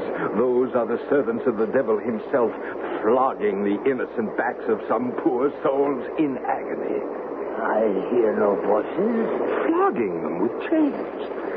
I shall set them free. Wait. One moment, my good master. I am the man for whom heaven reserves its most dangerous adventures. Am I not? Outrageous noises on my soul. Dangerous adventures. Oh, my sides. What are you laughing at? There, under the waterfall. Nothing but a harmless watermill and 6 trip hammers. Oh. That clanking chain harnesses the machinery to the mill wheel. How it deceived you. A knight is not supposed to have any great knowledge of things mechanical. Indeed. First windmills, now a watermill. Anyone could make such a mistake. Of course. Your worship. Well, what is it? There. Glistening in the sun, not 10 feet from us. What? A brass basin. The kind that barbers use when they shave their clients. Oh? Well, let me see. Oh, so it is. With a little half circle cut out of it to fit the neck of the person being shaved. What are you grinning at? It's a little battered, a little worse for wear, but turn it upside down and you have... A helmet. A most admirable helmet. Oh, Sancho, you are a genius. Put it on your head. Uh-huh. How do I look? Beautiful, my lord. Perfect. And it's the correct size, too. Good. Now you can join me in breakfast.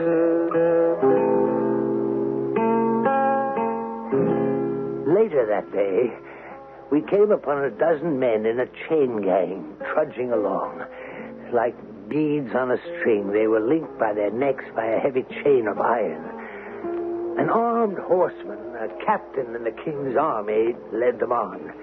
We stopped and watched as they passed by us. Why, Sancho, are those men being so badly treated? Yes, they have broken the law, I suppose, and are being taken away to serve as galley slaves, chained to the oars of the king's ship. Gentlemen, may I be of service to you? What are you staring at? These miserable men you lead along the road. Are lawbreakers, all of them. Indeed. Well, take this one. He fell so desperately in love with someone else's linen that he embraced it and ran. He was lashed and sentenced to 3 years of rowing in the king's navy. And the one behind him, Captain? That one, the graybeard. He's a debtor. Owed someone 5 ducats. Couldn't pay. 5 ducats, 5 years. And so it goes with all of them. But, good sir, these men, such harsh punishment for such small crimes. Easy, master, easy. You stay in line. You struck that old man with your horsewhip. Well, how else would you make him obey? But these are not animals. These are men. If you must whip someone, you try to whip me if you can. Not these helpless, starving men. I am a knight errant. Yeah, what's what you say, good master? Am pledged to help the miserable and the abused. Best to go about your business, sir. Don't meddle with soldiers like me. I represent a king. A rat who plays with cats can get himself scratched. You are a cat and a rat and a coward all in one. Have at you. Put down that silly stick, I warn you. This is no stick. It is a deadly lance pointed at your coward's heart. Come no nearer or I'll shoot. In the name of Dulcinea del Toboso. Now stay. Stay where you have fallen. He has no choice. When he fell off his horse's head, hit a rock. I think he's unconscious. Quickly find the key to the prisoner's chain. It must be on his belt. Yes, master. You prisoners, all of you, you brothers in iron, guilty though you may be, you are sentenced beyond the weight of your crimes. You have not been given justice, and I, Don Quixote de la Mancha, do here acquit you. Consider yourselves free men. The manacles are all unlocked, sire. They're free. And this could mean big trouble for both of us. We had better get out of here and hide, but fast. We have rescued the prisoners of the king, which is crack-brained rebellion. You may be right. Away, Sancho, to the mountains.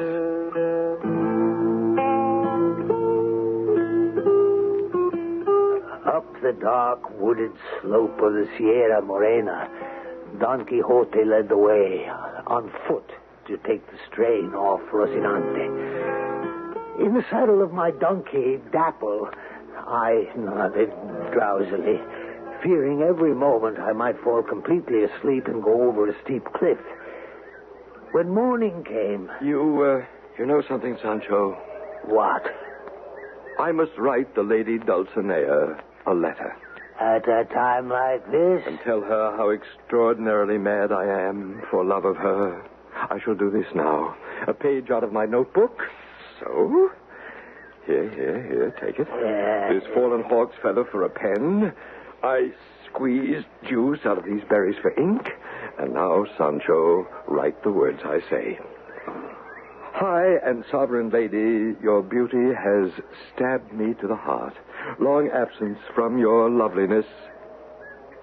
Sancho, why are you not writing? You must forgive me, master. That is not one of my accomplishments. I don't know how to write. Oh, I see. Well, then give me the paper, pen, and ink. Long absence from your loveliness has clouded my brain. I am mad for love of you. Say that you love me. Bid me hope. Tell my trusty squire to hasten back with your kind message. I will be with you soon. Sweetest of sweets, I am yours till death, Don Quixote de la Mancha. By breakfast, dinner, and supper, I have never heard a finer letter in all my born days. And that phrase, my trusty squire. How eloquent. Yes. Well, now, get to horse, or rather donkey, take the letter, go to Toboso, and return as fast as Dapple's legs will take you. Just one moment, sire. I think someone is coming up the mountain path. Where? Just below us. Someone with a familiar look.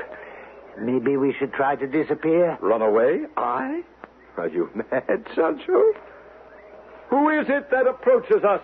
Someone searching for the greatest rogue unhung. And who are you? I, the captain of the king, who is guarding the chain of the king's prisoners, the ones that you set free. I have a warrant for your arrest. Run, master, run. I'll take care of him. Don't move, either of you. Don Quixote de la Mancha, or whatever your name might be. I arrest you in the name of His Imperial Majesty the King of Spain. And I can tell you, you bold revolutionist, that for what you've done, you'll be sent to the galleys for life. Surely, sir, you must have the wrong man. This frail gentleman, sir. Frail gentleman, indeed. My orders also read, apprehend to the rebel's accomplice, who happens to be the stupidest fellow alive. Oh, clearly a case of mistaken identity, Captain. You couldn't possibly be me. Or could you? Now, both of you march down this mountain path to the village, quickly. And it should interest you both to know that once we get there, There is an ox cart waiting for you. They're building a cage on it.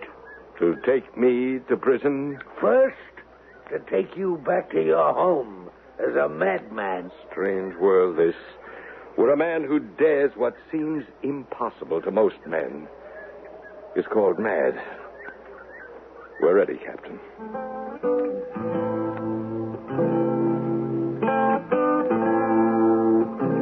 As they started on their way, Sancho saw Don Quixote's letter to Dulcinea slowly flutter to the ground. He took one look at his thin, frail master and decided it was best to let the letter go. So Don Quixote, astride Rocinante, clip-clopped his measured way down the mountain path. Sancho Panza on his donkey Dapple followed closely, and the king's soldier, pistol drawn, drew up the rear. I'll be back in a moment with Act 3.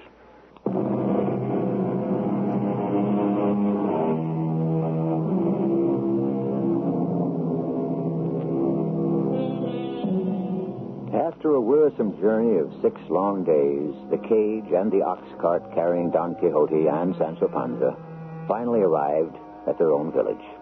The townspeople, delighted to see them once again, ran the king's soldier out of the village, unlocked the cage, and set Don Quixote and Sancho free. Sancho returned temporarily to Teresa, his wife, while the worn Quixote was confined to bed by his housekeeper niece, Esmeralda. After a few days, Sancho came calling once again upon his master.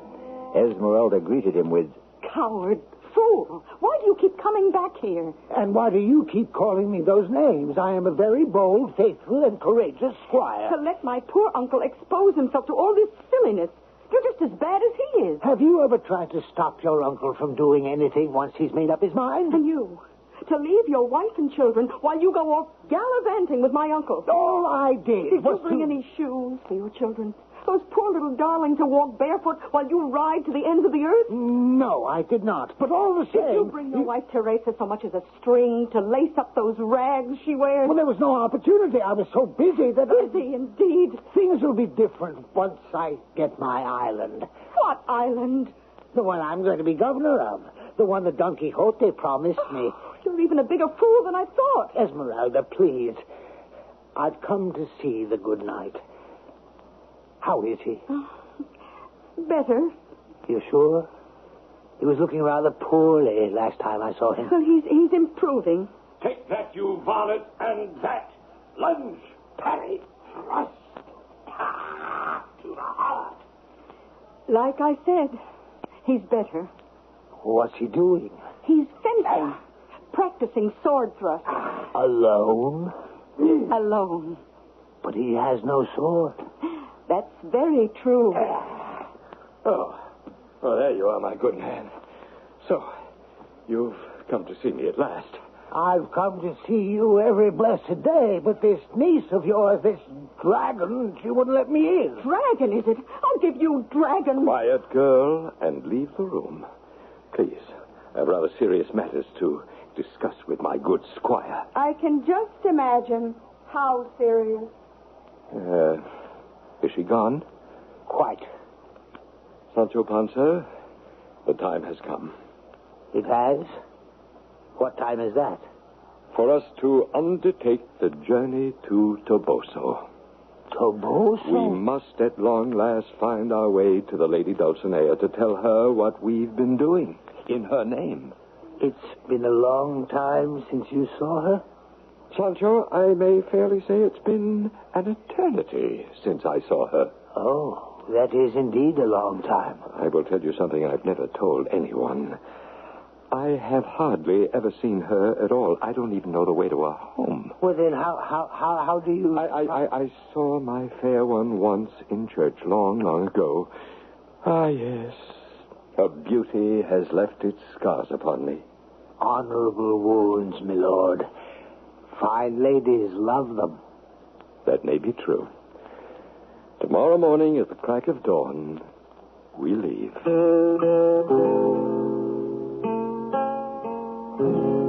The first night out, we came to the same inn where sometime back the innkeeper had conferred knighthood upon Quixote. This time he was given a room to sleep in and a bed. In the morning, in the courtyard, as we were preparing to leave... Did you sleep well, sir? Oh, most miserably, my lord keeper of the castle. This place is infested with devils. Is that so? Oh, their howling and squealing kept me awake the whole night through. Those are my swine. Porkers, pigs, hogs. Enchanted into those familiar shapes by some evil magician. Make us think they're something they are not. Sancho. Yes, my lord. I am anxious to leave. Prepare our steeds. Sir Castle Keeper, the favors I and my good squire have received within your walls are great and extraordinary. So's my bill. Here it is. And I'll tell you something. This is no castle. It's a respectable inn in which the guests pay. We thank you for your courtesy and generosity. Sancho, we leave immediately. Not without paying your bill. Not one single penny. No, not a cent. Knights do not pay bills. You should know that. Wait. I have an idea. Let's toss for it. To see, sir, if I pay you, you pay me. Do you agree? I do. So be it. Pablo, Jose, Ricardo, come, bring a blanket. A blanket? He's calling some of his devils. We'll see. My good men, this gallant gentleman has agreed to toss for his bill, and toss he shall. Onto the blanket, my fine What fellow. are you doing to me? Let it go. You gave your word. Hold the corners tight, boys, and pig out. Oh, dear me. And down. And up again. And down. Up and shame, all of you. Enough. Hey, that's enough, men. Let's refresh ourselves with a cup of good red wine. Where am I? Who are you? Where's Sancho Panza? Your faithful squire. Oh, yes, of course. My head's still spinning and my bones ache so. Sancho, I was right all along. They were devils, all of them. And you know something? What? I will never toss for a bill again. Never.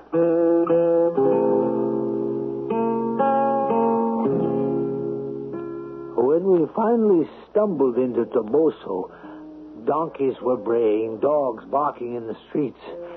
I went to every tavern in town, to the church, to each little shop, asking for the Lady Dulcinea's address.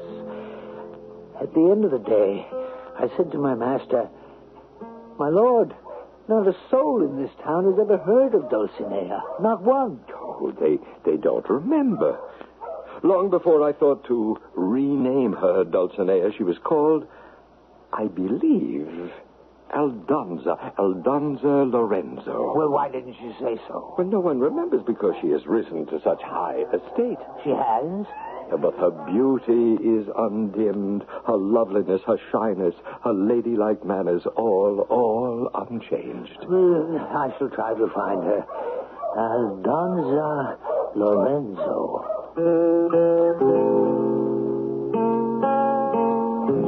The next morning, in our search for the Lady Dulcinea, we wandered into a tumble-down section of the village.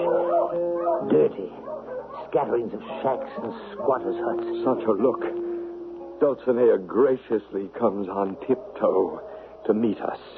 Yeah, but that woman approaching us, that cannot be Dulcinea. Why not?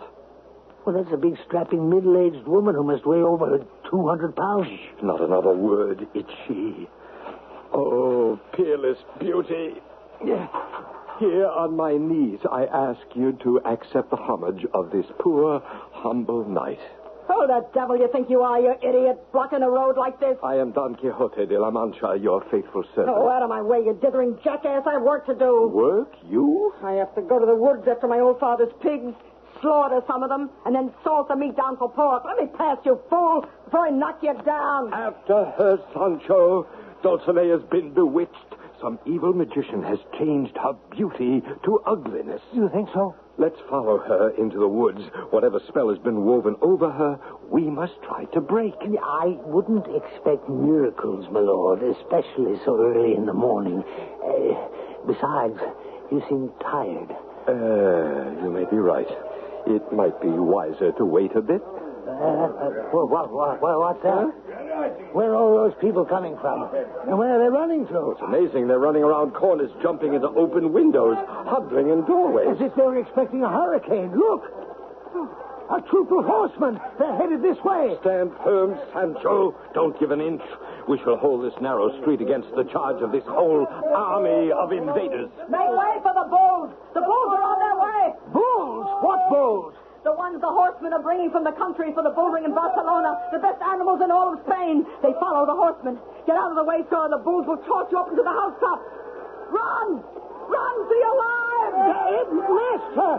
One of them's coming right at you, a big, black, shining bull. He seems to be snorting flames out of his nostrils. He has met his match. You can get killed, Master. Stay on your horse. And now, in the name of Dulcinea, I plant my lance with one great lunge into the hump shoulder of his sleek back.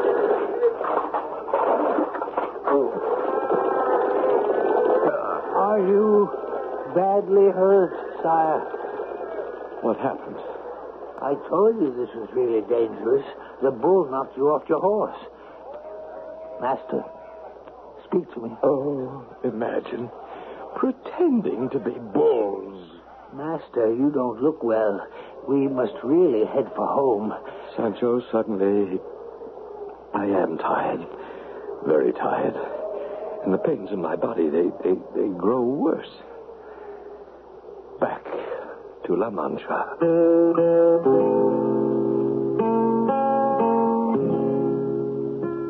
On the way back, there were no longer any castles, no comely maids to be rescued, no prisoners to set free.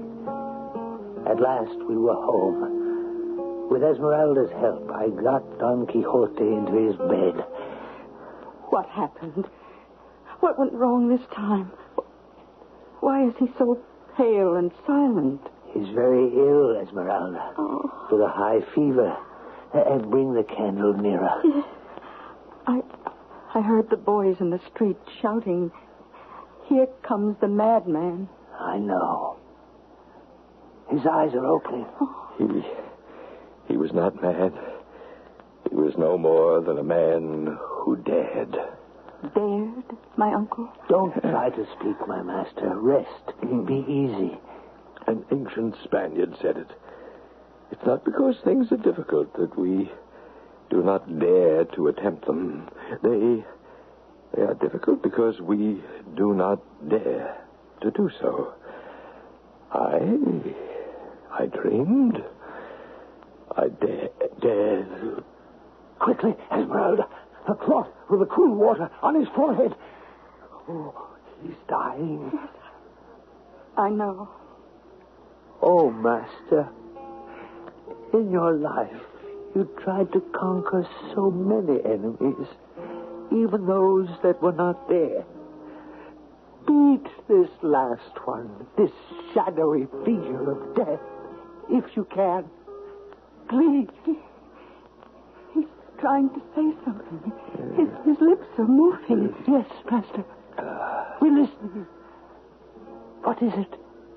Anyone can take life from a man, but no one can take death.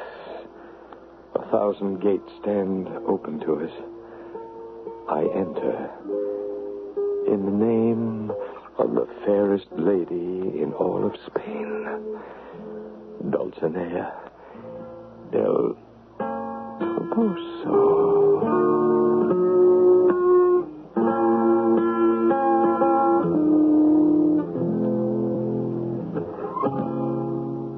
So ends the story of a poet, a dreamer, and a man who loved. Don Quixote de la Mancha. I'll be back shortly.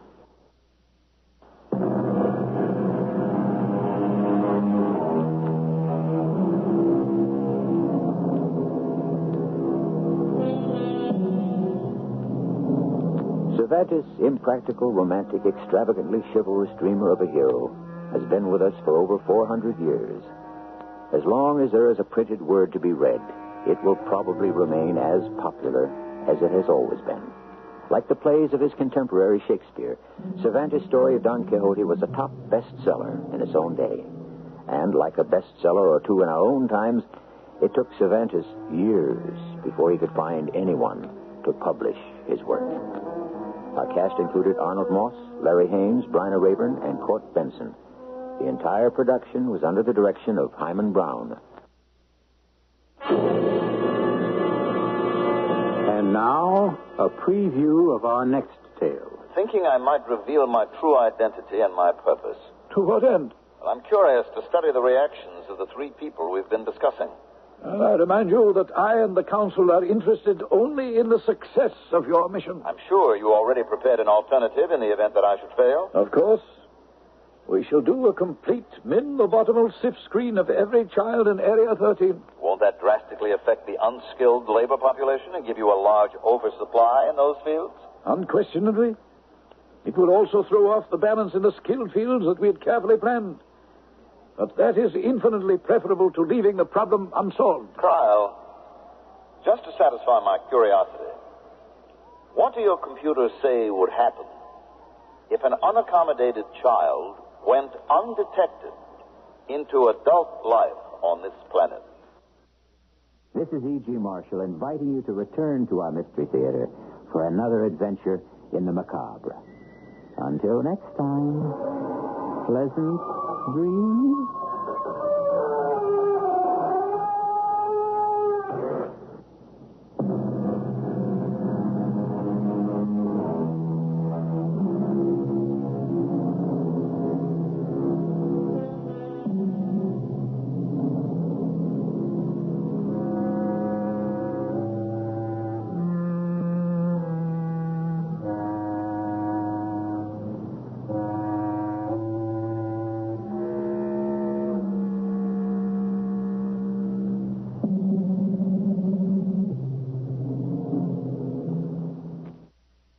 CBS Radio Mystery Theater presents...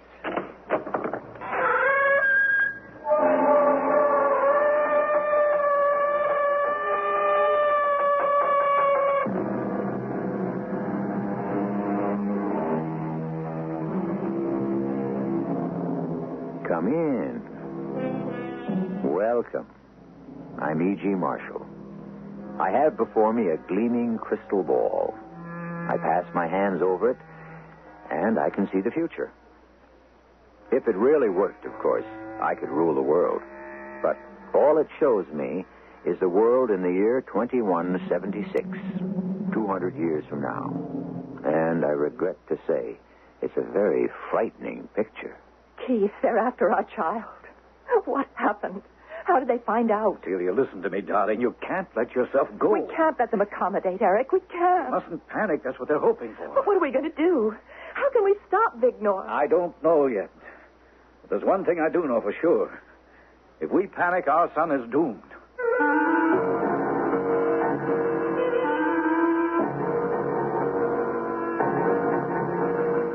Our mystery drama, Area 13, was written especially for the Mystery Theater by Murray Burnett and stars Mandel Kramer. It is sponsored in part by Buick Motor Division and True Value Hardware Stores. I'll be back shortly with Act One.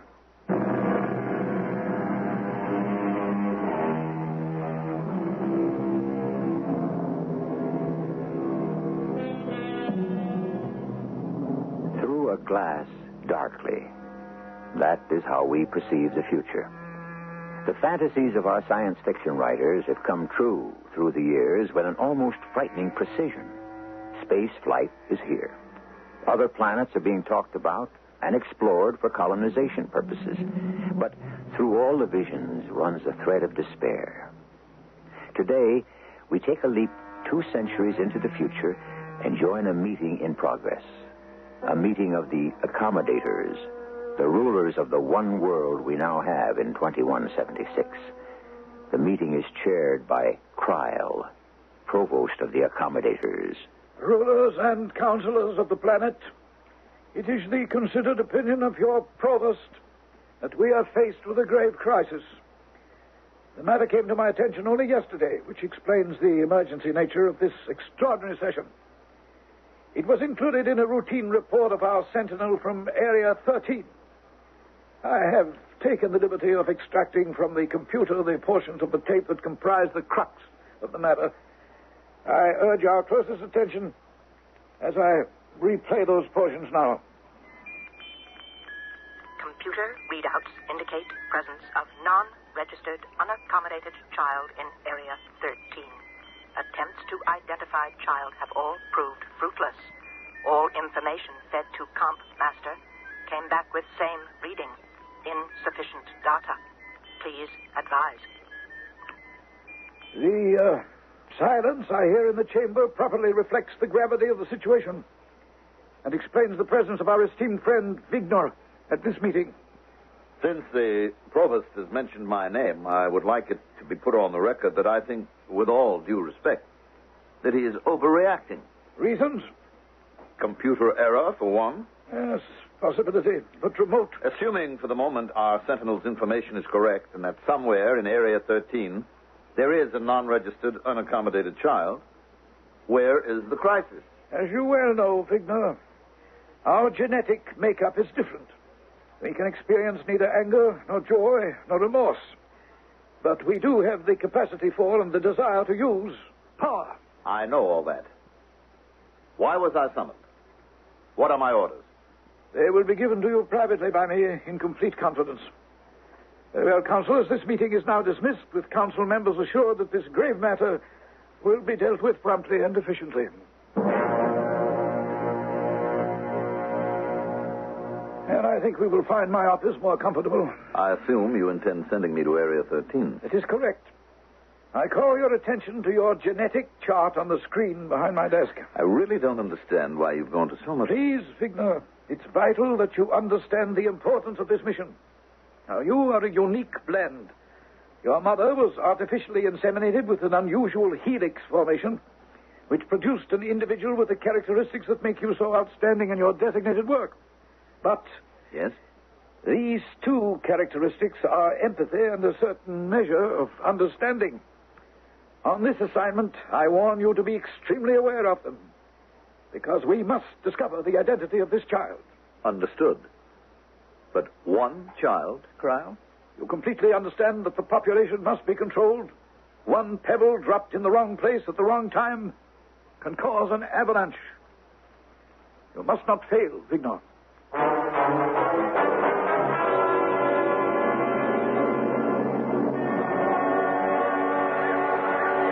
Keith, why are you so late? I've been waiting here by the fountain for over an hour. I've almost given up hope and gone back to work. Celia, I couldn't get away from the hospital on such short notice. We were running tests on what appears to be a new viral strain, which fortunately seems relatively harmless. What's the matter? Did we have a problem? Marissa called to tell me about the arrival of a new teacher at Alpha. She asked me to arrange housing. And that made you send me the emergency signal and meet here where we can't be taped? You know how friendly I am with Marissa. She says Alpha doesn't need a new language teacher. Meaning what? I'm afraid they found out. Keith, I'm terrified. Celia, darling, look, give me your hands. Now, just look at me. Keith, we never should have done it. I want to quote to you from one of the banned books, and listen closely. The guilty flee where no man pursueth. But our son is being pursued. I know it. I feel it. But there's still no facts to support your feeling. Well, how about my intuition? You've always claimed to have great respect for it. All right. Let's assume for the moment that there is something to justify your feelings. What do we do?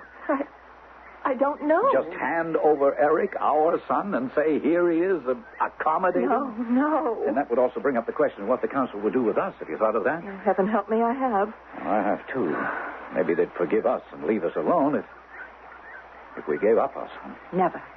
We made a decision 9 years ago, and we're going to stay with it. I always knew I married the right girl. Now, come on, darling. Let's take a realistic look at what we can expect, assuming that this new language teacher is what you think he is. If he is, Eric, you and I are doomed. No, not necessarily. Look at it this way. It took them 9 years before they even got suspicious. So we've covered our tracks well. Not well enough. Again, I disagree with you. Look at the facts. if they knew that Eric was an unreported child who hadn't been accommodated.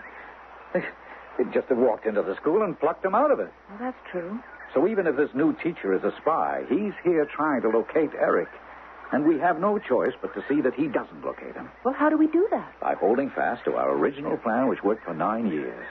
And above all, not to give this fellow even a whiff of the fact that we have anything to fear.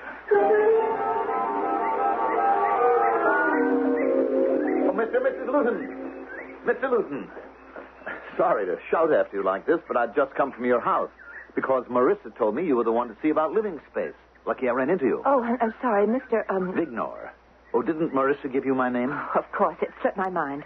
You do have a place for me to stay. Of course.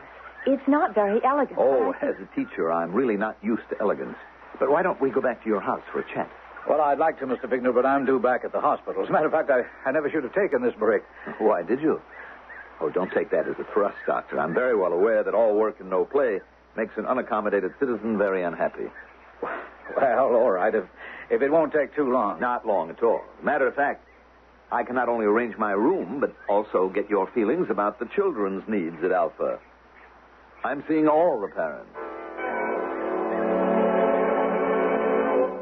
I really have a great deal to do, and if I'm to succeed, I'd better fill you in right away. Briefly, the Educational Alliance has been concerned with the results coming out of Alpha in the language field. Now, as an expert in language and an expert in child psychology, I'd like to hear your feelings about this. Well, we have no feelings because, frankly, we haven't noticed any problem. No, of course you wouldn't. After all, you're unaccommodated parents of an unaccommodated child. And with everyone equal, there should be no language problem at all. You do realize that we're monitored here? Of course. How did you know that we were unaccommodated? Oh, come now, Doctor. I would never have been sent into this area without a thorough briefing. Besides, there's always the factor of the high visibility that all unaccommodated citizens share. Mr. Vignon, to be perfectly honest, I find this conversation very disturbing. In what way? Well, You find the monitor inhibiting? No, not at all. We accept that as part of our conditions. We understand the privilege of being unaccommodated, and we're happy to pay the price. Happy? Now, there's an adjective that is only in the vocabulary of the unaccommodated. Isn't that so, Mrs. Luton? We're also capable of experiencing sorrow, Mr. Vignor. But there's no reason in our civilization for sadness. Mr. Vigner, can we come back to the reason for this meeting? The children, remember? Oh, I'm sorry. I haven't made myself clear. When any problem arises concerning the education of the children, the council feels it is an area for concern.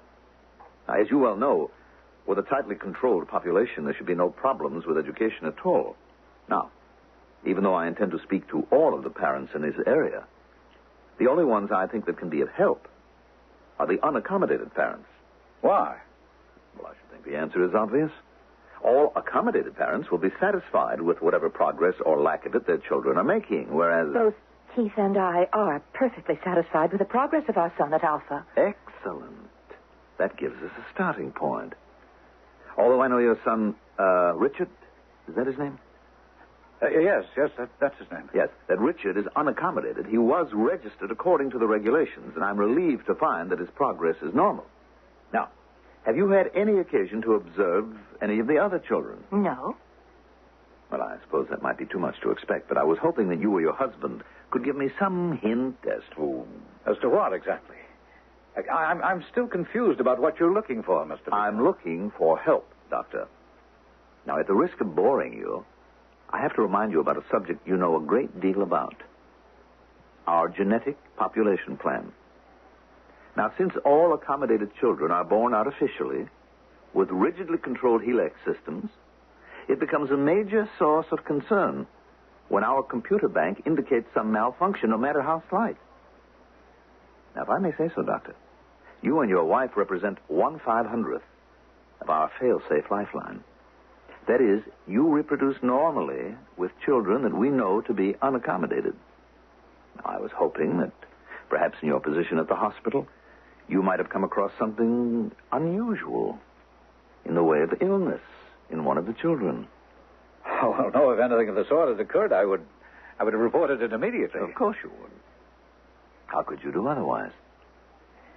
I have no right to ask this question, but I'm curious. What is your genetic pattern, Mr. Vignon? Well, Dr. Loudon, I may someday satisfy your curiosity. But at the moment, I feel we don't know each other well enough. So, if your wife will be kind enough to hand me the card with the address of my quarters, I'll say goodbye for now.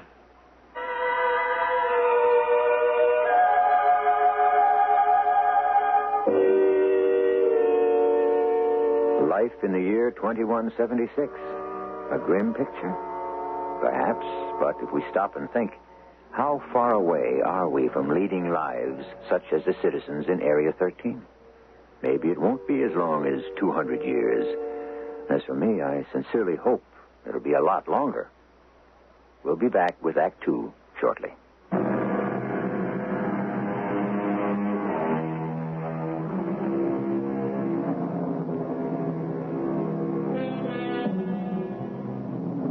The sounds of the future. Will they be the harmonious music of the spheres?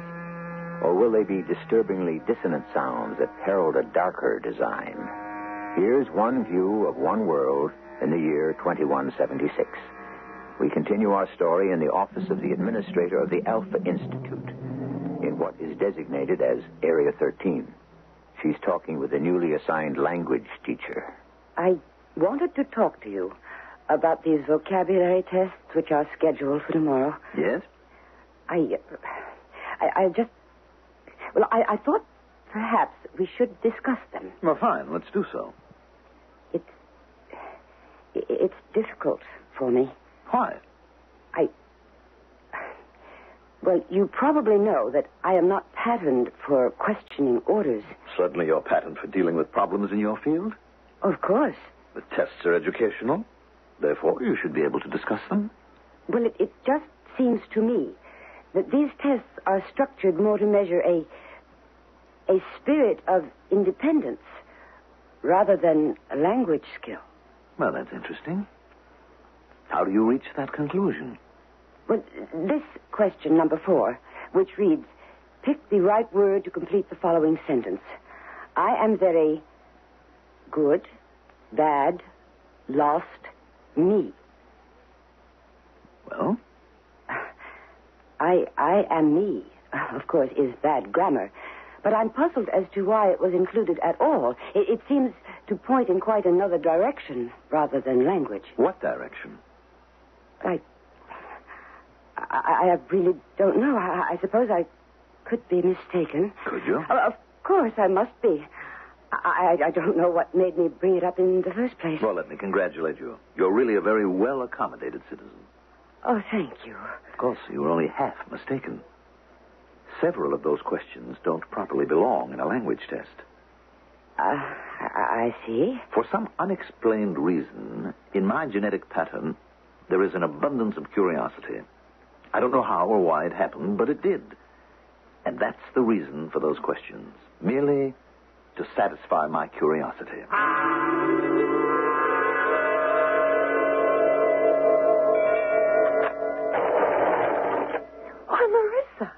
What a delightful surprise. I was afraid you might still be at work, and Celia, I am very upset. It's about As a matter of fact, Marissa, you were lucky to catch me. I've got a date with Keith, and I'm late now. But I need to talk to someone, and... I'm not going to run out on you. I was just going to suggest you come along with me. We can always send Keith on an errand or find some excuse so we can be alone. So come along now, Marissa. All right, Marissa. Now we can talk. I really don't understand why you and Keith come here. It is so noisy, and it's not even near your house or the hospital. Oh, this is where Keith and I first met. You know how we unaccommodateds are. It's romantic to us. I suppose it means something to you, but it is beyond my past. Oh, forget about that. Now tell me why you came to see me. It's just that I have a feeling. No, I suppose all I can say is I just don't feel right. How about seeing Keith? He might be able to... No. Keith is the same as any other doctor. He would just send me to an adjuster. You think there's really something wrong with your harmony structure? There must be. Well, what makes you say that? Because I know I should not be feeling the way I do. It's Ziegler told me that the language tests were all right, and he even explained about those questions. But I still What feel... is this about Vignor and language tests? What does he have to do with your feelings? Vignor is the new language teacher at Alpha. And those tests are not really vocabulary tests. They are neither valid nor reliable for vocabulary tests. What do you think they are? Individuality tests, self-will tests, if that makes it any clearer. That makes it very clear. Why do you think a language teacher would give tests in that classification? I do not know. I cannot understand it, and that's what troubles me. I also do not think... Yes? Nothing. No one can help you if you don't communicate, Marissa. I know, but... You don't trust me? Oh, it is not that. You and Keith have been so close. I sometimes don't understand why someone like me should be so well accepted by you and Keith. That invisible line that's drawn between accommodated and unaccommodated citizens is really not factual. Now, what disturbs you about Vignor? It's just that he does not seem to be or behave like a real language teacher. It is not just the tests. His whole attitude is somehow different. And it feels wrong. Perhaps he's unaccommodated. I don't know. I do not think so. But he's different.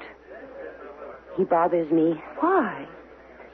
If I tell you, do you promise you will not tell a soul except Keith? I promise. I am worried about my son. I do not know why, but I feel Vignor's presence here threatens my son.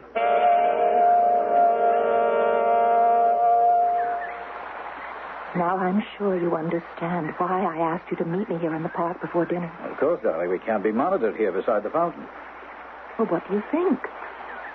Celia, I think you're right. I think your instinct is dead on target as usual. Much good that does us. Our son is going to be accommodated. Or worse. Well, you're assuming that Vignor will find him. Oh, let's face it, Keith. We're up against the state, the counselors, Carl. What chance do we stand against them? Only one, my love. We are unaccommodated. Meaning? Meaning that we're unpredictable.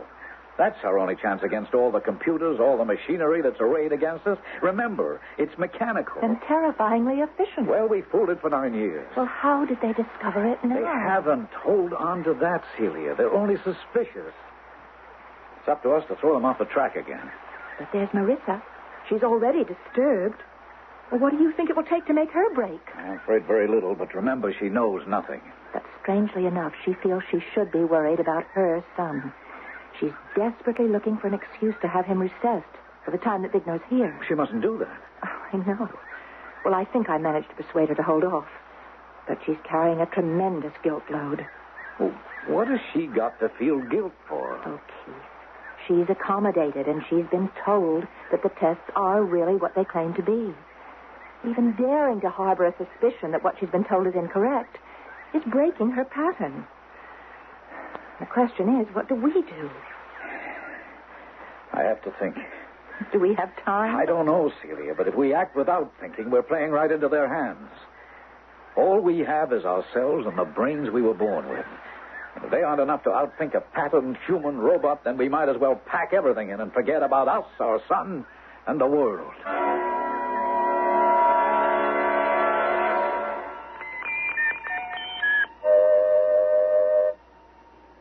You have reached trial. This is Vignor with my first progress report from Area 13. Will it save time if I assume that you've already heard a transcription of my talk with Alpha Administrator Marissa Finlayson? I have indeed heard the discussion. So far, your report has given me nothing. An analysis of my discussion with Finlayson points to several significant factors. Which are? Her stress behavior is irregular for an accommodated citizen. Yes, granted. What else? I, therefore, shall want an instant super check on her patterns and background. It has been activated. More information, please. My conclusions are that there's something that I have been unable to trace. But very definitely something out of the ordinary in Alpha Institute. Irregularity is irksome, but not as dangerous as having an unreported individualist child in Area 13. Are you reporting such an individual? No, not yet. If I make such a report, you will have the name of the child. I expect it. The report on Marissa Finnison is here. Can you scan it for me? Finnison. Program for executive in educational field. Everything normal through childhood and adolescence. Since Patton was specifically designed for work with children, she remained unattached as programmed. Was selected for insemination for an accommodated male child in 2167. Birth normal, child normal, and registered as Patton for engineering. Any behavioral changes since she became a mother? None noted. Ever visited an adjuster? No record. What prompts that question? You heard her question me on the purpose of the tests. Now, isn't that inconsistent with her pattern? Possibly. I'm curious to know why, when I pushed her, that she ran to see her unaccommodated friend, Celia Luton. The Lutons were our prime target. They had a normal birth of an unaccommodated child 9 years ago. Periodic checks on the child as ordered have been scrupulously followed. Everything is completely regular. The question of the unusual close friendship between Finlayson and the Lutons still nags at me. Perhaps I can offer an explanation that will satisfy you. It might save some time. As you well know, there is one factor which the programmers have been unable to control. There is no gene they've been able to isolate to govern it. And that is the amount of parental concern evidenced by members of both sexes. It varies from male to male and from female to female. I suggest that since Finnison was strongly child-oriented and she and the Lutons both have one child, that is the link which binds them and would account for their association. Well? Trial, you just might have hit upon something that I overlooked. I'm thinking I might reveal my true identity and my purpose. To what end? Well, I'm curious to study the reactions of the three people we've been discussing. And I remind you that I and the council are interested only in the success of your mission. I'm sure you already prepared an alternative in the event that I should fail. Of course. We shall do a complete min-lobotomal sift screen of every child in Area 13. Won't that drastically affect the unskilled labor population and give you a large oversupply in those fields? Unquestionably. It will also throw off the balance in the skilled fields that we had carefully planned. But that is infinitely preferable to leaving the problem unsolved. Trial, just to satisfy my curiosity, what do your computers say would happen if an unaccommodated child went undetected into adult life on this planet?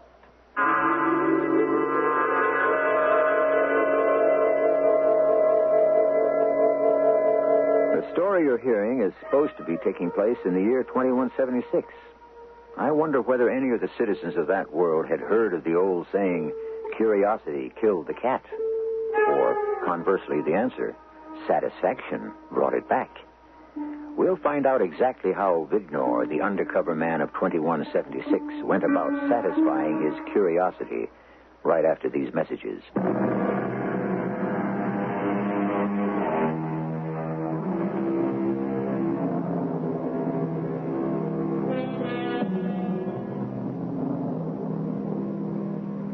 The year is 2176, 4 centuries after the Declaration of Independence.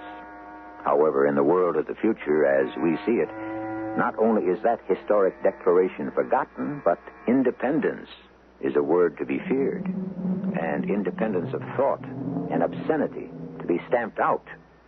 We resume our story with Vignor, the undercover representative of the Planetary Council, calling on Celia and Keith Luton. I hope I'm not intruding on your evening at home, but I have 2 confessions to make. That is, if you 2 charming people will take the time to listen. Well, Celia and I are always happy to have visitors, but we're not adjusters nor even compensators, and listening to confessions is out of our line. Well, my confessions aren't all that earth-shaking. As a matter of fact... Do you honestly think this is the time and the place for confessions, Mr. Vigner, no matter how unimportant they may seem to you? Oh, you mean the monitor? Well, nothing I have to say that a sentinel would be shocked to hear. My first confession is that I intruded on you without an invitation simply because I was lonely. Now, you know my home is in Area 4, and you and Marissa are about the only people that I know here. Well, then you were perfectly right to come here. My second confession is much more interesting. You see, I am not really a language teacher. I really don't think we should hear any more. I need your help. Oh, I'm afraid there's no way we can help you. How do you know? You don't even know who I am or what my problem is. We're not interested. I'm here representing the council. And I need your help. Oh. Are we to take that as a directive? No. Nothing so formal.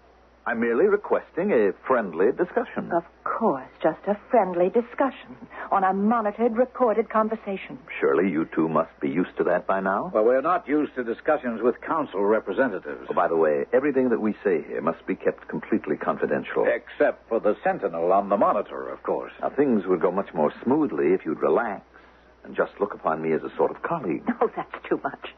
You come here as a council spy. Admit you're not what you're supposed to be, and ask us to involve ourselves in whatever scheme you have in mind and treat you as a colleague? You're not even curious about my mission? All we want to do is to be left alone. Not even a question as to why I come to you rather than anyone else in the area? All right, Mr. Fickner, why are you here and why did you choose us? I am here to trace a rumor, an unverified report on an unregistered, unaccommodated child in the area. Now, I chose you, obviously, because you're the only unaccommodated citizens in the area. Well, our son has been registered. I know. Still, the council asked me to come here. Now, I was wondering whether you had noticed anything different about any of the other children in Alpha. But I'm sure you've been informed that we have no more than the usual casual contact with the children in Alpha, other than our son. I still don't understand why you have come to us. You know, in ancient literature, they had a saying which went, set a thief to catch a thief. So, Mr. Fickner, I think we have every right to resent the implication that we're lawbreakers. We've lived up to the letter of every regulation. We've monitored and observed every minute of the day and night, and I want the Sentinel to note that. Now, all I meant was that in searching for an unaccommodated child, it would be only natural to turn to unaccommodated citizens who would quickly recognize that singular, quick brightening of the eyes when something occurs that pleases an unaccommodated child. That, in short, makes him happy. Both Celia and I are happily busy with our work, and we had no reason to be particularly observant with any children. How about your friend, Marissa Finlayson? What about her? My question. Has she exhibited any erratic behavior recently? Well, I'm afraid you'll have to be more specific. For an accommodated person, she seems to hold some unaccommodated ideas. Ridiculous. As a female, I'm closer to Marissa than Keith, and I've never heard her express any opinion for which she wasn't patterned. I have. It was in connection with a test that I'm giving to all the Alpha children. A language test? Supposedly. I informed Finlayson that was its purpose, and despite my telling her, she questioned it. But she's patterned as an educational expert. If she saw that something was wrong, wouldn't it be her pattern to point it out? It's only that thought that prevents me from recommending an adjustment. Now, I was hoping you and your husband might have a talk with her and find out what, if anything, is causing these reactions. We're not spies. Of course not. But you also have a stake in the success of my mission. Well, I can't quite see how your success or failure will affect us. Well, I'll be quite frank. Unless I hand in a satisfactory report to the council, they will order a lobotomal screen sift for every child in the area, including, of course, your son.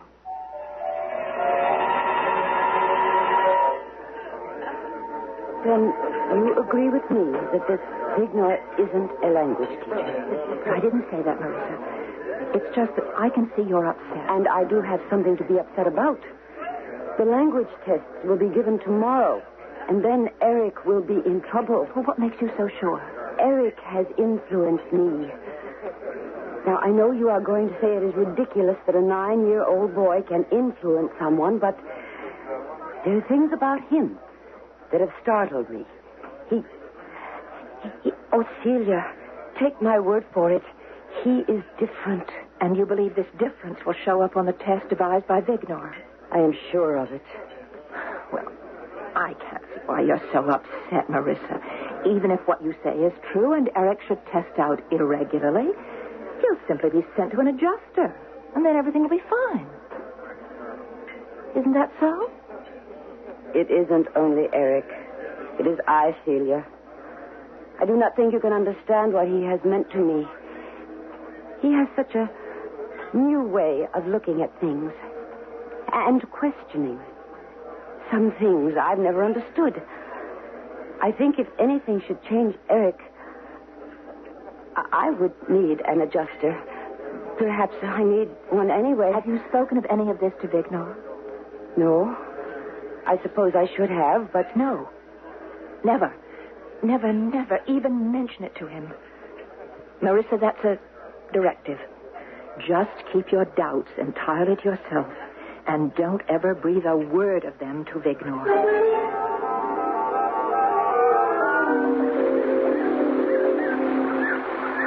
We've been here half an hour, and we still don't know what we're going to do. We have to think of something. No use. We're trapped, and Eric...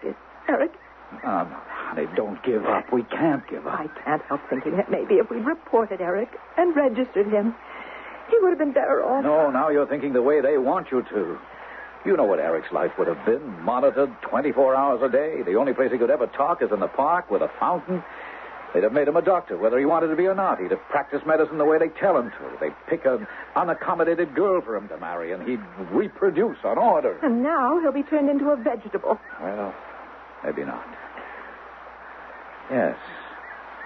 Maybe we can still win this battle. Celia, you gave me the idea when you told me how much Marissa's concerned about her son. Well, how does that help? She'll help. Don't you see? She'll help us repeat what we did when Eric was born. I don't follow you. Come on, think, darling. Remember how all this started? Do you recall how we were joking about what a coincidence it would be if our child and Marissa's were born almost at the very same time? I'm not likely to forget that. It was then we started thinking seriously if the children were of the same sex and were born just a few hours apart. We could exchange children. And that way give Eric a chance to grow up unaccommodated and unmonitored. I never held Eric in my arms. Never once. Celia, darling, we knew what we were doing when we agreed to let Marissa believe Eric was her son, to raise him as hers, while we brought up her child. We did talk about it, remember? Well, we never talked about it ending up in this hopeless, terrifying mess. Don't give up yet, Celia. Don't forget we were successful once. But that was in the hospital, where you were in complete charge. You had access to the records. You could issue directives to the staff. Don't you see? Marissa's the administrator at Alpha Institute with complete access to the tests. All we have to do is persuade her to switch papers, substitute Eric's for Richard's, and everything will appear to be normal. After all, her son, Richard, whom we are raising as our child, is reported as unaccommodated, and it's only natural that he should test that way. Well, of course, and then Richard's paper will show no trace of independence. Oh, but Keith, that means we have to tell Marissa. Then she'll know everything. No, not everything. You will tell her you're doing this because she came for help. We tell her nothing about Eric. Not that we're his real parents or that he is unaccommodated. But Marissa's accommodated. Can we trust her? I don't know, Celia. I'm beginning to think so. I'm beginning to have hope not only for Eric, but for this whole planet. I mean, look at the effect Eric has already had on Marissa. You told me she's thinking differently. But what about Vignor? Won't he be looking for tricks? You leave Vignor to me. The first thing you have to do is find out how the papers are collected and marked and classified. Now, you get on that right away, honey. And where do I meet you when I've got the information? The admitting room at the hospital. Oh, but isn't that monitored? Yes, it's monitored but not recorded. There are too many conversations. The only recording is the actual admission procedure. Oh, darling, I love you. Good luck.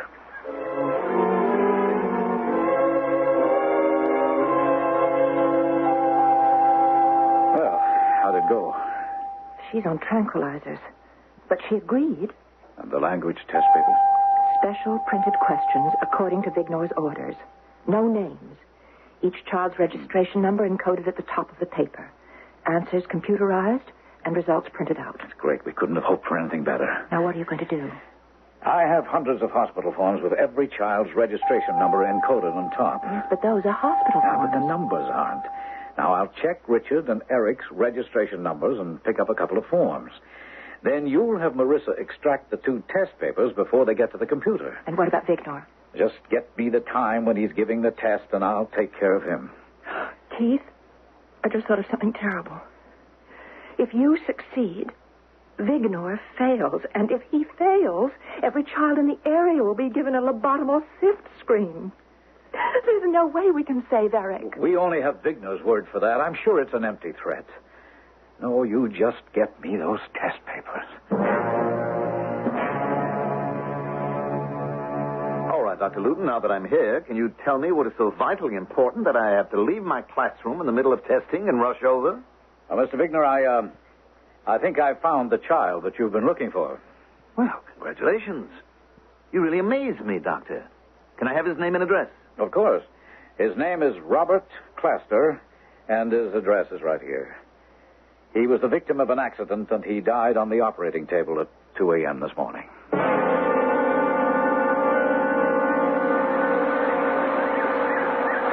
Now, Doctor and Mrs. Luton, I've been looking all over for you. Oh, I'm sorry. If we'd known, we'd have left word. I have some shocking news for you. You see, you were wrong about the identity of the unreported child. He wasn't Robert Claster. He wasn't? No. And I've established the identity of the child in question beyond any doubt. Would you be kind enough to accompany me back to your house? Why? What you... Since you're vitally concerned, I think you should hear my oral report, which will be given first to the Sentinel and then supplemented in writing. Now make yourselves comfortable, because I'm afraid you're in for a shock when you hear what I've discovered. I think we've had enough of this cat-and-mouse game. Go ahead with your report. I shall. And get yourself under control, Doctor. This is Bignor reporting on possible unregistered, unaccommodated male child in Area 13. Investigation showed that this report was triggered by clerical computer error in the use of the reverse production filmstat machine. For some reason, the machine had been programmed to interchange test papers of male child registered number 4519 and male child 3861. But that's Richard's number. I'll have to ask you to remain silent, Mrs. Luton, until the report is completed. Male child number 3861 is accommodated son of Marissa Finlayson. Name, Eric Finlayson. Number 4519 is Richard Luton, registered unaccommodated child of Dr. and Mrs. Keith Luton. With the resulting interchange on all tests, there was a notable variance in results, which led to misunderstanding. Case report completed and closed. Signed, Bignor.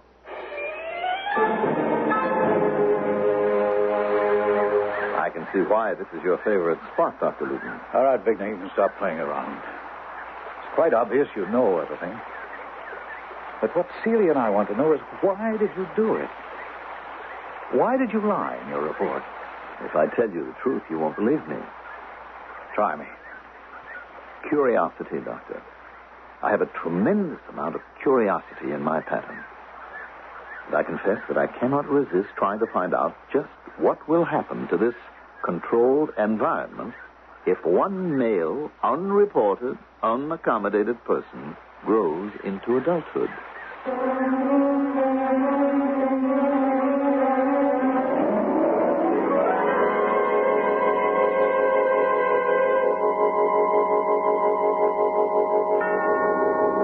Men see the future differently, but there's no gainsaying the ever more frightening strides that science is making.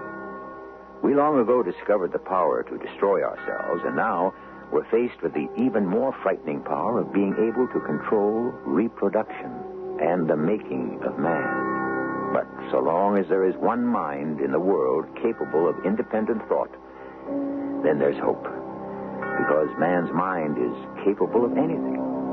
Everything is in it, the past as well as the future. I'll be back shortly.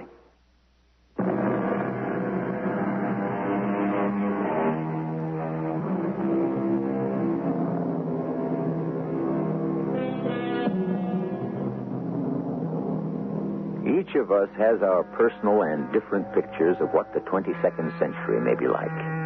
But the most horrific picture ever drawn is continued in a very frightening scene. It is the year 2200.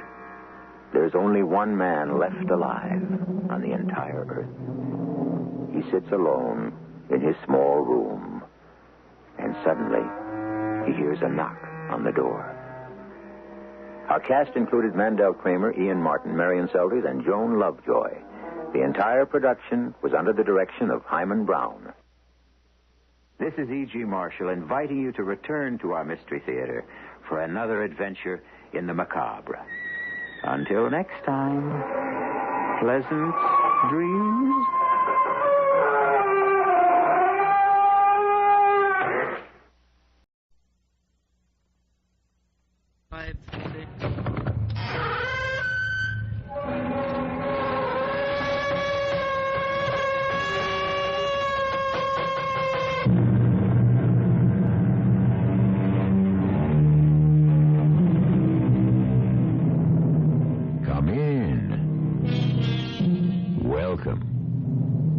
E.G. Marshall.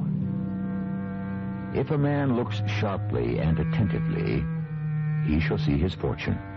For though fortune is blind, she is not invisible. Which means, what? That it is possible to espy the dimensions of one's fate. But isn't the future supposed to be a closed book? True. However, if you can find out where the book is, surely there must be a way to turn the pages. You took all the money from the banks before you killed her. I don't remember. What did you do with all that money? I don't remember. Try. I don't want to remember.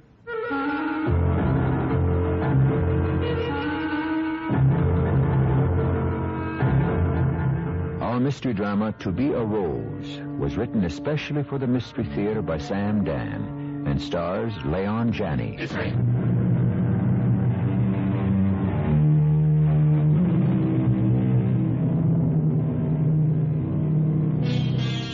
What does she see in him? What does he see in her?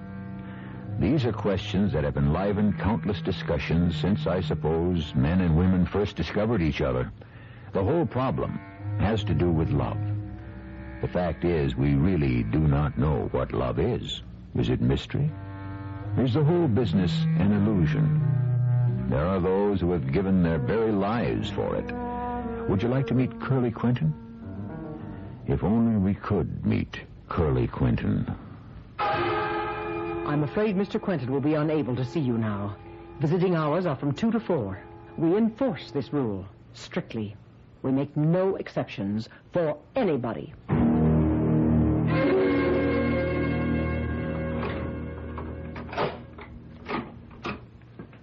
Good morning, Curly. I don't know if it's a good morning, nurse. Well, you can look out your window and see the sun. That don't mean nothing, ma'am. It doesn't? No. Seeing the sun's one thing. I don't tell you the truth. It's being outside and feeling it. Well, you'll be able to go outside soon. How soon? Well, that depends on you. What you got there? You know, your medicine. I'm not going to take it anymore. Now, Curly? I don't aim to swallow any more of them pills. Now, Curly. I don't care what you say, nurse. You know what's going to happen. You do, Curly. I'll have to call Robert and Jerry Lee. Now, you know they're very strong. They'll strap you down and you'll have to take a needle. Now, you don't like that, do you? No, ma'am. Not a bit. Well, then just swallow these pills. No, ma'am. Curly. You see, if I just meekly take them pills, it means I agree that you're right and I'm wrong. Curly, why don't you just save everybody a lot of trouble? No, I have to fight you. All right, you asked for it. Robert, get Jerry Lee and come in here, will you please? They come into the room. Robert and Jerry Lee. They are big and strong. Now, Curly, one more chance to see reason. But the minute they walk inside, I just sock Jerry Lee in the jaw. It means nothing to him. You might just as well hit an elephant with a fly swatter. They both grab me, and they wrestle me down on the bed. They hold me still. It's like being jammed into a monstrous vice. I can't move a muscle. Then there's the sharp, stinging pain of the needle. That's good. And then... That's fine, boys. And then everything goes numb. I just lay there thinking, trying to think. But everything gets blurry. it goes blank. And I fall off.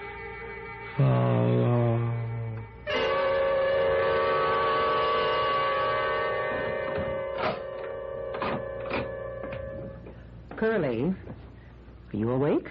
Yes, nurse. You've got a visitor. A visitor? It has to be Pammy Sue. Pammy Sue. No, Curly, you know it can't possibly be Pammy Sue. She found out. She found out where I am. And now that she knows nothing in this world or the next could keep her away. Curly, it isn't Pammy Sue. Well, then it's Jackie Thorpe. You see, Pammy's still on the road, and Jackie... It's your mother. My mother? Mama?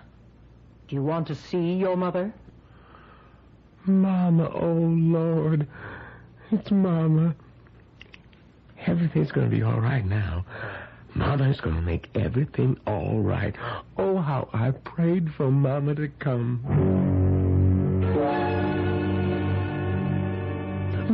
Mama, how'd you ever find me? Son, I'm so glad you're here. Now, son, please. You don't know what they've done to me. They shut me up in this place. Look, they got bars on the windows. I know, son, I know. And you know what they're saying? What terrible lies they're saying? They're saying I killed Pammy Sue. Son, just listen to me for a minute. How could I kill Pammy Sue? She's my wife. I love her. And Jackie Thorpe, he's my best friend. Everything's gonna be all right. Mama, you must help me to get out of here. They took away my clothes, but you bring some in. And you have my car parked right out in the street. Son, I can't do that. You mean you're going to let me stay here? You killed them. You killed the two of them. No. Yes, and you gotta face it. Well, why? Why would I kill them? Because the two of them, they made a fool out of you. Well, don't you say that, Mama. It's the truth. It's a lie. And everybody knew it. Everybody but you. You didn't like her. You never liked her. You hated her. Oh, son, I didn't. You never wanted me to get married. I wanted you to get married, but not to her. Oh, no, Mama. You didn't want me to get married to anybody. You never wanted me to grow up. Son, that isn't true. Yes. Because as long as I was a little boy, you could still be a young girl. A pretty young girl. But once I became a man and had young ones of my own, you became an old lady, a grandma. You're no longer the prettiest gal in Lawton County. Son, I want to help you. You hated them all. All the gals I ever looked at. But Pammy Sue, she's the one you hated the most. I didn't hate Pammy Sue. Then why'd you say I mustn't marry her? Because I could foresee a day like this one. Because I knew a thing like this would happen. Oh, son, you must face it. Everybody knows what they both done to you. Oh, Mama, have I lost you, too? Doesn't anybody believe I'm innocent? Please believe me. Help me. I want to help you, son. The only way I can, the right way. Let's kneel together and pray together and ask for forgiveness and mercy. My name is Elwood Quentin, but everybody calls me Curly. It's because I got no more hair on my head than a billiard ball. Ever since I can remember, I liked poetry. I mean, I love to make up poems. I see something and off I go. Bright and early every morn, the sparrow comes and steals my corn. And I stand by and let it be, for God is feeding him through me. I guess it's the poems that brought me and Pammy Sue together. One day while I was plowing the bottom acres, I saw this little old car pull off the road and onto the edge of the field. Hi. Are you Elwood Quentin? Yeah. I'm Pammy Sue Puckett. I know. Do you? Everyone knows who Pammy Sue Puckett is. Really? Who is she? The prettiest girl in town. Well, I suppose that's true. But then again, it's not much of a town. Can I do something for you? Recite some of your poetry. What do you mean? You do write poetry, don't you? Who told you? I'm the new editor of the Lawrence and Courier and Blade. I know everything. Why would you want to hear my poetry? Because I'm told it's very good. We're trying to introduce a little culture in the Courier, and we'll pay you $5 for each poem. I don't think a person should be paid anything at all for writing a poem. You don't? No. Why not? It's a gift. It surely is. A poem is a song, and the Lord puts it into your heart so that you can sing it and make everyone happy. The birds get paid to sing? No, not yet. But one day someone will come around and start to organize them. You want to put my poems in the paper? If they're as good as people tell me.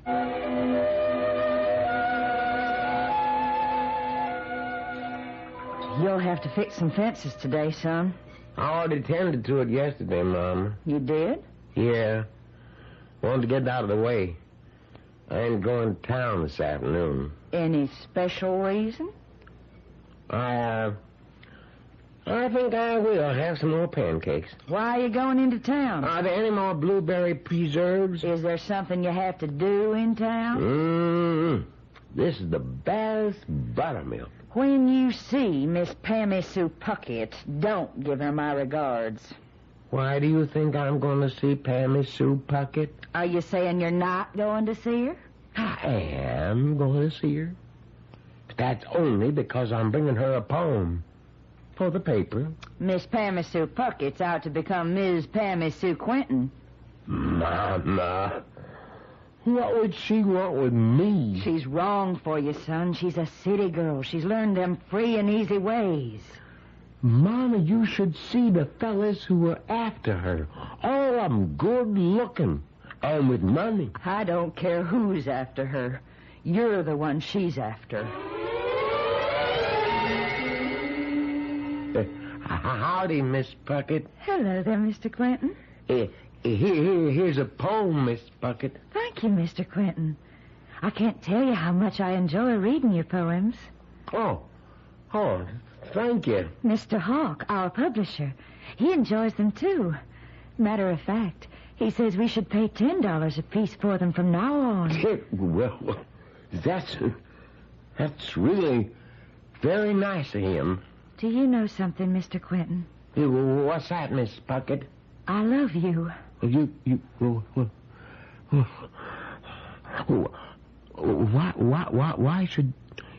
should you love me? Why?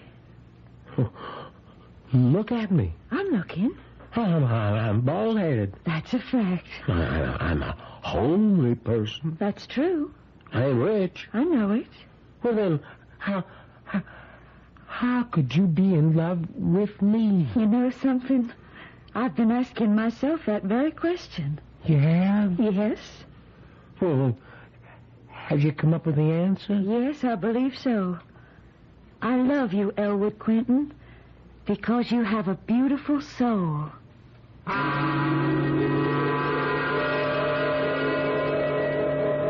love you because you have a beautiful soul. Is that bad? Is it better to love someone because he or she has a beautiful body? I know that the cynical among you will surely suspect any high-minded motives. Well, drama requires suspension of belief, for a little while anyhow. Maybe for the short space of time that must elapse between now and Act 2.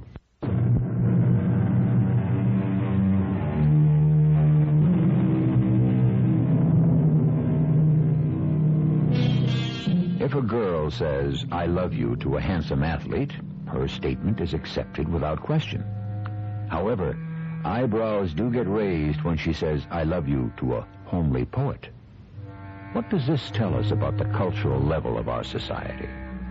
Don't ask me. All I do is tell stories. And this is the story of Pammy Sue Puckett and Elwood Curly Quentin. Beauty and the Beast. Good morning, Curly. Yes, ma'am. I've got your medications here. I see, ma'am. I also got Robert and Jerry Lee with me, in case you're inclined to create a fuss. Yes, ma'am. So, what'll it be? The easy way or the hard way? I refuse to take my medicine, ma'am. All right, boys. You heard him. And this is the way it goes every morning. The way it has to go. I have to fight them. I can't give an inch. They're trying to make me believe that I killed Pammy Sue and Jackie Thorpe. And so Robert and Jerry Lee have to beat me down and hold me still till she jabs the needle home. He'll be all right now, boys. I just lie there. And it seems to me she talks to me. The nurse talks to me. Sometimes it's the nurse. Sometimes it's Pammy Sue or Jackie Thorpe or Mama. Curly? I think it's the nurse this time.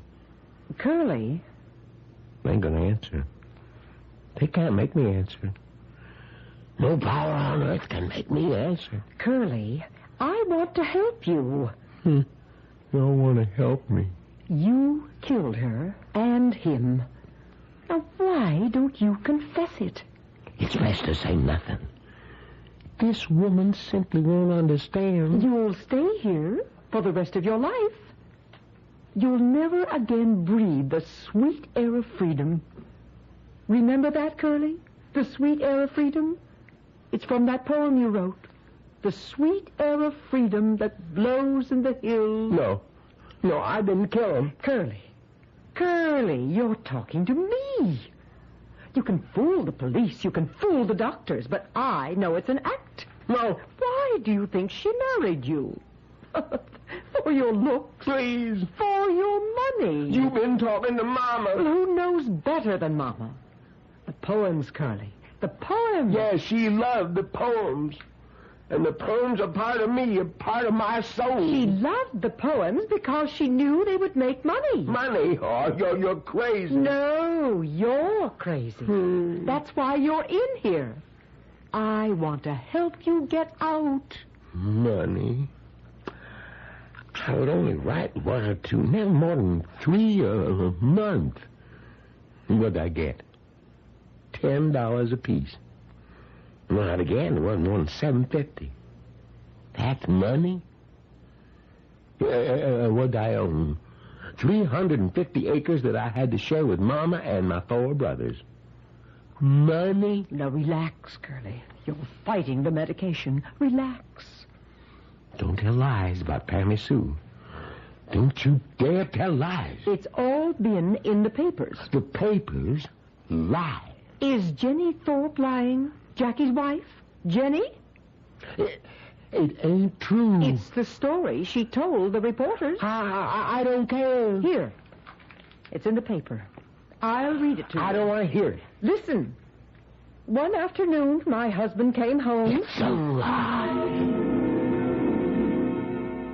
Jackie, I saw you in Bellucci's this afternoon. Oh, really, Johnny? Well, why don't you come over? Well, you were having such a delightful tete-a-tete with this ravishing blonde. It was strictly business. Nice. The little corn-fed. If you know what I mean. It's an old college friend. Oh, hey, did she go to college? Yep, graduated summa cum laude. Okay, I'll play straight man. Tell me what she majored in. The romantic poets. No comment. No, she's editor of a backwoods newspaper somewhere, and well, she needs an agent. Okay, Jackie. No, not for herself. For her husband. Oh, what does friend husband do? He's a poet. Oh, I didn't know you represent poets. I'll try anything once. Yes. Well, she lent me some of his poems. Here, read. No, I'd rather not. Read, and tell me if I'm crazy. You're crazy as it is. Well, just read. Well, what do I know about poetry? Read. All right, I'll read. He's 6 feet 5 inches tall. Well, why don't you sell him to a basketball team? No, he's too small. Will you just keep reading? He's thin as a rail. He's bald as a baby's backside. He's got an Adam's apple on him that looks like half a watermelon stuck in his throat. But aside from that, he's very good looking, I'll bet. Well, just read. Oh, I can see it. I can see thousands of kids crowding into college gyms, filling all kinds of stadiums. This is the poet of the people. Hey, Jackie, wait a minute. You know something? Some of this isn't really bad. Yeah, and there's something in the way he reads it. Here, she left me a cassette. Yeah, I want you to listen. Bright and early every morn, the sparrow comes and steals my corn. And I stand by and let it be, for God is feeding him through me. Well? You know, I think you've got something, Jackie. Properly packaged, properly promoted. This is $1 million property. I don't believe it. I don't believe it. Look, the date of the newspaper. When did it happen? In March. A month before you married Pammy Sue. Pammy Sue was making sure Pammy Sue wasn't going to trust her own judgment. I wish they'd let me alone. I wish they'd all let me alone. The police, the doctors, the nurse, Mama, Jenny Thorpe. Pammy Sue and Jackie, I didn't kill them. They ain't dead. They just ran off together.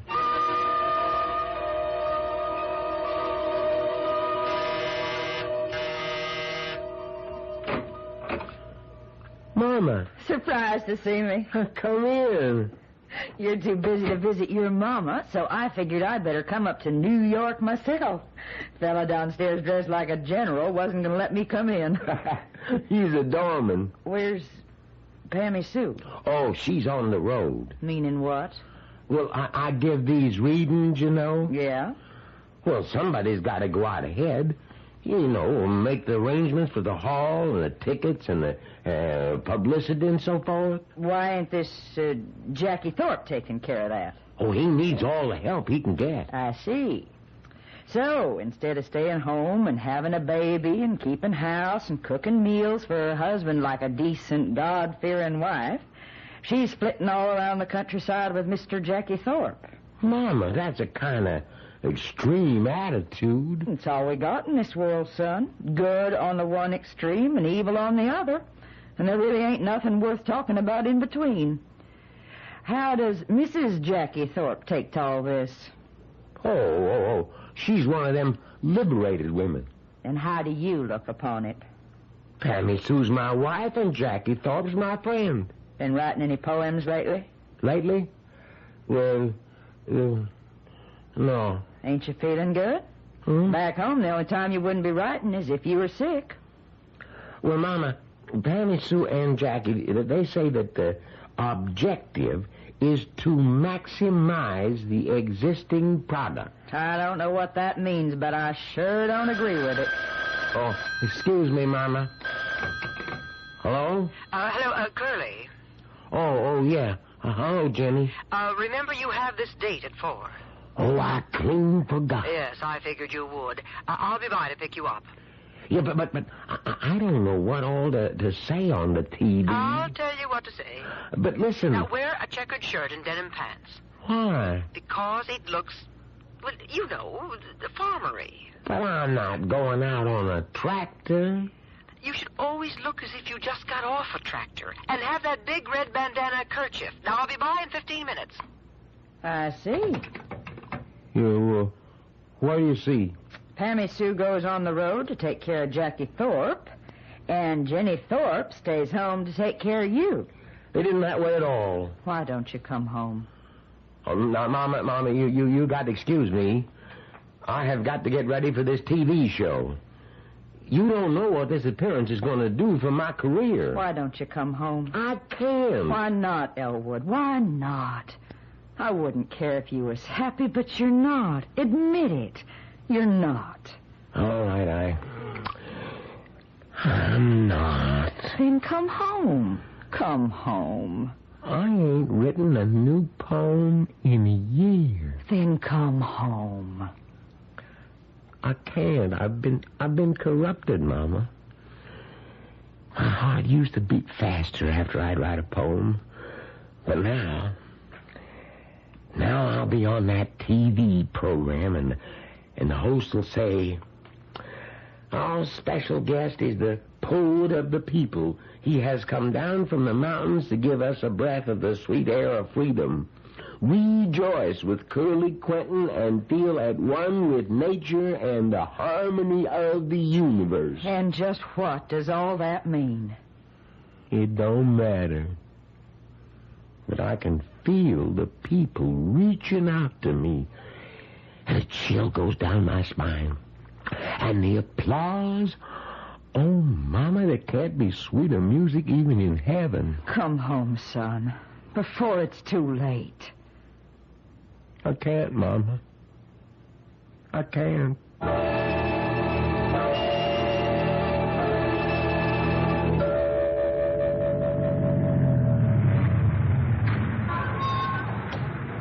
690 East 54th Street, please, driver.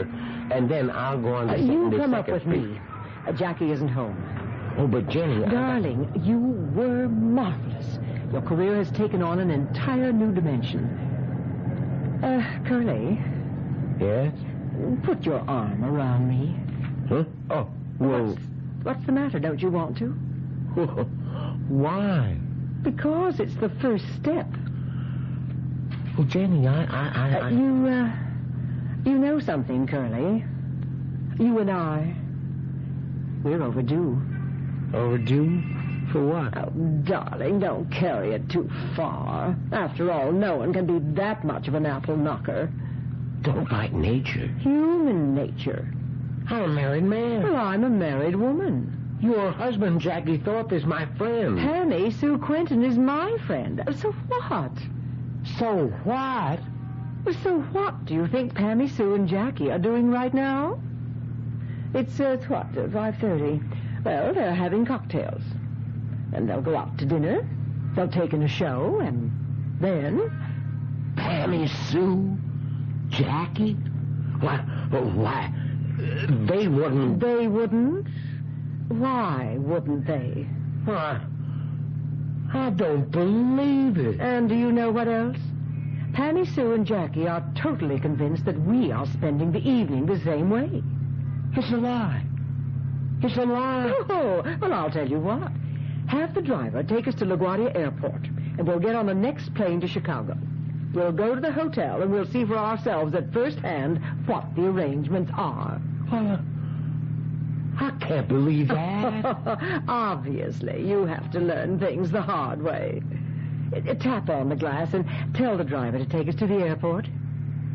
Well, I'm waiting.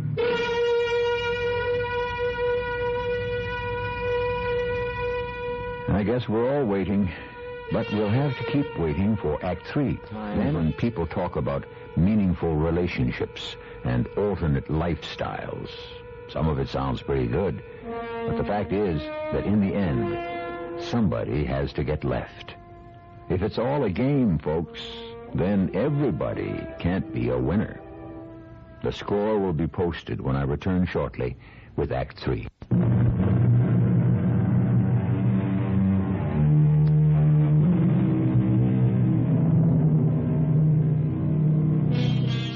There are many writers and artists and composers who were born and bred in the big cities, but a great number are country boys.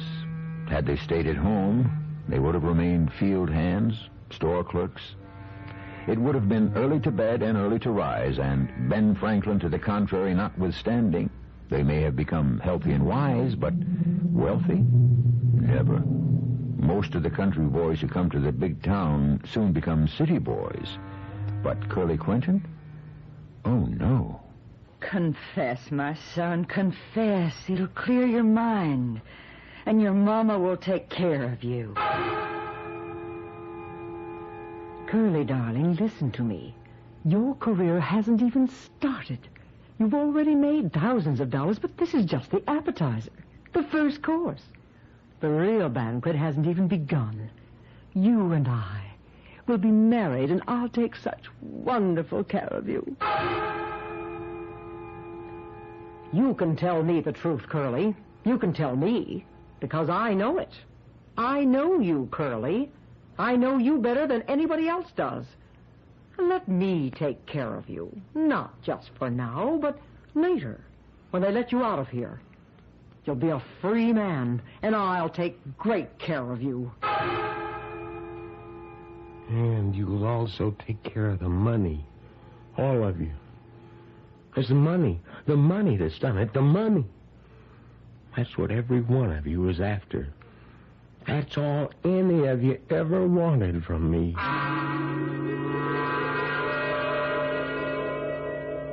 What did you do with all the money, Curly? The money?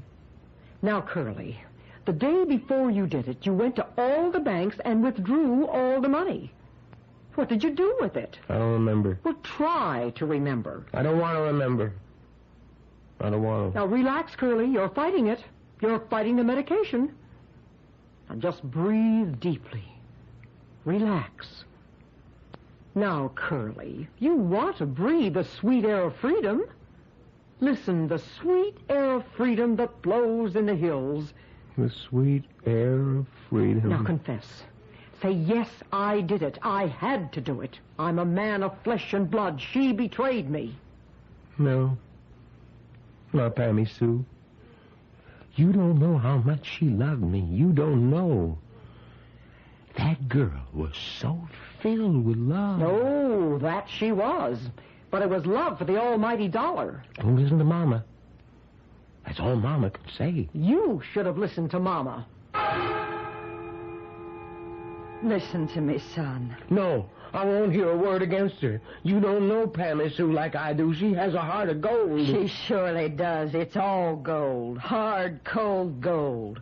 And that's all she can ever think about. Gold. That's all she can love. No, Mama. She loves me. Is that a fact?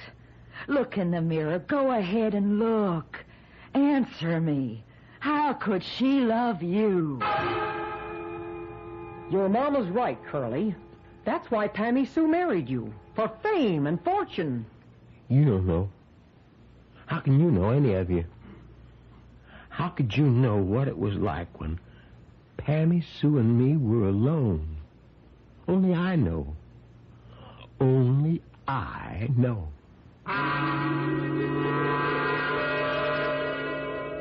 I love you because you're beautiful.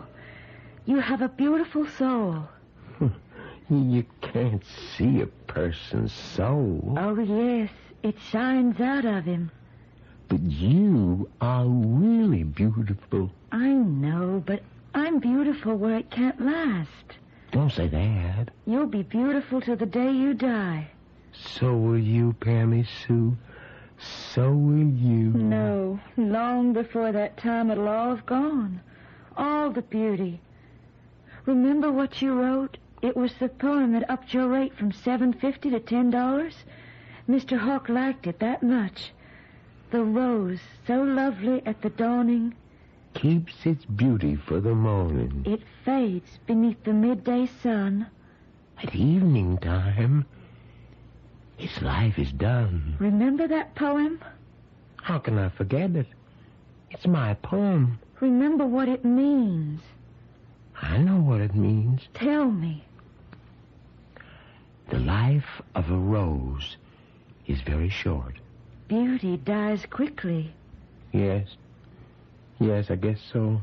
And because a rose cannot live long, What? It gives its pollen freely.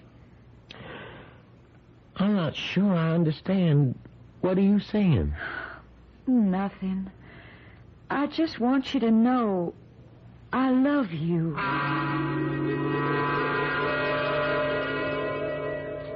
Curly, accept it. You killed him. And nothing's going to happen to you, nothing. That you don't have to believe me. I brought in this TV set. There's the big meeting being held in Madison Square Garden in New York City. Now, everybody is behind you, Curly. Everybody. I'll turn it on. Now look and listen. Okay, I know how you feel. Let's all quiet down. You see, that's Barney Bonder, one of the biggest stars in TV. He's chairman of the meeting. The We're 100% Behind Curly Quinton rally. We are here to show that the world is 100% behind Curly Quinton, a man who was most shamefully betrayed by the two people he loved and trusted most, his wife and his friend. Is it any wonder his mind has broken under the terrible weight of it all? Curly, get well. The world will understand and forgive.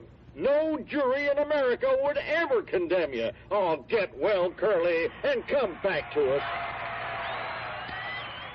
You heard the man? That's what they're saying. All over the country they're saying it and writing it.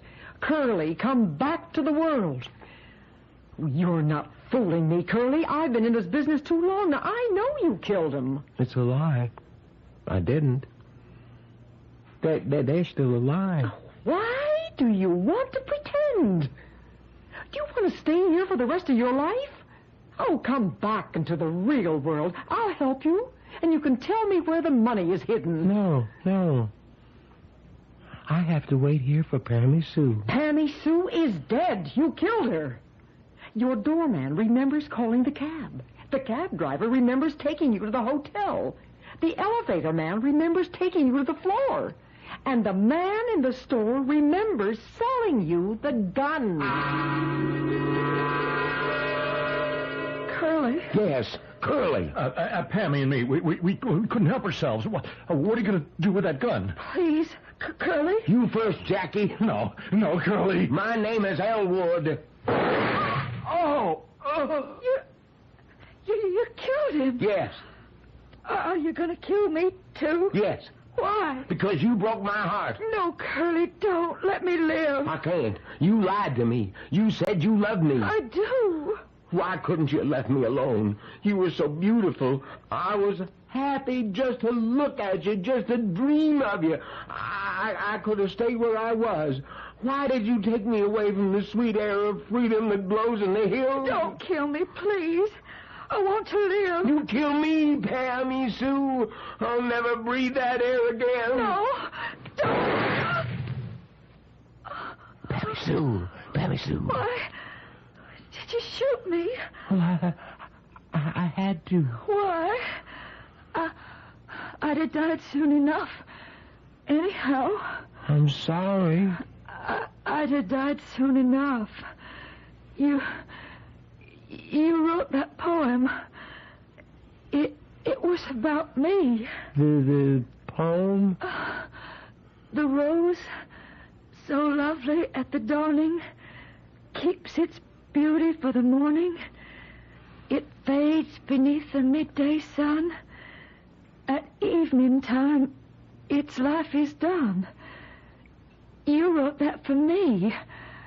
I asked you if you knew what it meant, and you said you did. But you didn't. I did. I do. No.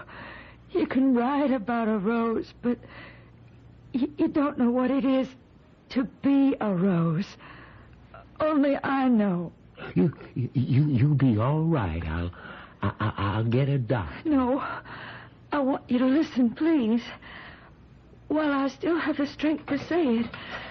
Listen to me, please. This is room 1602. Now you gotta hurry. You get a doctor, an ambulance, the police. I know, because I'm a rose.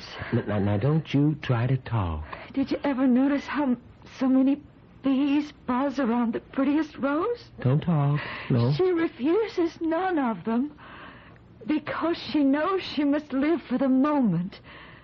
The moment is all she has. Now, Pammy Sue, I won't hear another word. I want you to hear my last word, Elwood. Thanks to you, I never lived to see my beauty fade away. I was beautiful till the day I died.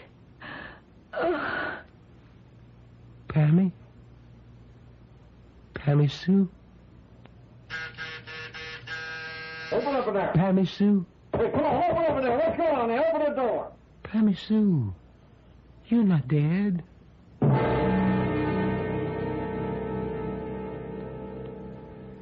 She's dead, and you have to face it. Face what? The fact. I suppose it's a fact. Then what do I have to face? What? Well, nothing. Nothing? Well, nothing is going to happen to you. You mean I won't be punished? You say I committed murder. Well, it was because your heart broke. Your mind snapped. You didn't know what you were doing. But if I did it, I must have known what I was doing. Here, you tell it.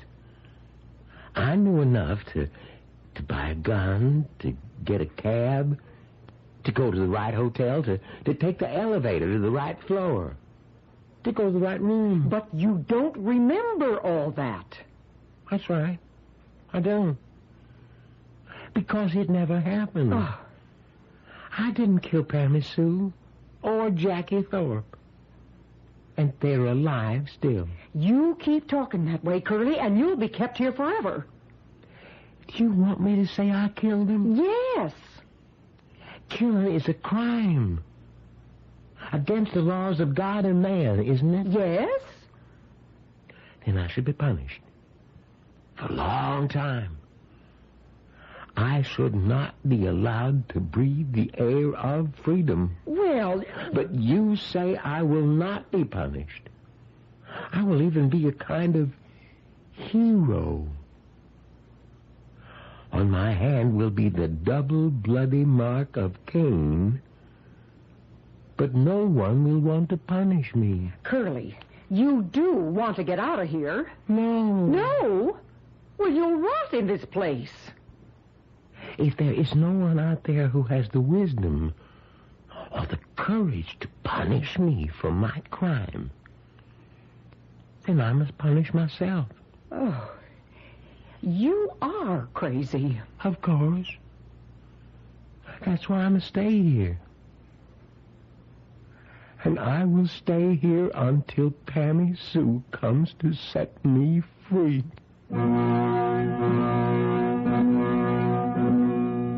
That may be a long, long time. But in the final analysis, who's crazy? Curly's basic folly is that he happens to be a completely honest man. Who was it that went searching the streets with a lantern to find an honest man? Diogenes? Whatever would he do with one if he found him? Well, you'll find me right back here very soon.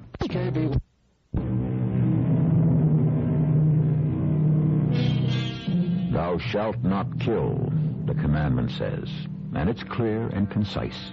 It's absolutely to the point. Thou shalt not kill. It stands alone, unadorned. No ifs, buts, or maybes. No qualifying phrases, no escape clauses. This being so, why do so many spend so much time trying to figure ways around it? They don't exist. Our cast included Leon Janney, Catherine Byers, Joan Shea, and Earl Hammond. The entire production was under the direction of Hyman Brown. This is E.G. Marshall inviting you to return to our Mystery Theater for another adventure in the macabre. Until next time, pleasant dreams.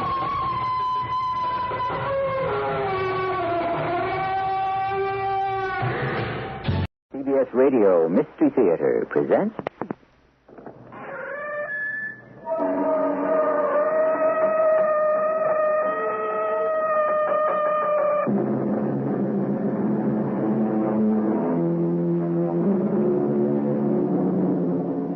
Come in. Welcome. I'm E.G. Marshall. There is, someone once said, no better looking glass than an old friend. The prospect of seeing an old acquaintance after many years is one of the most sublime expectations life has to offer. We anticipate such meetings with delight, it's true, but also sometimes with just a trace of anxiety. Hank Murphy. Yeah? It's me. Louis Simons. Louis, don't you remember? Operation Overlord, Utah Beach, the liberation of Paris. Oh, sure, I remember. I was there. Yeah. Well, don't you recognize me? Louis Simons, 13th Infantry. I remember the 13th Infantry. Yeah, but what about me? I was your best friend. Don't you remember me?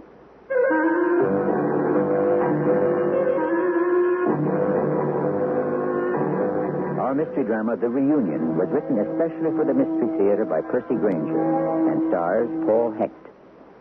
It is sponsored in part by X-Lax and True Value Hardware Stores. I'll be back shortly with Act One.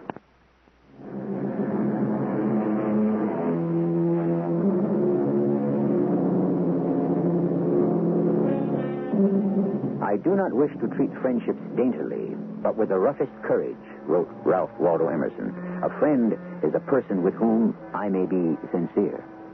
Emerson also noted that a person can count himself lucky if during the course of an entire life he can forge even 2 or 3 true friendships, indissoluble unions of heart and spirit, tempered by honesty, trust, and understanding, and free of jealousy.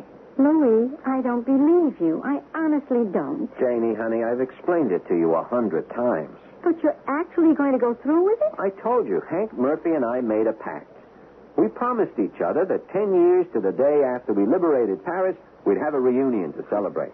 But you make it sound like the two of you liberated Paris all by yourselves. Well, Hank Murphy could have, just about. Oh, Hank.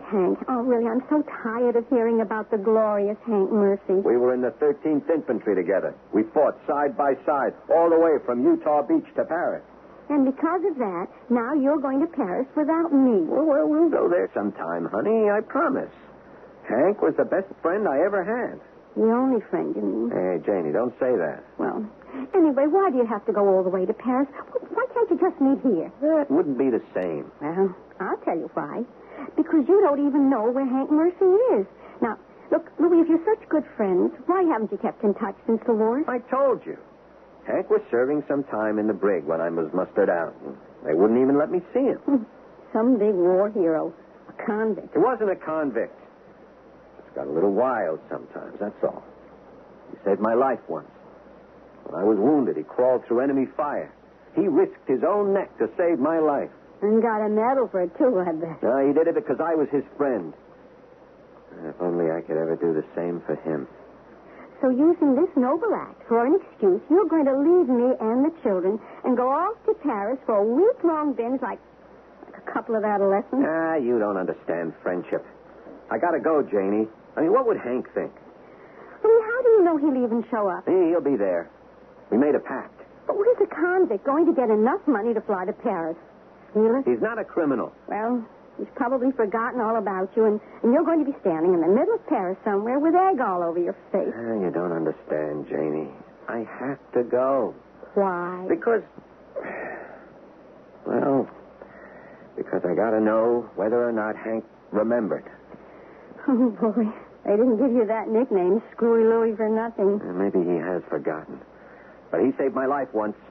I'm not going to let him down. Maybe you're right, Janie. Hank was just about the only real friend I ever had. So don't you see how important it is to me?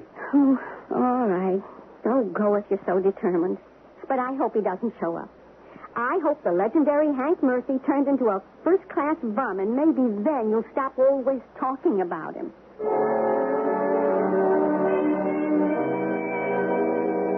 Good day, monsieur. Welcome to the Pension Boulanger. Mr. Boulanger? Oui. Etienne Boulanger at your service. You probably don't remember me. I'm Louis Simons. Louis? Yeah, I was bivouacked here during the war. Louis, of course. I remember you. Juliet and I have been waiting ever since we got your letter. How are you? Yeah, I'm fine. Hey, you really remember me? Of course. It's good to see you again. Juliette. Were you able to reserve number 13? Oui, your old room. The same number as our regiment, the Fighting 13th. Juliette. Louis, I want you to meet my wife. We have been married now 6 years. Monsieur? Juliette, this is Mr. Simons, the soldier I told you about. Pleased to meet you. Just think, Juliette. 10 years ago this very day, Monsieur Simon helped to liberate Paris. Oh, and what brings you back to Paris now, monsieur? Well, I've come for a reunion. Your old regiment is coming? No, just one other person. Oh, la la, how romantic. What? Well, they say Paris is a land for lovers and in the wood of the world. Oh, no, madame. You misunderstand. It's my buddy from the service, my best friend. Juliette, see that Monsieur Simon's room is ready, number 13? Well, of course. Excuse me, please. Yeah. In fact, maybe he's already here. I gave him your address when we agreed to have a reunion. His name is Hank Murphy. Murphy? No. Just a moment. I will check our reservation. Did I know this, Monsieur Murphy? No, I don't think so. He was bivouacked elsewhere. Well, I have no reservation under that name. Oh, you don't? But this is the off-season. Reservations are not really necessary. Perhaps your friend will simply arrive, just like the Fighting 13th. It's true. Hank was pretty impulsive. Were you going to meet him here at the pension? No, the Cafe Cyrano at 12 o'clock. No. Oh, well, but it is noon already. Perhaps your friend is there this very moment waiting for you. Oh, yeah, I better get over there. Do you remember the way? Of course. How could I forget? A Cafe Cyrano. Oh, it's hardly changed at all. Gee, I wonder if Hank will really remember. Hank! Yeah? Hank Murphy! What do you want? It's me, Louis Simons. Louis! Well, don't you recognize me? Yeah? Hey, you're here. You did remember. Oh, yeah, I did. Yeah, have you been waiting long? Oh, no, I just got here. Yeah, well, knowing you're probably already 2 drinks ahead of me. Oh, bartender. Garçon, what are you drinking? Whiskey? Yeah, 2 whiskeys. Whiskey for me and my friend. Gosh, it's good to see you. Hey, you haven't changed a bit. Well, you look pretty much the same yourself. Yeah, do I? Yeah, I was afraid for a minute there you didn't recognize me. Boy, it's been a long time, 10 years. Whew. I've been working like the dickens. Got my own company now. Hardware store. Biggest in New City. And a wife, 2 kids. Hey, we all get along great. How about yourself? Hey, Hank, the sky was the limit, eh? Oh, I've been doing okay. Hey, do you remember the last time we were here, eh? Liberation Day. Oh, that was some time, wasn't it?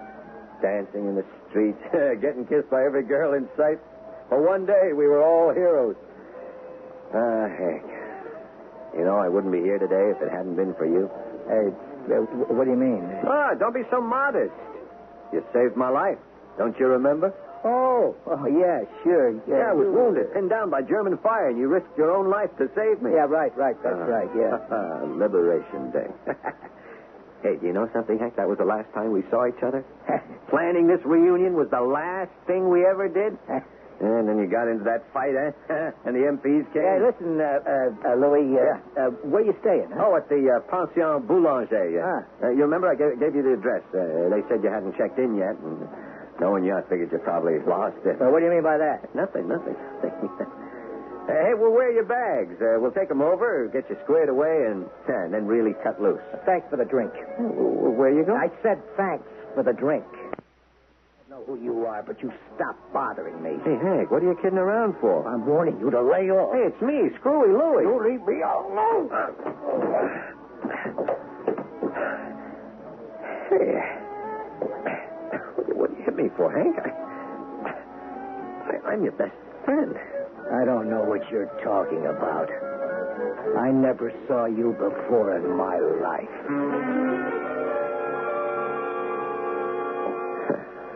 Room 13 for the Fighting 13th. Stupid can you get? Oh, Monsieur Simons, you're back so soon. Oh, hello, Juliet. I'm just making up your bed. I'll be finished in a minute. Oh, yeah. Thanks. Is there a phone downstairs? I want to place a transatlantic call. You just ask Etienne, and he'll place it for you. Yeah. No, I can't do that. Monsieur? I just can't believe it. What's the matter? My best friend. And he refused to recognize me. Yes, but what has happened to your mouth? He hit me. Oh, you mean this person you came all the way to see? Yeah, we were sitting in the cafe talking over old times. Suddenly, out of the blue, he says he doesn't know me, and he hauls off and slugs me. Maybe you had too much to drink. It doesn't make any sense. Please let me give you a cold towel. Yeah, Janie was right. I really am a sad sack. Jenny? Jenny's your wife? Yeah. She told me not to come. She told me I was being silly, that Hank probably wouldn't even show. But he did, you see. I mean, that's just it. He came all this way, and he hits me.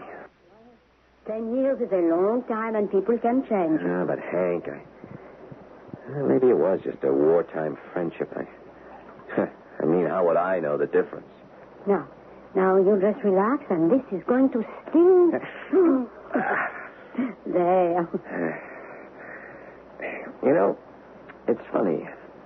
I mean, here you are, a complete stranger.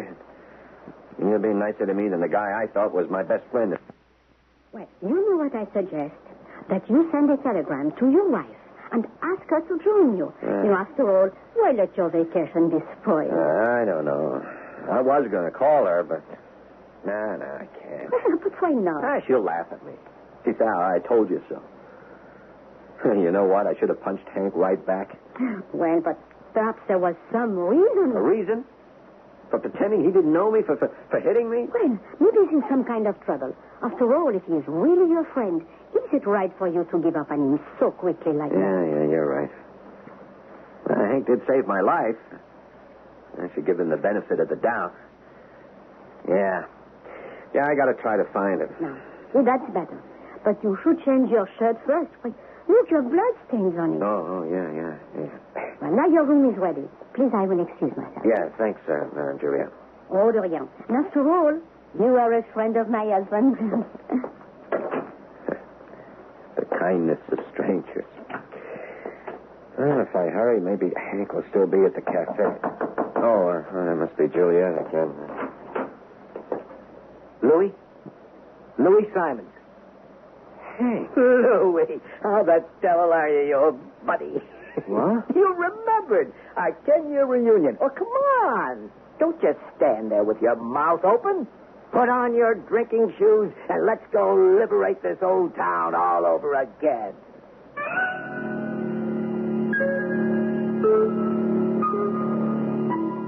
A true friend doth sometimes venture to be offensive, said Martin Tupper. But don't think he had in mind a right hook to the mouth. Well, friendship drives a hard bargain. It demands extraordinary patience and understanding. Does Louis Simons have that kind of patience? And what about Hank Murphy? After all, friendship is a two-way street. And so far, his behavior has been anything but friendly. I shall return with Act 2 in a moment.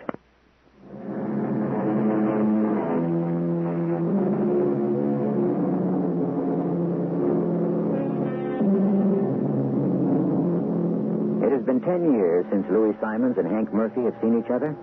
During all that time, they've had no contact. One might almost say it was a miracle that they both showed up for the reunion at all. Well, we know what Louis has been up to, but what about Hank? 10 years is a long time. A lot can happen, and a lot can change.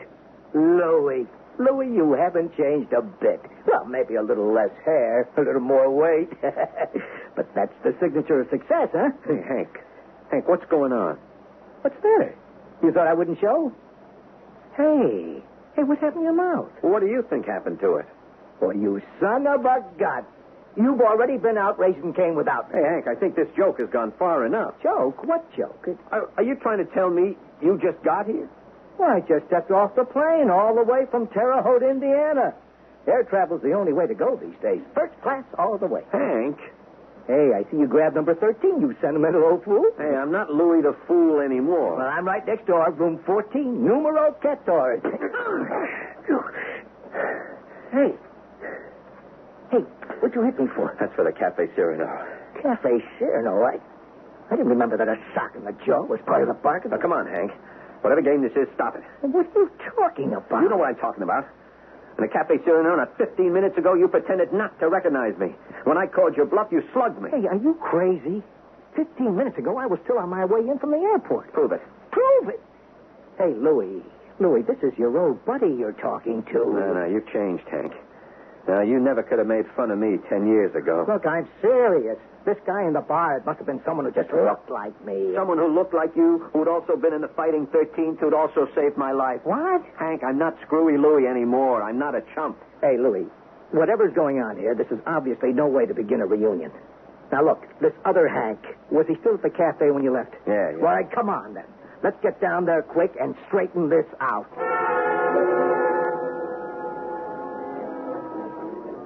Well, of course he's not here, because he just walked in the door with me. Not much light in here. How can you be certain it was me? You're saying I couldn't recognize you? Well, obviously not. Why would I want to pull a stunt like that? Well, you tell me. I mean, how did he know our division number? How did he know... Hey, wait a minute. He knew about the Fighting 13th? Yeah. And he knew about my saving your life? All the details. Now just try to remember. Did he volunteer all this information? Well, what do you mean? Or did you? Well, I guess I was doing most of the talking. Most of it or all of it? Well... In other words, you spotted this guy, you came on like gangbusters and started right in with the reminiscences. And all he has to do is nod his head yes from time to time, right? Yeah, but... But what? The guy was putting you on. Yeah, but he looked just like you. So? I got a double. It happens. I just hope he doesn't get me into any trouble. Yeah. It's quite a coincidence. Louie, do you trust me or don't you? Oh, look, I'm sorry, Hank. Sure, of course I trust you. I came in on Alhambra Airlines Flight 41. Now, if you don't want to take my word for it, call the airport and check the passenger list. Shit, I feel like such a chump. Oh, forget it. No hard feelings. We both trusted each other enough to show up, didn't we? Well, that's what counts. Ah, come on. Let's go back to the hotel.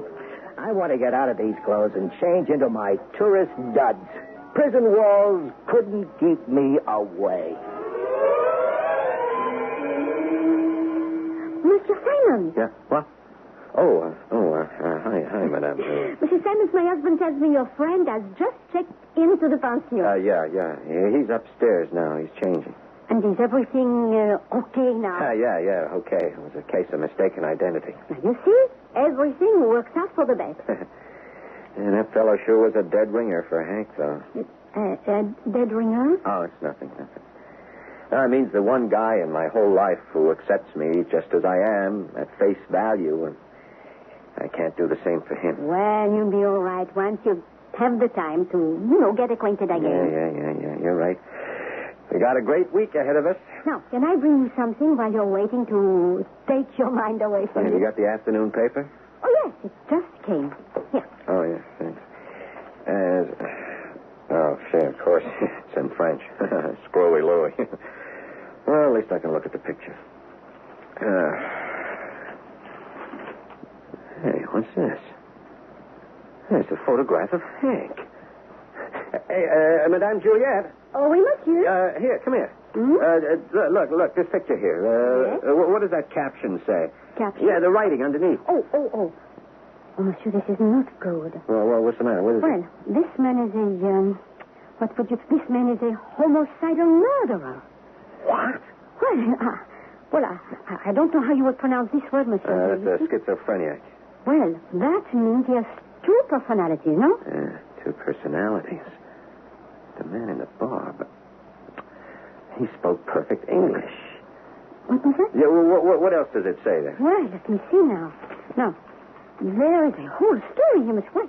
He's an American. He was a soldier in France during the war. Yeah, he stayed in France after he was released from the army. But he was arrested for killing several people in wild fits of anger the doctor said would seize him without warning. Killed people? And the court declared him criminally insane, and he has been in a sanitarium for the last 10 years. But just this morning, he escaped and...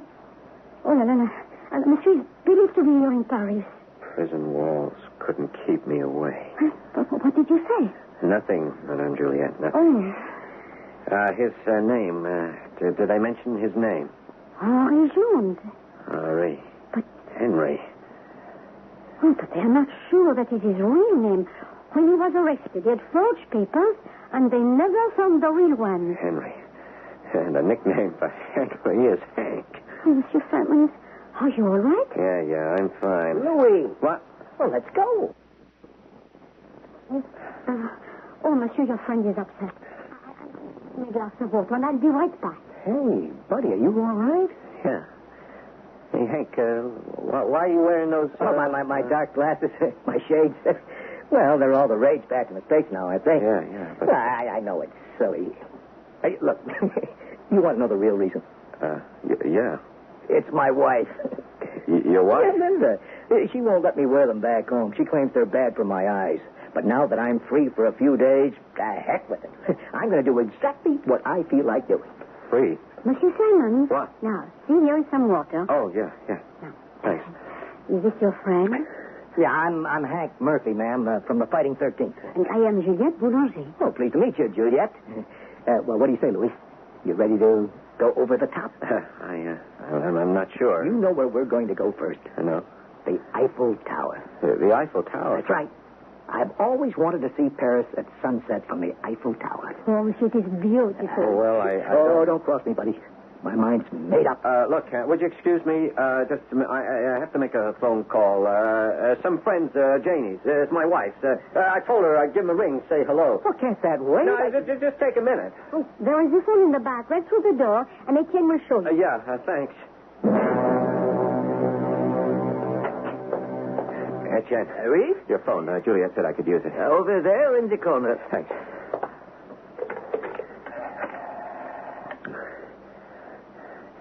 Hello, operator. Do you speak English? Oh, good. I want the Paris airport, Alhambra Airlines. Thank you. Oh, hello, Alhambra. I was expecting a friend today, Mr. Hank Murphy, on flight 41 from the States, and I was wondering if you could check your passenger list. What? There was no flight by that number. Was there any flight at all that would have arrived or around noon or maybe a little before? I see. Thanks. I can't believe it. It's not possible, not. Hey, Sir Louis, is everything all right? Etienne, I want to call Terre Haute. It's in Indiana, in the States. Well, I would have to make this call for you. Yeah, sure. Could you do it right away? It's urgent. I'm sorry. It could take several hours. Several hours? To make all the connections. Hey, Louis, come on. What? Oh, yeah. Look, Hank, maybe we could do it later, okay? If we don't leave now, we'll miss the sunset. Yeah, I don't feel so good. Hey, pal, you can get sick next week. Right now, we're going to the top of the Eiffel Tower. All the way to the top.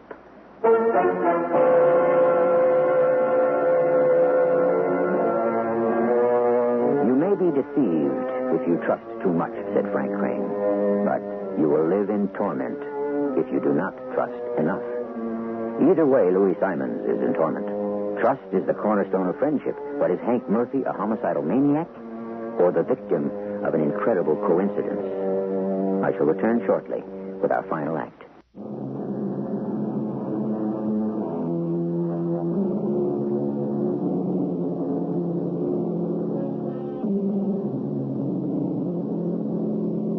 A man saves another man's life.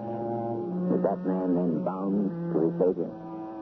Was it an act of true courage or merely rashness? What is the extent of the debt that is owed? Between friends, such questions are irrelevant. Balancing accounts is something we do with strangers. A friend's credit is infinite, even unto death, is it not? Perhaps, but unto madness as well? Louis? What? You're white as a clean sheet. I know it sounds crazy, but it's important to me. What is? The sunset. The sunset? From the Eiffel Tower. Where I've been, I don't see the sun very much, you see.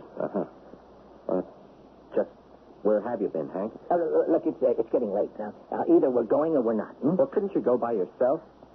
Sure, I could go by myself. I can go anywhere by myself. That's easy. Okay, Hank. Okay, I'll come.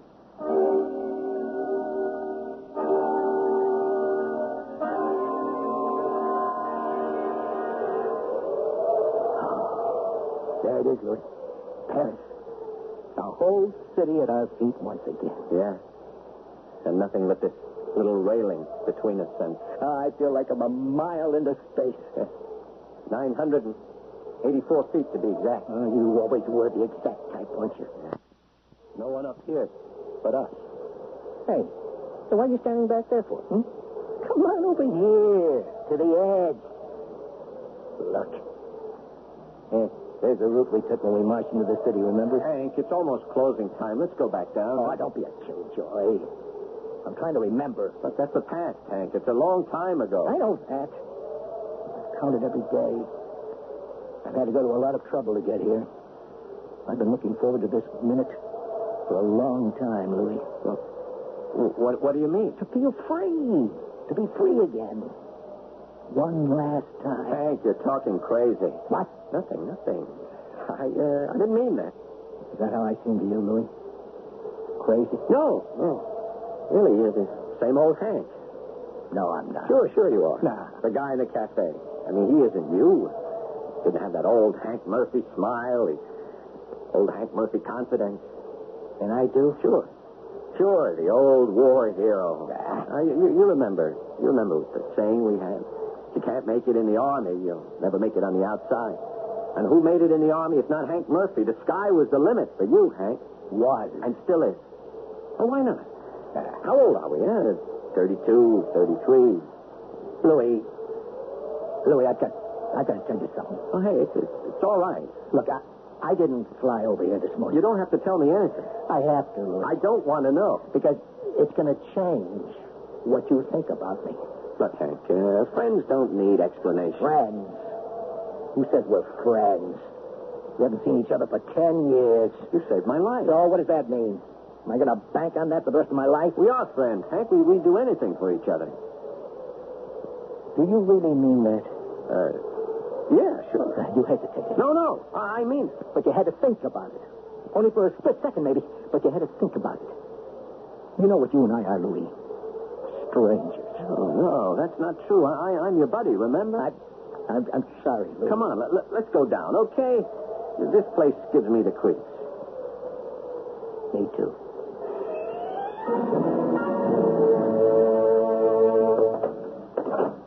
Louis, I know it's early, but I'm tired. It's been a long day for me. You won't be upset if I go on up and turn in, will you? No, go ahead. Are you coming? No, Hank, not just yet. We'll talk tomorrow, okay? Sure, Hank, sure. Good night. I guess what I want to say is, I'm glad you came. Gentlemen, and how was Monsieur Eiffel's tower? Oh, it was real nice, Mr. Boulanger. And the sunset? You know, I forgot to look. Well, good night.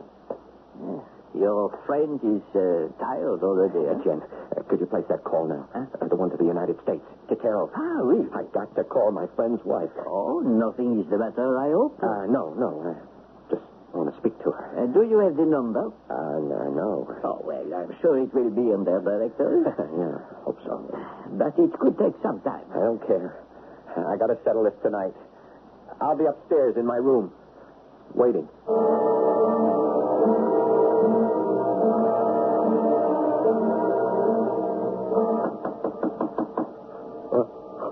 What? Open up. Who is it? The police. What? Yeah, okay. Just a minute.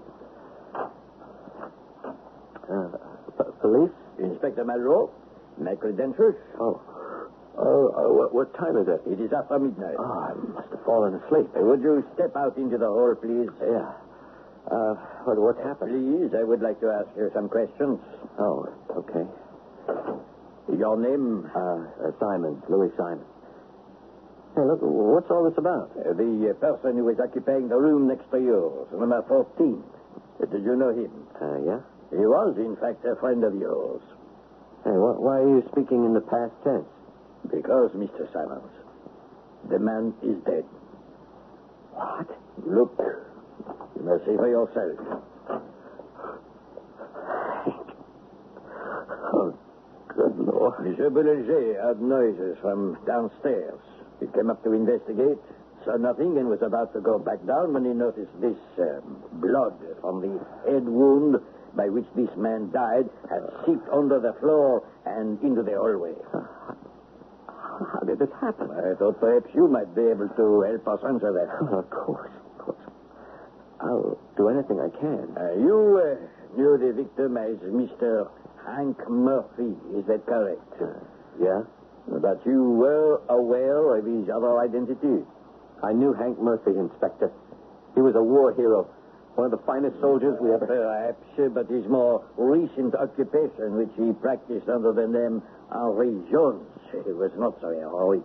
I knew him as he used to be. That is very loyal of you. But nevertheless, you knew Hank Murphy and Henri Jones were the same man. No, It is no use denying it, Mr. Simons. Madame Moulanger has already told us she translated for you an article in today's newspaper. Well, yes, she did. You knew, yet you did not report this to the police. Inspector, I couldn't believe Hank would have done such things. I still can't. He saved my life once. Which is why you took his? What? Where have you been since 9 o'clock this evening? In my room, asleep. It is difficult to prove. Yeah, how can you think I... Why would I do... You had the strongest of all possible motives, Mr. Simons. Fear. No. Can you honestly tell me you were not afraid of your friend? So, you see, you will have to come with me. Oh, Inspector, I'm glad I caught you. Madame Boulanger, I am taking Monsieur Simons here to headquarters. I will need his passport. Just one moment, Inspector. Monsieur Simons, your telephone call to the States, it has just come through. You mean there was a Hank Murphy listed in Terrell? Oh, yes, and his wife is on the phone, and she's waiting to speak with you. Inspector, I think we can clear this up right now.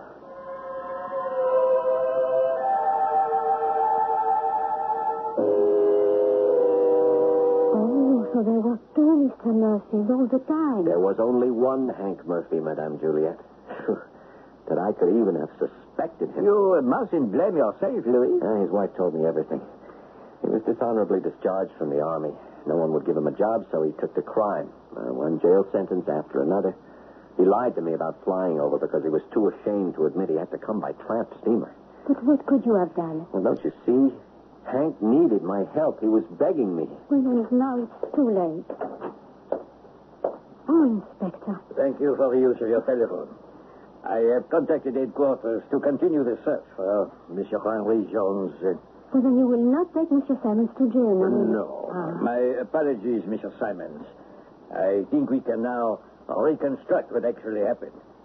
This man you met in the Café Cyrano was the real Henri Jones. From what you said, he realized a man resembling him was coming into the city. He planned to rob this man and then come downstairs, claim his passport, and escape from the country. Oh, there was a method in his madness. Yes, but Hank must have awakened. And there was a struggle in which your friend Hank was killed. Now, wait, Inspector, how do we know that? What? Well, how can we know for certain it was Hank that was killed? Well, I suppose we cannot be certain until we check the fingerprint. Hank was unbeatable in hand-to-hand combat. He wouldn't be killed. Just one thing, Mr. Simons. Where is he then? What do you mean? If your friend kills a maniac in self-defense, he has nothing to be afraid of. Why has he disappeared? Unless he had something more to hide. I guess I don't know that, Inspector. I will let you know the results of the tests. But I'm afraid we will find that the dead man is indeed your friend. Monsieur Simons, you must try to get some sleep now. Yeah.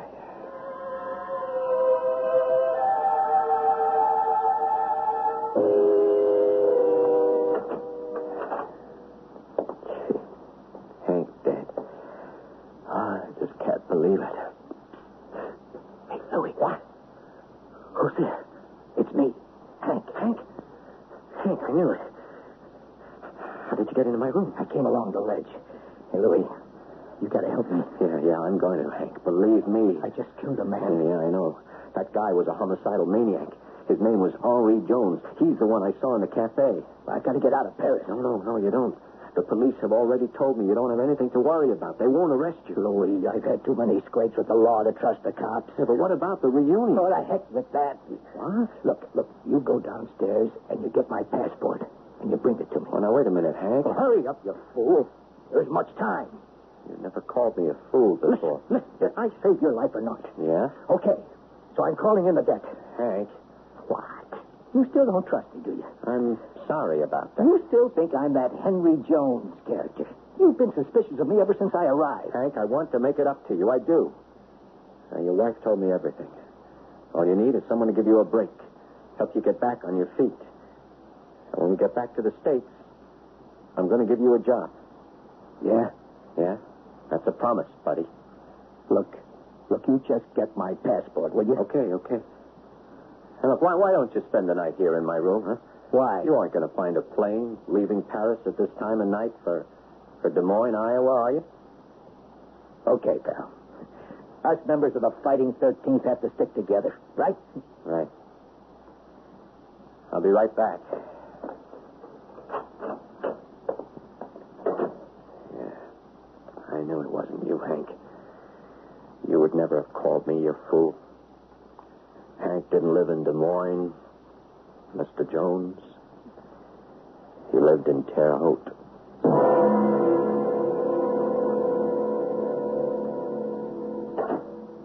Louie, you're home so soon. Janie, please don't start in on me.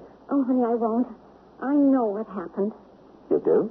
Well, Hank Murphy's wife called me this morning. You know the whole story? Yes, and I think you did a wonderful thing. What do you mean? Hank was reaching out to me for help, and I didn't realize it until it was too late. But, Louie, you did help him. What? Linda Murphy called to thank you. You see, just before he left, Hank told her that you were the only real friend he'd ever had. Hank said that about me? And that if you didn't show up for your reunion, he was going to jump to his death from the Eiffel Tower.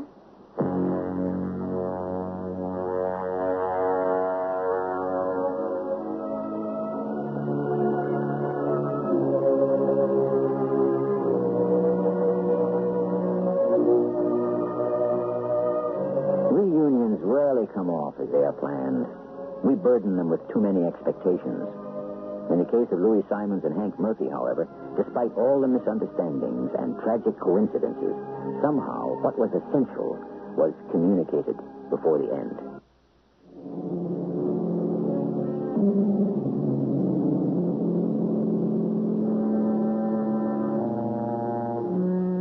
Hank Murphy was a war hero, and Louis Simons was a sad fact. Yet, after the war, Hank found himself adrift on the outskirts of the law, while Louis became a success. Who knows what would have happened to Hank if he'd lived? Perhaps Louis could have helped him, but then again, perhaps Hank's end had already come, even before his tragedy was complete. No one can say what fate has in store for us, but one thing is certain. If we leave it entirely up to fate, we're in trouble. Our cast included Paul Hecht, William Griffiths, Mildred Clinton, and Sam Gray. The entire production was under the direction of Hyman Brown. Radio Mystery Theater was sponsored in part by Buick Motor Division and Contact, the 12-hour allergy capsule. This is E.G. Marshall inviting you to return to our Mystery Theater for another adventure in the macabre. Until next time, pleasant dreams.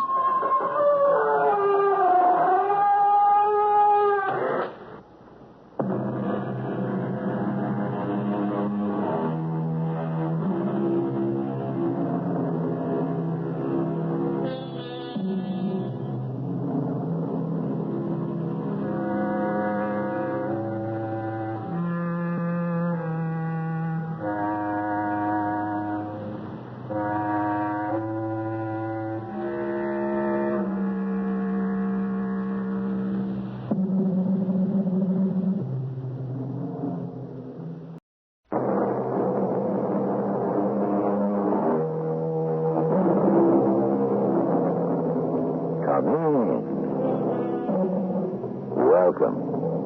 I'm E.G. Marshall. Every man was not born with a silver spoon in his mouth, said Miguel de Cervantes. To which it may be added that even if all of us were, most of the spoons would soon wind up in the hands or the mouths of a very small select group, which gives rise to the observation, it's not how you begin, but how you end. This is a proposition that is so universally self-evident. Why does it have to be repeated over and over again?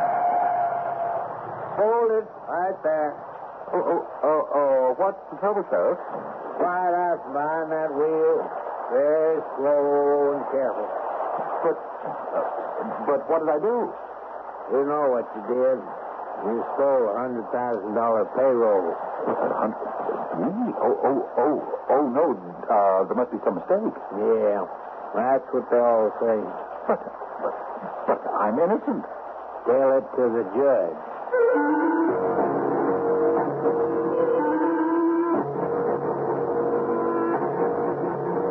Our mystery drama, Olive Darling and Morton Dear, was written especially for the Mystery Theater by Sam Dan and stars Fred Gwynne.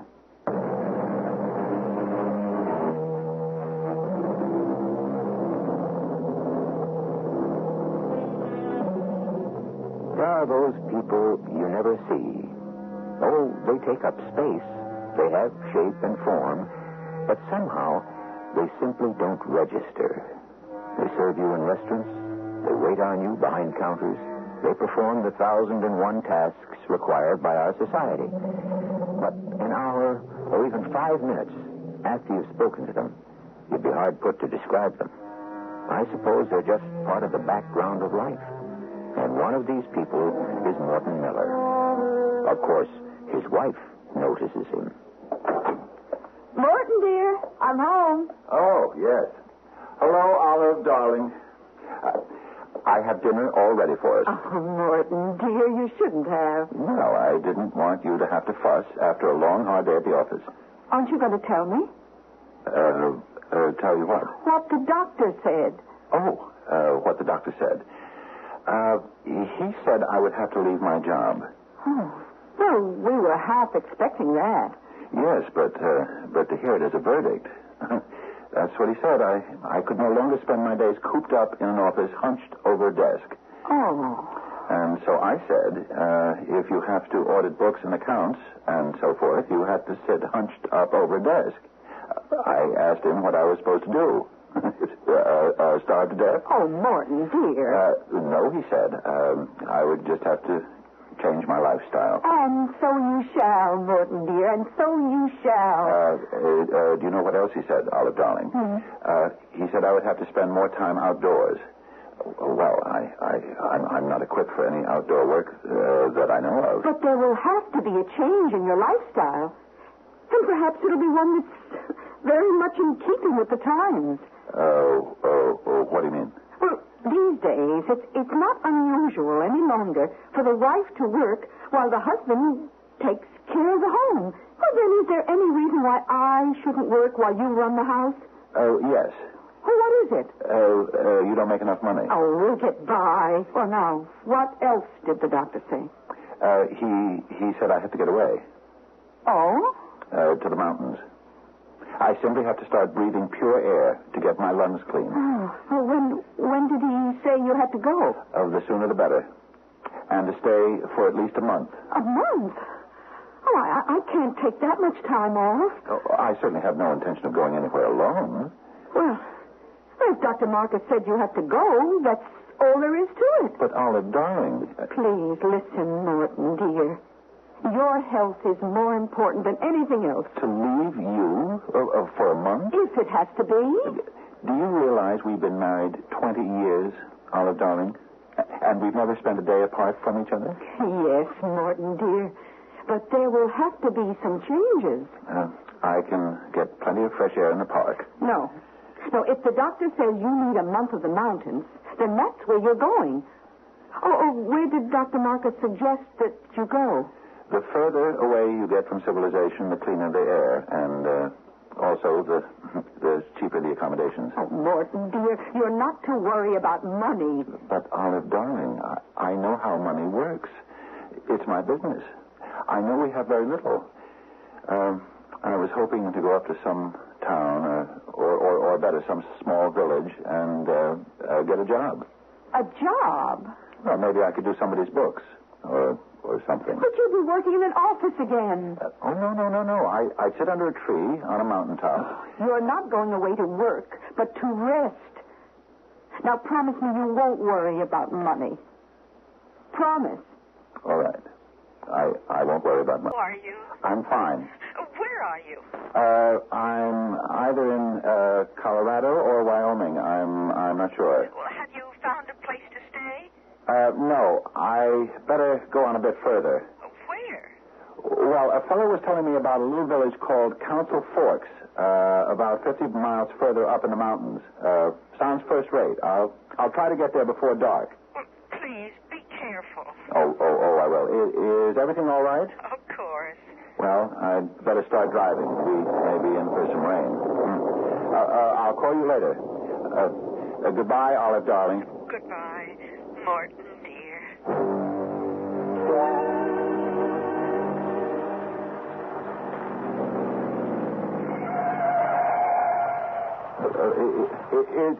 Is something the matter, Sheriff? I see your license and registration, please. Oh, certainly. I wasn't speeding that I know of. Just hand them over.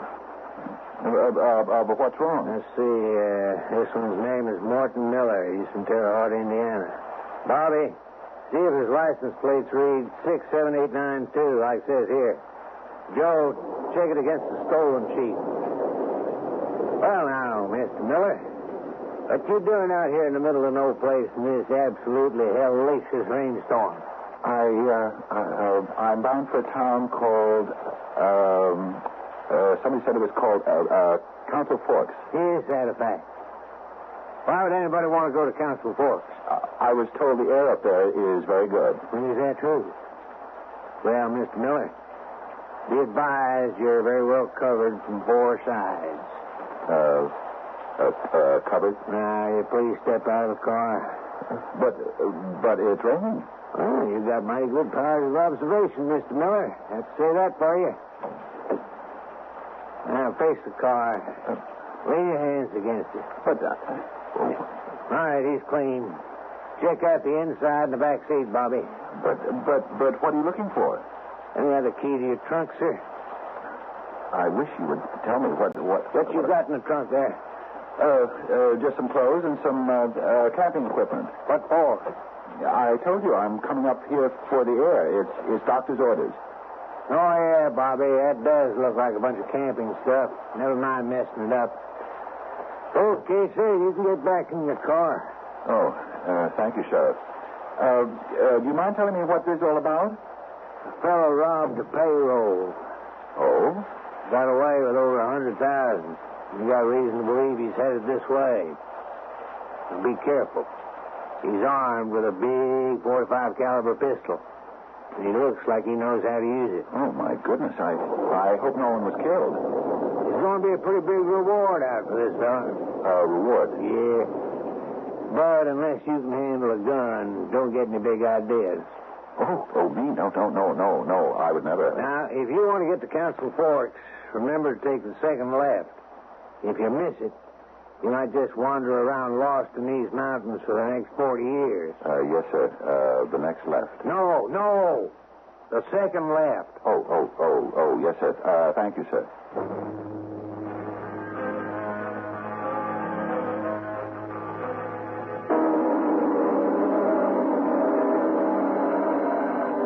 Put up your hands. I said raise your hands. Okay. Now, what do you want? I really want to put my hands down because the rain's running down into my sleeves. I got you covered from the window. There's a big .45 aimed at your heart. Now. The door is unlocked. Move forward. Turn the knob. Do everything slowly. That's it. Open the door. Step inside. Don't do anything quickly or abruptly. That's fine. Now close the door. Step inside. Look, all I want to do is take off your hat. Drop it on the floor. Please, if you take off your raincoat. Oh, I'd really like to do that. It's sopping wet. Do it slowly, just like everything else. Now, what are you supposed to be doing here? Me? I just came up for a rest. A rest, huh? Excuse me, how long are you going to point that gun at me? That depends. Oh, on what? On things. I see. Any particular kind of things? I'm a writer. A writer? Books, novels. Really? What's your name? Smith. Smith? Elton P. Smith. I never heard of you. That's because it's not my name. But you just said... It is my name, my real name, but it's not the name I write under. Oh, I see. What name do you write under? Is that important? Well, I have a lot of trouble finding privacy. Understand? Well, yeah. Anyway, I knew I was up here. Why the place would be jam-packed with newspapermen, TV crews. We should stop pointing that gun. Now, to get in my hair, I wouldn't be able to write as much as one single solitary word. Oh, sure. Now, where'd you say you were headed? Toward Council Forks? Yes, toward Council Forks. What were you planning to do then? I thought I'd look for a job. A job? Just for a couple of weeks. A job doing what? Oh, almost anything. What's your line of work? I'm a cost analyst. Offhand, I wouldn't think there's much call for that in Council Forks. Well, I also know how to cook. Cook? Yes. I'm a splendid amateur chef. You know something? I'm starved. Oh? Some old lady was supposed to come up and keep house, but she never showed up. Now, how'd you like to stay here and cook? I don't... I got a whole bunch of stuff in the freezer, but I don't know how to boil water, and I'm starving to death. Oh, yes, but you see, I'm really not interested in cooking. So maybe if I could get my car started... You're not going anywhere. What did you say? I said, you're not going anywhere.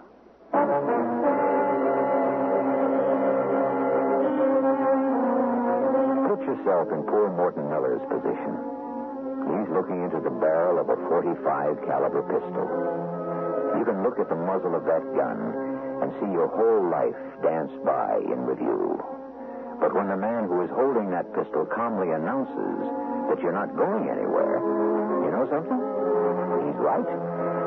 I'll be back with Act 2 shortly.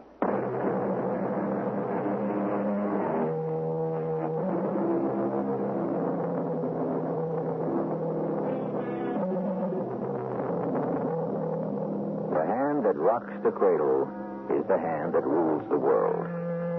The gentleman who made that remark should be forgiven. He was, after all, a poet. The hero of our story, Mr. Morton Miller, is right now looking at a hand which is not rocking a cradle. It is holding a .45 caliber pistol. And that hand, while it may not rule the world, is certainly going to rule Mr. Morton Miller.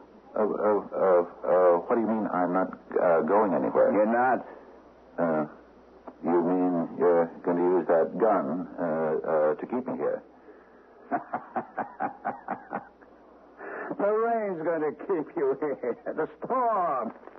Even if we're to stop this minute and clear up, the roads are all washed out. Oh, you'll be here for a while. Look, I would like... Yes? Well, my wife is sure to be worried. I'd like to call her. Your wife? Yes. I don't have a phone. I wouldn't want one. You wouldn't?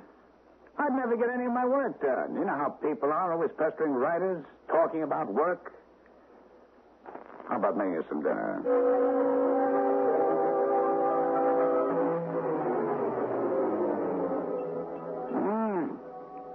All right. This isn't too bad. As a matter of fact, I can remember eating worse. No. Well, I just threw some things together. Well, looks like you got yourself a job. I'll tell you something. You don't look like a chef. I'm not really a chef. You know what you look like? No. You look like a cop. A cop? A federal cop. I do? You know why? Because you don't look like anybody. Federal cops, as a rule, have the kind of faces you just don't seem to be able to remember. Believe me, I'm not a police officer. I assure you. Why should you want to assure me? No reason. I believe I'll try another rare slice of that roast. Oh, by all means. Let me have the knife. Very sharp. Oh, certainly. Here. Slice you, please? No, I'm not hungry. Mm-hmm. Let's listen to the news, The news? No, it's just about 8 o'clock. Radio's right in back of you. Turn it on, huh? Oh, surely. Daring and dangerous bandit who escaped with well over $100,000 of the Tip-Top Tolliver Company payroll is believed headed this way. The Alvarado Mountain area is a fantastic place to hide out from the law. These woods and hills abound in natural hiding. Sheriff Armand Pendleton asks all citizens to report any suspicious-looking person. It is reported that ladies' skirts will be somewhat shorter this year. You care? Do I care about According to news If from skirts New York, are going to be shorter this year? No, we'll turn it on. So, there's a bank robber running around loose, huh? Is there? Well, just on the news, didn't you hear? Well, I wasn't really listening. You mean you didn't hear what the announcer said? I only listen to that kind of story with half an ear. Half an ear. That's very interesting. Well, there's so much of it. I mean, violence of one kind or another. Is that so? And this fellow who robbed the Tip-Top Tolliver Corporation, he didn't kill anybody. No, he didn't. Well, I don't know about you, but I'm ready to turn in. Look, maybe I might be able to get my car started after all. Well, you forget you've taken a job here. I have? Why, certainly. You're my cook. I beg your pardon, chef. Well, look at how nice and easy it is, huh? Just a cook for the two of us. But I was thinking... Your room is at the top of the stairs. Very nice, large, airy room, private bath. But I really... I'm doing this for your good, you know. Thank you. But you're welcome. Now, let's not say any more about it. Mm-hmm.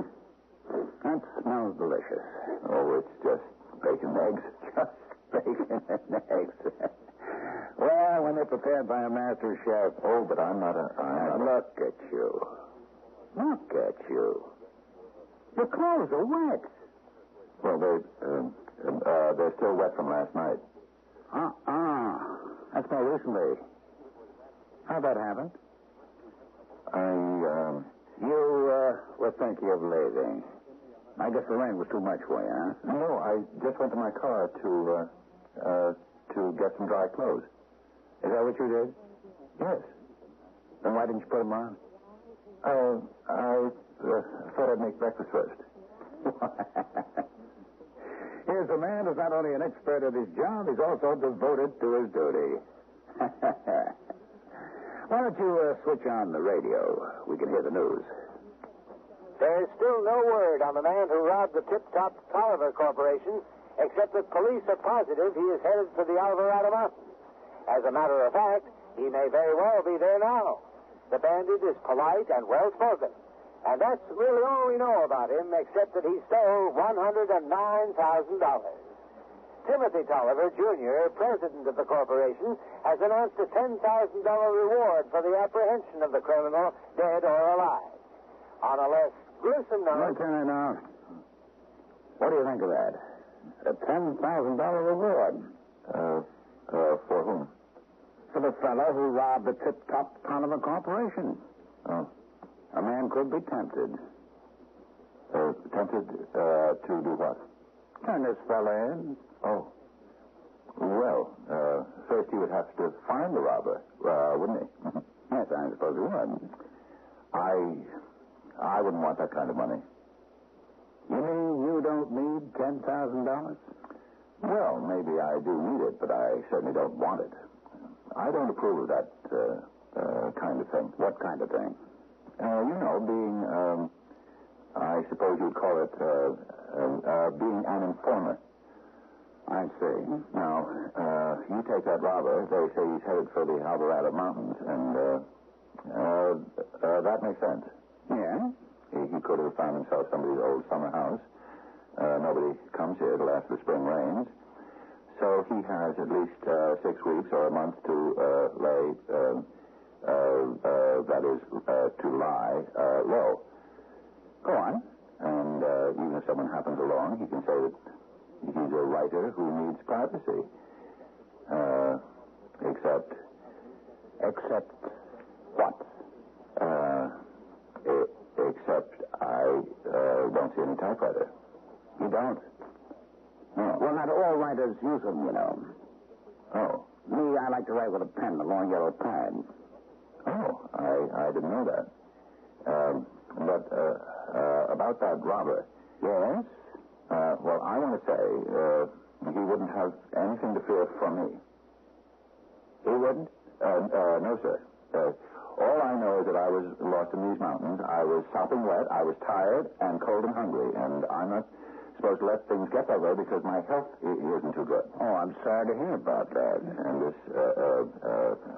person, he invited me in. Now, hold it, Dave. You mean to imply that I'm the... Oh, no, Mr. Smith. Absolutely not. All right, then what are you saying? I'm saying if you were the robber, that tiny little two-letter word, if, it covers a wide territory. Well, don't push it too far. If you were the robber, it would mean nothing to me. Is that so? Absolutely so. To me, you are the kind human beings who gave me shelter from the storm, food and drink, and even a job. No, sir. You could trust me. Yeah. Supposing I were the robber, why should I do that? Why? Why? That's another important little word, just like if. I have, you see, this .45 caliber pistol here. I see it. Why shouldn't I put a slug through you? Because. Because why? You better think fast. If I were this robber, I'd realize there's a reward on my head. Why take chances? One bullet, and it's over. And I could toss your body out over the cliff where it wouldn't be found, in 100 years. If I were the robber, why shouldn't I do that? Because that's not the kind of man you are. How do you know what kind of man I am? Well, maybe you're a robber, but you're not a murderer. I know human nature. I know you wouldn't shoot a man in cold blood. Is that a fact? Yes, it is, and I'll bet my life on it. Say, is there any more of that great bacon in those pancakes? Oh, sure. All you want. What's for dinner? There's some beef bourguignon. Beef bourguignon? That sounds terrific. You know something? If I were this robber, I don't think I would shoot you. I know that. Not for a while, anyway. You cooked the best food I ever ate in my life.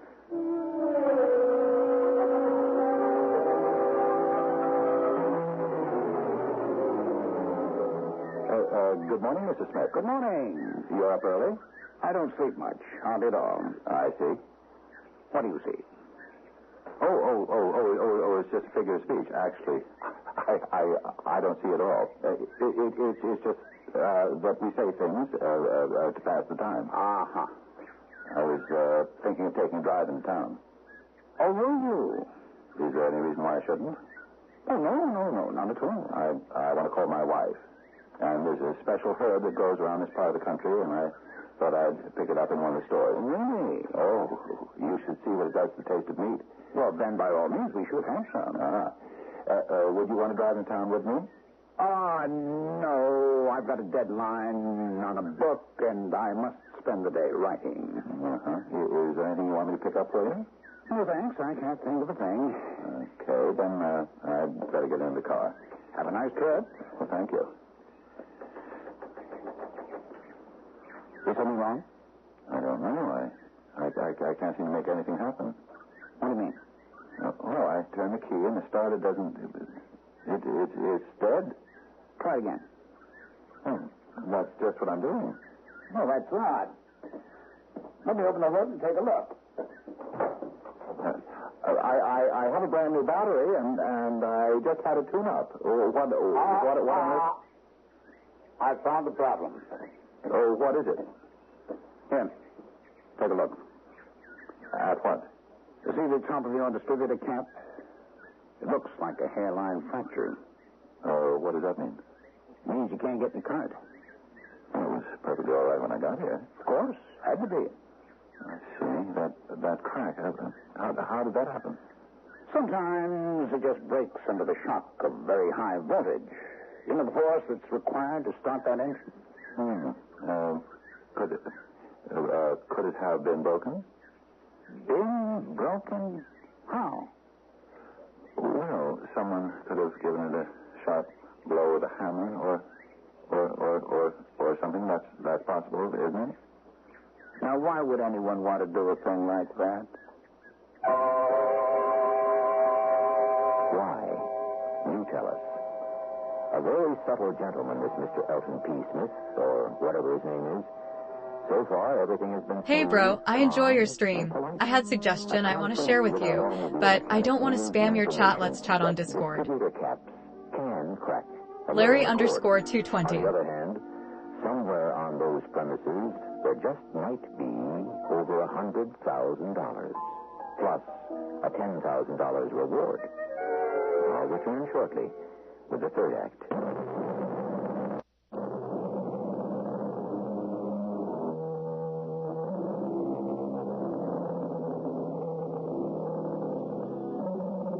We tend to think of payroll robbers as cutthroat bandits and murderous desperados. I'm sure many, if not the majority of them are. However, sometimes you come across a crook who's just like anybody else. He really doesn't like to kill people, and all in all, he may be a very reasonable person. This doesn't excuse him. It just adds to the infinite variety of the human race. Two members of the human race are discussing matters high on a Colorado mountaintop. I'm sorry she's cracked on you. How could a thing like that happen? You notice how I just referred to your distributor cap as a she? All of a sudden. Why do you do that? Refer to pieces of machinery as she? How can you fix a thing like that? You suppose it has anything to do with sex? Maybe I could take a walk. A walk? Maybe I could find some of those herbs I was telling you about. They grow wild here, I believe. Well, I don't know if I should let you risk it. What am I risking? Your neck, for one thing. Oh? Sure. It's rough country. Very steep. You could fall and break an ankle. Another thing, this is Copperhead country. Copperhead? Oh, yeah. Place just kings with them. They're more deadly than rattlers, you know. I don't mean the poison's more deadly. It's about the same. But at least a rattler might warn you. A copperhead won't. No, sir. The fact is you never see a copperhead. He just lies there, blends into the ground, you pass by, and that's it. You bought it. Oh. Well, I'm sure I'd be extra careful. I'm only saying this all for your own good, you know. Let's suppose that you were that payroll bandit. There are two reasons why I would never turn you in. Tell me about them. First, I'm not an informer. I think you have to be born with a little streak of that in you. What's the second reason? It has to do with the Tip Top Tolliver Corporation. The place you, the place the robber held up. What about the Tip Top Tolliver Corporation? Well, I personally have no use for Timothy Tolliver, Jr. Oh, really? Is he a friend of yours? Oh, no. He's a millionaire. How would I get to know him? Well, then what have you got against him? Everybody knows his ethics are questionable. Are they? He's pulled off some very shady deals. He's taken advantage of people who trusted him. So, you see, I can't feel badly about his being robbed. You still shouldn't venture too far. It is dangerous, you know. Oh, I'll be very careful. I just want to find some of those Heads.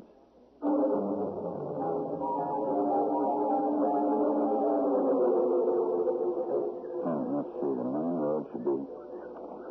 If I keep on walking in this direction, maybe I can come across it. What's that? What's there, Boba? Down, Boba. Down. Who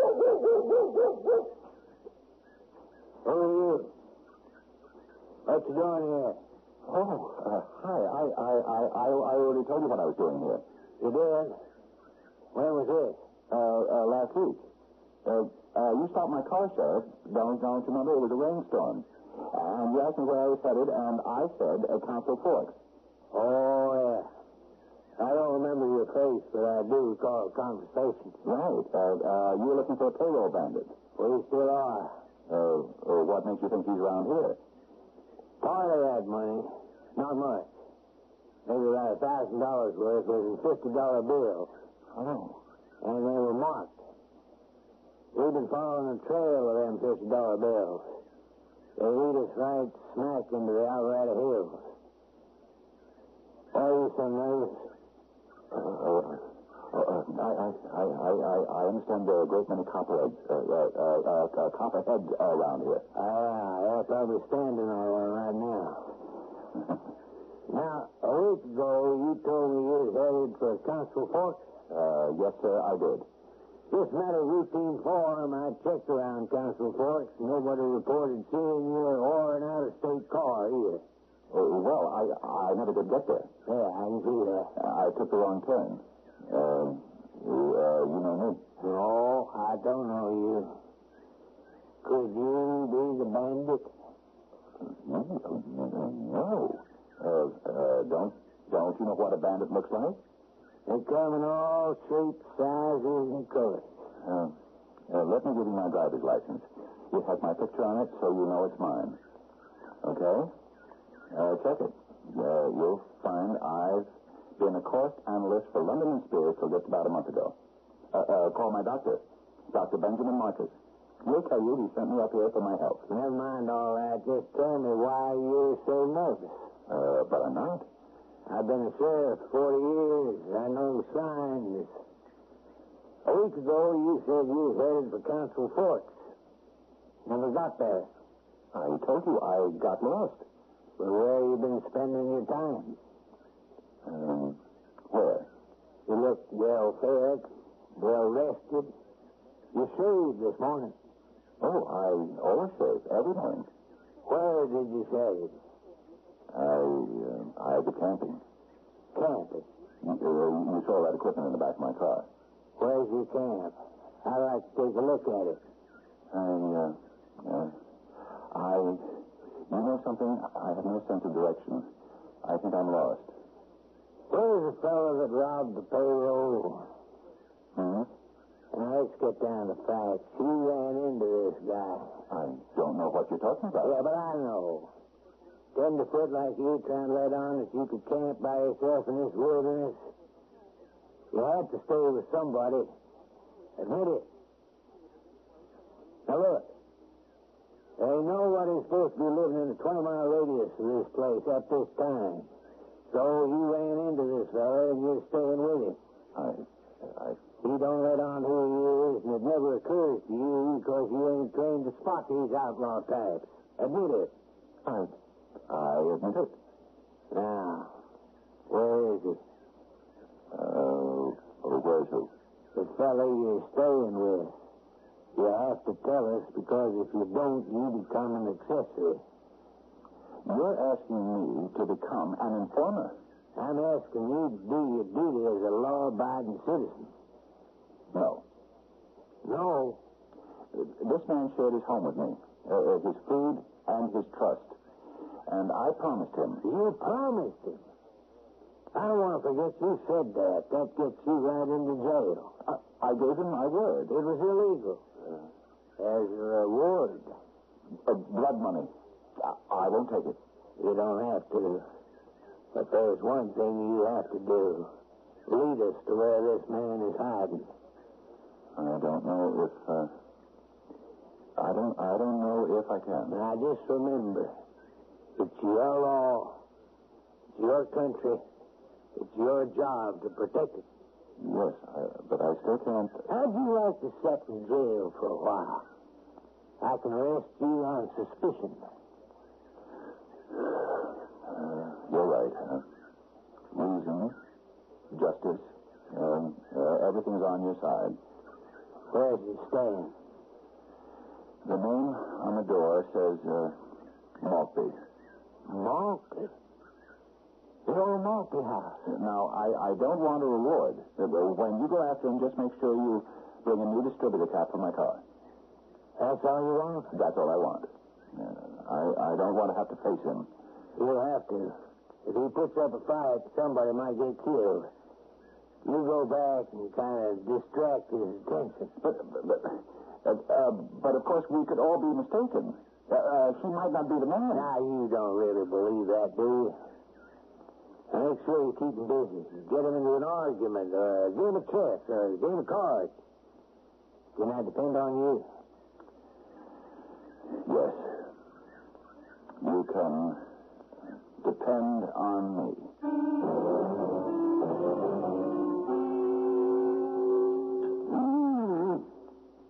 This is fantastic. I never tasted anything this good. You must have found those herbs, didn't you? Yes, I did. What's wrong? You look under the linen. Is there anything wrong? No. I just had to have another helping. Say, that isn't fattening, is it? Oh, I don't think so. Please, help! Say, what's the idea? You're under arrest. What for? Just shut up while I read you your rights. Now, look here. I'm a writer from New York. Mr. Maltby, let me use his house. You can call him and ask him. Mr. Maltby is mountain climbing in Switzerland someplace. He won't be back for 6 months. See what's in that packet, Bobby. Is there more in that drawer? Look at these. Now, wait. I never saw that before in my life. $50 bill. If I compare the serial numbers against the stolen ones, will they be the same? Look, Sheriff, I am... Tell it to the judge, Mr. Smith. I'm sorry, Mr. Smith. I'm sorry.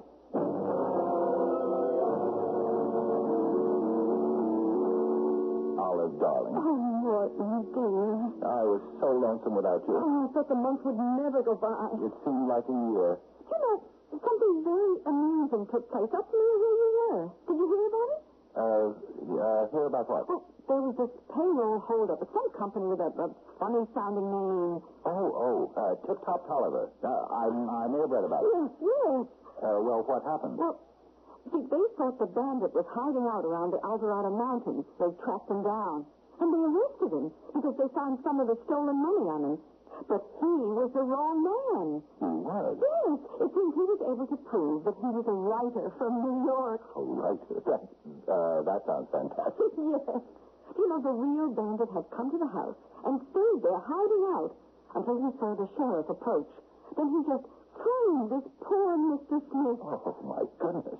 Did the real thief get away? Of course. And with most of the money.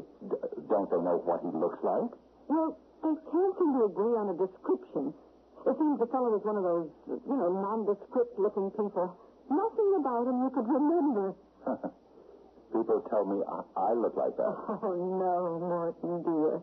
Why, you're so handsome and distinguished. Who could ever forget a face like yours? Well, I've been going over our assets, and, Olive, darling, we may have quite enough when we retire, after all. Oh, I have all the confidence in the world in you, Morton, dear. Thank you, Olive. Darling.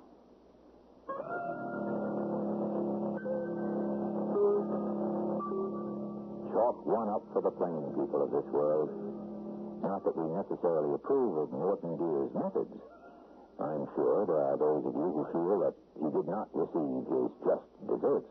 But, of course, in the banquet of life, so many of us don't receive a full portion of our soup, appetizer, and main course either.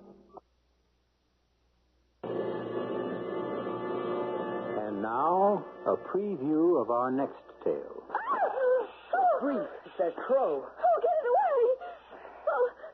It was on the windowsill. Keep it out! Keep it out! It's all right. It's gone. Oh, where is it now? It flew off into the pine trees. Oh, that was such a shock. That's what was looking at us. Oh, gosh. I guess it has the run of the place. We're the intruders to him. I don't know. Oh. There was something about the way that bird looked at us when we drove in. Do you remember? Sitting on the pillars? Yeah. That's no ordinary bird. Crows don't react this way to people. What do you mean, Marty? That crow didn't land on our windowsill by accident. I told you yesterday when we drove up I didn't want to stay. I couldn't put my finger on it. But there's evil here. Real evil. This is E.G. Marshall inviting you to return to our Mystery Theater for another adventure in the macabre. Until next time, pleasant dreams.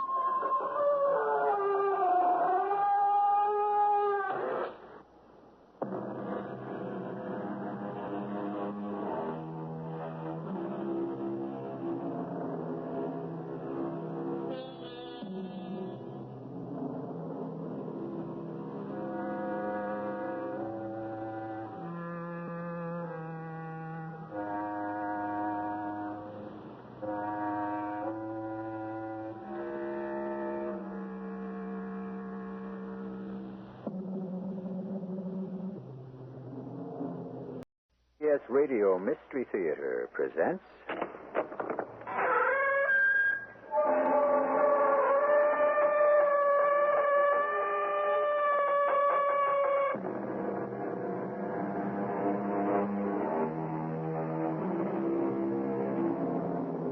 Come in. Welcome. I'm E.G. Marshall. Welcome to our world where real demons exist in this strange and brooding land behind the creaking door. Yes, we offer you real ghouls. No artificial anything. Curiously enough, authentic ghouls are not decaying bodies rising from the slimes of time. They are found almost anywhere, cleverly disguised as pleasant and attractive people. In fact, the people you're about to meet live in an attractive and fashionable home in Rose Hill, one of New York City's more affluent suburbs. They are young and attractive, all right. But to hear them talk... The mixture's ready. In fact, it looks better than usual. The blood was very rich when I drew it. Good. This one's going to be a complete success. It better be, considering who we're dealing with. Nothing is going to go wrong. We've had our mistakes, but then who hasn't? Lucifer isn't perfect. Robert, don't blaspheme at a time like this.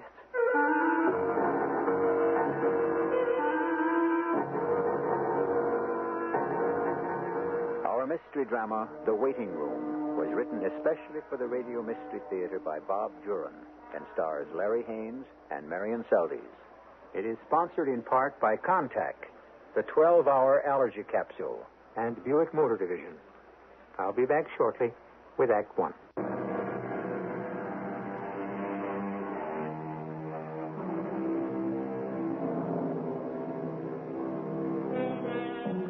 The forces of darkness don't always linger in the shadows. Sometimes the most evil beings take the guise of sincerity, honesty, and openness. Who would imagine, for instance, that evil could be found in a swinging, noisy, jumping discotheque in New York City, a place of music, swirling lights, and life? Let's visit just such a disco now. And while the forces of evil may not be too immediately apparent, as our story unfolds, well, don't say I didn't warn you. This place looks promising. It's supposed to be the hottest disco in town. See anyone you like? Let's circulate. Keep your eyes open. Certainly jammed. Mm-hmm. Nice young crowd, too. How about that couple over there? The one's just going back to their table. Mm-hmm. Not bad. Let's try that. Excuse us, Wonder if we could join your table. The place is so crowded it looks like we'll have to double up. Sure, come on, sit down. We're all in this together. Oh, thanks a lot. I'm Bob Carson. This is my wife, Rhoda. Oh, Marty Lanning. My wife, Charlotte. Hi. How are you? You two look as if you're celebrating. Corsage, champagne. Our first wedding anniversary. Oh, congratulations. Thanks. Do you live in the city? The village. You? Suburbanites. We're from Rose Hill. Rose Hill, pretty classy. Oh, we lived in the village ourselves. I love it. What's your line, Marty? I'm a phys ed instructor at Columbia. Do they need a good coach at Rose Hill High? I don't know. We could always ask. Oh, there's another one of our favorites. Excuse us. Yes, certainly be our guest. Come on, Charlotte. Let's dance. Back soon. We never miss a number. I like them. What do you think? I agree. They do fine. Maybe we ought to shop around a little more. The waiting room's getting awfully crowded. Yes, I know. I think they're ideal. Well, we can try. If they don't measure up, we can always let them go.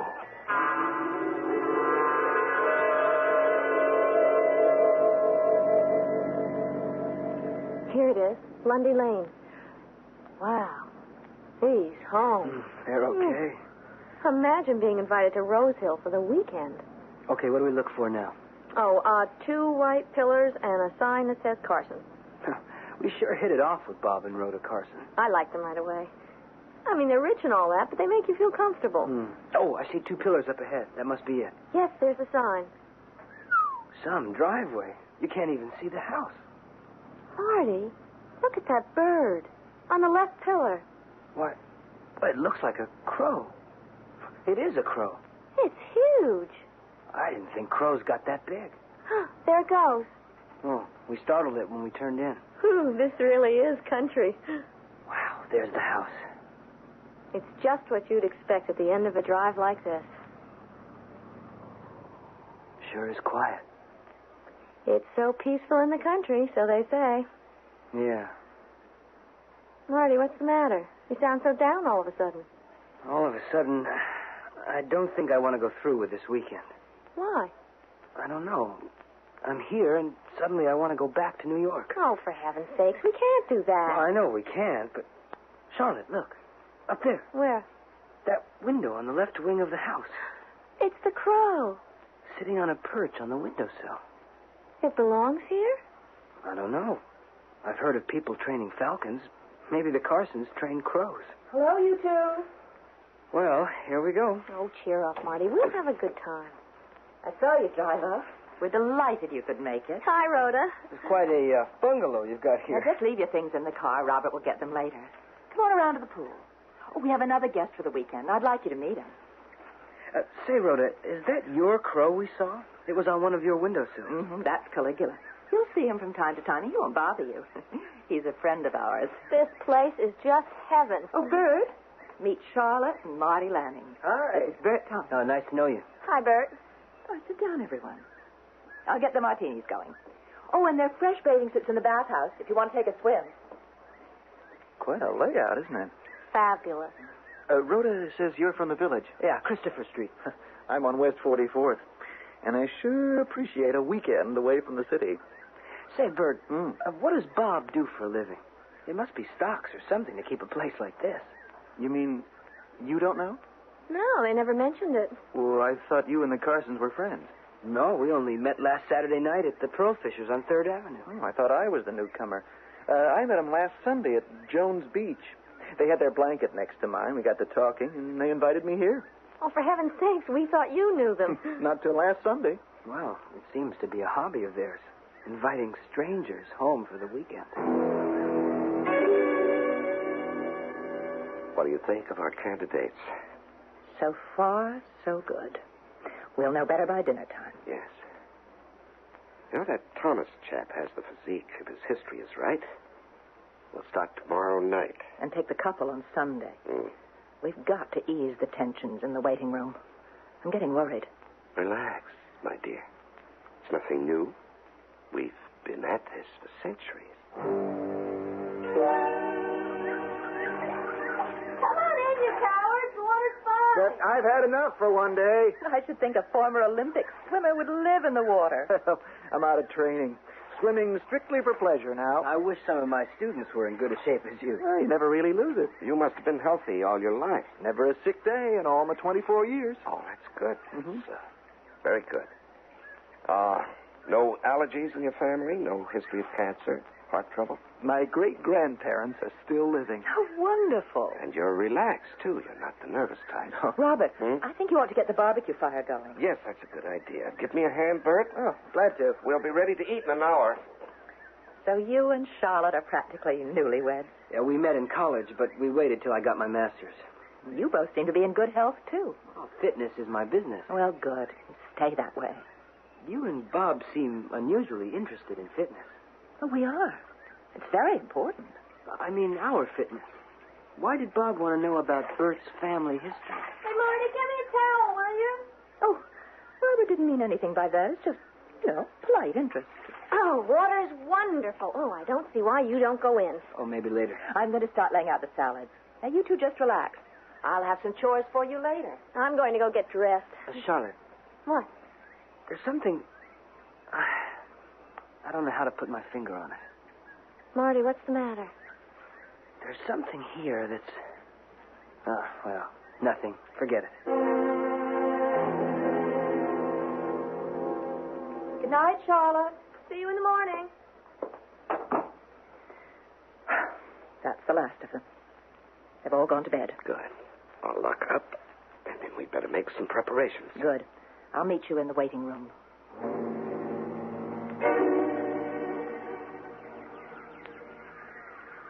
Oh, my lovely creatures, how restless you are tonight.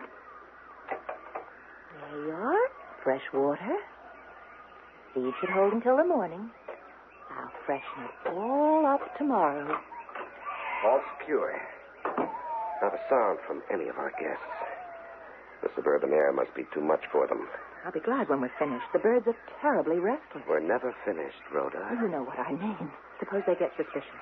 Suppose they decide to leave before They won't leave until we're ready to have them leave. Caligula will see to that. I hope so. Really, Rhoda, you act as though this was our first time. I'm always nervous just before we begin. So many things can go wrong. All right. Suppose we do begin and try to concentrate, huh? Now, let's get the formula started. Did you get the blood? Yes. I think you ought to double the dexachlorine. Yes, that's a good idea. I don't want to take any more chances on halfway happenings. Alcohol? Less of that if we're increasing the dexachlorine. That all right? Good.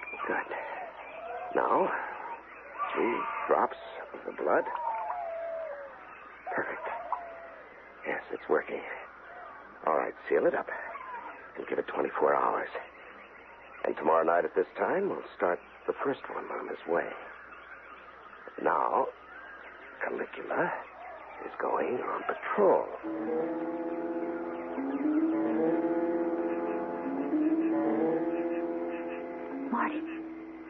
Marty. Oh, what? What's the matter? There's something outside the window. What? What do you mean, something? Listen. I don't hear anything except the crickets. Something's watching us. I feel it. We're on the top floor. You want me to see if someone's clinging to the vine? Don't be sarcastic. Well, you're the one who said I was imagining things. All right. Go back to sleep. Oh, no, I'll take a look. But in the morning, I think we'll just tell the Carsons that we... Grief, it's that crow. Oh, get it away! Oh. It was on the windowsill. Keep it out! Keep it out! It's all right. It's gone. Oh, where is it now? It flew off into the pine trees. Oh, that was such a shock. That's what was looking at us. Oh, gosh. I guess it has the run of the place. We're the intruders to him. I don't know. Oh. There was something about the way that bird looked at us when we drove in. Do you remember? Sitting on the pillars? Yeah. That's no ordinary bird. Crows don't react this way to people. What do you mean, Marty? That crow didn't land on our windowsill by accident. I told you yesterday when we drove up, I didn't want to stay. I couldn't put my finger on it. But there's evil here. Real evil. Marty. And I don't think there's anything we can do to get away from it. It would seem that a pleasant weekend in the suburbs is strictly for the birds. It's certainly turning into an ordeal for a couple of New Yorkers named Charlotte and Marty Lanning. But maybe they're overreacting. So what if a crow happens to land on their windowsill? So what if the Carsons seem unusually interested in their state of health? So what if the house seems pervaded with evil? So what? Well, we'll find out when I return shortly with Act Two.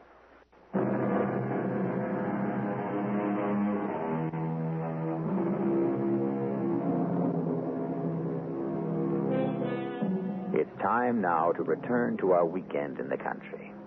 Our three guests have no idea what their strange hosts are up to. And as a matter of fact, neither have I. But from the things they say and do, I'm sure it bodes evil for Bert, Marty, and Charlotte. It's morning now, and somehow the mysteries of night don't seem so menacing in the morning light. Good morning. Hi, Bert. You're up early. I jogged 2 miles before sunup. Oh, you put me to shame. I'd have gone further if I had more sleep. Those damn birds kept me awake half the night. Any sign of our host yet? Yeah, Rhoda's in the kitchen. Said she'd serve breakfast out here on the patio. You mean Caligula paid you a visit, too? Caligula? Yeah, the Carsons' pet crow. It was watching us till I got up and chased it off. No, this wasn't a crow. It was a whole bunch of birds. A bunch of birds? Yeah. They seemed to be inside the house. Oh, we didn't hear anything like that. Your room's on the other side from ours. Are you sure they were inside? Oh, it sounded like it.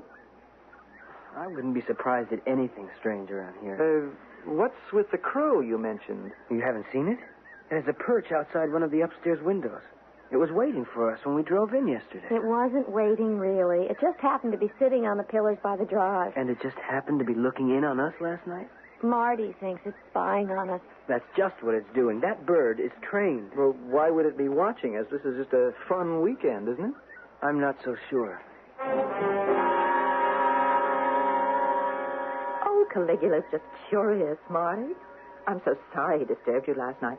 More coffee, anyone? Well, it's just a little disconcerting to wake up and have a huge black bird on your windowsill. Shades of Edgar Allan Poe.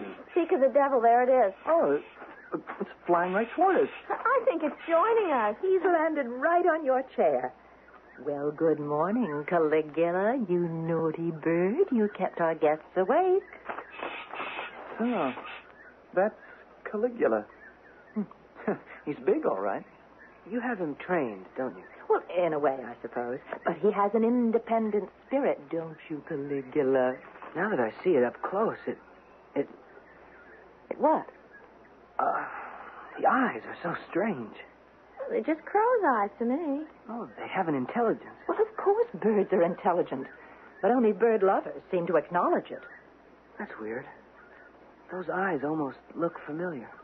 It's the first time he's seen a crow that close. Oh, it gives me the chills.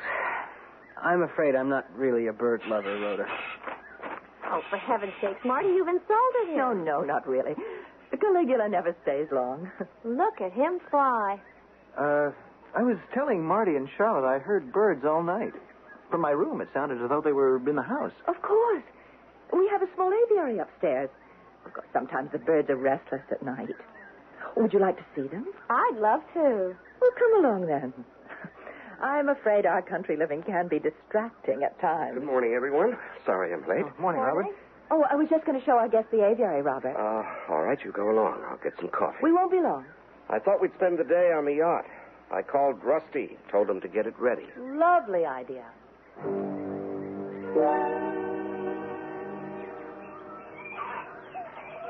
Oh, they're all so beautiful. It seems a shame to keep them cooped up. Oh, they don't mind. They're safe from harm. They certainly know you. Look at the way they all flock to your side of the cage. Yes, you're my lovelies, aren't you? Now, this large black, that's Eva. They all have names? Well, of course. And the blue jay is Napoleon. And this little finch here is Carl. How are you, sweet? And this one's the Fuhrer. He has a mean streak, but we love him. I don't see how you can keep track of so many. Oh, but they're all special to us. Each one has its own distinctive personality. That one seems to like you, Bert. Look at him. It's giving me the eye, all right. Oh, look at that. It's rubbing its head against your finger. Affectionate little thing. Birds give me the creeps. I don't like the way they stare. Oh, you're just a city boy, Marty. Well, shall we go? Robert wants to go on the yacht. I know you'll all enjoy it.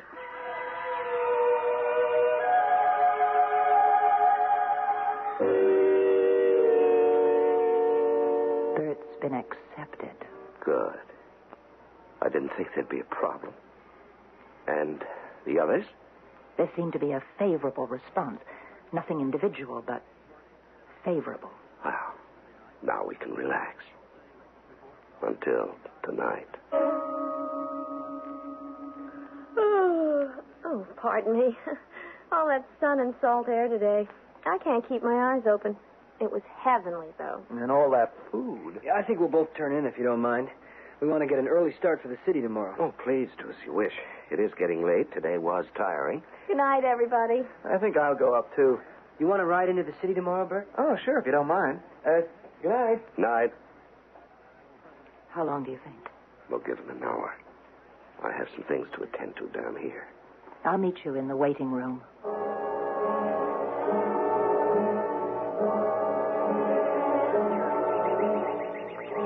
Now, the mixture is ready.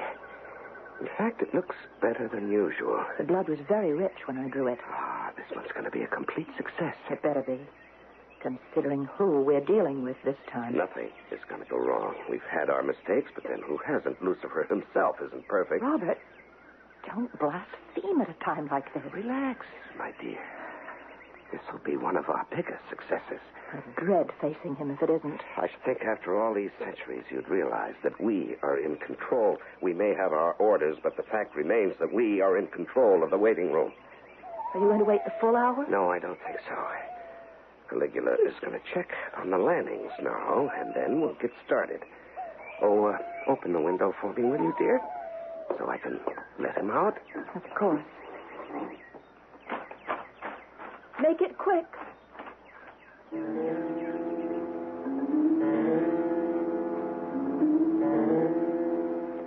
Oh, I'm bushed. But it's been such a pleasant weekend. I don't know why you wasted so much time being suspicious. I don't either. It was just a feeling I had. I guess I made more of everything than I should have. Thinking that crow was spying on us was really, well, not silly exactly, but a bit overdone. I'll still say those eyes were familiar. When it sat on Rhoda's chair this morning, I knew I'd seen those eyes before. Well, nothing's happened. The Carsons have been wonderful.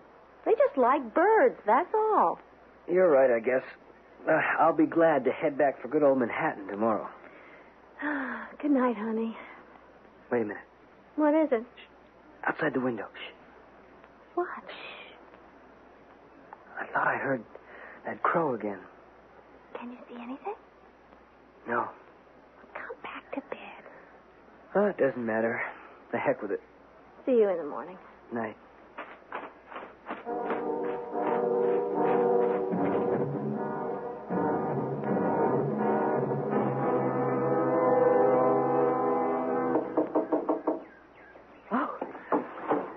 Good, you're back.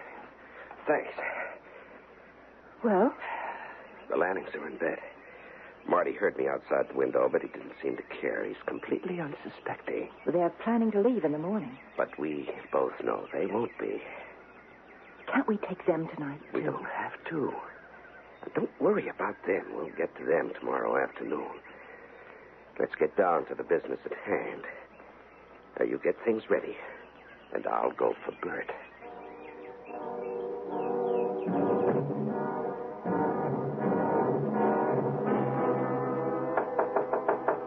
Bert? You still awake? Yeah, just a second. I'm sorry to bother you. It's okay.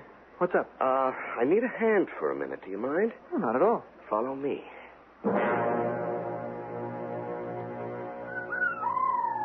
Yes, my lovely, we're on our way. Just be patient. The waiting's almost over. Oh, Robert. Oh, hello, Bert. What are we doing in here? You said you wanted to help with something. Yes. You're going to help us. What is this? What's going on? Relax. I just want you to lie down. Here. Lie down? On that? Lie down, please. But what are those straps for? What are you doing? Rhoda, the syringe. You're crazy. I'm not staying here. This will calm your nerves. What? Just a little pinprick. Look, I don't know what you're doing, but... Ow! I'm not going to hurt you. This doesn't hurt at all. You won't know anything is happening. What are you doing with that bird? Why is it out of its cage? Just lie down. You can't resist. No, I can't resist. I don't want to. I'll adjust the straps just as a precaution. Just a precaution.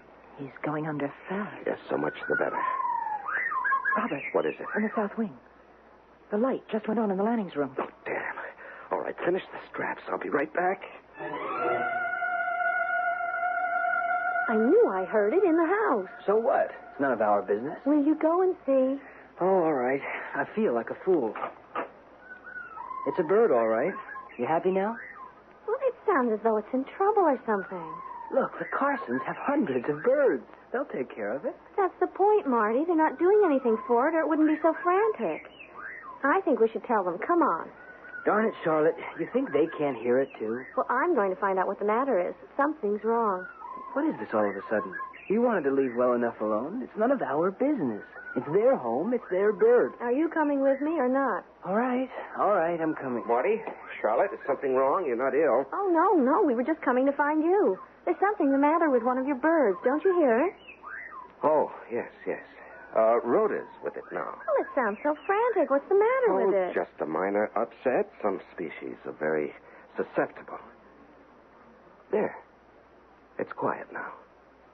Please, go back to bed. I'm sorry it disturbed you.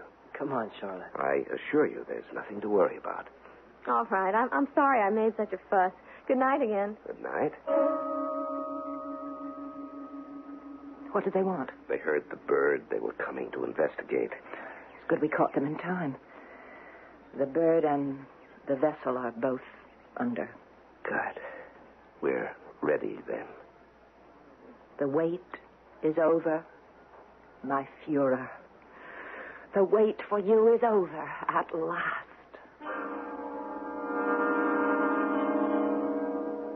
What time is it, hon? Oh, 7 o'clock. We'd better get down for breakfast. What's it like out? Beautiful. Clear. Oh, there's Bert by the pool. Morning, Bert. We'll be right down. The Carsons won't mind if we leave right after breakfast. That's funny. What? Bert. He looked up when I called, but then he turned away and hurried into the house. So? Well, he could have waved and said hello or something. Well, that's true. Well, maybe he hasn't had his coffee yet. I'm dying for mine. Let's go. We'll load the car later. Okay. If you think that's best.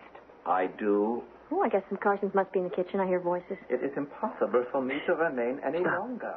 I agree, my Führer. The sooner the better. And again, I must compliment you on your Bert. choice of a vessel. The German accent. The young man's What's body he doing? is perfect. It was worth the wait. We're happy you're pleased, Führer.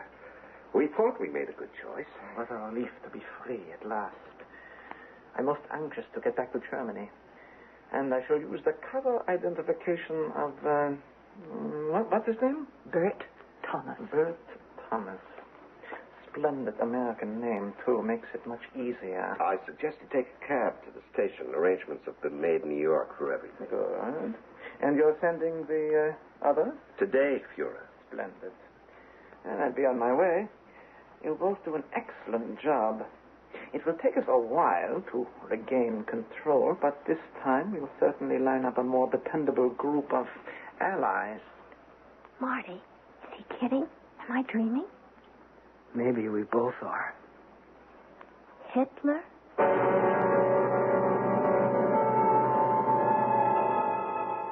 Hitler? The spirit of Adolf Hitler released from the waiting room? But then we did hear that conversation, if we can believe our ears. And if we are to believe them, we know that Hitler is once more abroad, this time in the body of a healthy young American man. That's what's happened so far. What is yet to happen, we'll learn when I return shortly with Act 3.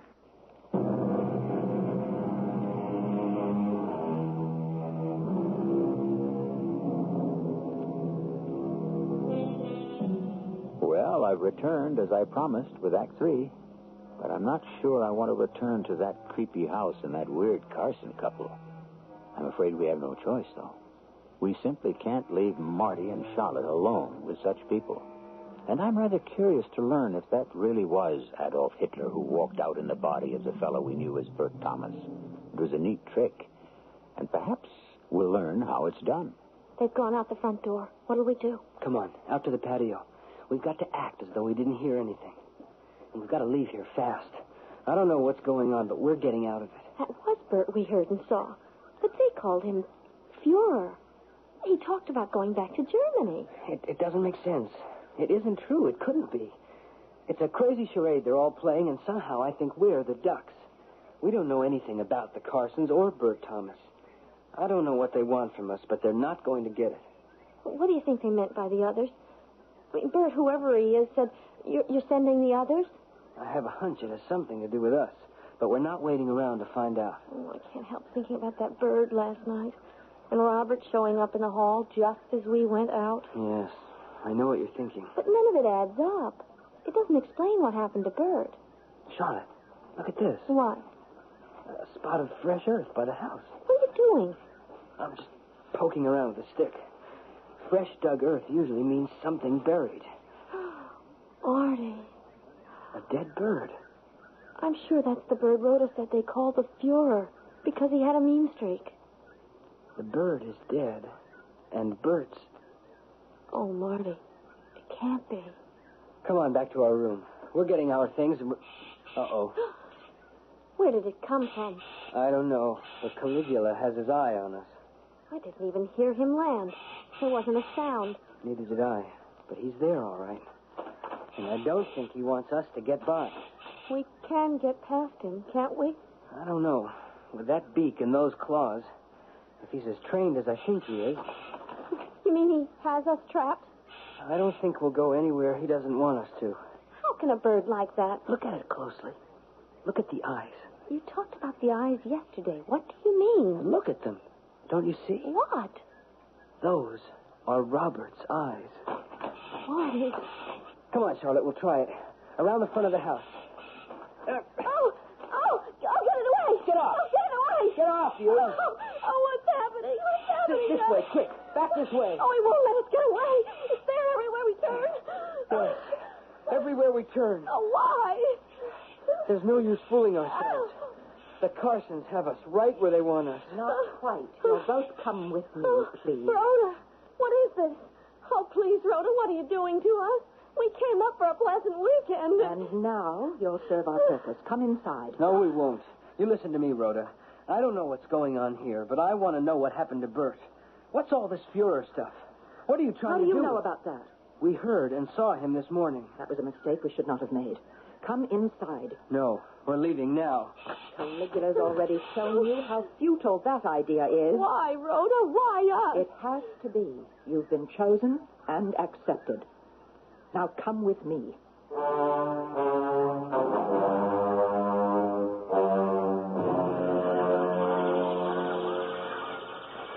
First of all, forget about any more resistance or violence, Marty. There's no escape. You have no right to keep us. And arguments are useless, too. What are you going to do to me? What we did with Bert. Exchange a soul for a soul. I'm sorry you have to be strapped down, but it's necessary. What did happen to Bert? Why was he putting on that Hitler act? Oh, that was no act. He now is Hitler. Don't you see now what the waiting room is? I think I'm beginning to. In each of our little feathered friends here is a spirit waiting to be released.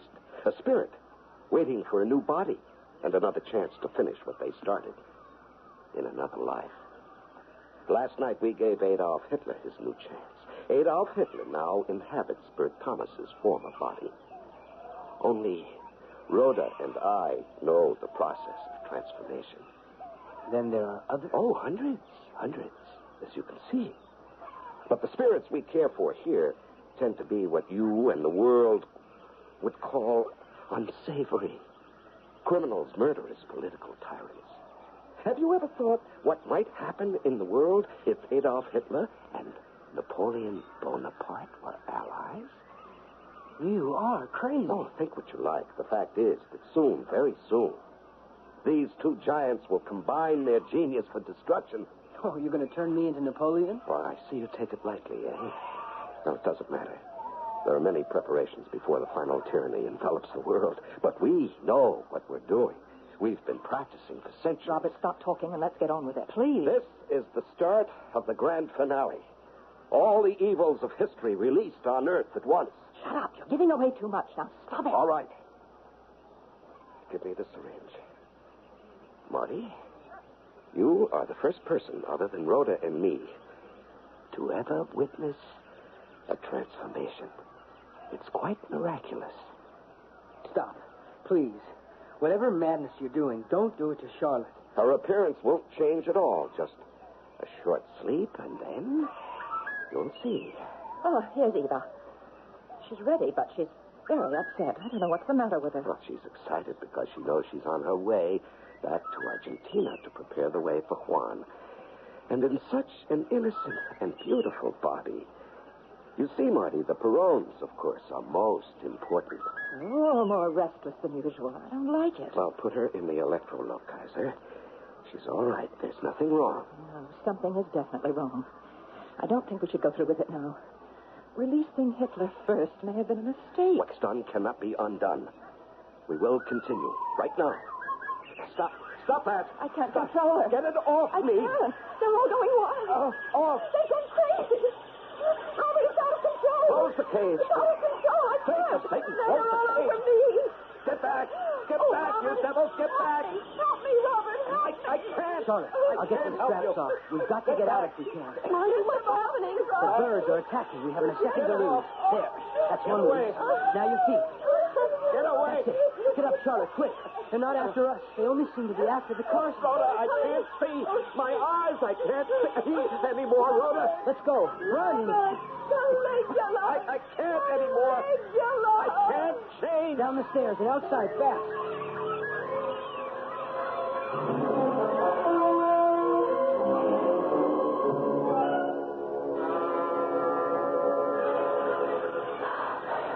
Sit down here, Charlotte. We're safe now. Oh, it's not real. It can't be. It can't be happening. They're still flying all over the house. They're tearing it apart. Marty, let's get out of here. Now, please. Hey, look, up there. They're all flying out of the house. One great flock. Oh, they're after us now. Marty. No, look. They're flying off. All together. Oh, thank heaven. They're gone. They're gone. Just like that. Now's our chance. We've got to leave. There's not a sound from the house. I won't go back there. I have to. I have to see. You stay here. No, I won't leave you. I won't be alone. Come on, then. Good Lord, look at it. It's horrible.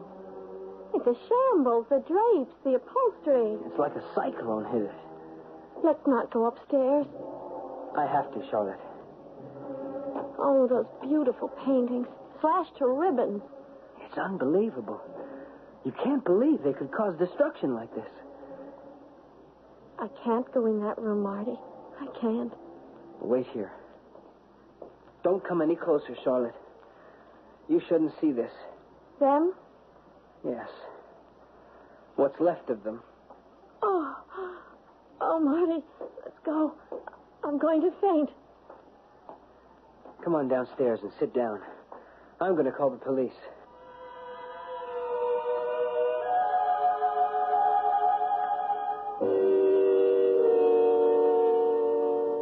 What time is it? 8:30. It's only been a half hour since we first came down and this whole thing started. Oh, I wish the police would get here. What are you going to tell them? No one could believe what we've been through. We'll tell them the story. That's all we can do. They'll think we're crazy if we try to tell them Hitler's alive. Or that Napoleon and Eva Perón are flying around as birds. They'll think we killed the Carsons and wrecked the house. I know. But I saw too much not to believe it. I wonder where Bert or Hitler is. Here come the police. Oh, thank God.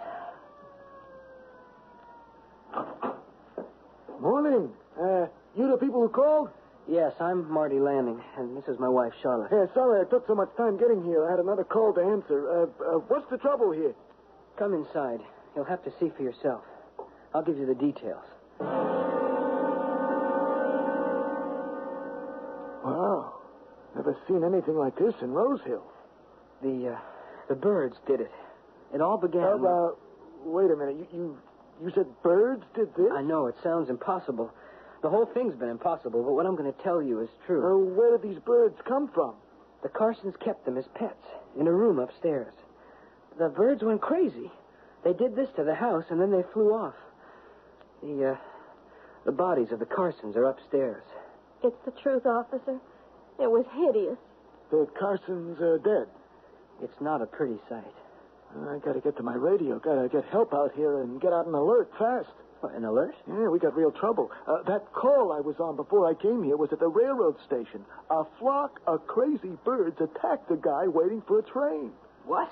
Yeah, according to the witnesses on the platform, they came out of nowhere. Hundreds of them. They flew around as though they were after something in particular. Then they swooped down on this poor guy. That was the end of him. Marty. Do you know who he was? Yeah, he had identification. A young attorney from the city. His name was Bert Thomas. What's the matter? You know him? He was a guest here, too. He left earlier this morning. Oh, this gets deeper all the time. Why would the birds go after Thomas the way they did the Carsons? I don't know. Oh, we got a flock of crazy birds out there. Heaven help Rose Hill if we don't get them. They are killers. Yes. Indeed they are.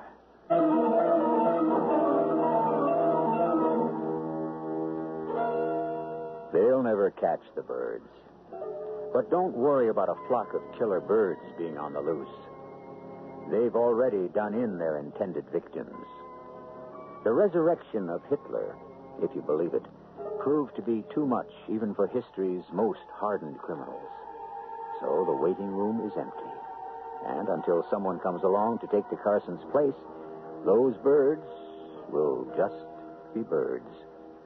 I'll return with some more thoughts on the subject shortly.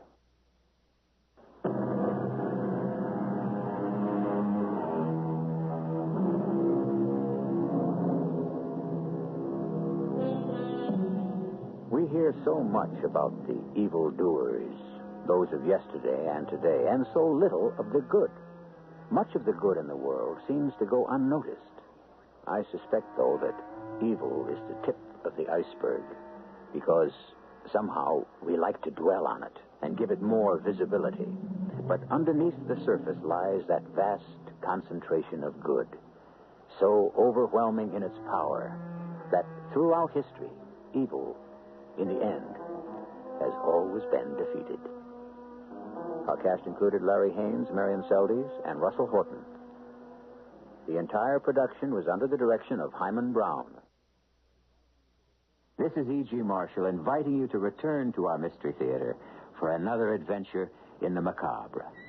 Until next time, pleasant dreams.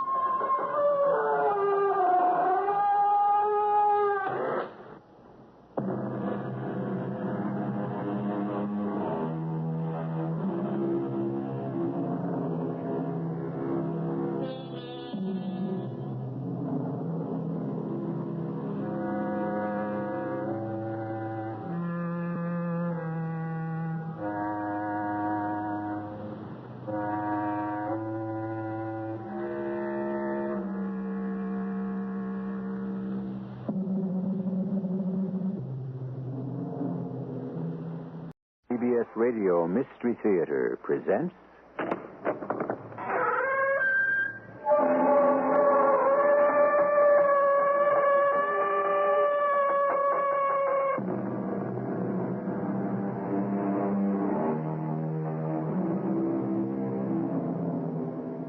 Come in. Welcome. I'm E.G. Marshall. The soul is imperishable. And so is its every fragment. Every delight makes its mark upon it. Every show of love colors it. Each pleasure leaves an impression. Likewise, all wounds, all shocks, even small cuts, scratches, and abrasions, all are preserved in the cracks and crannies of the human spirit. The story we're about to bring you is the story of one woman's spirit and its hidden places. Just for a second there, I thought I saw him. Who? He was swimming toward me. Who was it you saw? Larry? Or was it John? Which? Or was it somebody else entirely? Who was it?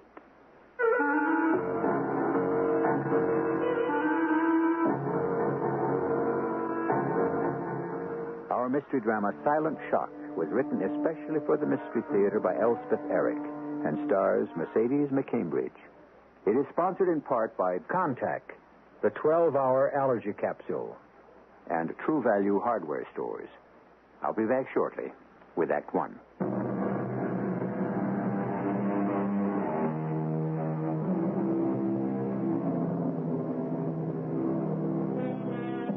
No tiniest fraction of a life is lost completely. No slightest sensation, no vagrant thought, no dart of feeling, no flutter of desire dies until the life is finished forever. And for all we know, not even then. Listen now to the story called Silent Shock. Oh, yes. I was so right to take this place.